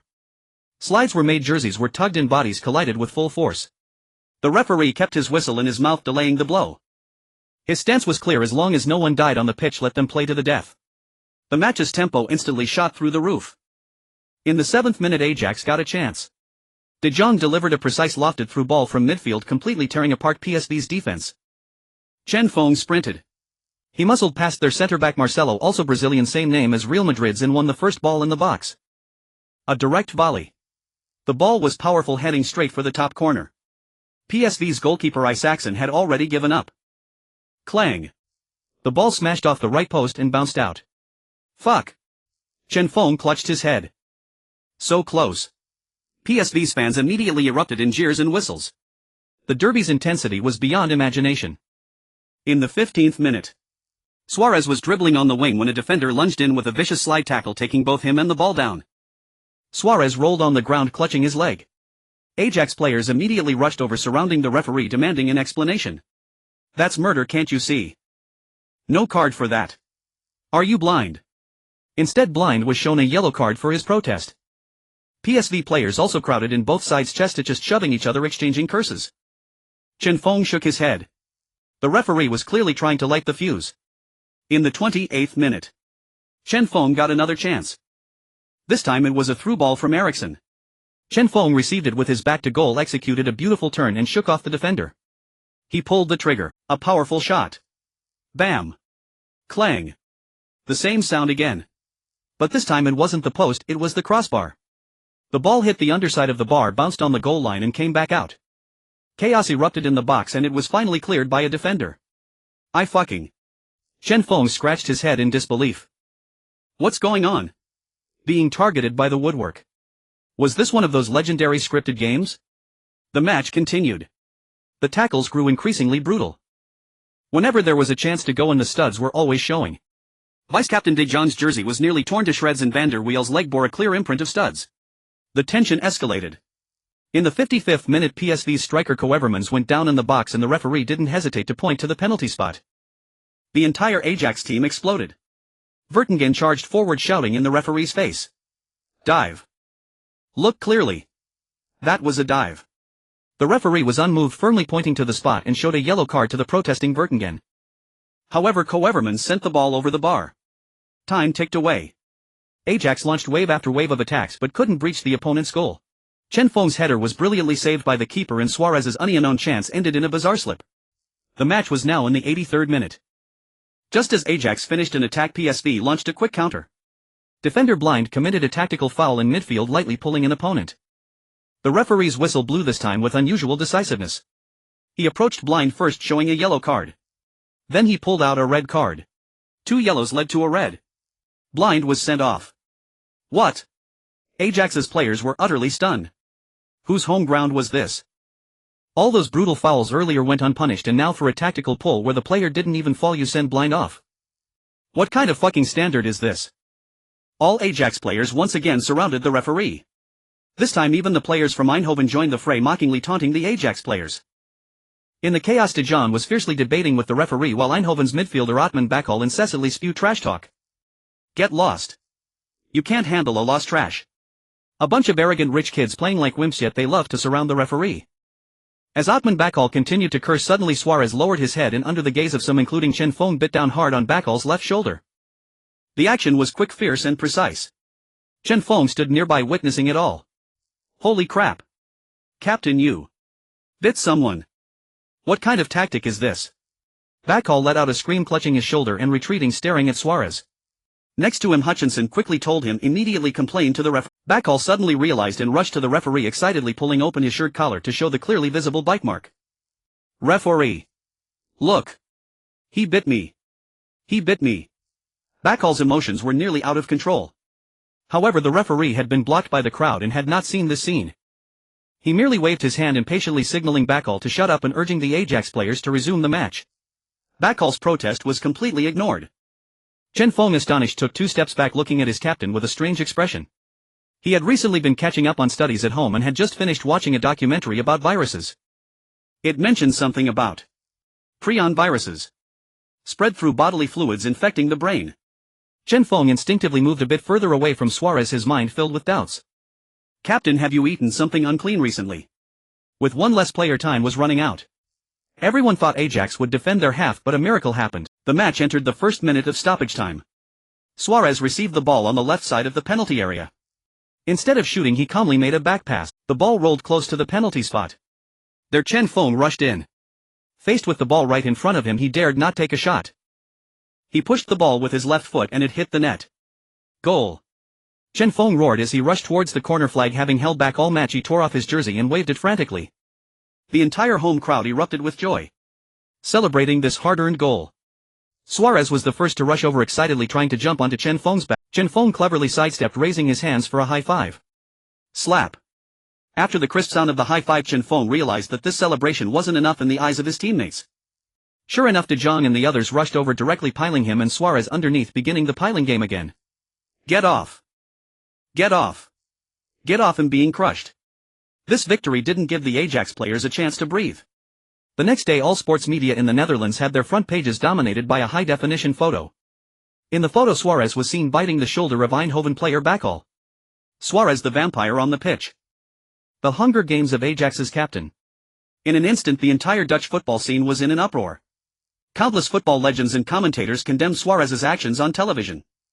They pounded the table, spitting as they expressed that after playing for over a decade they had never seen such an outrageous foul.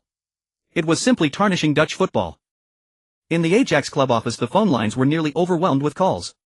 The club management, seeing public opinion spiraling out of control, finally convened an emergency meeting to announce the disciplinary decision. Suarez would face an internal suspension of 2 matches and a fine equivalent to 2 weeks' salary. They also stated that all fines would be donated to charity to salvage their image. This decision, however, only angered Suarez. He couldn't believe it as he looked at the manager who had brought him to Ajax. The Dutch Football Association had remained silent and the club had already turned on its own. Suspension. Fine. He stormed into head coach Martin Jol's office, roaring. Why do they treat me like this? I am the captain of the team. I've given everything for the team. Just because I bit that bastard. Do you know how much trash he talked to us on the pitch?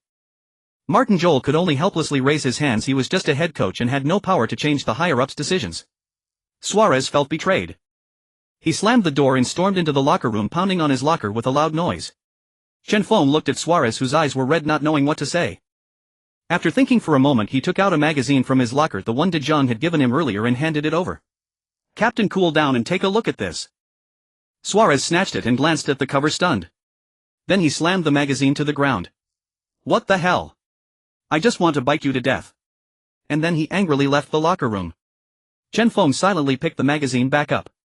It seemed the captain's condition was worse than he had imagined. 2 days later, the Dutch Football Association's additional punishment notice arrived at Ajax. Suarez faced an additional 7-match suspension, which combined with the internal 2-match suspension meant a total of 9 matches. Everyone gasped at this number, while Suarez, upon hearing the news, completely exploded. He didn't argue with anyone, just locked himself in his home, not answering calls or texts. A 9-match suspension meant that by the time he returned it would already be after the winter break, meaning he would miss the entire first half of the season. For someone with his reputation on the scoring charts, this was a devastating blow. Just when everyone thought the matter would settle down, a bombshell news item erupted across European football. Suarez's agent Pep Guardiola's brother, announced in a media interview Luis is very disappointed and hurt by the club's decision, and he has decided to seek new challenges in the winter transfer window. We have already reached an agreement with Liverpool in England. Following this, Ajax officially announced that Luis Suarez would transfer to the Premier League Liverpool for £26.5 million, thanking him for his contributions to Ajax. De Jong was the first to react, slamming his fist on the locker. "Damn it. This bunch of pigs in management. They've driven away our best player." Eriksen looked bewildered, unable to understand how things had escalated to this point. Chen Feng's heart was also in turmoil. He knew that with Suarez's talent he would eventually leave Ajax, but he never expected it to happen in such a decisive manner. This also meant that from now until the winter break, Suarez would not represent Ajax in any matches. Soon came the third round of the Champions League group stage, where Ajax would face the formidable French Ligue 1 side Auxerre away from home. After 2 rounds in the group, Real Madrid led with 6 points, followed closely by AC Milan with 4. Ajax, relying on a hard-fought draw against Milan, managed to secure a single point, placing them third, while Auxerre languished at the bottom with 0 points after 2 consecutive defeats. The standings could not have been clearer. For Ajax to break out of this group of death, they had to claim all 6 points from their home and away matches against the weakest opponent, Auxerre, and then hope for Real Madrid and Milan to wear each other down. The worst outcome would be finishing third and heading to the Europa League knockout stages. Therefore, this away match against Auxerre was a must-not lose at all costs. The day before departing for France, Chen Feng's mind was graced by the long-absent prompt of the system. Ding! Detected an upcoming crucial match. Special mission released: Thorn of France. Mission objective: score a goal in the away match against Auxerre and help the team secure victory. Mission reward: free attribute points x3. Chen Feng's spirit lifted.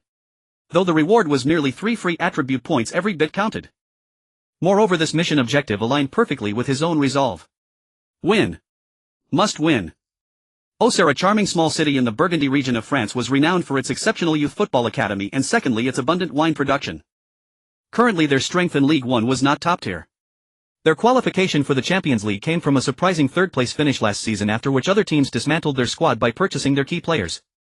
Thus the team's prowess was not elite, yet they boasted a glorious history, having nurtured illustrious stars like Cantona, Sagna and Cisse.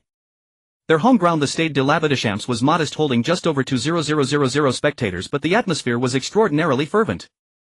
From the moment the entire Ajax squad arrived in Auxerre, they keenly felt the passionate support of this small city for its home team. Outside their hotel, dozens of Auxerre fans tirelessly blew horns, while some used megaphones to shout at the hotel in broken English, their content nothing but provocation and insults.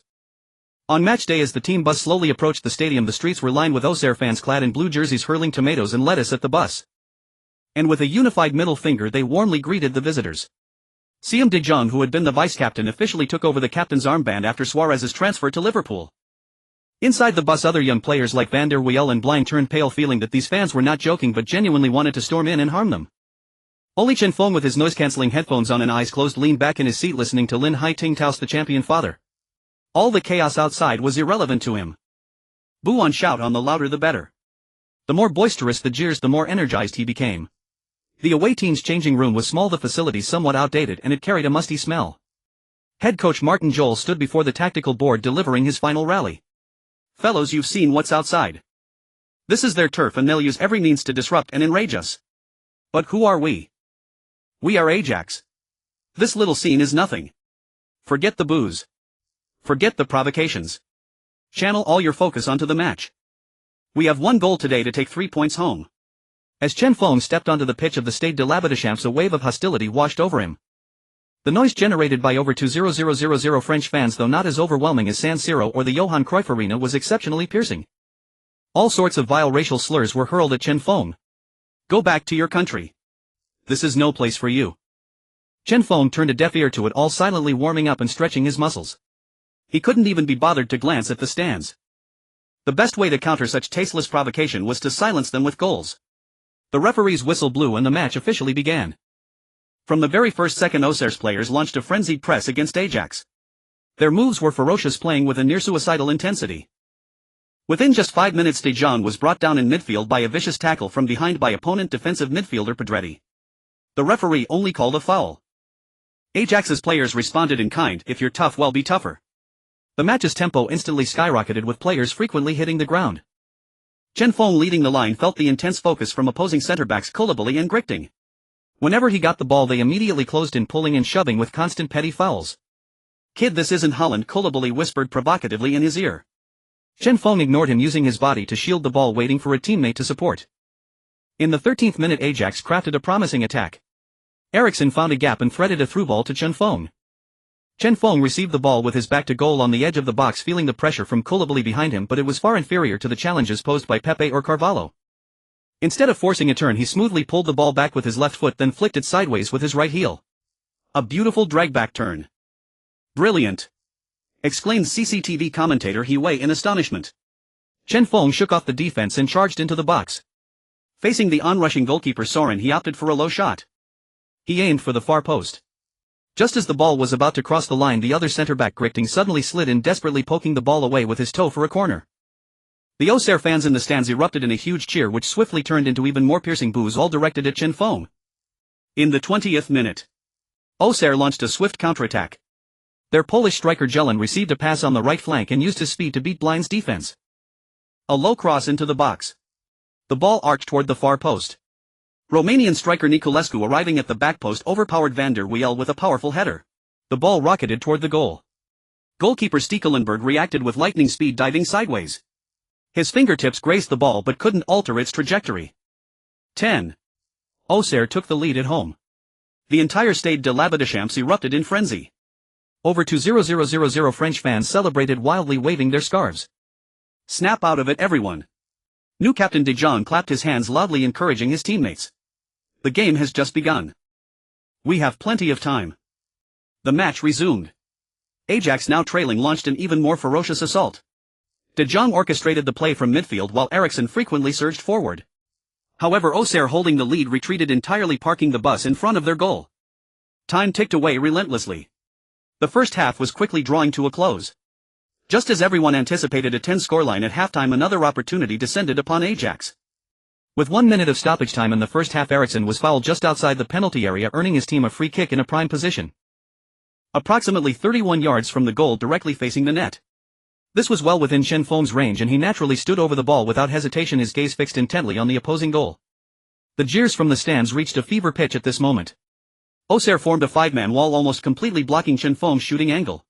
But Chen Feng looked up, smiled faintly, hence the almost, and calculated that he could still strike the top corner. The referee's whistle blew. Chen Feng took his short run up and struck the ball again. The football soared over the wall, arcing straight into the top left corner of the net. Swish! A world-class goal.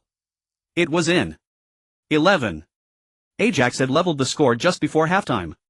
The jeers from the crowd fell silent in an instant. The French fans, who had been roaring moments before, were suddenly struck mute. Chen Feng did not celebrate. Instead, he slowly turned towards the away fans section, raised his right hand and placed his index finger on his lips, making a shush gesture. With this action, he responded to all the insults and provocations from the stadium. This ignited the fury of the home fans, who hurled plastic beer cups and debris at Chen Feng. De Jong and Arie Haan were the first to rush over, shielding Chen Feng protectively and pushing him away from that stand. "Well done, Chen. Ignore them." The Auxerre players were left in disbelief. Especially the goalkeeper Soren, who knelt on the ground staring blankly at the ball in the net. He hadn't even managed to react. That shot was perfect in both angle and speed, offering the goalkeeper no chance whatsoever.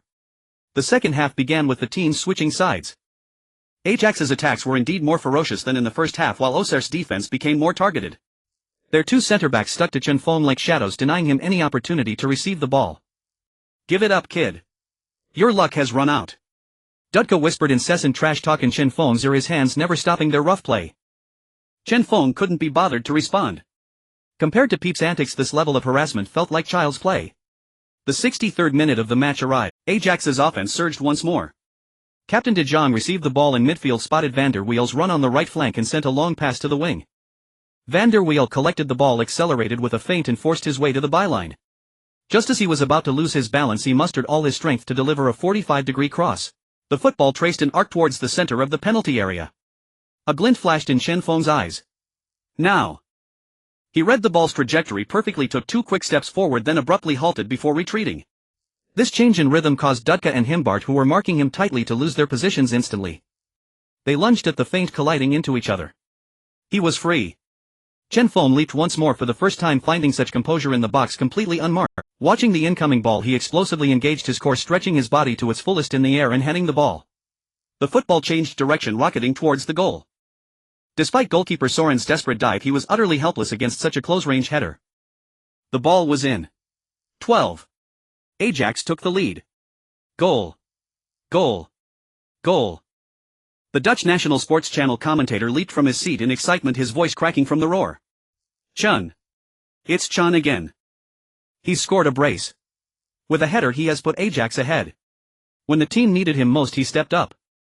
The once boisterous Stade de l'Avant-de-Champs fell into dead silence.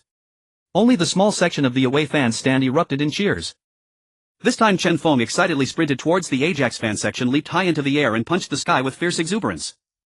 Dudka, who had been harassing him all game, stood dejectedly, hands on his hips, shaking his head in resignation. He had given his all. But this Chen Feng was too crafty, he was simply unguardable. With a 1-goal lead, Ajax's morale soared. Auxerre was forced to abandon their trademark defensive fortress and push forward aggressively in an attempt to equalize. But this played right into Ajax's hands. Although Auxerre's attacks appeared lively, they created few clear-cut chances. Instead, their advanced formation left vast spaces in their defensive line. With Chen Feng constantly lurking on the front line like a sword of Damocles, they dared not commit fully to the attack. As time slipped away, the remaining minutes became garbage time. Auxerre's players, their mentality shattered, could no longer mount any effective offense. Finally, the referee blew the final whistle. Ajax secured a hard-fought 21 away victory over Auxerre, earning 3 precious points. As the Ajax team celebrated their victory, the result from the other pitch came through. AC Milan had secured a 10-home win against Real Madrid at the San Siro. In the dressing room, when De Jong announced the score, all the players erupted in excitement. What? Milan won. Really? This means the situation in Group G just got a whole lot more interesting. After 3 rounds, AC Milan led the group with 7 points, followed by Real Madrid with 6 and Ajax in third with 4 points. The gap between the 3 teams was a mere 3 points, the difference of a single match. Anything was possible. Carrying their away victory, the Ajax team returned to Amsterdam. This crucial win breathed new life into their Champions League campaign and significantly boosted the team's morale, which had been affected by Suarez's departure. But just as everyone believed the team was getting back on track, a sudden piece of news shook the entire Dutch football world. In early December, after a league match, Ajax's official website released an announcement following an amicable consultation with Martin Jol. Both parties have agreed to terminate the contract early. The club thanks Mr. Jol for his contributions during his tenure and wishes him all the best in his future endeavors. Martin Jol had been sacked. What's going on? We just won a crucial away game in the Champions League and now he's fired. I heard Jol had ongoing conflicts with the club's higher-ups, especially over the Suarez sale. Most players, including Chen Feng, learned of the manager's dismissal through media reports. When De Jong read the news in the dressing room, everyone was stunned. You're kidding me. The boss was fired. Van der Waal asked incredulously. It's true. It's on the official site. De Jong shook his phone, his expression grim. The locker room erupted into chaos. Why? Haven't we been playing well lately? Eriksson hurried over to Chen Feng and whispered, Chen, do you know what's going on? Chen Feng shook his head, equally taken aback. He knew that Martin Jol had repeatedly expressed strong dissatisfaction with the higher-ups over Suarez's situation. But he never expected the club to make a move at this moment. Changing the manager mid-season, this was a cardinal sin in football. Thus Martin Jol hadn't fully trusted him at first, but it was this stubborn Dutch old-timer who gave him the stage to shine in the Eredivisie. After Suarez left, Jol immediately elevated him to the team's offensive core. The next day, when the players arrived at the training center, they found the locker room atmosphere even more oppressive than expected. Everyone remained silent. Just then the locker room door swung open. Danny Blind walked in, followed by a tall, rugged-looking middle-aged man. As the faces became clear, all the Dutch players in the room instinctively stood up, their expressions filled with respect. Frank de Boer. This name resonated like thunder in Ajax and indeed across the entire Dutch football world. He didn't even need an introduction.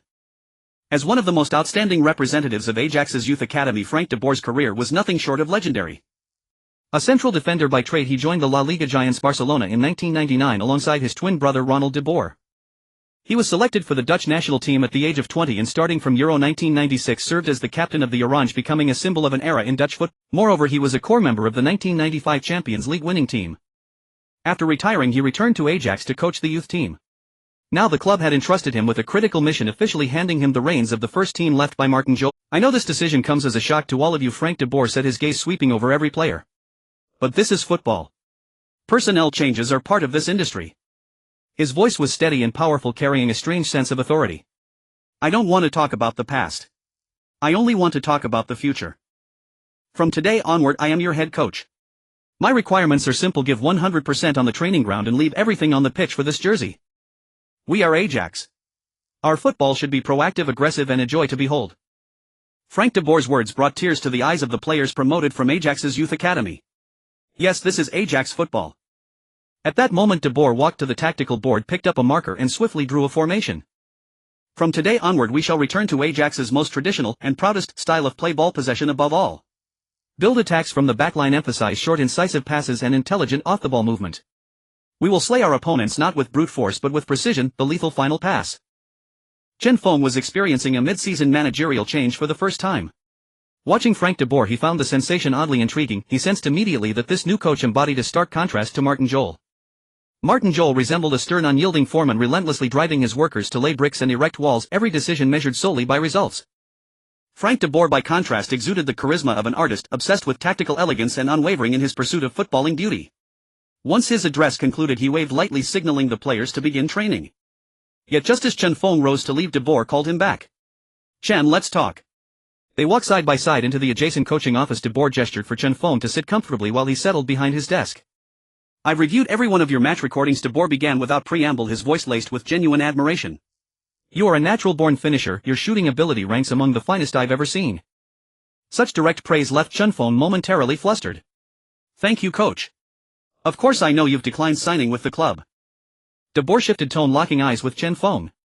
And I know elite clubs are watching you closely. Chen Feng's pulse quickened. What did de Boer intend? Was the new manager's first act of authority about to fall upon him? But I don't care. I want you to stay, for this season at least. Ajax needs you. And so do I. De Boer spoke with unwavering sincerity. He leaned forward slightly, continuing. Within my tactical framework, you remain the cornerstone of my central striking role. I promise you this: as long as you remain fit, you will start every match, but my expectations of you will evolve. Under my system, I require you to drop deeper into midfield, actively participating in build-up play and circulation of the ball, becoming in essence the genesis of our attack. De Boer spoke deliberately, and Chen Feng swiftly grasped the nuances of the new tactical vision.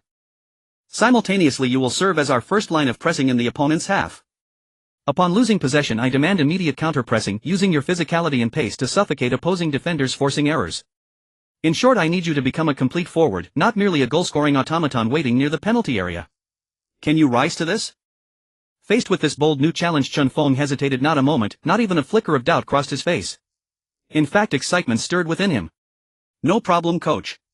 This transformation aligned perfectly with the modern archetype of the forward. He had long grown weary of playing as a static target man, grappling with defenders at close range, touching the ball only 10 or 15 times per match. He craved greater involvement, yearned for more possession, and longed to shape the game from start to finish. Excellent. De Boer nodded approvingly, a warm smile breaking across his face. I believe under my guidance you will grow stronger. Back in his apartment after showering and lying down, Chen Feng's mind still echoed de Boer's words: a more complete forward. Excited, he opened his system interface. Ding. Special quest: The Sting of France, completed. Reward 3 free attribute points. Without hesitation, he allocated all 3 points to technique. The numbers on his interface surged instantly: technique 7887, technique 8187. Changing the manager is like sharpening the blade. This adage, long whispered in the world of football, found its most vivid embodiment in Ajax under Frank de Boer's tenure. De Boer's first training session offered the players an entirely new experience. He completely discarded the simplistic long ball style that emphasized physical confrontation, a hallmark of Martin Jol's era. In its place, he instilled his football philosophy rooted in Cruyff's principles, a doctrine steeped in the unmistakable style of possession-based play. On the training ground, the iconic game of keep-away was magnified. The pitch was marked smaller, the tempo accelerated, and the demands grew more stringent. De Boer even shed his jacket to join the drill himself, using his own technique to provide the young players with the most direct demonstration. The head coach joining the session was something Chen Feng had not anticipated. One-touch passing. Don't hold the ball. Keep your heads up, scan the field. Think ahead about your next pass. Move. Everyone move. Run even when you don't have the ball. Use your runs to create space to tear the opponent apart. His shouts echoed ceaselessly across the training pitch, carrying an undeniable infectious passion. Some players not products of Ajax's academy initially felt lost. Accustomed to a more direct style, they faltered under the high-tempo intense passing combinations, committing frequent errors. The ball was either controlled a touch too wide or passed astray. Yet unlike Martin, Joel de Boer refrained from berating the players. Instead, he patiently halted the session time and again approaching the erring player to personally demonstrate running routes with his feet, explaining the timing and weight of the pass.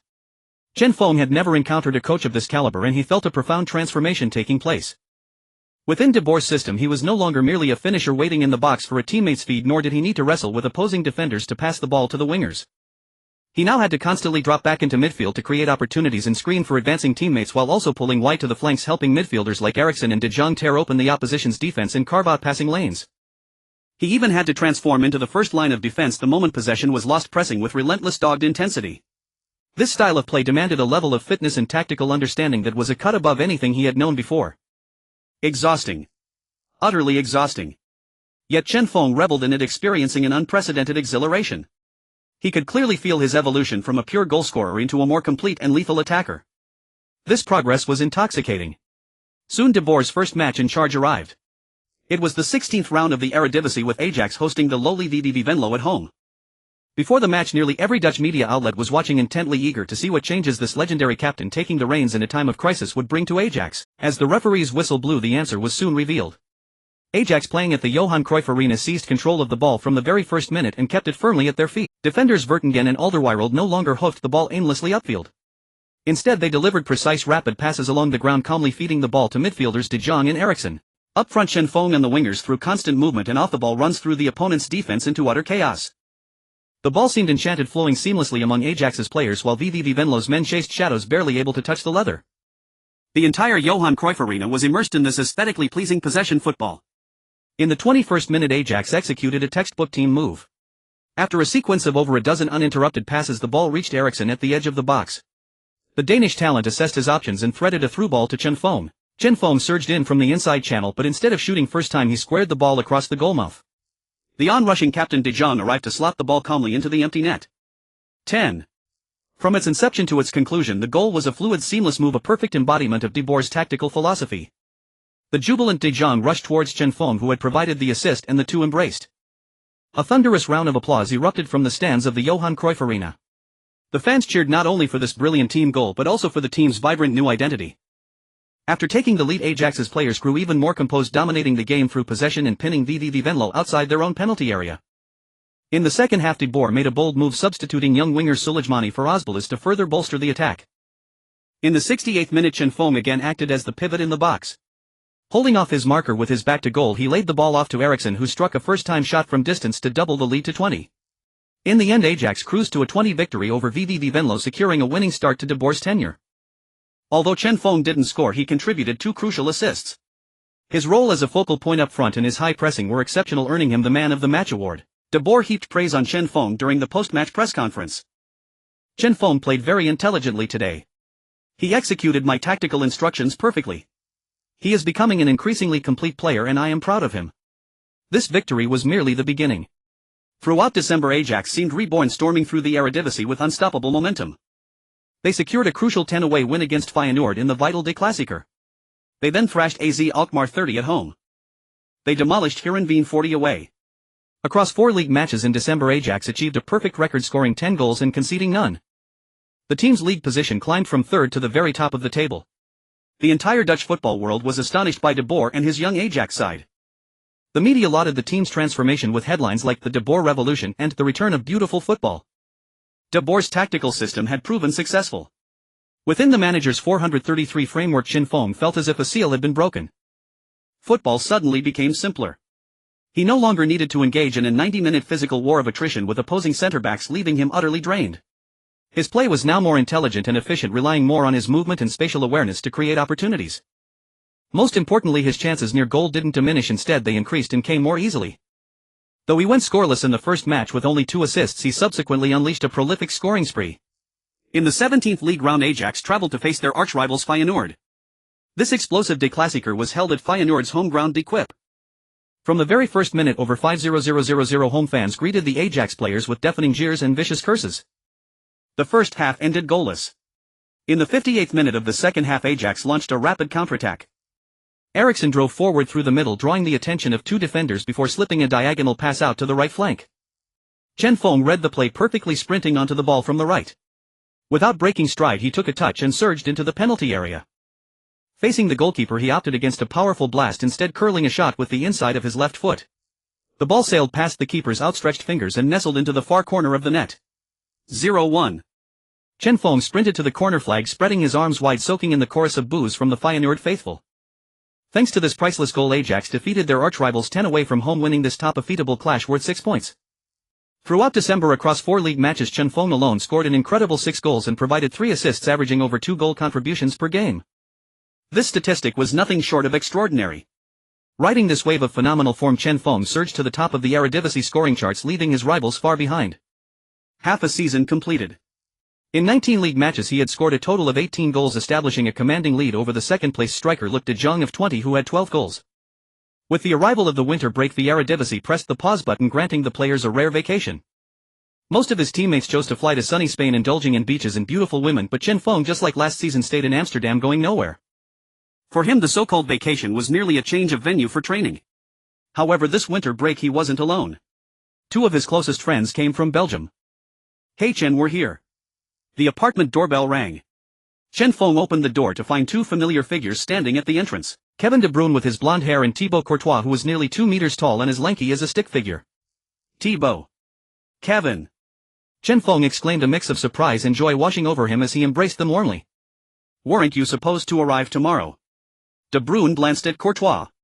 This big fool bought the wrong tickets. So we arrived early, De Bruyne said, then looked around Chen Feng's apartment. Not bad, kid. You've made it living in a nice little house now. Of course, Chen Feng replied. Don't you know who I am? Chen Feng raised an eyebrow smugly. Meanwhile, Courtois, upon entering, helped himself to the fridge. Damn, Chen, your fridge has nothing but milk and mineral water, not even a single can of cola. Courtois grumbled with a look of disdain. Chen Feng shot him an exasperated glance. I have an easy gain physique, I need to watch my body management. And don't you know we can't drink cola? Oh come on, Courtois said, pulling a few cans of beer from his backpack. Make an exception today. Drink with us. Chen Feng shook his head, then took out 3 bottles of red wine from a small cabinet, ones he had bought in Auxerre. Let's have this tonight, Chen Feng said. The 3 former teammates who once fought side by side, now reunited in a foreign land, had endless stories to share. They sat on the living room carpet sipping red wine and catching up on each other's recent lives. Old Chen, you're so famous in Amsterdam now. De Bruyne said with envy. When we got off the plane and took a taxi here, the driver gave us a discount as soon as he heard we were coming to see you. Chen Feng was taken aback. Really? Of course it's true. Courtois chimed in. He also said you're the best player at Ajax now and definitely a future Ballon d'Or level talent. Hearing this, Chen Feng nodded and stopped being modest. That's a must. The next day, Chen Feng took his 2 friends on a proper tour of Amsterdam. Even though he had been in the Netherlands for months, he had never really explored the city. Canals, windmills, museums. But they quickly realized that simply strolling around quietly was nothing short of a luxury. Wherever they went, enthusiastic Ajax fans recognized Chen Feng. Oh my god, is that Chen? Chen, can I take a photo with you? Chen, can I have your autograph? My son is your biggest fan. Chen Feng could barely move through the city, his hands grew sore from signing and his face stiff from smiling for photos. De Bruyne and Courtois trailed behind him, brimming with envy. Damn, Chen, your popularity is higher than our entire Genk squad combined, Courtois said sourly. What can I say? I'm handsome, I play well, and I have no scandals. I'm just very popular, Chen Feng replied, not missing a chance to boast even as he signed autographs. That evening the trio found a famous local restaurant to feast. During the meal their conversation drifted toward the future. Kevin, Thibaut, what are your plans for next season? Are you staying at Genk? Chen Feng asked. Transfer rumors about the two had been circulating for almost a season and a half. Chelsea, Arsenal, Manchester United, almost every Premier League giant had been linked to them. De Bruyne and Courtois exchanged a glance. Then De Bruyne spoke. Actually, we've already signed with Chelsea. What? Chen Feng was stunned. When did this happen? Last month, Courtois said. But we'll officially move next season. We're finishing this season at Genk. Chelsea, a Premier League powerhouse. Chen Feng felt genuine happiness for his 2 good friends. With their talent, the small pond of Genk couldn't hold them. It was only a matter of time before they moved on to bigger stages. Not bad, you two. Keeping it under wraps. Chen Feng raised his glass. Come on. A toast to our future. The three clinked glasses and drank in one gulp. What about you? De Bruyne asked. Have you renewed with Ajax? I hear a lot of clubs want you. Chen Feng shook his head. No, I refused. Raiola agreed too. I see. You're so hot right now, the initiative is in your hands, De Bruyne nodded. But seriously, Ajax is a great club and De Boer's tactics suit you well. You're happy playing here, aren't you? Chen Feng nodded non-committally, but he knew the ceiling of the Eredivisie and Ajax was right here. He had already touched its highest point. One must always aim higher, water flows downward but people strive upward. Parting always comes too quickly.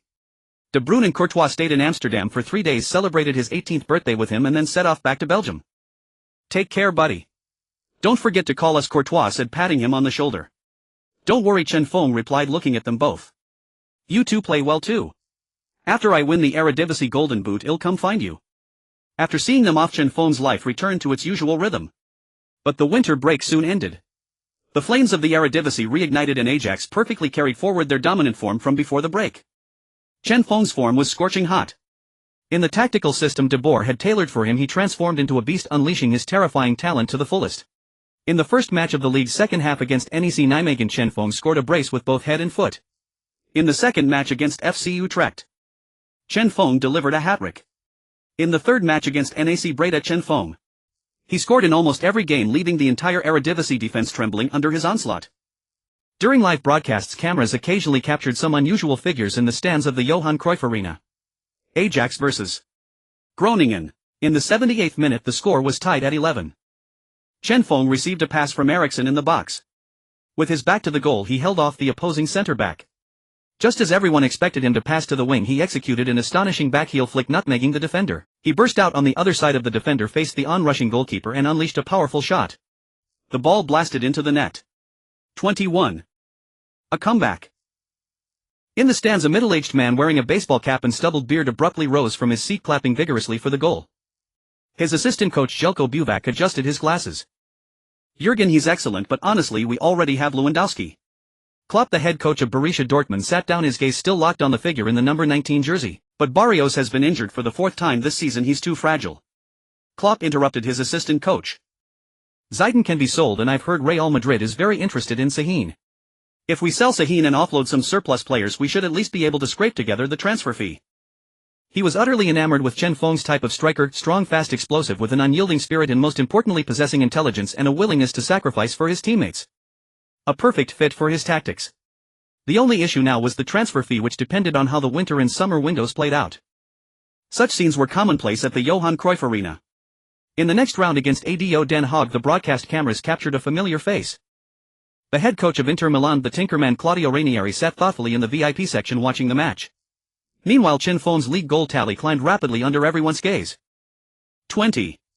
21. 22. With half the season still unfinished, he was already inching towards the Golden Boot. But for Chen Feng and Ajax, the league was merely an appetizer. The main course was the upcoming Champions League group stage, the final life or death showdown. Ajax's first opponent was Auxerre, a League One team already eliminated and with nothing to play for. In this match, Ajax would play at home with a single objective: take all 3 points. And as many as possible maximize the goal difference. On match day, the Johan Cruyff Arena was packed to capacity. The fans' relentless chants anticipated nothing less than a massacre. Perhaps already eliminated Auxerre's players seemed disheartened on their defense was less aggressive and tenacious than in the first leg. Just 10 minutes into the match, Ajax scored. Eriksson delivered a brilliant through ball from midfield. Chen Feng sprinted. He beat the offside trap. Unknown with the goalkeeper, he calmly slotted the ball with a low shot, sending it rolling along the turf into the far corner of the net. 1-0. This goal completely unlocked Ajax's scoring spree, and the rest of the match turned into a one-sided rout. In the 23rd minute, Captain De Jong received the ball outside the box and unmarked unleashed a powerful strike. 2-0. In the 35th minute, Ajax earned a free kick near the box. Eriksson took the first attempt, curling the ball in a perfect arc over the wall and into the back of the net. 3-0. In the 41st minute, right-back Van der Wiel surged forward, played a 1-2 with Chen Feng burst into the box and blasted the ball home from a tight angle. 4-0. The match was already decided before halftime ended, with Ajax fans dancing in celebration in the stands. In the second half, De Boer waved his hand and made substitutions one after another. Chen Feng, Eriksson, De Jong and other key players were all rested to conserve energy. Finally, with the referee's long whistle, Ajax crushed Auxerre 6-0 at home, securing a resounding victory. As the players celebrated on the pitch, news from the other venue arrived immediately. At the Santiago Bernabéu, Real Madrid comfortably defeated AC Milan 2-0 at home. Everyone rushed to the locker room TVs, staring at the updated standings on the with 2 rounds remaining in the group stage. Real Madrid 3 wins and 1 loss, 9 points, ranked first. Ajax 2 wins 1 draw 1 loss, 7 points, goal difference 7, ranked second. AC Milan 2 wins 1 draw 1 loss, 7 points, goal difference 2, ranked third. Auxerre 4 losses, 0 points, at the bottom. This meant that Ajax's home match against AC Milan in the next round was a true survival battle. Win and they would likely advance. Lose and they'd be relegated to the Europa League knockout rounds. Draw and they would need to beat Real Madrid at the Bernabéu. The moment this result was known, Ajax's official ticketing system crashed. Tickets for the next home match against AC Milan were snapped up by frenzied fans the instant they went on sale. The Amsterdam media went wild. Clash of the centuries. Young Ajax challenges the Italian giant. The final judgment at the Johan Cruyff Arena. Various sensational headlines flooded everywhere. Even walking down the street, Chen Feng could feel the suffocating atmosphere of the impending decisive battle. Though it was just a group stage match, it was hyped into a final-like atmosphere. The team's preparations entered their final sprint. The atmosphere in the locker room grew tenser by the day. De Boer constantly tried to relieve pressure on the players, telling them to stay calm and treat it like an ordinary game. But everyone knew that was impossible. Chen Feng's phone buzzed incessantly. Texts from De Bruyne and Courtois came in one after another.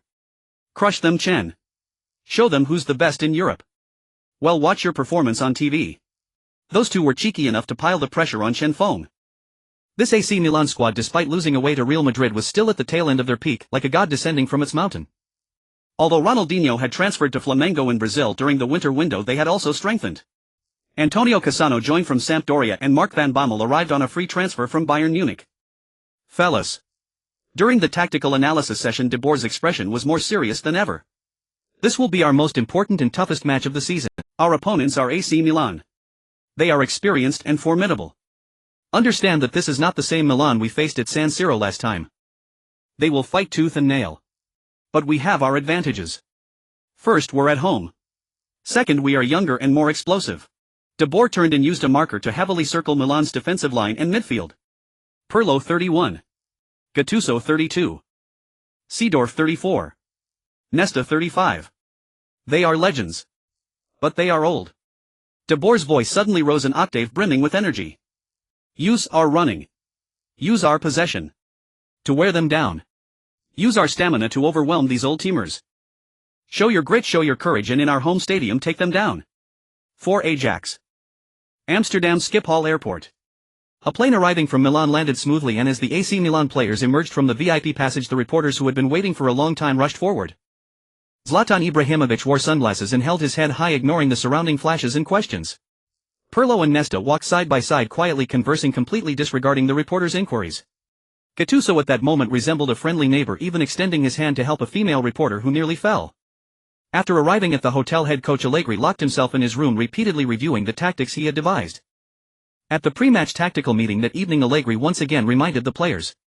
Nesta, Thiago, your task is to keep a close eye on that number 19, he must not leave your sight for a moment. Gattuso. Yes, boss. Gattuso looked up. Do you remember your target? Gattuso grinned, revealing a set of white teeth. Locked down that Danish kid. Allegri nodded. The next day's match officially kicked off with a long whistle from the Swiss referee. From the very first second of the match, the young Ajax players strictly executed the tactics set by their coach De Boer. They pressed fiercely. All lines pushed up. Quick passing and control. But they soon found themselves like a wild bull crashing into an invisible wall, a wall composed of experience, awareness, and tacit understanding. Pirlo stood in the midfield, moving leisurely. Faced with Ajax's pressing, he always managed to use the simplest and most artistic movements, a gentle pull of the ball, an apparently casual turn, to dissolve all the pressure. Pirlo's rhythm and experience are simply too good. The young Ajax players can't keep up with his thoughts and tempo. It looks like they are a beat behind, but in reality they are a beat ahead. In the CCTV broadcast studio, White's voice carried a hint of astonishment. Look, Ajax's midfield pressing is fierce, but every time it is easily resolved by Pirlo. They can't even get near the ball. This is the master at work. Football relies on the mind, not just brute strength, said Jean-Louis, adjusting his glasses and chuckling. The core of De Boer's tactical system was actually Eriksen. He was supposed to be the metronome of the team, the starting point of the offense. But from the start of this match, Gattuso stuck to Eriksen like a stubborn adhesive, never leaving his side. Wherever Eriksson ran he followed. When Eriksson attempted to receive the ball, Gattuso would immediately squeeze in, using his fierce physicality to disrupt him. When Eriksson tried to turn, Gattuso's legs would come from unexpected angles to thwart his movements. After several repetitions, the young Eriksson was left frustrated, completely losing his rhythm. Though he had great talent, he could not showcase it. He was completely frozen by Gattuso. Meanwhile, Ajax's other midfield core captain De Jong faced the same problem. Marking him was his fellow Dutchman and predecessor Seedorf. Seedorf's defense was not as fierce as Gattuso's, but it was incredibly smart. He was like a shadow, always appearing in the most uncomfortable positions for De Jong, cutting off his connection with teammates. Ajax's midfield was completely paralyzed, both midfield engines stalled, leaving Chen Feng and the wingers without any support. Chen Feng felt the pressure he had faced against Milan once again, and he was still being defended by Nesta and Thiago Silva. One was the last master of the art of defense and the other was the currently recognized world's best centre-back. The defensive line formed by these two was simply a wall of size. Nesta, like a prophet, always predicted his running routes and appeared in the most critical positions. He didn't even need to make fierce tackles, his positioning and defensive awareness rendered Chen Feng's efforts futile. And when Chen Feng attempted to use his body to confront Nesta, Thiago Silva would quickly close in. His timing and precision in pressing were perfect, leaving Chen Feng with no chance to turn. Chen Feng is completely restricted by Nesta and Silva. Weistone was a bit anxious. Their combination is truly a nightmare for all forwards. Throughout the first half, the young Ajax team was like a headless fly flailing around the pitch. They worked hard and ran tirelessly. But it was of no use. Their youthful vigor appeared pale and powerless against AC Milan's tactical system, woven from countless experiences and wisdom. At this moment, football revealed its most brutal side. This sport is not just a contest of physicality and technique, but a crushing of wisdom and experience. Time passed by second by second. Ajax fans watched helplessly as their team was toyed with by AC Milan on the field. The youthful storm they relied on, their possession tactics, couldn't even make a ripple in front of the current Serie A champions. On the pitch, Chen Feng felt very frustrated. He tried to move back to the midfield to receive the ball, hoping to create more space and opportunities through his movement. But the experienced Alessandro Nesta naturally wouldn't give him such an opportunity. He shadowed Chen Feng closely, always right beside him. As soon as Chen Feng approached the center circle, Nesta followed. He didn't stick too closely, always maintaining a distance that made Chen Feng uncomfortable and unable to shake him off. "Don't waste your energy," Nesta's voice rang in Chen Feng's ear as he attempted to receive the ball again. Ignoring him, Chen Feng received a difficult pass from Eriksson and attempted to lean on Nesta with his body, trying to force a turn. This was his specialty in the Belgian league and the Dutch league. Countless defenders had suffered under this maneuver. However, this time he felt as if he had crashed into a wall of cotton. Nesta had no intention of engaging him directly. At the moment Chen Feng exerted force, he retreated half a step while subtly using a sidelong movement to lightly nudge his calf. Chen Feng felt his footing give way and his center of gravity was instantly disrupted. The ball was lost. Throughout the process, Nesta had not even made any vigorous physical contact with Chen Feng. Beautiful. Nesta's defense.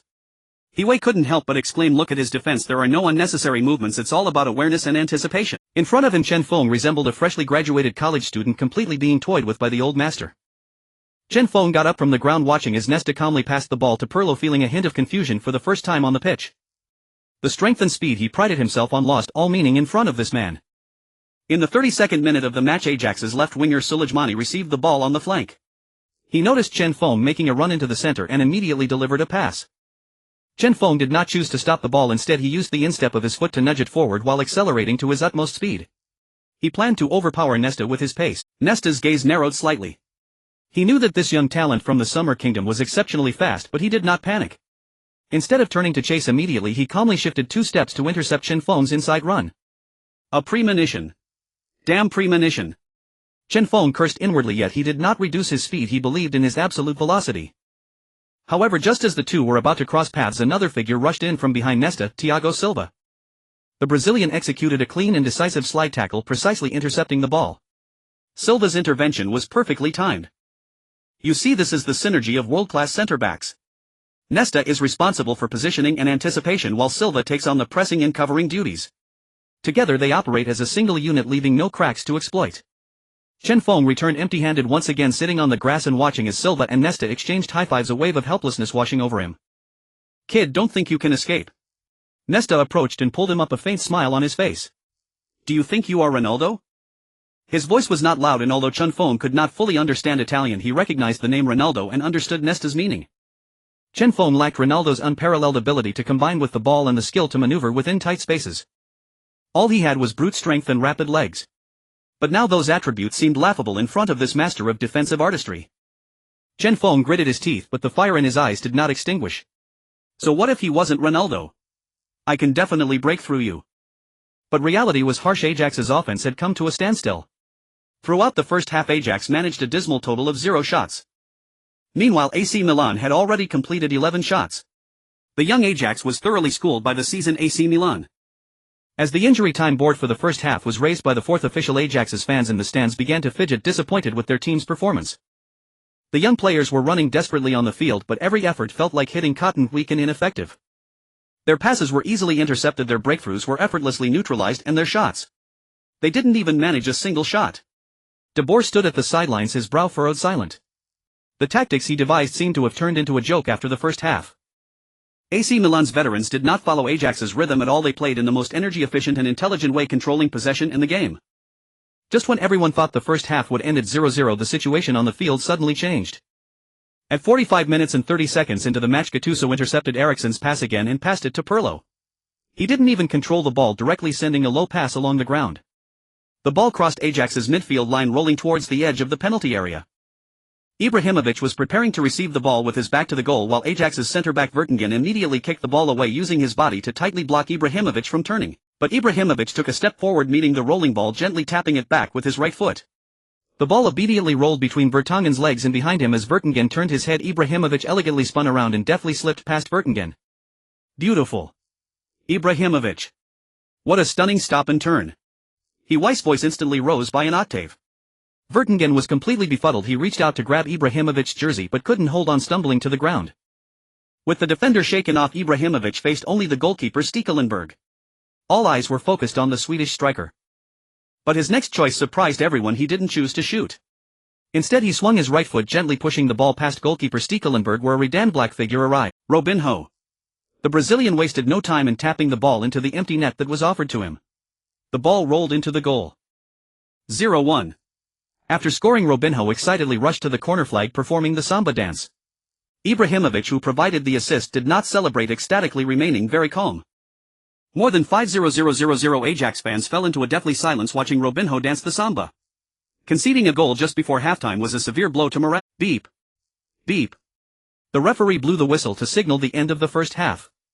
De Boer stood at the entrance to the player tunnel, his face ashen, quietly watching them walk past him. On the other side, AC Milan's coach Allegri wore a broad smile. In the locker room, the players slumped in their seats. Not a word was spoken. In the air, only the sound of breathing and the clinking of ice cubes in a bucket could be heard. The first 45 minutes felt like a nightmare for them.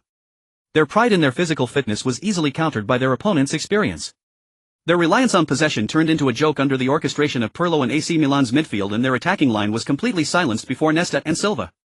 Everything was in disarray. For the first time, Chen Feng felt a clear, invisible chasm between himself and the world-class level. It was not about technique nor about strength and speed, but about experience and football intelligence. Such things cannot be reflected in statistics, they can only be accumulated, summarized and contemplated through each match. Coach Frank de Boer stood in the center of the locker room. Unlike usual, he did not scribble on the tactical board or vent his emotions like Martin Jol. He simply stood silently, surveying his players. The tactics I devised before the match were to tire them out with our physicality. But it seems I was mistaken. This is my responsibility. I underestimated the complexity of the situation. These old veterans do not engage us physically, they play with experience, using the most rational approach. They have frozen our core. Eriksen. De Boer did not mention substitutions. He had been thinking of solutions since the start, wanting to free Eriksen, but this required a robust defensive midfielder to protect him. However, there were no such players on the bench, making it impossible for De Jong to step up. It wouldn't matter who came on, Ajax simply did not have the depth on the bench. I know you are all feeling frustrated, De Boer said, his voice softening. I am frustrated too. But there are still 45 minutes left. 45 minutes is enough for anything to happen. The tactics we devised are fundamentally correct. They are indeed aging, and fatigue must be their weakness. We have worn them down in the first half, but it's still not enough. De Boer's voice rose again with passion. In the second half we must play with more determination. More courage. Use the simplest, most direct way to get the ball behind their defense. Now go out. Fight like men. Remember. We are Ajax. We will never give up on our home ground. Beep. The whistle for the second half rang out punctually. From the very first second of the match, Chen Feng transformed into a beast, no longer attempting to drop back for the ball. Only one thought occupied his mind. Run. Charge. Overwhelm Nesta. De Jong, who rarely got the ball in midfield, didn't even have time to adjust. He could only rely on instinct to launch a long pass, sending the ball behind AC Milan's defensive line. Chen Feng was almost speechless, but he still used every ounce of his strength to sprint toward the ball's landing point. Nesta's reaction was lightning fast. Almost the moment De Jong released the ball, he had already predicted its trajectory and positioned himself ahead. But Chen Feng, like a heavy tank, charged into Nesta without a second thought. A dull thud of colliding bodies echoed. Nesta felt a force from behind, causing him to stumble and nearly lose his balance. In the end, Nesta managed to clear the ball first. Nesta wasn't angered by the collision, only wondering if this kid from China had lost his mind. And this was merely the beginning. In the time that followed, Chen Feng transformed into a running machine. Whenever Ajax gained possession in the back, he would sprint like a madman toward Milan's defensive line. Once, twice, 3 times. He didn't care whether he could get the ball, his only aim was to exhaust Nesta's stamina in the most primal and brutal way. Chen Feng understood perfectly to deal with such an experienced veteran you had to press him, apply pressure. Maybe only one mistake would come from 10 attempts, but that one mistake was what he was betting on. Chen Feng. He's charging again. In the CCTV broadcast booth, Yi's voice brimmed with passion. Hey. You know what? It's going to work. But it's a crude method, analyst Zhang Lu commented. Look, although Nesta blocks Chen Feng every time he's forced to sprint back and forth with him. He's 34-35 years old. Playing like this will drain his stamina. On the pitch, fine beads of sweat had already formed on Nesta's forehead. After every defensive effort against Chen Feng's charge, he had to gasp for air. Too fast. This kid was too fast. Nesta had roamed the football world for nearly 2 decades, having defended against countless top strikers: Ronaldo, Rivaldo, Henry, Batistuta, Van Nistelrooy, Shevchenko. None were like Chen Feng, utterly unreasonable, using pure speed and power to charge and overwhelm him time and again. But this method was simply too crude. In the 65th minute, Chen Feng surged again. This time he sprinted down the flank, attempting to overpower Nesta with sheer gritting his teeth and giving his all. Nesta barely managed to keep pace with Chen Feng. The two engaged in fierce physical duels near the touchline. Shoulder against shoulder, arms entangled. Chen Feng could clearly hear the heavy panting of the legendary defender beside him, even catching the scent of sweat from his opponent. Old man, you're about done, aren't you? Chen Feng taunted in English while using his body to press against him. Though Nesta was gasping for air, he didn't reply. Such provocations only angered schoolchildren. But his legs felt leaden, his lungs burned like fire. Yet his eyes fixed on Chen Feng blazed with battle spirit, showing no sign of retreat. His defensive movements remained textbook perfect without a hint of faltering. In the end, Chen Feng's forceful breakthrough was thwarted as Nesta knocked the ball out of play. Chen Feng stopped, hands on his hips, gazing at the equally panting figure, and for the first time genuine admiration welled up in him. This guy was truly formidable. And this was just a 34-year-old version of him. Chen Feng dared not imagine what a monster he must have been in his prime. No wonder he was hailed as the world's master of defensive artistry. To have a real no-holds-barred duel with him was worth it. Although Chen Feng's individual assaults didn't directly result in a goal, his suicidal style of play severely hampered Milan's defense, creating small pockets of space for his teammates. On the sidelines, De Boer watched the unfolding situation, his clenched fists loosening slightly. The match reached the 70th minute. The Milan superstars in their Redan black stripes had lost their earlier composure, replaced by visible fatigue. Pirlo's passes no longer carried the same elegance as in the first half. His forehead was covered in sweat, his long hair plastered to his face. Gattuso's running pace had also noticeably slowed. His tackles after the 70th minute lacked their earlier ferocity. In one challenge against Eriksen, his sliding tackle was a fraction late, taking down the Dane after he had already released the ball, earning him an unequivocal yellow card from the referee. De Boer on the touchline keenly sensed this fleeting shift. He decisively made a substitution, bringing on the faster young winger Osbalis to replace Suleimani, who was on the verge of cramping. This was a clear signal. AC Milan's players are showing obvious signs of fatigue. In the CCTV studio, Yi's voice grew excited. Pirlo, Gattuso, Nesta. These veterans have visibly reduced their running.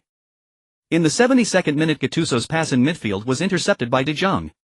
After winning the ball, De Jong immediately launched a long pass, sending it behind AC Milan's defensive line. Chen Feng surged once more. Nesta clenched his teeth, chasing back desperately. But he could only watch helplessly as the young number 19 sped past him, utterly powerless.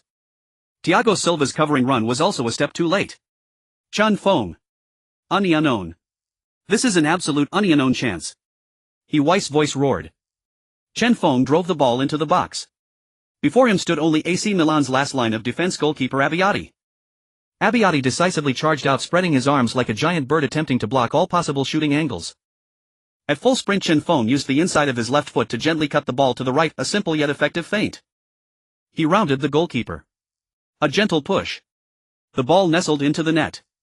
1-1. In the 73rd minute, Ajax had finally equalized. Goal. The moment the ball crossed the line, the entire Johan Cruyff Arena erupted like a volcano. Over 50,000 Ajax fans, having held their breath for more than 70 minutes, unleashed their pent-up emotions in a frenzy of roaring. But after scoring, Chen Feng didn't slide to his knees or let out a roar. Instead, he turned, scooped up the ball he had just sent into the net, hugged it to his chest, and sprinted back to the center circle as fast as he could. He placed the ball firmly on the white spot. It's not over yet. We can win this. His words awakened every Ajax player. This guy. He still wants to win. Right. It's not over. We still have time. We can win. On the bench, Frank de Boer embraced his assistant coaches tightly. Allegri smiled unperturbed. He substituted Nesta, bringing on the young Papastathopoulos, and replaced Gattuso with vice-captain Ambrosini. Then he brought on the young Alexander Pato for Robinho. He pulled Thiago Silva aside and whispered in his ear, "From now on you're responsible for Chen Feng. Papastathopoulos will assist." Seeing Nesta leave the pitch, Chen Feng's heart sank. I spent 70 grueling minutes dragging him around and he gets subbed off. All my effort wasted. And now they bring on a fresh centre-back. Isn't that just bullying the honest? In the CCTV broadcast booth, commentator Jean-Loup chuckled with glee. Hey! Look at Allegri's substitution, how interesting. He's taking Nesta off to rest, bringing on a young energetic Papastathopoulos just to wear down Chen Feng. You think you can run? After 70 minutes he throws in a fresh lad to chase you down, using your own tactics against you. The match resumed. The dynamics on the pitch had shifted dramatically. The rejuvenated Ajax players charged forward like possessed men, employing even more frenetic running and quicker passes in an attempt to overwhelm Milan. But the newly introduced vice-captain Ambrosini was no pushover. Alongside Pirlo, he managed to steady Milan's midfield. In the 81st minute, Eriksen, who had been persistently shadowed by Gattuso, finally found a moment's respite when Ambrosini moved to cover for a teammate. He executed a 1-2 with a retreating Chen Feng, then immediately threaded a through ball. Chen Feng and Thiago Silva both burst into action simultaneously. Chen Feng's legs pumped furiously while Thiago Silva gave his all, holding the inside line and signaling to his teammate Papastathopoulos. Hold your position. Don't move. However, the young Greek centre-back misinterpreted the instruction. Seeing Chen Feng charging toward him, he impulsively abandoned his defensive post and rushed over to double-team. Thiago Silva sensed the danger immediately. I told you to hold your position, not to come here. Chen Feng seized the moment of Papastathopoulos' misstep and flicked the ball with the instep of his right foot. The ball rolled past Thiago Silva into the central gap. Eriksen surged forward and the Danish prodigy, eyeing the onrushing goalkeeper Abbiati, curled a precise shot with his right foot. The ball kissed the far post and nestled into the net. 2-1. Ajax had taken the lead. The Johan Cruyff Arena erupted into sheer pandemonium. Home fans embraced, leaped and roared in ecstasy. Meanwhile, in the away section, the sea of red and black fell into a deathly silence. Goal. Goal. Eriksen. Ajax has turned the tide. His voice grew hoarse. De Boer was wildly pumping his fists on the sideline while Allegri stood expressionless, gnawing on his fingers. Everyone mobbed the Danish youngster. Captain De Jong even lifted him off the ground. No more than 10 minutes remained in the match. Ajax supporters sang their anthem while AC Milan's faithful prayed. The clock ticked into the 4th minute of stoppage time. Just when everyone thought Ajax was on the verge of a comeback, Ibrahimovic stepped up once more. A seemingly harmless cross floated into the box. Ibrahimovic contorted his body into an impossible angle, swinging his heel backward like the venomous strike of a scorpion. A scorpion kick. Goalkeeper Stekelenburg was utterly bewildered by the audacious move, watching helplessly as the ball sailed over his head and dropped into the net. 2-2. A dead silence fell over the stadium. Chen Feng stood with hands on his hips, gazing at the Swedish striker, who held his arms aloft with an air of pride, a profound sense of dejection washing over him. Alas. Ibrahimovic. Ibrahimovic again. This is what a superstar does, saving AC Milan in a way no one could have imagined. His voice was laced with regret. The final whistle blew. A draw. De Boer and Allegri shook hands amicably, even covering their mouths to exchange a few tactical insights. Chen Feng followed his captain to acknowledge the home fans. On the pitch, Nesta approached him. You played exceptionally well. At 18, the future is boundless. Nesta looked into Chen Feng's eyes and spoke deliberately in heavily accented English, offering his heartfelt praise. And you as well. It was an honor to compete against you, Chen Feng replied sincerely. They exchanged jerseys. At the post-match press conference, both managers heaped praise on the opposing players. A journalist rose and asked Allegri, how do you assess Chen Feng's performance? Has he proven he can hold his own at any top club? Allegri smiled. He's a remarkable young man. His thrust caused immense trouble for my defense. As for the future, who knows, in football anything is possible. After 5 rounds of the Champions League group stage, Ajax stood with 2 wins, 2 draws and 1 loss, totaling 8 points and ranking second in the group. AC Milan also had 2 wins, 2 draws and 1 loss with the same 8 points, placing third due to an inferior goal difference. But in the final round, Ajax would face a daunting away trip to Real Madrid, while AC Milan would face Auxerre, who had already been eliminated. Everyone knew Ajax's chances of advancing were slim and the odds began to shift. The day after the match, the team had a day off. Mino Raiola showed up at Chen Feng's apartment door at noon. Bam! As soon as he entered, Raiola spread his thick arms and gave Chen Feng a crushing bear hug, nearly squeezing the breath out of him. The fat man released. Chen Feng flopped onto the sofa and his face was alight with uncontrollable excitement. You know what? Last night my phone was blown up. Sir Alex Ferguson's call, Arsene Wenger's call, and that Klopp fellow from Dortmund. He even texted me at 3 in the morning asking when you'd be free so he could fly over for a chat. Raiola's words tumbled out at breakneck speed, spitting out the names of one top club after another. Chen Feng listened calmly to Raiola's boasts, fetched a bottle of mineral water from the fridge and handed it to him. Raiola unscrewed the cap and took a big gulp. Seeing him pause, Chen Feng asked, So we're about to get rich, kid? He pulled a thick stack of documents from his signature briefcase and tossed them onto the table. Take a look at this. Chen Feng picked it up. At the top of the file was the Nike logo. A 3-year boot sponsorship contract worth a total of 3 million euros. That averaged 1 million euros per year, a staggering sum for a young man yet to prove himself in one of the top 5 leagues. But for a top-tier footballer, this contract was paltry, barely worth a glance. This is just the beginning.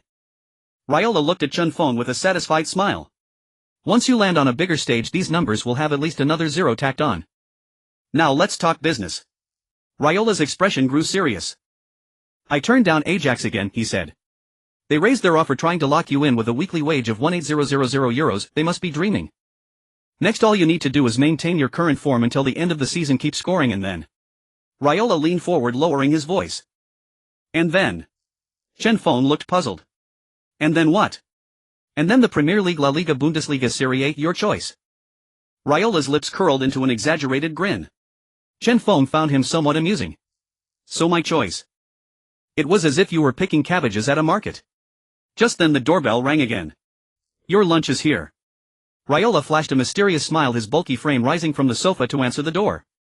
Outside stood a tall man with a signature ponytail and an air of unyielding defiance. Zlatan Ibrahimovic. Holy shit. Chen Feng sprang up from the sofa the moment he saw the visitor. What is going on? Why is he here? Hadn't he already flown back to Italy? What are you staring at, kid? Ibrahimovic walked in casually, tossing 2 large pizza boxes onto the table, then headed straight for the fridge as if he owned the place. With a click, he opened the fridge door, saw the neatly arranged milk, mineral water and some fruit, and gave a nod of approval. You keep the place tidy. Seems like you're clean. Chen Feng was utterly bewildered. What does my cleanliness have to do with you? It was then that Raiola finally explained with a chuckle. Oh, I think I forgot to tell you, Chen. This little villa you're staying in, Zlatan is the owner. He bought it back when he was playing for Ajax. Chen Feng's lips parted slightly. So that's it. No wonder he acted like he was coming home, it was his property. Kid, you played well last night. Ibrahimovic grabbed a slice of pizza, shoved it into his mouth and spoke with a muffled voice as he chewed. But there's something wrong with your head. His tone shifted abruptly, his eyes locking onto Chen Feng. How long have you been playing? You need to learn to use your brain. Trying to exhaust Nesta with sheer stamina. Are you joking with me? The Swede extended his index finger and tapped his temple. This is a striker's deadliest weapon. Chen Feng listened silently, offering no rebuttal because Ibrahimovic was right. In his duel with Nesta, he had indeed chosen the clumsiest and most energy-draining approach. Alright, stop lecturing like an old man. Today's supposed to be a celebration. Raiola walked over and patted Ibrahimovic on the shoulder, cutting him off. Zlatan's just here to visit an old friend from Holland. He's flying back to Italy tonight. Kid, come sit. Then Ibrahimovic glanced at Raiola. Well, tell him about the celebration later. Chen Feng was confused but sat down anyway. In the first half you were too eager to solve things with your body. Ibrahimovic picked up another slice of pizza but didn't eat it, using it to gesture in the air. Who is Nesta? He's defended against more forwards than you've watched games. Trying to overpower him with speed and strength, that's exactly what he wants you to do. Every time you burst forward he already knows your move. He just needs to position himself in advance and you're left with nothing. Ibrahimovic shoved the pizza into his mouth and continued. Those sprints of yours only drained your energy, they never posed a real threat to him. You should have dropped back to midfield, controlled possession with your teammates first, then drawn Nesta out instead of charging headlong into the trap he and Silva set. Chen Feng hadn't expected the Swede to so seriously review the match details with him. The second half was even dumber. Sure, you scored, but you were still foolish. You used your stamina to batter him, a Pyrrhic victory. An 18-year-old striker going at a 34 or 35-year-old for 70 minutes, you were exhausted too. Who do you think won, him or you? A smirk curled at the corner of Ibrahimovic's mouth. You're so slow. It took you 70 minutes to wear him out. Me. 30 would have been enough. Ibrahimovic's tone brimmed with confidence and he even threw in a boast, but Chen Feng felt it was true. Remember this, kid. Ibrahimovic's expression turned serious. Your body is your capital, but your mind determines how high you can go. Go home and watch footage of world-class forwards. Skip Ronaldo, you can't replicate that. But you can see how I play. The Swede finished speaking, smiled and handed a slice to Chen Feng. Chen Feng took the pizza, saw the thick layer of cheese and hesitated. Ibrahimovic's gaze locked onto him. This is whole wheat high-gluten flour pizza with low-fat mozzarella, grilled chicken breast, shrimp and some asparagus. All things you can eat. He then nodded toward Raiola. See how that fat guy won't even touch this pizza. Anything he doesn't eat is healthy. Ibrahimovic laughed. Because he knows it doesn't taste good, ha ha ha. Chen Feng took a bite.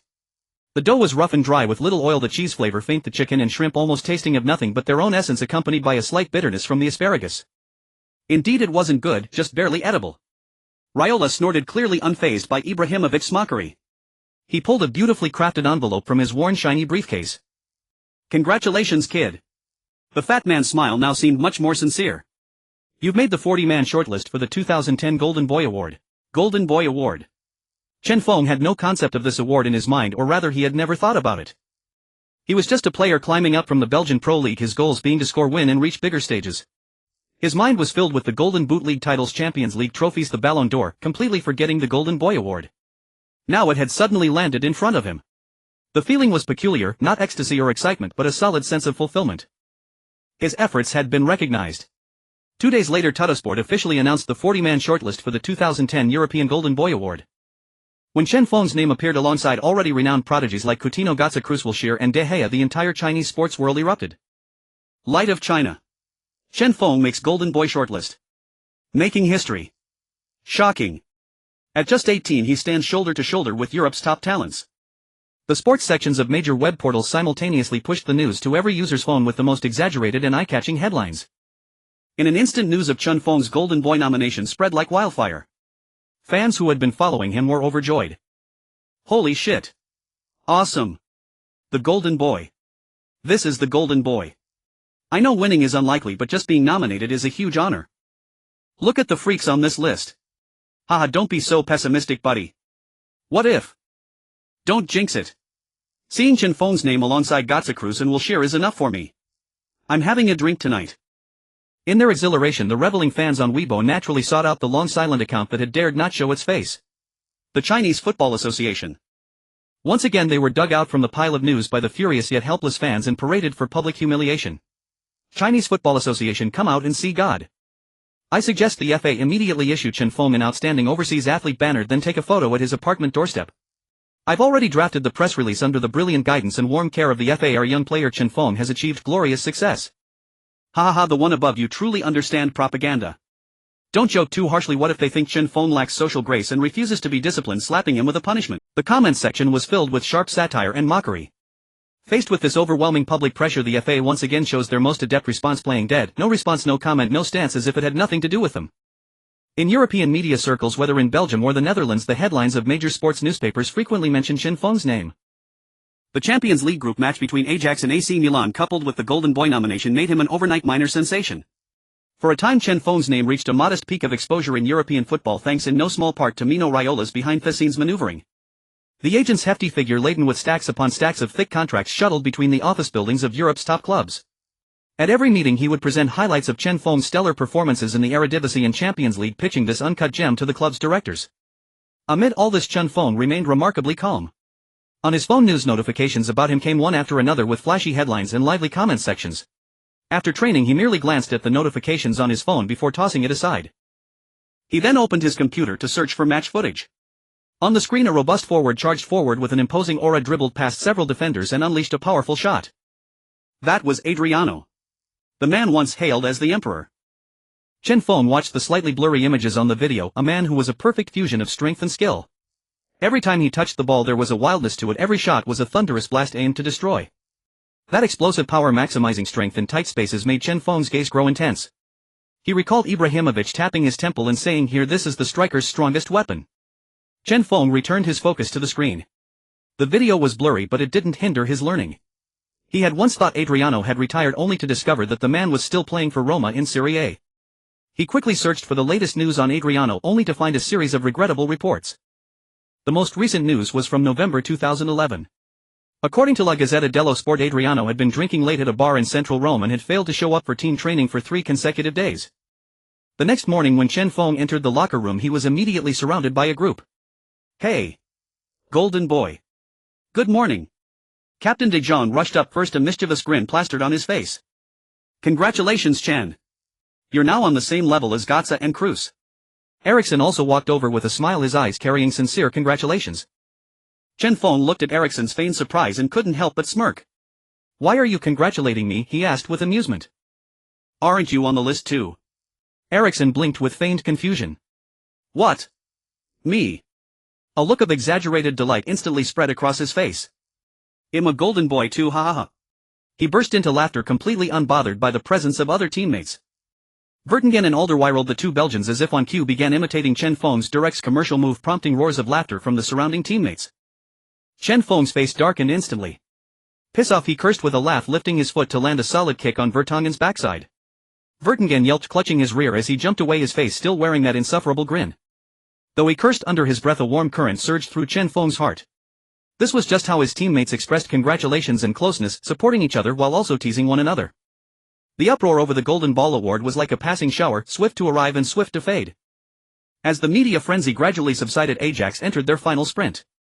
Their next opponent, and the last in the Champions League group stage, was Real Madrid away at the Bernabeu. This was a true do-or-die battle and an almost impossible mission. Everyone knew that for Ajax to advance from this group of death, they had to take 3 points from Mourinho's Real Madrid at the Bernabeu, a prospect that sounded like a fantasy. But football is round, its charm lies in its unpredictability. Before the match begins, no one knows what the final outcome will be. At the indoor training ground of the future training center. "Turn up the volume. I want to feel like my eardrums are shattering." Frank de Boer shouted to the sound engineer by the sidelines. De Boer shouted to the sound engineer beside the field. Massive waves of sound erupted from the speakers all around, the roar of the Bernabeu. The entire training ground buzzed with noise as Ajax's players conducted their final tactical drills amid this artificial cacophony. They stared intently at the ball, trying to find a clear tactical command amidst the chaos. "This is what we're about to face," De Boer said from the sidelines, his voice cutting through the noise with The Bernabeu, one of the most terrifying home grounds. "You must adapt to this pressure in advance." Since Ajax's path to advancement in the Champions League group stage grew precarious, De Boer had devoted most of his energy to preparing for this away match against Real Madrid. "You must adapt to this pressure in advance." Since Ajax's path to advancement grew precarious, De Boer had devoted most of his energy to preparing for this away match. To create a miracle at the Bernabeu relying solely on these youngsters and squad depth was impossible. The key was psychology. He needed to let these young players experience the Bernabeu atmosphere beforehand. The performance on the training ground confirmed De Boer's concerns. Many young players showed varying degrees of discomfort, some unable even to hear their teammates' calls. "Hey, Chun. How's it going?" During a break, Eriksson approached Chen Feng, leaning in close to his ear and shouting loudly. "Not bad. Just a bit noisy. I feel like my brain is about to explode," Eriksson said, covering his ears with a pained expression. "You'll get used to it," Chen Feng said, patting him on the shoulder. "When we get to the Bernabeu you might find it even more terrifying." Madrid Barajas Airport. As soon as he stepped out of the VIP passage, the scorching Spanish weather hit him. In the arrival hall, dozens of fans with black hair and yellow skin had gathered. They were all wearing Ajax jerseys with the number 19. When Chen Feng's figure appeared, the group of fans erupted into cheers and surged towards him. "Wind God. Welcome to Madrid. Dog. We're here to see you." The mix of Mandarin and Cantonese sounded a bit strange in the Spanish airport, but it felt exceptionally warm. "Chen Feng. Please give me your autograph. Dog. Let's take a photo together. Chen Feng was indeed surprised to see so many of his fans at the airport in Madrid. He paused, a smile plastered across his face as he took the marker and jersey offered by the fans, patiently signing his name one by one and fulfilling their requests for photos. The other players on the team watched as Chen Feng was surrounded by fans, their faces filled with envy. "Chen, your popularity is almost catching up to Ronaldo," Vertonghen joked from the side. "I can't help it, who told me I'm handsome and play well?" As he lowered his head to sign, he couldn't resist showing off, which drew laughter from the fans nearby. With the escort of several airport security personnel, Chen Feng finally extricated himself from the enthusiastic fans and boarded the team's bus, arriving at the hotel where the team was staying. To everyone's surprise, the hotel entrance was unusually quiet this time. There were no crazy fans, no flashing lights, and no provocateurs blowing horns and chanting slogans. Only a few doormen stood listlessly at the hotel entrance. "What's going on? Are Real Madrid fans this well behaved?" Ericsson curiously drew back the curtains and looked at the empty hotel entrance with disbelief. "Yeah, it's completely different from that time in France." Van der Wiel also leaned in, equally puzzled. Chen Feng exchanged a knowing smile with Captain De Jong, saying nothing but understanding each other perfectly. It wasn't that Real Madrid fans were well behaved, they simply looked down on Ajax. If Barcelona were here, it might not just be horns, they might even throw Molotov cocktails. In the eyes of those proud Madridistas, this was merely a routine affair, a powerhouse that had already secured the top spot in the group, accompanying a Dutch team for the final 90 minutes of the show. The next day, the team bus slowly drove into the underground parking lot of the Santiago Bernabéu Stadium. The moment they walked into the away team's locker room, even the seasoned Ajax players were stunned. "My goodness. This away locker room is even bigger than our home team's." Ericsson looked around, his mouth slightly agape. In the corner there was even a small massage pool steaming. "This is what you call a powerhouse?" Someone sighed in amazement. The players began to warm up, stretching their muscles.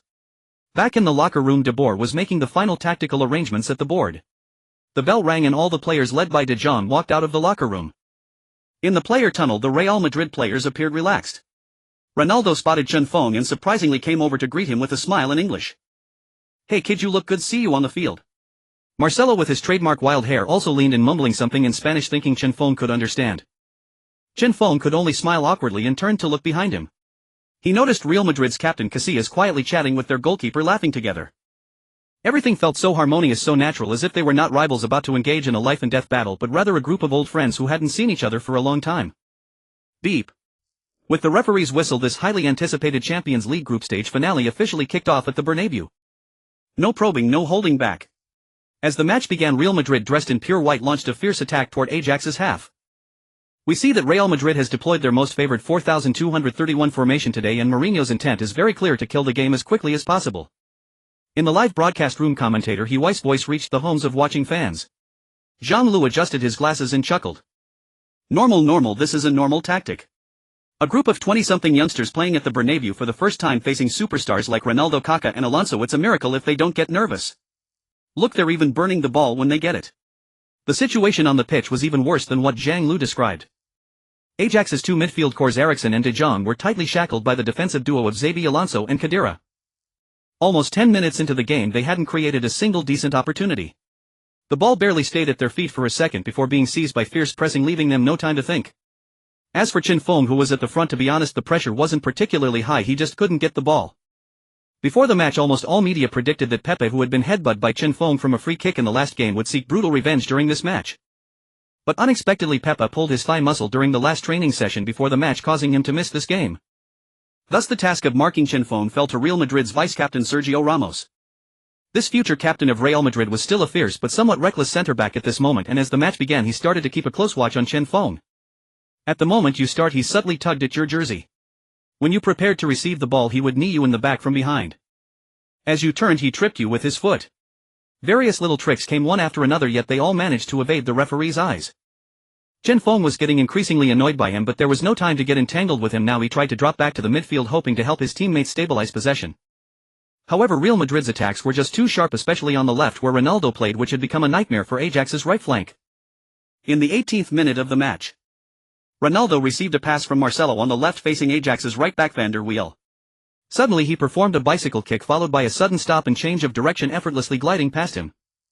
Without any hesitation, he charged into the penalty area and fired a powerful shot. Goalkeeper Stekelenburg instinctively reacted to make a save, but he couldn't even touch the ball. 1-0. At that moment the Bernabéu erupted. Over 80,000 Real Madrid fans stood up, shouting the name of that man wildly. The faces of Ajax's players were filled with frustration. They felt they had given their all in defense, yet they were still pierced by the opponent in the simplest, most direct and unreasonable. This is the individual ability of a superstar. Hwee exclaimed sincerely in the broadcast room. He can solve problems all by himself. Ronaldo's form today is excellent. After conceding a goal, the young players in the midfield and defense clearly began to show signs of instability, becoming anxious and making more passing errors. De Boer kept waving his arms on the sideline, shouting loudly, trying to calm the players down and reorganize effective attacks. But it was useless. His voice was quickly drowned out by the cheers of the Bernabeu. In the face of Real Madrid's aggression, Ajax's young defense was already on the verge of collapse. Chen Feng also retreated time and again to his own half, participating in defense and organization, rushing wherever there was a fire. He reached a dilemma standing in the front line. He couldn't touch the ball. Going back to participate in defense could relieve pressure on the midfield, but the opposing defenders pressed up as well. Yet Real Madrid's attacking options were simply too numerous. Ronaldo, Di Maria, Kaká. The three of them moved like phantoms, drifting unpredictably, making it impossible to anticipate their next position. In the 35th minute, Real Madrid launched another attack. Angel Di Maria received the ball on the right flank, executed a beautiful sombrero flick to evade the backtracking Eriksen, and then delivered a curling cross. Inside the box, Karim Benzema leaped high, out-jumping central defender Jan Vertonghen and powered a header. Martin Stekelenburg lunged desperately again but failed to reach it. The ball crashed into the back of the net once more. The fans in the Santiago Bernabeu stands erupted into celebration once again. 20. Vertonghen knelt on the turf in anguish, pounding the grass with his fists. He bore undeniable responsibility for this goal. In the Eredivisie he was considered a solid centre-back, but on the Champions League stage his flaws were laid bare. In the away section, the few hundred Ajax fans who had travelled so far sat down in silence, their eyes vacant. Chen Feng stood at the centre circle watching the celebrating Real Madrid players, a profound sense of helplessness surging within him. The chasm in quality between these two teams was simply immense. He desperately wanted to charge forward to take a shot and turn the tide, but at this moment he couldn't even get a touch on the ball. The referee's whistle signaled the end of the first half. The Ajax players trudged off the pitch, their heads hung low. This match was entirely different from the one against AC Milan. Facing that aging Milan side, despite trailing, they had still harbored a fire within, believing they could fight back, but facing this Real Madrid team at its peak they could only bow their heads. The dressing room was shrouded in deathly silence. Frank de Boer stood in the center looking at his disciples, his emotions a tangled mix. The two first-half goals had shattered the team's morale. Just then an assistant coach rushed over with a tablet, whispering a few words into de Boer's ear. De Boer took the tablet, glanced at the scoreline on the screen from the San Siro. AC Milan versus Auxerre. Score 30. AC Milan was already leading by 3 goals before the first half had even ended. This scoreline was the final straw, crushing the last vestiges of hope for the entire Ajax squad. It meant that unless they scored 3 goals in the second half without conceding and miraculously overturned Real Madrid 32, their fate was sealed: third place in the group and a drop to the Europa League. De Boer opened his mouth wanting to say something to lift the spirits, but as a former professional and Dutch captain the words of encouragement simply wouldn't come. All words seemed so pale and futile in the face of reality. Silently he walked to the tactical board, picked up the eraser and wiped away all the tactical setups. Then he sat down and spoke to the players with an unusually calm voice. In the second half, forget the score, forget qualification. Just go out and play the final 45 minutes. This is the Bernabeu. We might only get to play here once in our lives. So let's not leave here with regrets. With that he turned and walked out of the dressing room, leaving the space to the players. Chen Feng leaned against a corner, eyes closed, breathing heavily, trying to recalibrate his mental state. The Europa League. Suddenly his eyes snapped open. He stood up, raised his right foot and kicked the locker in front of him with all his might. After all, it wasn't home equipment, he wouldn't feel bad if it broke. The loud bang startled everyone. All the players looked up at Chen Feng. What the hell are you all moping about? So we lost. So we're going to the Europa League. Has the sky fallen? There are over 80,000 people out there laughing at us. But at least a few hundred of our own fans are still cheering for us. Captain De Jong was the first to stand up. He walked over to Chen Feng, said nothing, just gave his shoulder a firm pat. Chen is right. The game isn't over yet. Second half, let's get them. Let's get them. Vertonghen, Alderweireld, Eriksen. Yes, what did it matter if they lost? Even if they were to die, they would die standing. The whistle for the second half sounded. As the Ajax players stepped back onto the Bernabeu turf, their eyes and their posture were completely different from the first half. The awe and dejection of the first half had vanished, replaced by a desperate all-or-nothing resolve. Since there was nothing left to lose, they would just go for it. They began to contest every ball with a ferocious intensity, attempting to breach Real Madrid's defense with more daring passes. Of course the gulf in quality remained, but the fearless spirit emanating from their core allowed Ajax to match their opponents in terms of presence on the pitch. The Real Madrid players quickly sensed the change in their opponents and were somewhat surprised. This young team 2 goals down and virtually eliminated could still muster such tenacious fighting spirit. On the sideline, Jose Mourinho, who had been lounging in his seat, sat up straight. He glanced towards the opposite bench, wondering if De Boer had said something inspiring in the dressing room. The tempo of the game was ratcheted up again. The midfield became a battleground of tackles, collisions and shirt-pulling. Chen Feng played more decisively and intelligently in the second half. He stopped engaging in pointless physical battles with Sergio Ramos and instead, like a wraith, used more movement to find gaps behind the Real Madrid defense. In the 58th minute, the opportunity finally arrived. Eriksen received a lateral pass from De Jong in midfield. As he looked up to survey the field, he spotted a familiar figure making a run. He played a through ball with his left foot. Chen Feng understood the intention instantly. The moment the ball was released, he sprinted at high speed through the gap between Ramos and Ricardo Carvalho, successfully beating the offside trap. Unknown with the goalkeeper. Chen Feng. Unknown. Another unknown. His voice rose another octave. Goalkeeper Iker Casillas rushed out decisively, spreading his arms to block all possible shooting angles. Everyone expected Chen Feng to shoot. Facing the charging Spanish goalkeeper, he subtly flicked his left ankle, knocking the ball across the face of goal towards the center. Captain De Jong was sprinting in at full speed. An open goal. De Jong didn't even need to adjust, he simply pushed the ball with the inside of his right foot. The ball nestled into the back of the net. But just as De Jong turned to race towards the corner flag to celebrate, the linesman's flag shot up. Offside. What? De Jong's celebration froze mid-motion. The Ajax players looked at the linesman in disbelief, their eyes filled with questioning and shock. The big screen immediately showed the slow-motion replay. The frame froze at the exact moment Eriksen released the pass. Chen Feng's body was almost perfectly level with Ramos, who was the deepest defender. The only part that was beyond the line was his outstretched right hand. It was an incredibly marginal hair's breadth offside. This call. Sigh. Analyst John Liu looked at the replay and shook his head regretfully. It could have gone either way. Playing at home, the referee's whistle tends to favor the host slightly. De Boer on the sideline was furious. He charged towards the fourth official, screaming and waving his arms, but it was all to no avail, and he received a yellow card for his outburst. In the 71st minute, Kaka received the ball in midfield. The former World Player of the Year delivered a brilliantly imaginative lofted through ball. The ball sailed over the entire Ajax backline. Benzema beat the offside trap. Facing the onrushing Stekelenburg, the French striker didn't even look at the goal, he simply chipped the ball with the tip of his boot. The ball floated over the goalkeeper's head and gently dropped into the net. 30. De Boer finally accepted reality. He gradually substituted key players like Chen Feng and De Jong to preserve their energy for the upcoming league matches. Finally, with the referee's long whistle, Ajax suffered a comprehensive 30 defeat away to Real Madrid. Chen Feng's first Champions League journey came to an end, marked by a profound sense of regret. After the match, Ajax's players did not linger in Madrid. Instead, they took the club's chartered plane back to Amsterdam that very night. Leaning against the airplane window, Chen Feng gazed at the clouds outside, his heart still feeling hollow. Such is the Champions League, brutal yet captivating. One day he would hold that coveted trophy in his own hands. The defeat in Madrid did not crush Ajax's spirit. On the contrary, their exit from the Champions League seemed to lift the heaviest burden from these young shoulders. They poured all their energy into domestic league and cup matches. Back on the Eredivisie pitch, Ajax transformed into an unstoppable force. Frank de Boer's 4-3-3 tactical system, freed from the pressure of European competition, unleashed its full potential. The midfield trident of Chen Feng, Eriksen and De Jong ignited a storm of youthful brilliance across the Dutch. Chen Feng's unstoppable drive, Eriksen's boundless creativity and De Jong's composed reliability merged into a perfect synergy, creating an extraordinary chemical reaction. In the league, they surged forward relentlessly, their lead at the top of the standings growing with each victory. Amid this relaxed and joyful atmosphere, the draw for the Europa League round of 32 took place as scheduled at UEFA headquarters in Nyon, Switzerland. After training, the entire Ajax squad gathered in the base's meeting room, watching the live broadcast of the draw on a massive projection screen. "Brothers, who do you want to draw?"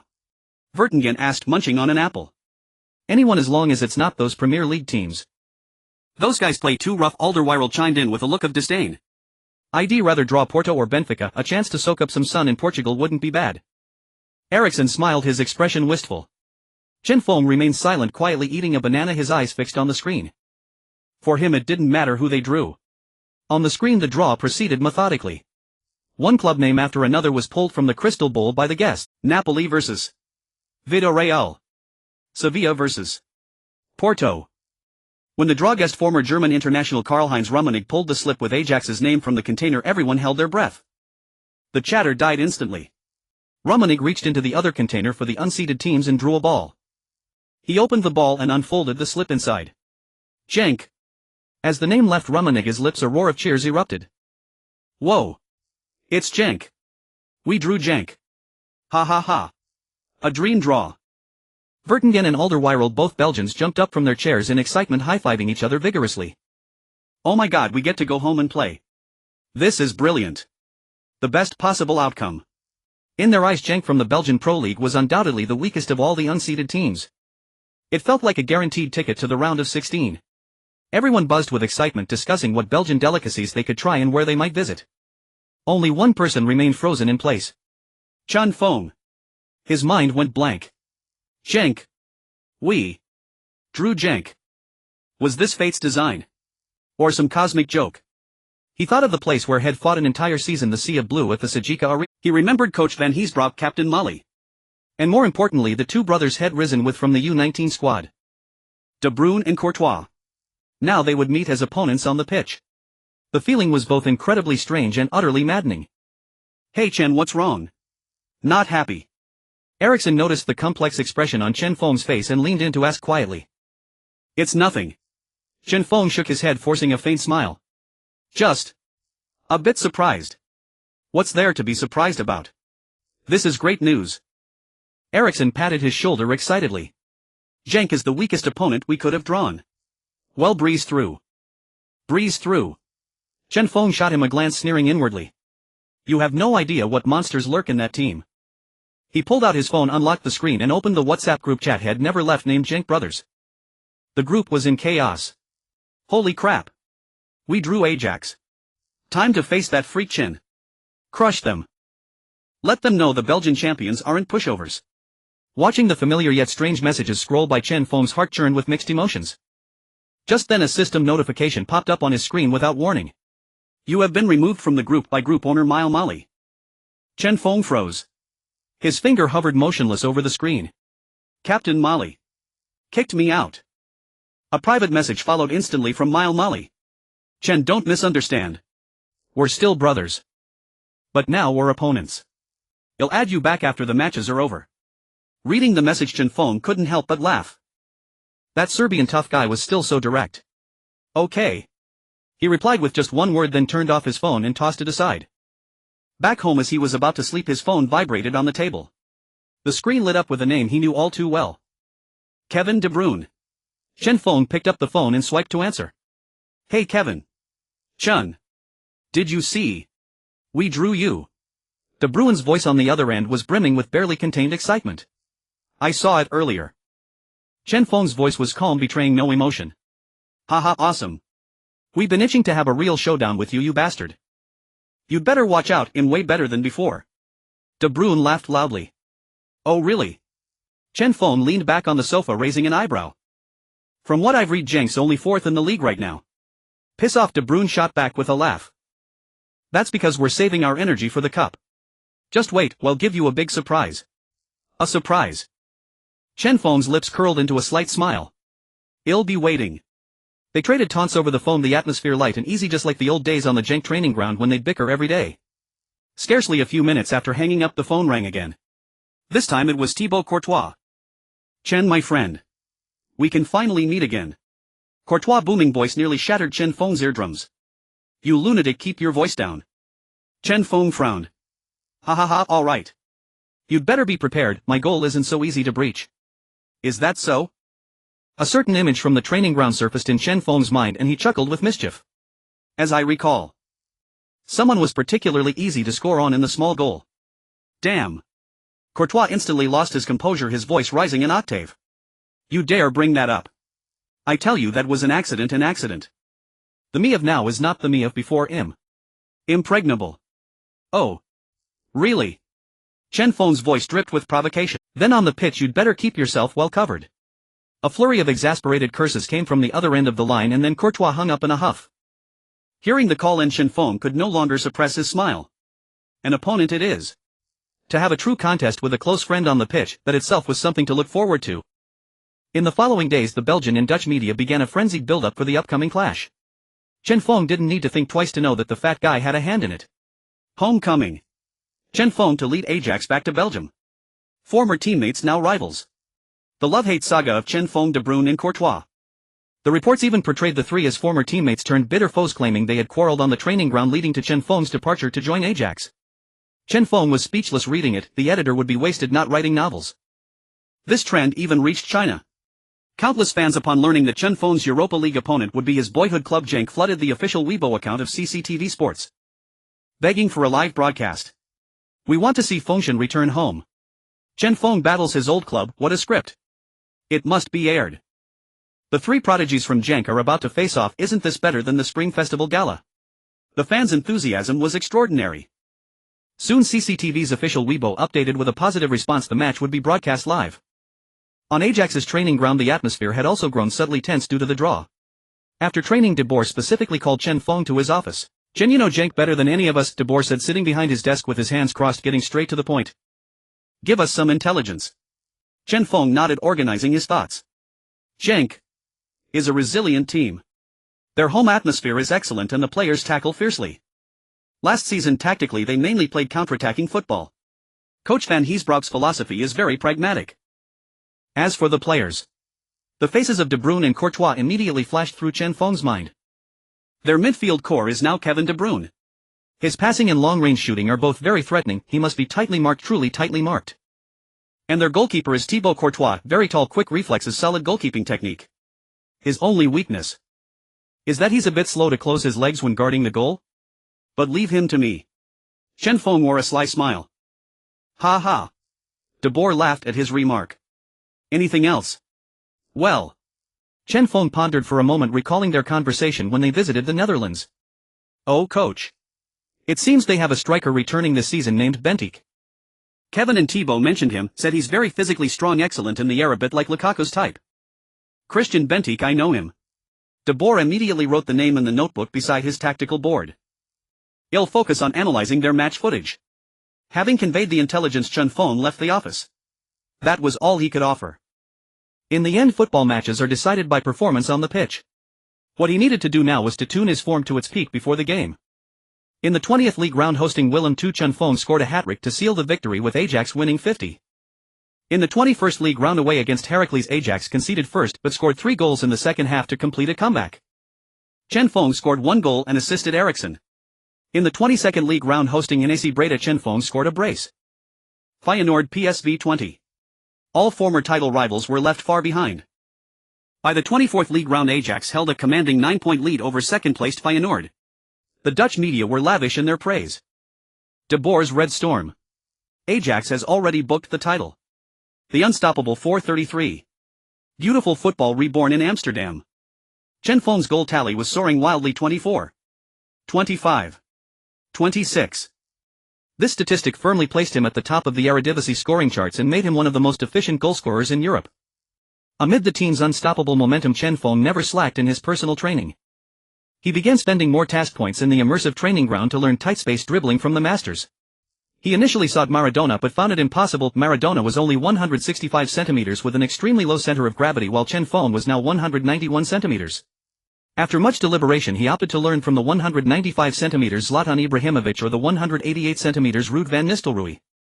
He even followed Gattuso to learn how to use the fiercest, most legitimate pressing to disrupt the opponent's first attack. His technical attributes were skyrocketing and his football IQ grew sharper with each match. This transformation filled him with unprecedented strength and confidence. In February, the Ajax training base was ablaze with intensity, a stark contrast to the winter outside.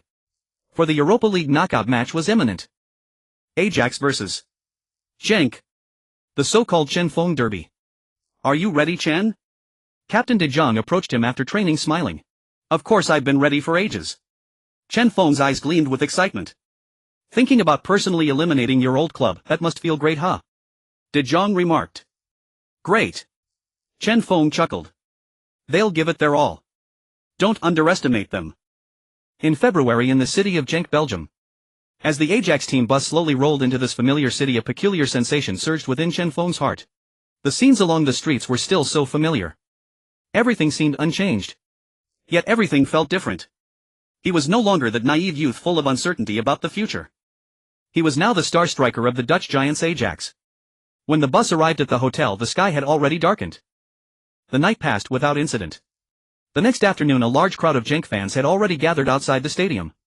Dressed in blue jerseys and waving blue and white flags, they surrounded the venue, leaving no space unoccupied. When they spotted the Ajax bus, the anticipated jeers and hostility did not erupt from the crowd. On the contrary, as Chen Feng's figure appeared at the window, a thunderous cheer suddenly burst forth from the crowd. Chen! Welcome home! Feng! Feng! Feng! Feng! Only the Genk fans would call him that. Some fans even held high a Genk 39 jersey bearing Chen Feng's name. Seeing this, Chen Feng was deeply moved. He hadn't expected that after his departure the fans here still remembered him. They still loved him. He waved to the passionate fans through the window. The other Ajax players on the bus were stunned by this extraordinary scene outside. Damn, is this an away game? Feels like a home match. Vertonghen exclaimed in disbelief. Chen, your popularity here is insane, Eriksson said enviously. Chen Feng just smiled, saying nothing. But a warmth stirred in his heart. As he entered the stadium, memories flashed before his eyes. Hey kid, stop daydreaming.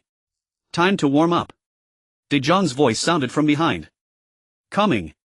Chen Feng took a deep breath, burying all emotions deep within. He changed into his jersey and followed his teammates into the Sajika arena. The moment his figure appeared on the pitch, the entire stadium erupted. Feng! Feng! Feng!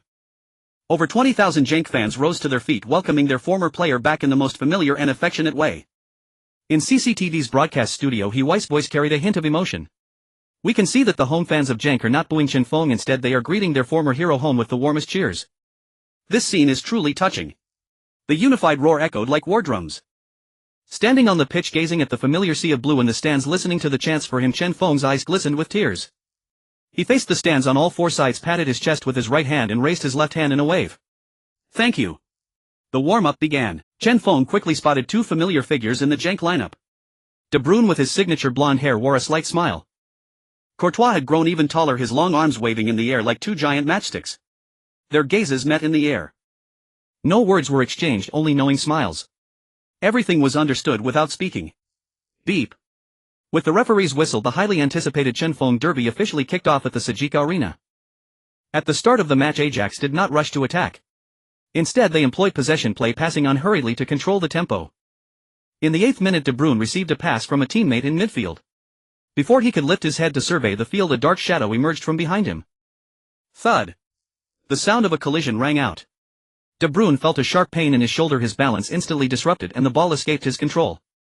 Chen Feng unceremoniously snatched the ball, flicked his ankle, and immediately passed it to Captain De Jong to reorganize the attack. De Bruyne staggered a couple of steps before steadying himself. Rubbing his aching shoulder, he glanced at Chen Feng's retreating figure, a twitch at the corner of his mouth. This bastard really wasn't holding back. In the 13th minute, Chen Feng pulled to the left flank to receive the ball. Instead of going solo, he executed a crisp 1-2 with the advancing Eriksson. With the ball at Eriksson's feet, Chen Feng had already shaken off Milik and sprinted toward the heart of the box. Eriksson understood, delivering a diagonal pass onto Chen Feng's running path. Chen Feng raised his left foot, body poised as if to shoot directly. The Genk defenders in the box panicked, throwing themselves forward recklessly to block the shot. But the shot was merely a feint. Chen Feng's true intention was to draw the defense and then knock the ball into the center. Eriksson, following up, found a vast expanse of space ahead. The Dane didn't even need to adjust, he met the rolling ball with a simple push shot. The ball flew straight for the far corner. But just as it was about to cross the line, Courtois' body stretched to its limit in the air.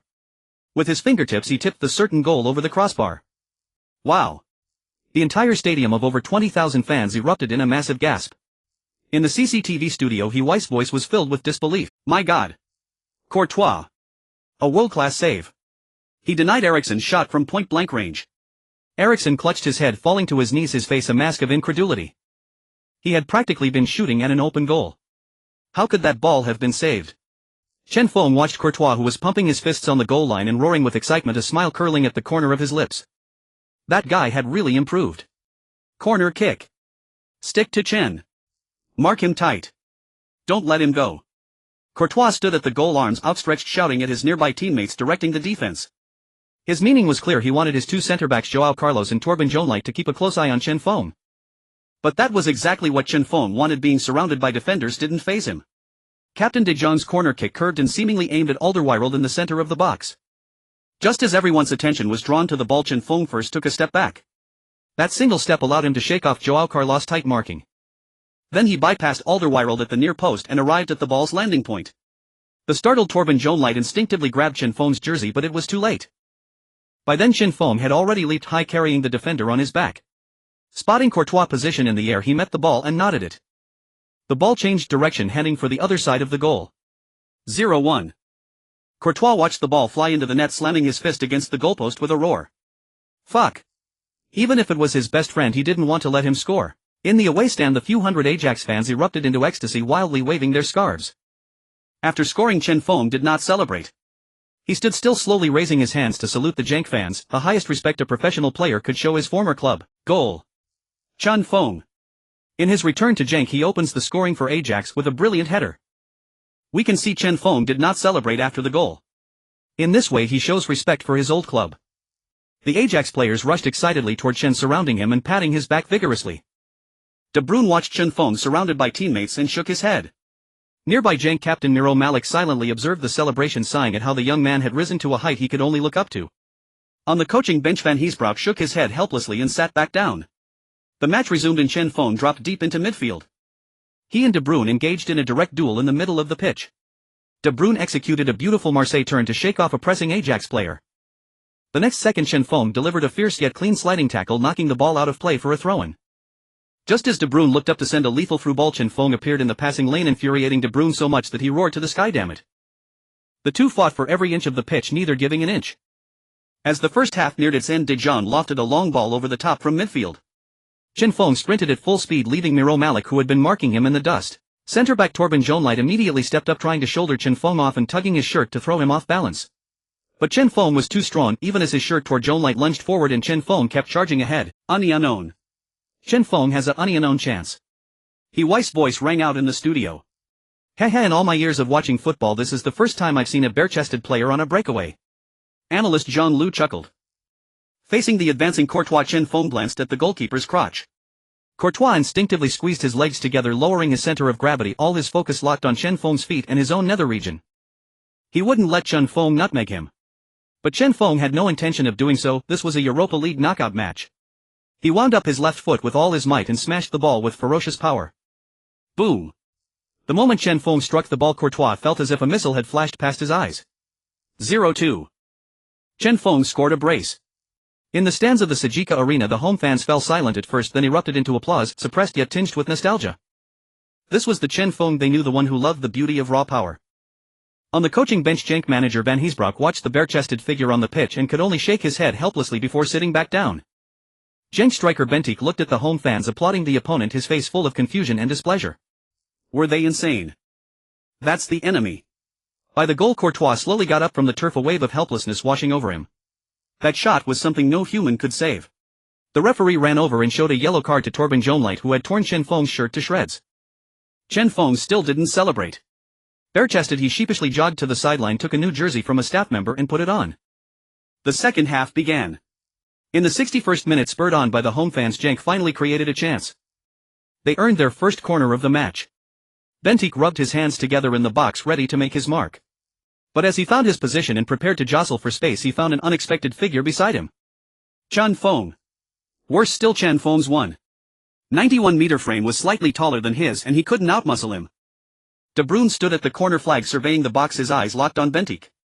He swung his right foot, sending an in-swinging corner precisely toward Bentik's head. Opportunity. Bentik leaped with all his strength, feeling himself at the apex of his jump. But beside him, Chen Feng rose at almost the same time, his body like a mountain pressing him down relentlessly. Bentik could clearly feel he couldn't jump. The immense force from the opponent's shoulder threw him off balance, leaving him unable to generate any power. Chen Feng stretched his body in the air, meeting the incoming ball, and headed it clear out of the box. Outside the area, Miro Malik met the second ball without hesitation, unleashing a fierce volley. Bang! Alderweireld used his body as a wall, blocking the shot. The ball ricocheted off him and landed at Eriksen's feet.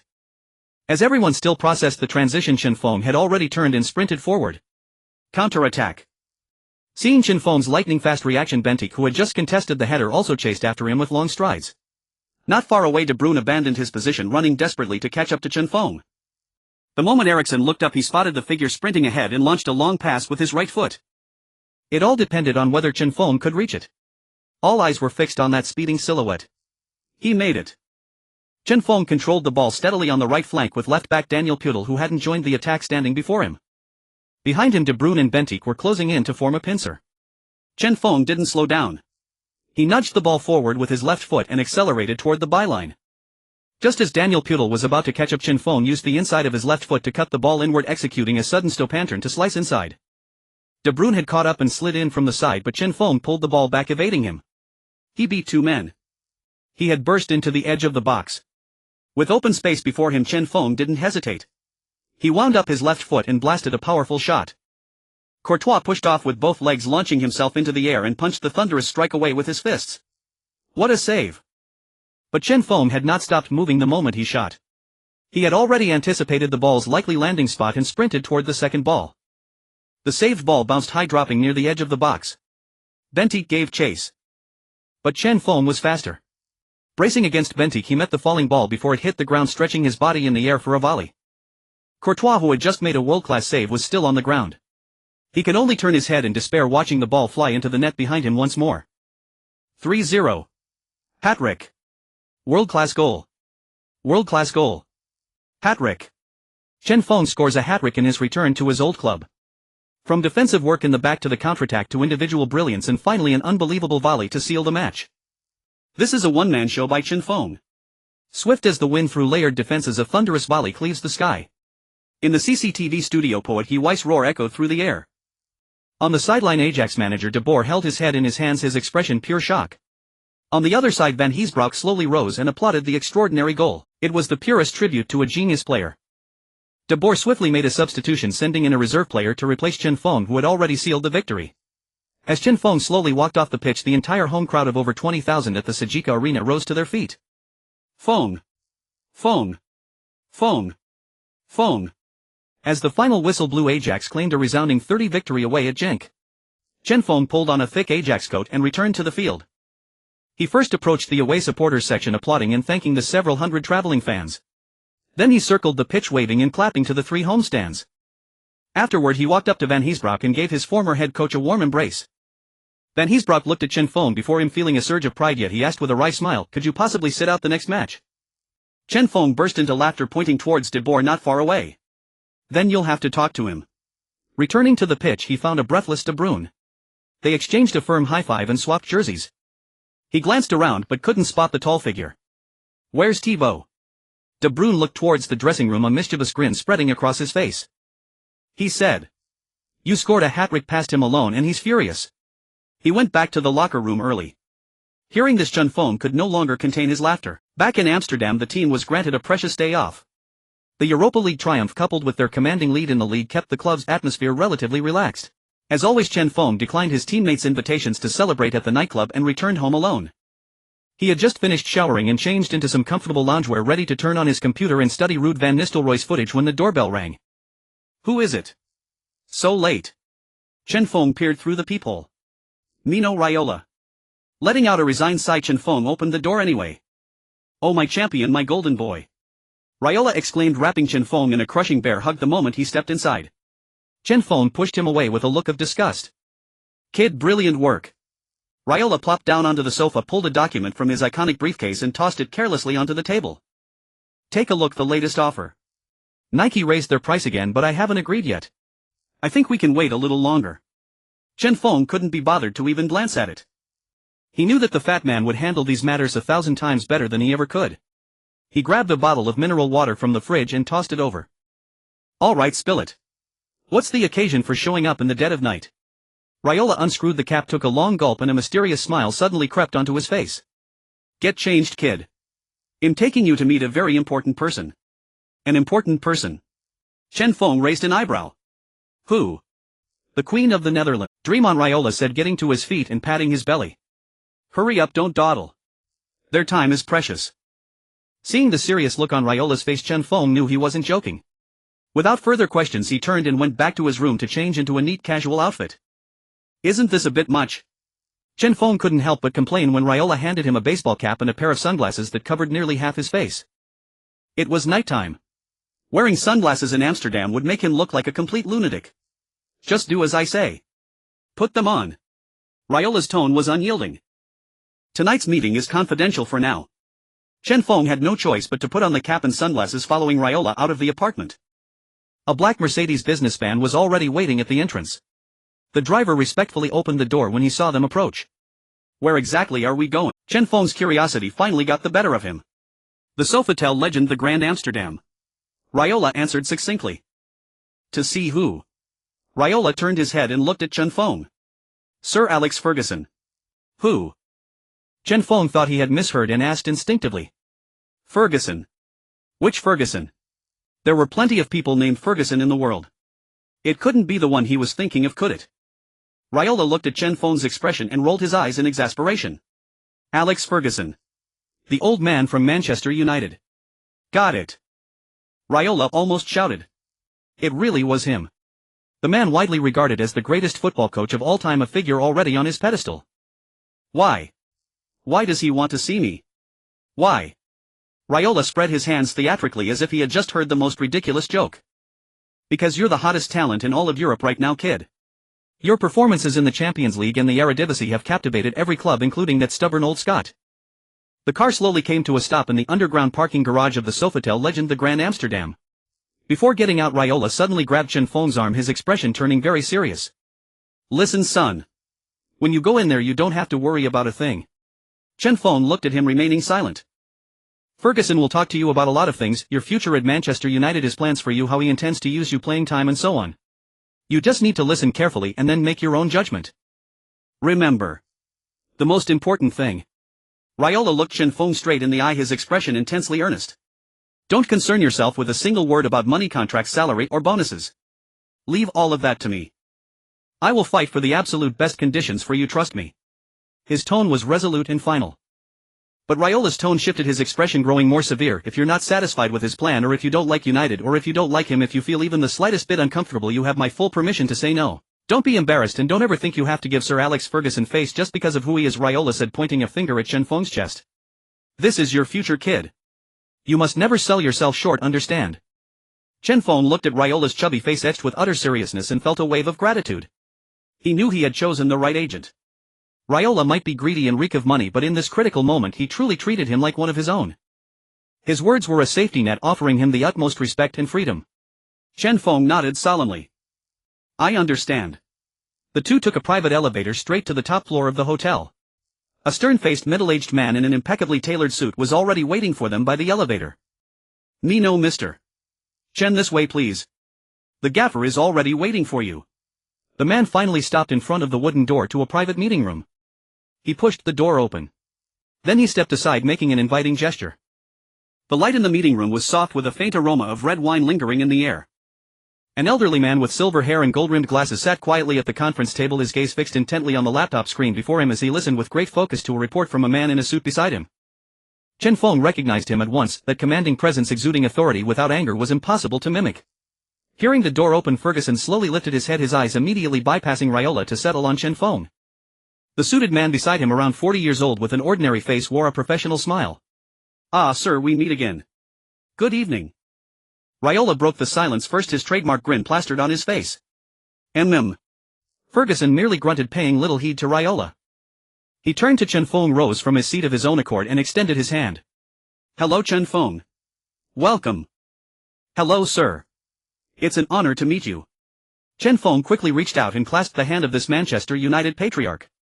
Please have a seat. After shaking hands with Ferguson, the suited man beside him also smiled and extended his hand. Hello, Chen. I'm Ed Woodward, Financial Director of Manchester United. Hello, Mr. Woodward. Chen Feng shook his hand as well. Financial Director. It seemed today's meeting wasn't just a casual chat. The four of them settled onto the sofas in the reception area. Ferguson didn't speak immediately. Instead, he picked up a decanter of wine that had already been aerated and poured half a glass of red wine for both Raiola and Chen Feng. This is my favorite Petrusa 92. Raiola unabashedly lifted his glass, brought it to his nose to inhale the aroma, then downed it in one gulp, letting out a satisfied sigh of admiration. Truly worthy of Sir's collection. Ferguson had no intention of acknowledging him. Instead, he gazed at Chen Feng as if appraising a treasure. Chen Feng looked at the wine in his glass and nodded politely. Thank you, but I don't drink. At these words, a glint of approval flashed in Ferguson's eyes and he smiled. Not bad, kid. He set down his glass and leaned forward slightly. I suppose Mino has told you why I asked you here. Yes, Chen Feng nodded. Good, then let's not waste time. Ferguson's tone turned serious. I'm very interested in you. I've watched your match footage from the past 2 seasons many times. Your speed, power, impact finishing and that composure beyond your years in front of goal, they've left a deep impression on me. Ferguson was unstinting in his praise. Any proper manager can see your potential.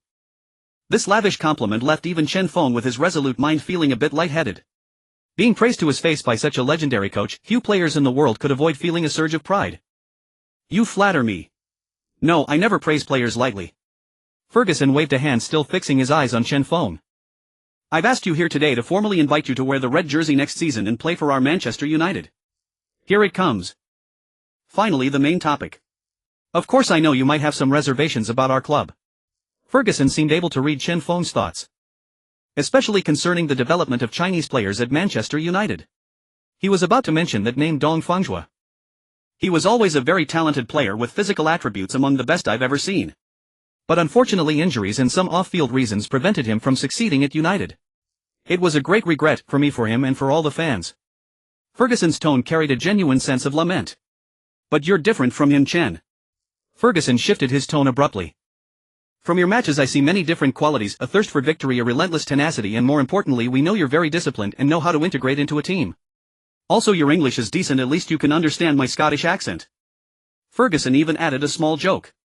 If you come to United you'll go straight into the first team. This didn't surprise Chen Feng. Given his current performance, if these Premier League giants chose to loan him out he wouldn't choose this club at all. Of course you also know that the competition in our forward line at United is very fierce. Rooney, Hernandez, Berbatov. They are all world-class strikers. So I won't promise you an automatic starting spot. That's impossible at United. Everyone must earn their place through competition. But I will give you a promise. Ferguson raised a finger, his expression utterly earnest. In the preseason Community Shield, League Cup and FA Cup, as long as you're not injured you'll start. That will be your stage to shine.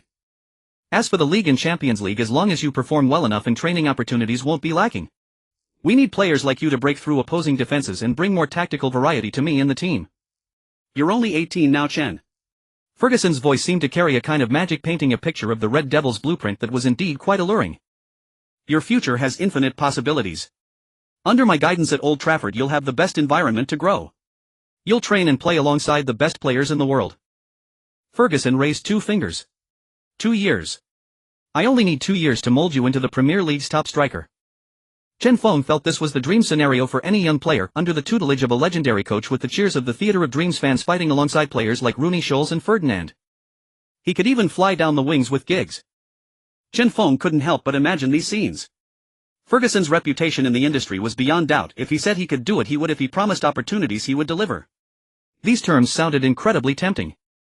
Raiola listened quietly on the sidelines, not interjecting, merely observing Chen Feng's reactions. But Chen Feng's mind was in fierce turmoil. Emotion told him this was a once-in-a-lifetime opportunity not to be missed. Yet another voice echoed in his thoughts.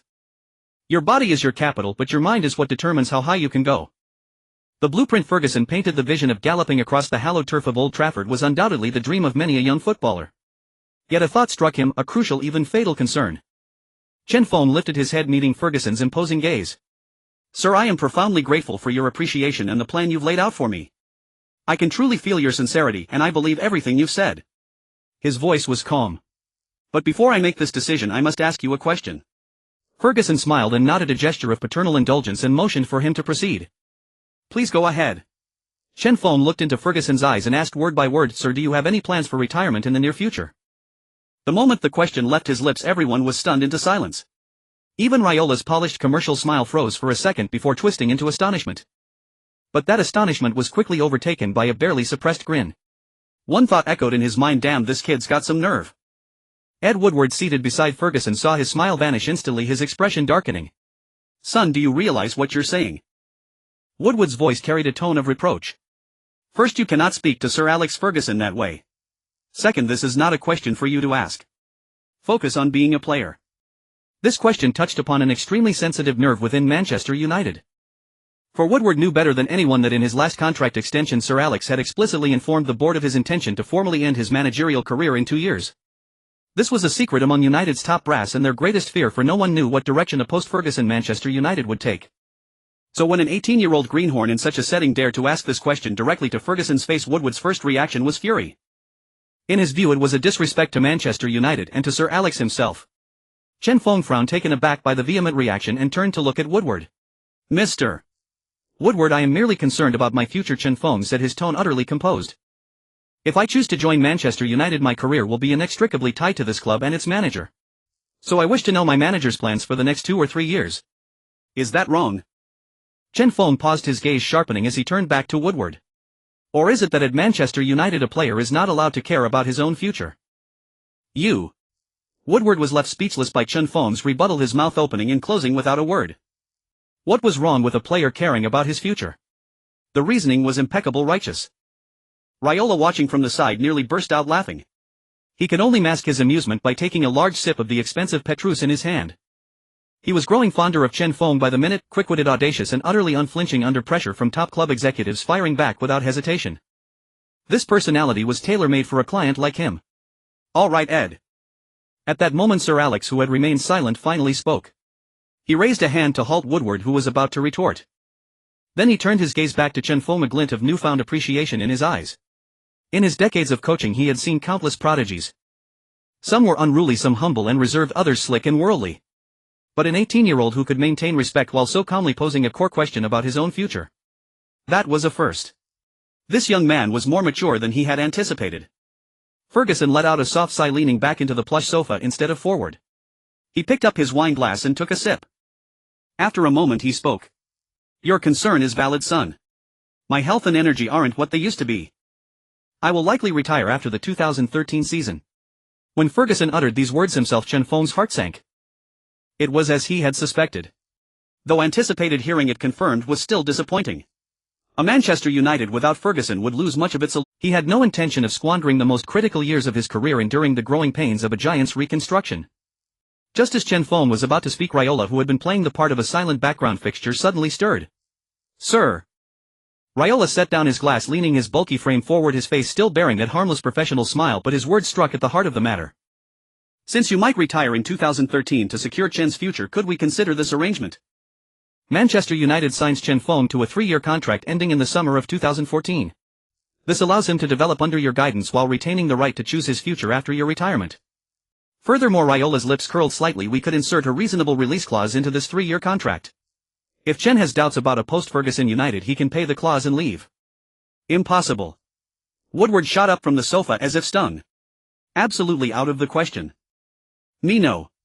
This is Manchester United, not a flea market. Woodward roared. Even Ferguson frowned deeply at the proposed terms. He found the agent's tactics distasteful, even if they were meant to secure the best guarantees for Chen Feng. A 3-year contract with a release clause. Are you mad? United has never set such a precedent for any player, let alone an 18-year-old. There's no such thing as a release clause in English football. It's against the rules. Absolutely impossible. Raiola's proposal had crossed a line for Manchester United and the Premier League itself. A short-term contract meant immense risk for the club's investment in a player, and a release clause handed the initiative to the player and his agent, something a giant like United could never accept. The negotiation hit a dead end in an instant. Seeing the agitated Woodward and the frowning Ferguson, Chen Feng knew there was no point in continuing. Raiola's conditions, while seemingly fighting for his interests, felt more like a gesture, a way to gracefully exit the situation. All 4 in the room knew United would never agree to such terms, and Chen Feng had no desire to navigate the post-Ferguson era. Chen Feng rose from the sofa and walked directly to Sir Alex, a genuine look of apology on his face. Sir Alex, I am truly sorry. Receiving your personal invitation is the greatest honor of my life. I've known of you and Manchester United since childhood of Old Trafford. Playing for you was once my dream. Ferguson looked at him silently, his eyes filled with deep disappointment. I admire you immensely and have the utmost respect for this great club. I believe that under your guidance I could make tremendous progress. But Chen Feng's tone shifted. I am a professional who takes responsibility for his own future. A career is short. I cannot gamble my most precious years on an uncertain future. Chen Feng looked at Woodward, but his words were for Ferguson. I can imagine that after you retire, United will inevitably go through a period of upheaval and rebuilding. I don't want to be part of a team destined for turmoil. So I am truly sorry, sir. I must decline your invitation. Ed Woodward stared in disbelief at Chen Feng, the muscles on his face twitching, moving from shock to astonishment and finally to an incredulous anger. He never expected this young man would dare to openly refuse Ferguson. Refuse Manchester United. How could anyone in this world dare to decline an invitation from Manchester United? This was nothing short of the greatest humiliation for him and for this great club. Raiola was practically lounging on the sofa, a faint smile on his face as he looked at Chen Feng, his eyes filled with admiration. Well done, kid. You've got guts. Ferguson's expression was complex, marked by a sense of helplessness at being a hero in decline, but more so by disappointment. His eyes, once instilling fear in countless players, now appeared much dimmer. He knew that the young man was right. After leaving Manchester United there would certainly be a long period of turmoil, and he understood this better than anyone. Thus he wanted to sign Chen Feng for Manchester United before his retirement, hoping to leave behind a piece of the championship puzzle, a forward capable of bearing the team's future for the next decade. He recognized the potential within Chen Feng, but he was simply too old to provide the young man with what he needed most, a stable commitment from the club. And this player was not foolish at all. I understand your choice, kid. Ferguson's voice sounded somewhat weary. You are a very smart player and you must have made the most correct decision for yourself. He sighed softly. All I can say is this is Manchester United's loss. And it is also my regret. Ferguson looked at Chen Feng again. I hope in the future we will have the chance to meet on the field. Even as rivals. It will definitely happen, sir, Chen Feng replied, equally solemn. He glanced at the still furious Woodward, politely nodded, and then signaled to Raiola. Well then, sir, Mr. Woodward, we won't disturb you any longer. Raiola understood, stood up from the sofa and leisurely adjusted his expensive suit. As Chen Feng and Raiola's figures disappeared at the door and the wooden door was closed again, Woodward finally came to his senses. He just walked away like that. He looked at Ferguson in disbelief. He refused Manchester United. How could he dare to refuse you to your face? Ferguson did not answer him, merely raised his glass and downed the remaining half glass of Petrus red wine, then stood up and walked toward the door. Oh, by the way. He paused as he was about to leave the room, not turning back as he instructed change tomorrow afternoon's flight to Madrid to the morning. Upon exiting the conference room and entering the exclusive elevator, Raiola could no longer contain himself. Ha ha ha. He burst into wild laughter, the fat on his body jiggling. Good kid. Damn, you are just too awesome. Raiola patted Chen Feng on the back with such force that it nearly knocked the breath out of him. I had guessed you would refuse Manchester United, but I really didn't expect you to directly refuse him right in front of Ferguson. You've got some guts, kid. Wasn't that what you just said in the car? Chen Feng coughed from the force of the pat. I did say that, yes. Raiola laughed until tears almost came out. But that was just polite talk. I thought you would be like those other useless players, saying something like you needed time to think, that you would discuss it with your family and then have me go back and refuse them. I never thought you would be so bold and push back at him on the spot.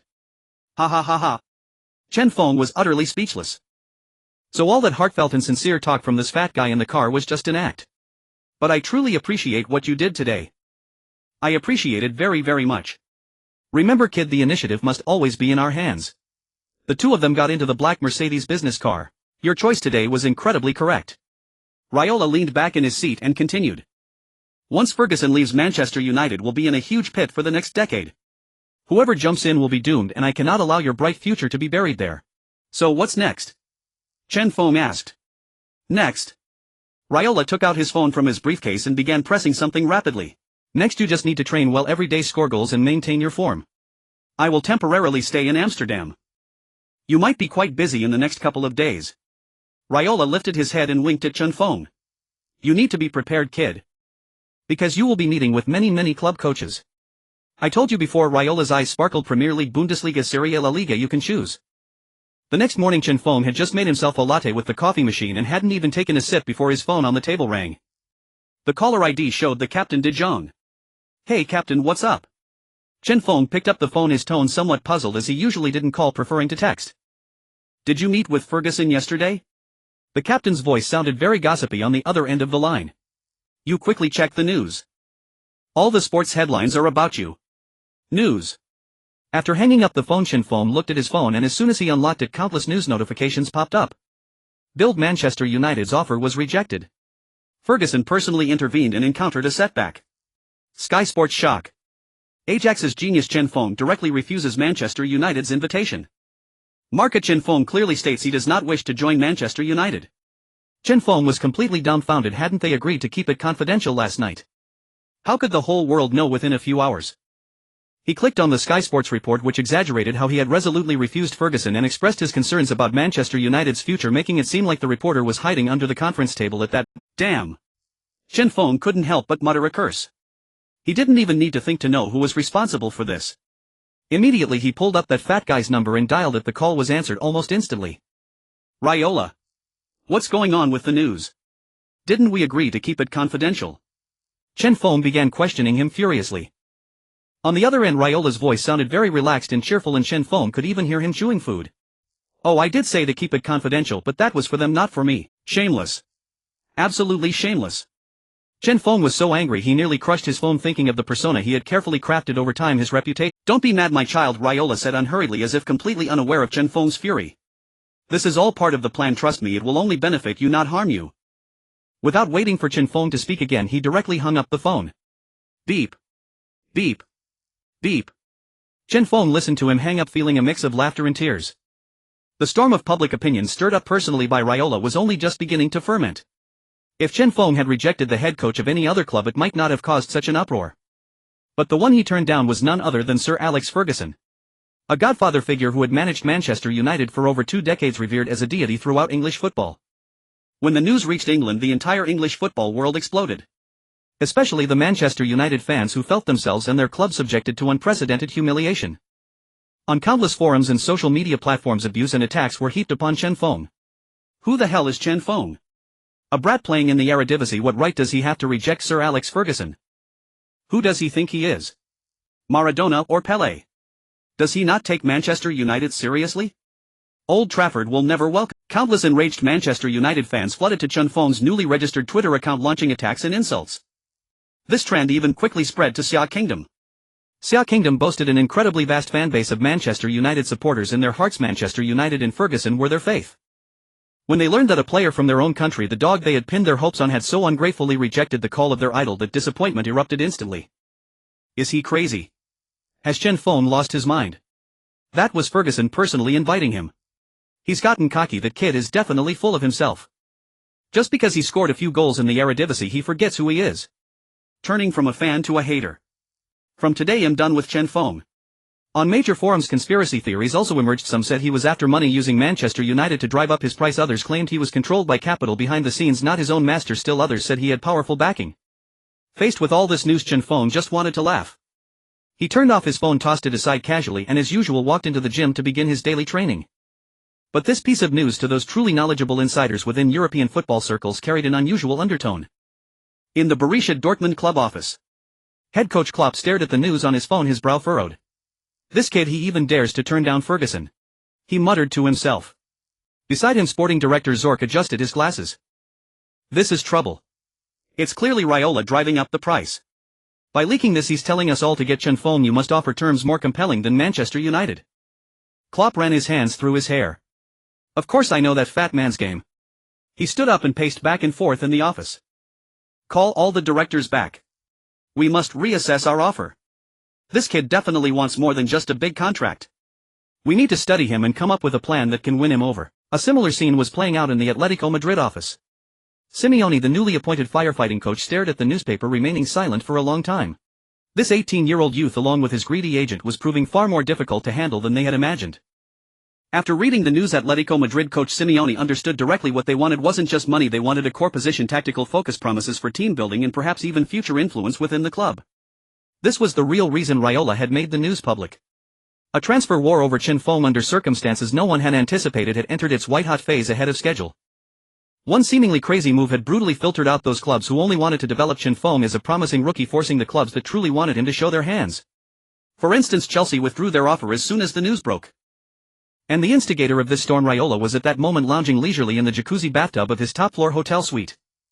As he soaked, he picked up a slice of smoked salmon, stuffed it into his mouth, hummed a tuneless ditty, and stared at the email subjects from various top clubs on his phone screen.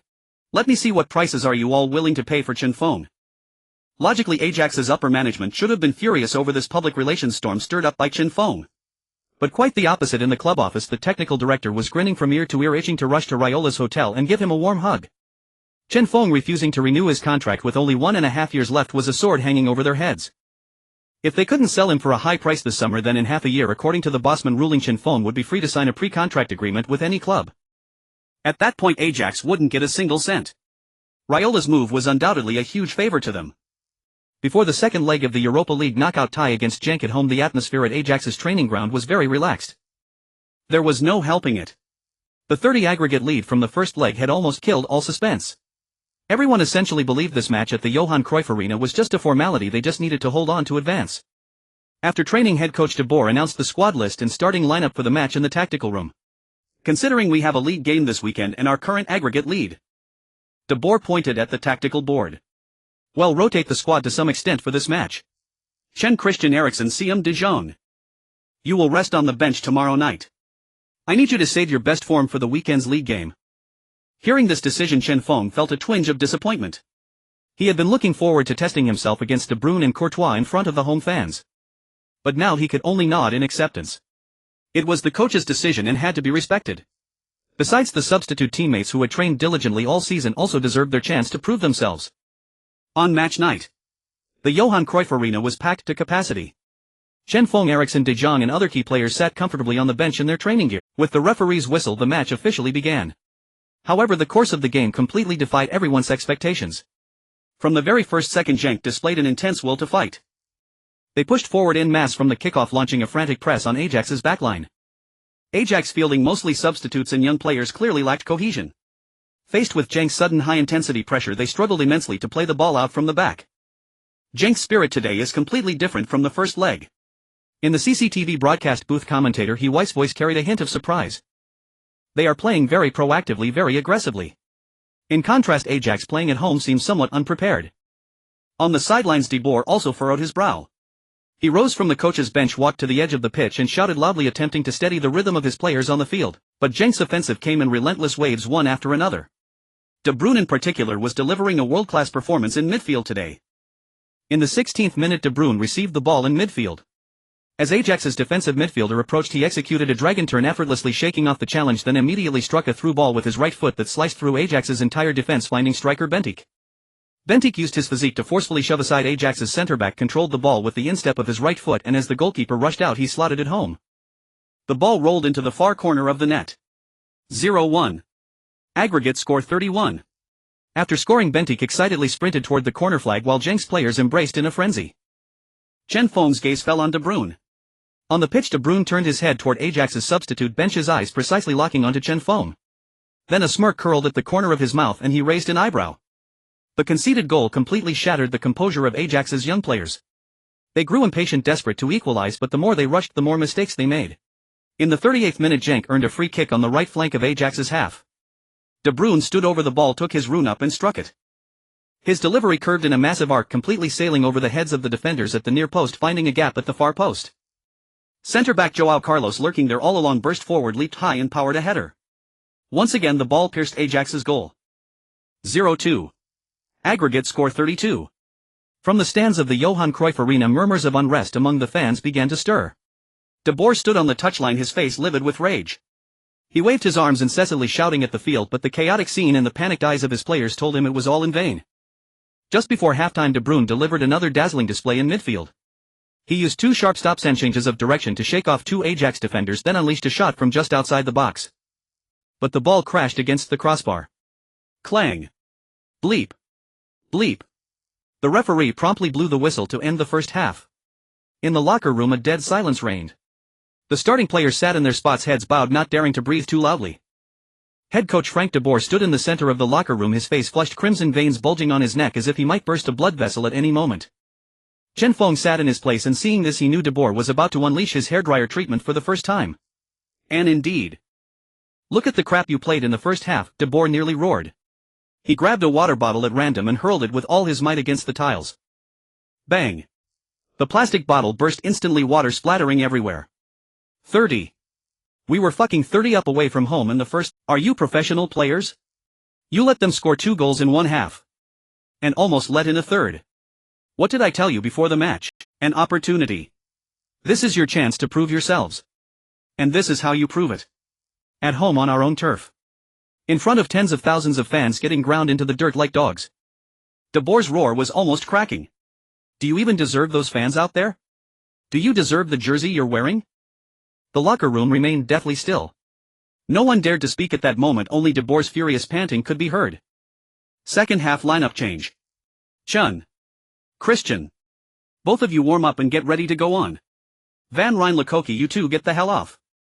Report to the reserve team tomorrow. I don't want to see either of you. De Boer then looked at Chen Feng and Eriksen. I want you two out there to use your abilities and regain control of the game for me.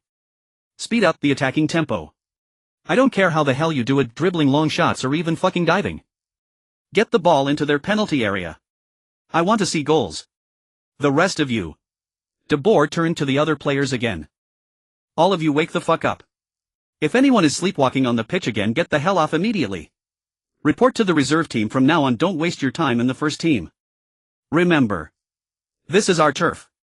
We cannot be humiliated like this by our opponents on our own ground. As the halftime break ended, Chen Feng and Eriksson changed into their kits and walked out of the locker room with the team. In the tunnel they happened to encounter the Genk players heading onto the... De Bruyne and Courtois immediately spotted Chen Feng and Eriksson in their match jerseys. I knew they'd send you on, De Bruyne said, bumping Chen Feng's shoulder as he spoke in a low excited tone. Can't help it.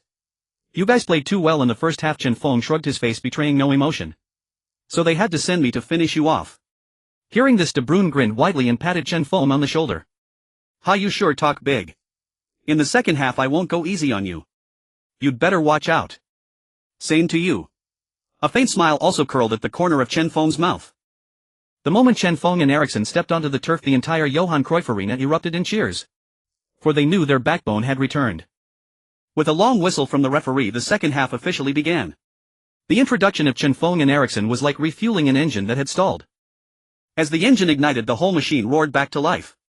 Eriksson ran tirelessly, delivering simple, crisp one-touch passes that organized the chaotic midfield of the first half into a well-structured unit. Meanwhile, Chen Feng used his abundant stamina to make extensive off-the-ball runs and interceptions in the attacking third. On the sidelines, De Boer watched the momentum shift and finally relaxed his furrowed brow. He had been hesitating about whether to use all his substitutions at once. But now he hesitated no longer. He turned to look at Captain De Jong on the bench and made a gesture signaling him to prepare to come on. In the 54th minute, CM De Jong entered the pitch. Ajax's attacking core trio had united. The team's offense became sharp and fluid, the ball circulating among the three of them, leaving Genk's defenders scrambling and exhausted. Even De Bruyne, who had dominated the midfield in the first half, was forced to drop back into his own half to help defend. In the 58th minute of the match, Eriksson received the ball near the center circle and delivered a diagonal pass straight to Chen Feng, who was sprinting forward at high speed. Just as he was about to control the ball and turn, Genk's captain Milamari slid in viciously from his blind side, bringing down both Chen Feng and the ball in a brutal tackle. Chen Feng rolled twice on the turf before coming to a halt. The referee immediately ran to the spot without hesitation and brandished a yellow card at Mari. Ajax earned a free kick in an excellent attacking position. This spot is perfect, just outside the arc of the penalty area, well within Chen Feng's striking range. Whether it's a direct shot or a tactical play, it's extremely threatening. In the CCTV broadcast studio, Huey analyzed with excitement. Chen Feng and Eriksson both stood over the ball, but everyone knew Eriksson was merely there as a decoy. This kick was undoubtedly Chen Feng's to take. The Genk wall had already covered their faces and groins, knowing a strike from him would be devastating. He repositioned the ball, aligning the valve toward himself, then began his retreat. 1 step, 2 steps, 3 steps. A full 7 paces. A textbook Carlos-style free kick stance. In front of the goal, Courtois' expression was grim. He shouted loudly, directing the wall's arrangement and positioning while lowering his center of gravity, knees bent ready to dive at any moment. With the referee's whistle, Chen Feng began his run-up. His strides grew from short to long, his body leaning slightly and his left foot lifted high. Everyone expected a powerful instep drive. But at the moment of contact, he flicked his ankle, using the inside of his left foot to curl a bending shot instead. He deceived everyone. The ball sailed over the leaping wall, carrying a visible spin, arcing through the air before dipping sharply. Courtois' red was spot on. The instant Chen Feng struck, Courtois had already committed to the correct direction, diving to the left side of the goal, his body fully extended in midair. His fingertips even grazed the ball. But it was merely a touch. The ball skimmed off his fingers, altering its trajectory only slightly. A crisp clang echoed as the ball struck the inside of the post and then nestled into the net. The Johan Cruyff Arena, silent for nearly an hour, erupted at last. It's a goal. A goal. Chen Feng. A breathtaking free kick. He has once again breached the goal of his own friend. In the studio, Huey pumped his fist in excitement. The aggregate score is 42. Ajax has extended their lead to 2 goals again. That was brilliantly clever. Zhang Lu added in admiration. Chen Feng fooled everyone who had studied his free kicks. They all expected a powerful drive, but he delivered a curling shot instead. Courtois did everything he could. The Ajax starters, feeling a massive relief, charged toward Chen Feng as if they wanted to devour him. After scoring, Chen Feng was inwardly thrilled. What a beautiful strike. But his face showed no celebratory expression. After all, it was against Genk. In front of the goal, Courtois sat dejectedly on the grass. He had done all he could, he read the direction correctly and even touched the ball. Yet he couldn't prevent the goal. This strike extinguished Cenk's momentum completely. Time ticked away and the match was nearing stoppage time. In the 89th minute, Chen Feng received a pass from Eriksson inside the penalty area. With his back to the defender, he pulled the ball to turn. Just as he was about to shoot, the desperate defender behind him stuck out a leg and tripped him.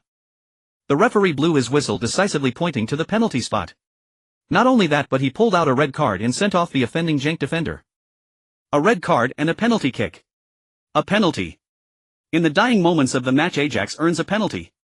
All suspense is gone. Chen Feng picked up the ball and walked straight to the spot, his first ever penalty in his professional career. In goal, Courtois' face was etched with determination. He recalled the training sessions last season when he had accompanied Chen Feng in countless shooting drills. He knew Chen Feng's shooting style all too well. He refused to let his best friend breach his goal 5 times in 2 legs using different methods. So he fixed his gaze on Chen Feng, vowing to save this shot. His focus was razor sharp. Chen Feng placed the ball firmly on the spot, then abruptly stepped back. 1 step, 2 steps. 7 steps. The Carlos style rune up again. Courtois' pupils contracted. He was stunned. Are you using a free kick rune up for a penalty? Do you want to kill me? Should I dive or not? If I dive and get hit, I might be done for. If I don't dive, my career might be over. He could already imagine tomorrow's Belgian sports headline: genius goalkeeper Courtois fears Chen Feng's violent penalty, chooses to abandon save. How could I live with that? I'll dive. I have to dive. Chen Feng started his rune up. He began with short quick steps, gradually accelerating into a full sprint toward the ball. No finesse. No angle. With all his strength, he blasted the ball straight down the middle of the goal. The ball was a cannonball rocketing toward the net.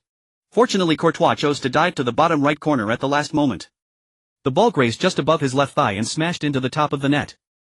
Had it struck him, he had no doubt his manhood would be ruined on the spot. 52. A brace. Chen Feng had once again killed the game. Courtois got up from the ground, glaring at Chen Feng. Fine, just you wait. You really want me dead? The final whistle blew. Ajax defeated Genk 52 on aggregate, advancing to the Europa League round of 16. Chen Feng ignored his celebrating teammates and walked toward Courtois. He wanted to exchange jerseys, but Courtois looked up at him with a complex expression. There was resentment, helplessness, but mostly a strange emotion. That penalty.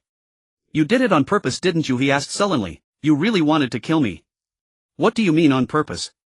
Chen Feng feigned ignorance, his face innocent. You did it deliberately. Taking a penalty with a rune up from outside the box. And those little steps. You wanted to kill me. Courtois' voice held an unmistakable note of grievance. Chen Feng couldn't hold back any longer and burst into laughter. He stepped forward and gave his best friend a warm embrace. Don't be silly. I just thought it was the safest way to kick it. I've never practiced penalties. He patted Courtois on the back. You saved several sure goals today. You did really well, truly. Hearing Chen Feng's consolation, Courtois felt a little better. Then. It's settled. You're treating us later, he muttered. No problem. As they spoke, De Bruyne walked over.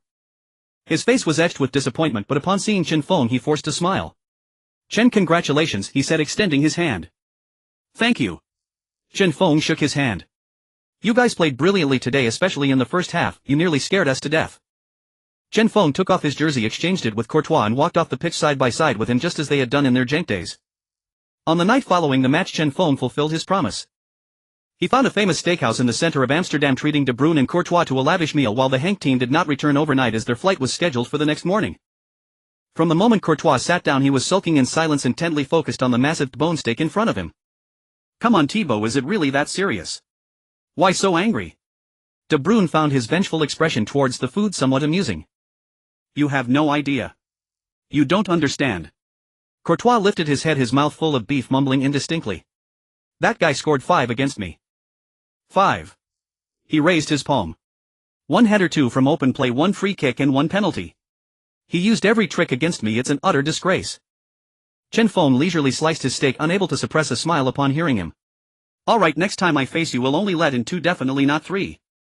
Even if I had the chance, I'd miss the shot, okay? Get lost. Courtois grabbed a hard bread roll from the nearby basket and threw it at Chen Feng without hesitation. After a bout of laughter, the atmosphere finally relaxed. De Bruyne wiped his mouth with a napkin and turned to Chen Feng. By the way, speaking of business, is the news true? Chen Feng looked at the two of them with curious expressions and had no choice but to nod. Yes, it's true. Oh my. Courtois slapped De Bruyne's thigh, causing De Bruyne to yelp in pain. Ouch, that's incredible. That's Ferguson.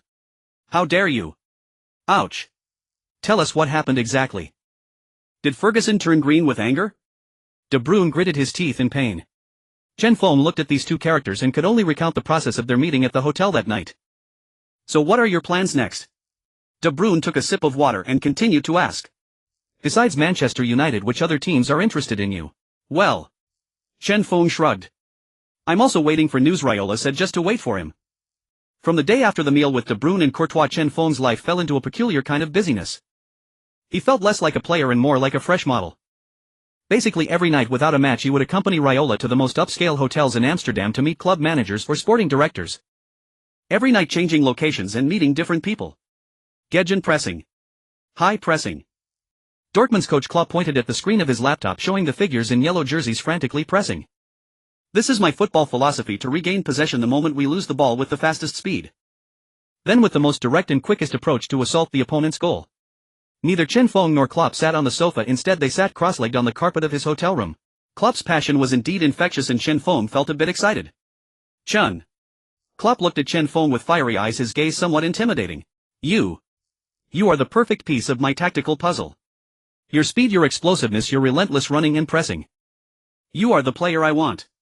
He promised Chen Feng that if he joined Dortmund he would become the absolute core of the team's attack, with the current top scorer Lewandowski creating space for him as a support. Imagine this, Chen. Signal Iduna Park, a sea of yellow created by 80,000 fans. They will cheer for you. We will challenge the Bundesliga giants Bayern Munich together. Not to mention anything else. The picture Klopp painted and his personal charm truly stirred Chen Feng's blood. The Bundesliga seemed like a good choice, but Chen Feng was no fool. He did not agree to anything on the spot, as this was just the beginning and many more teams were lining up to make offers. Time moved into March. The suspense in the Eredivisie had nearly disappeared as Ajax had already established a 12-point lead over second-placed PSV Eindhoven thanks to Chen Feng's consistent goal-scoring.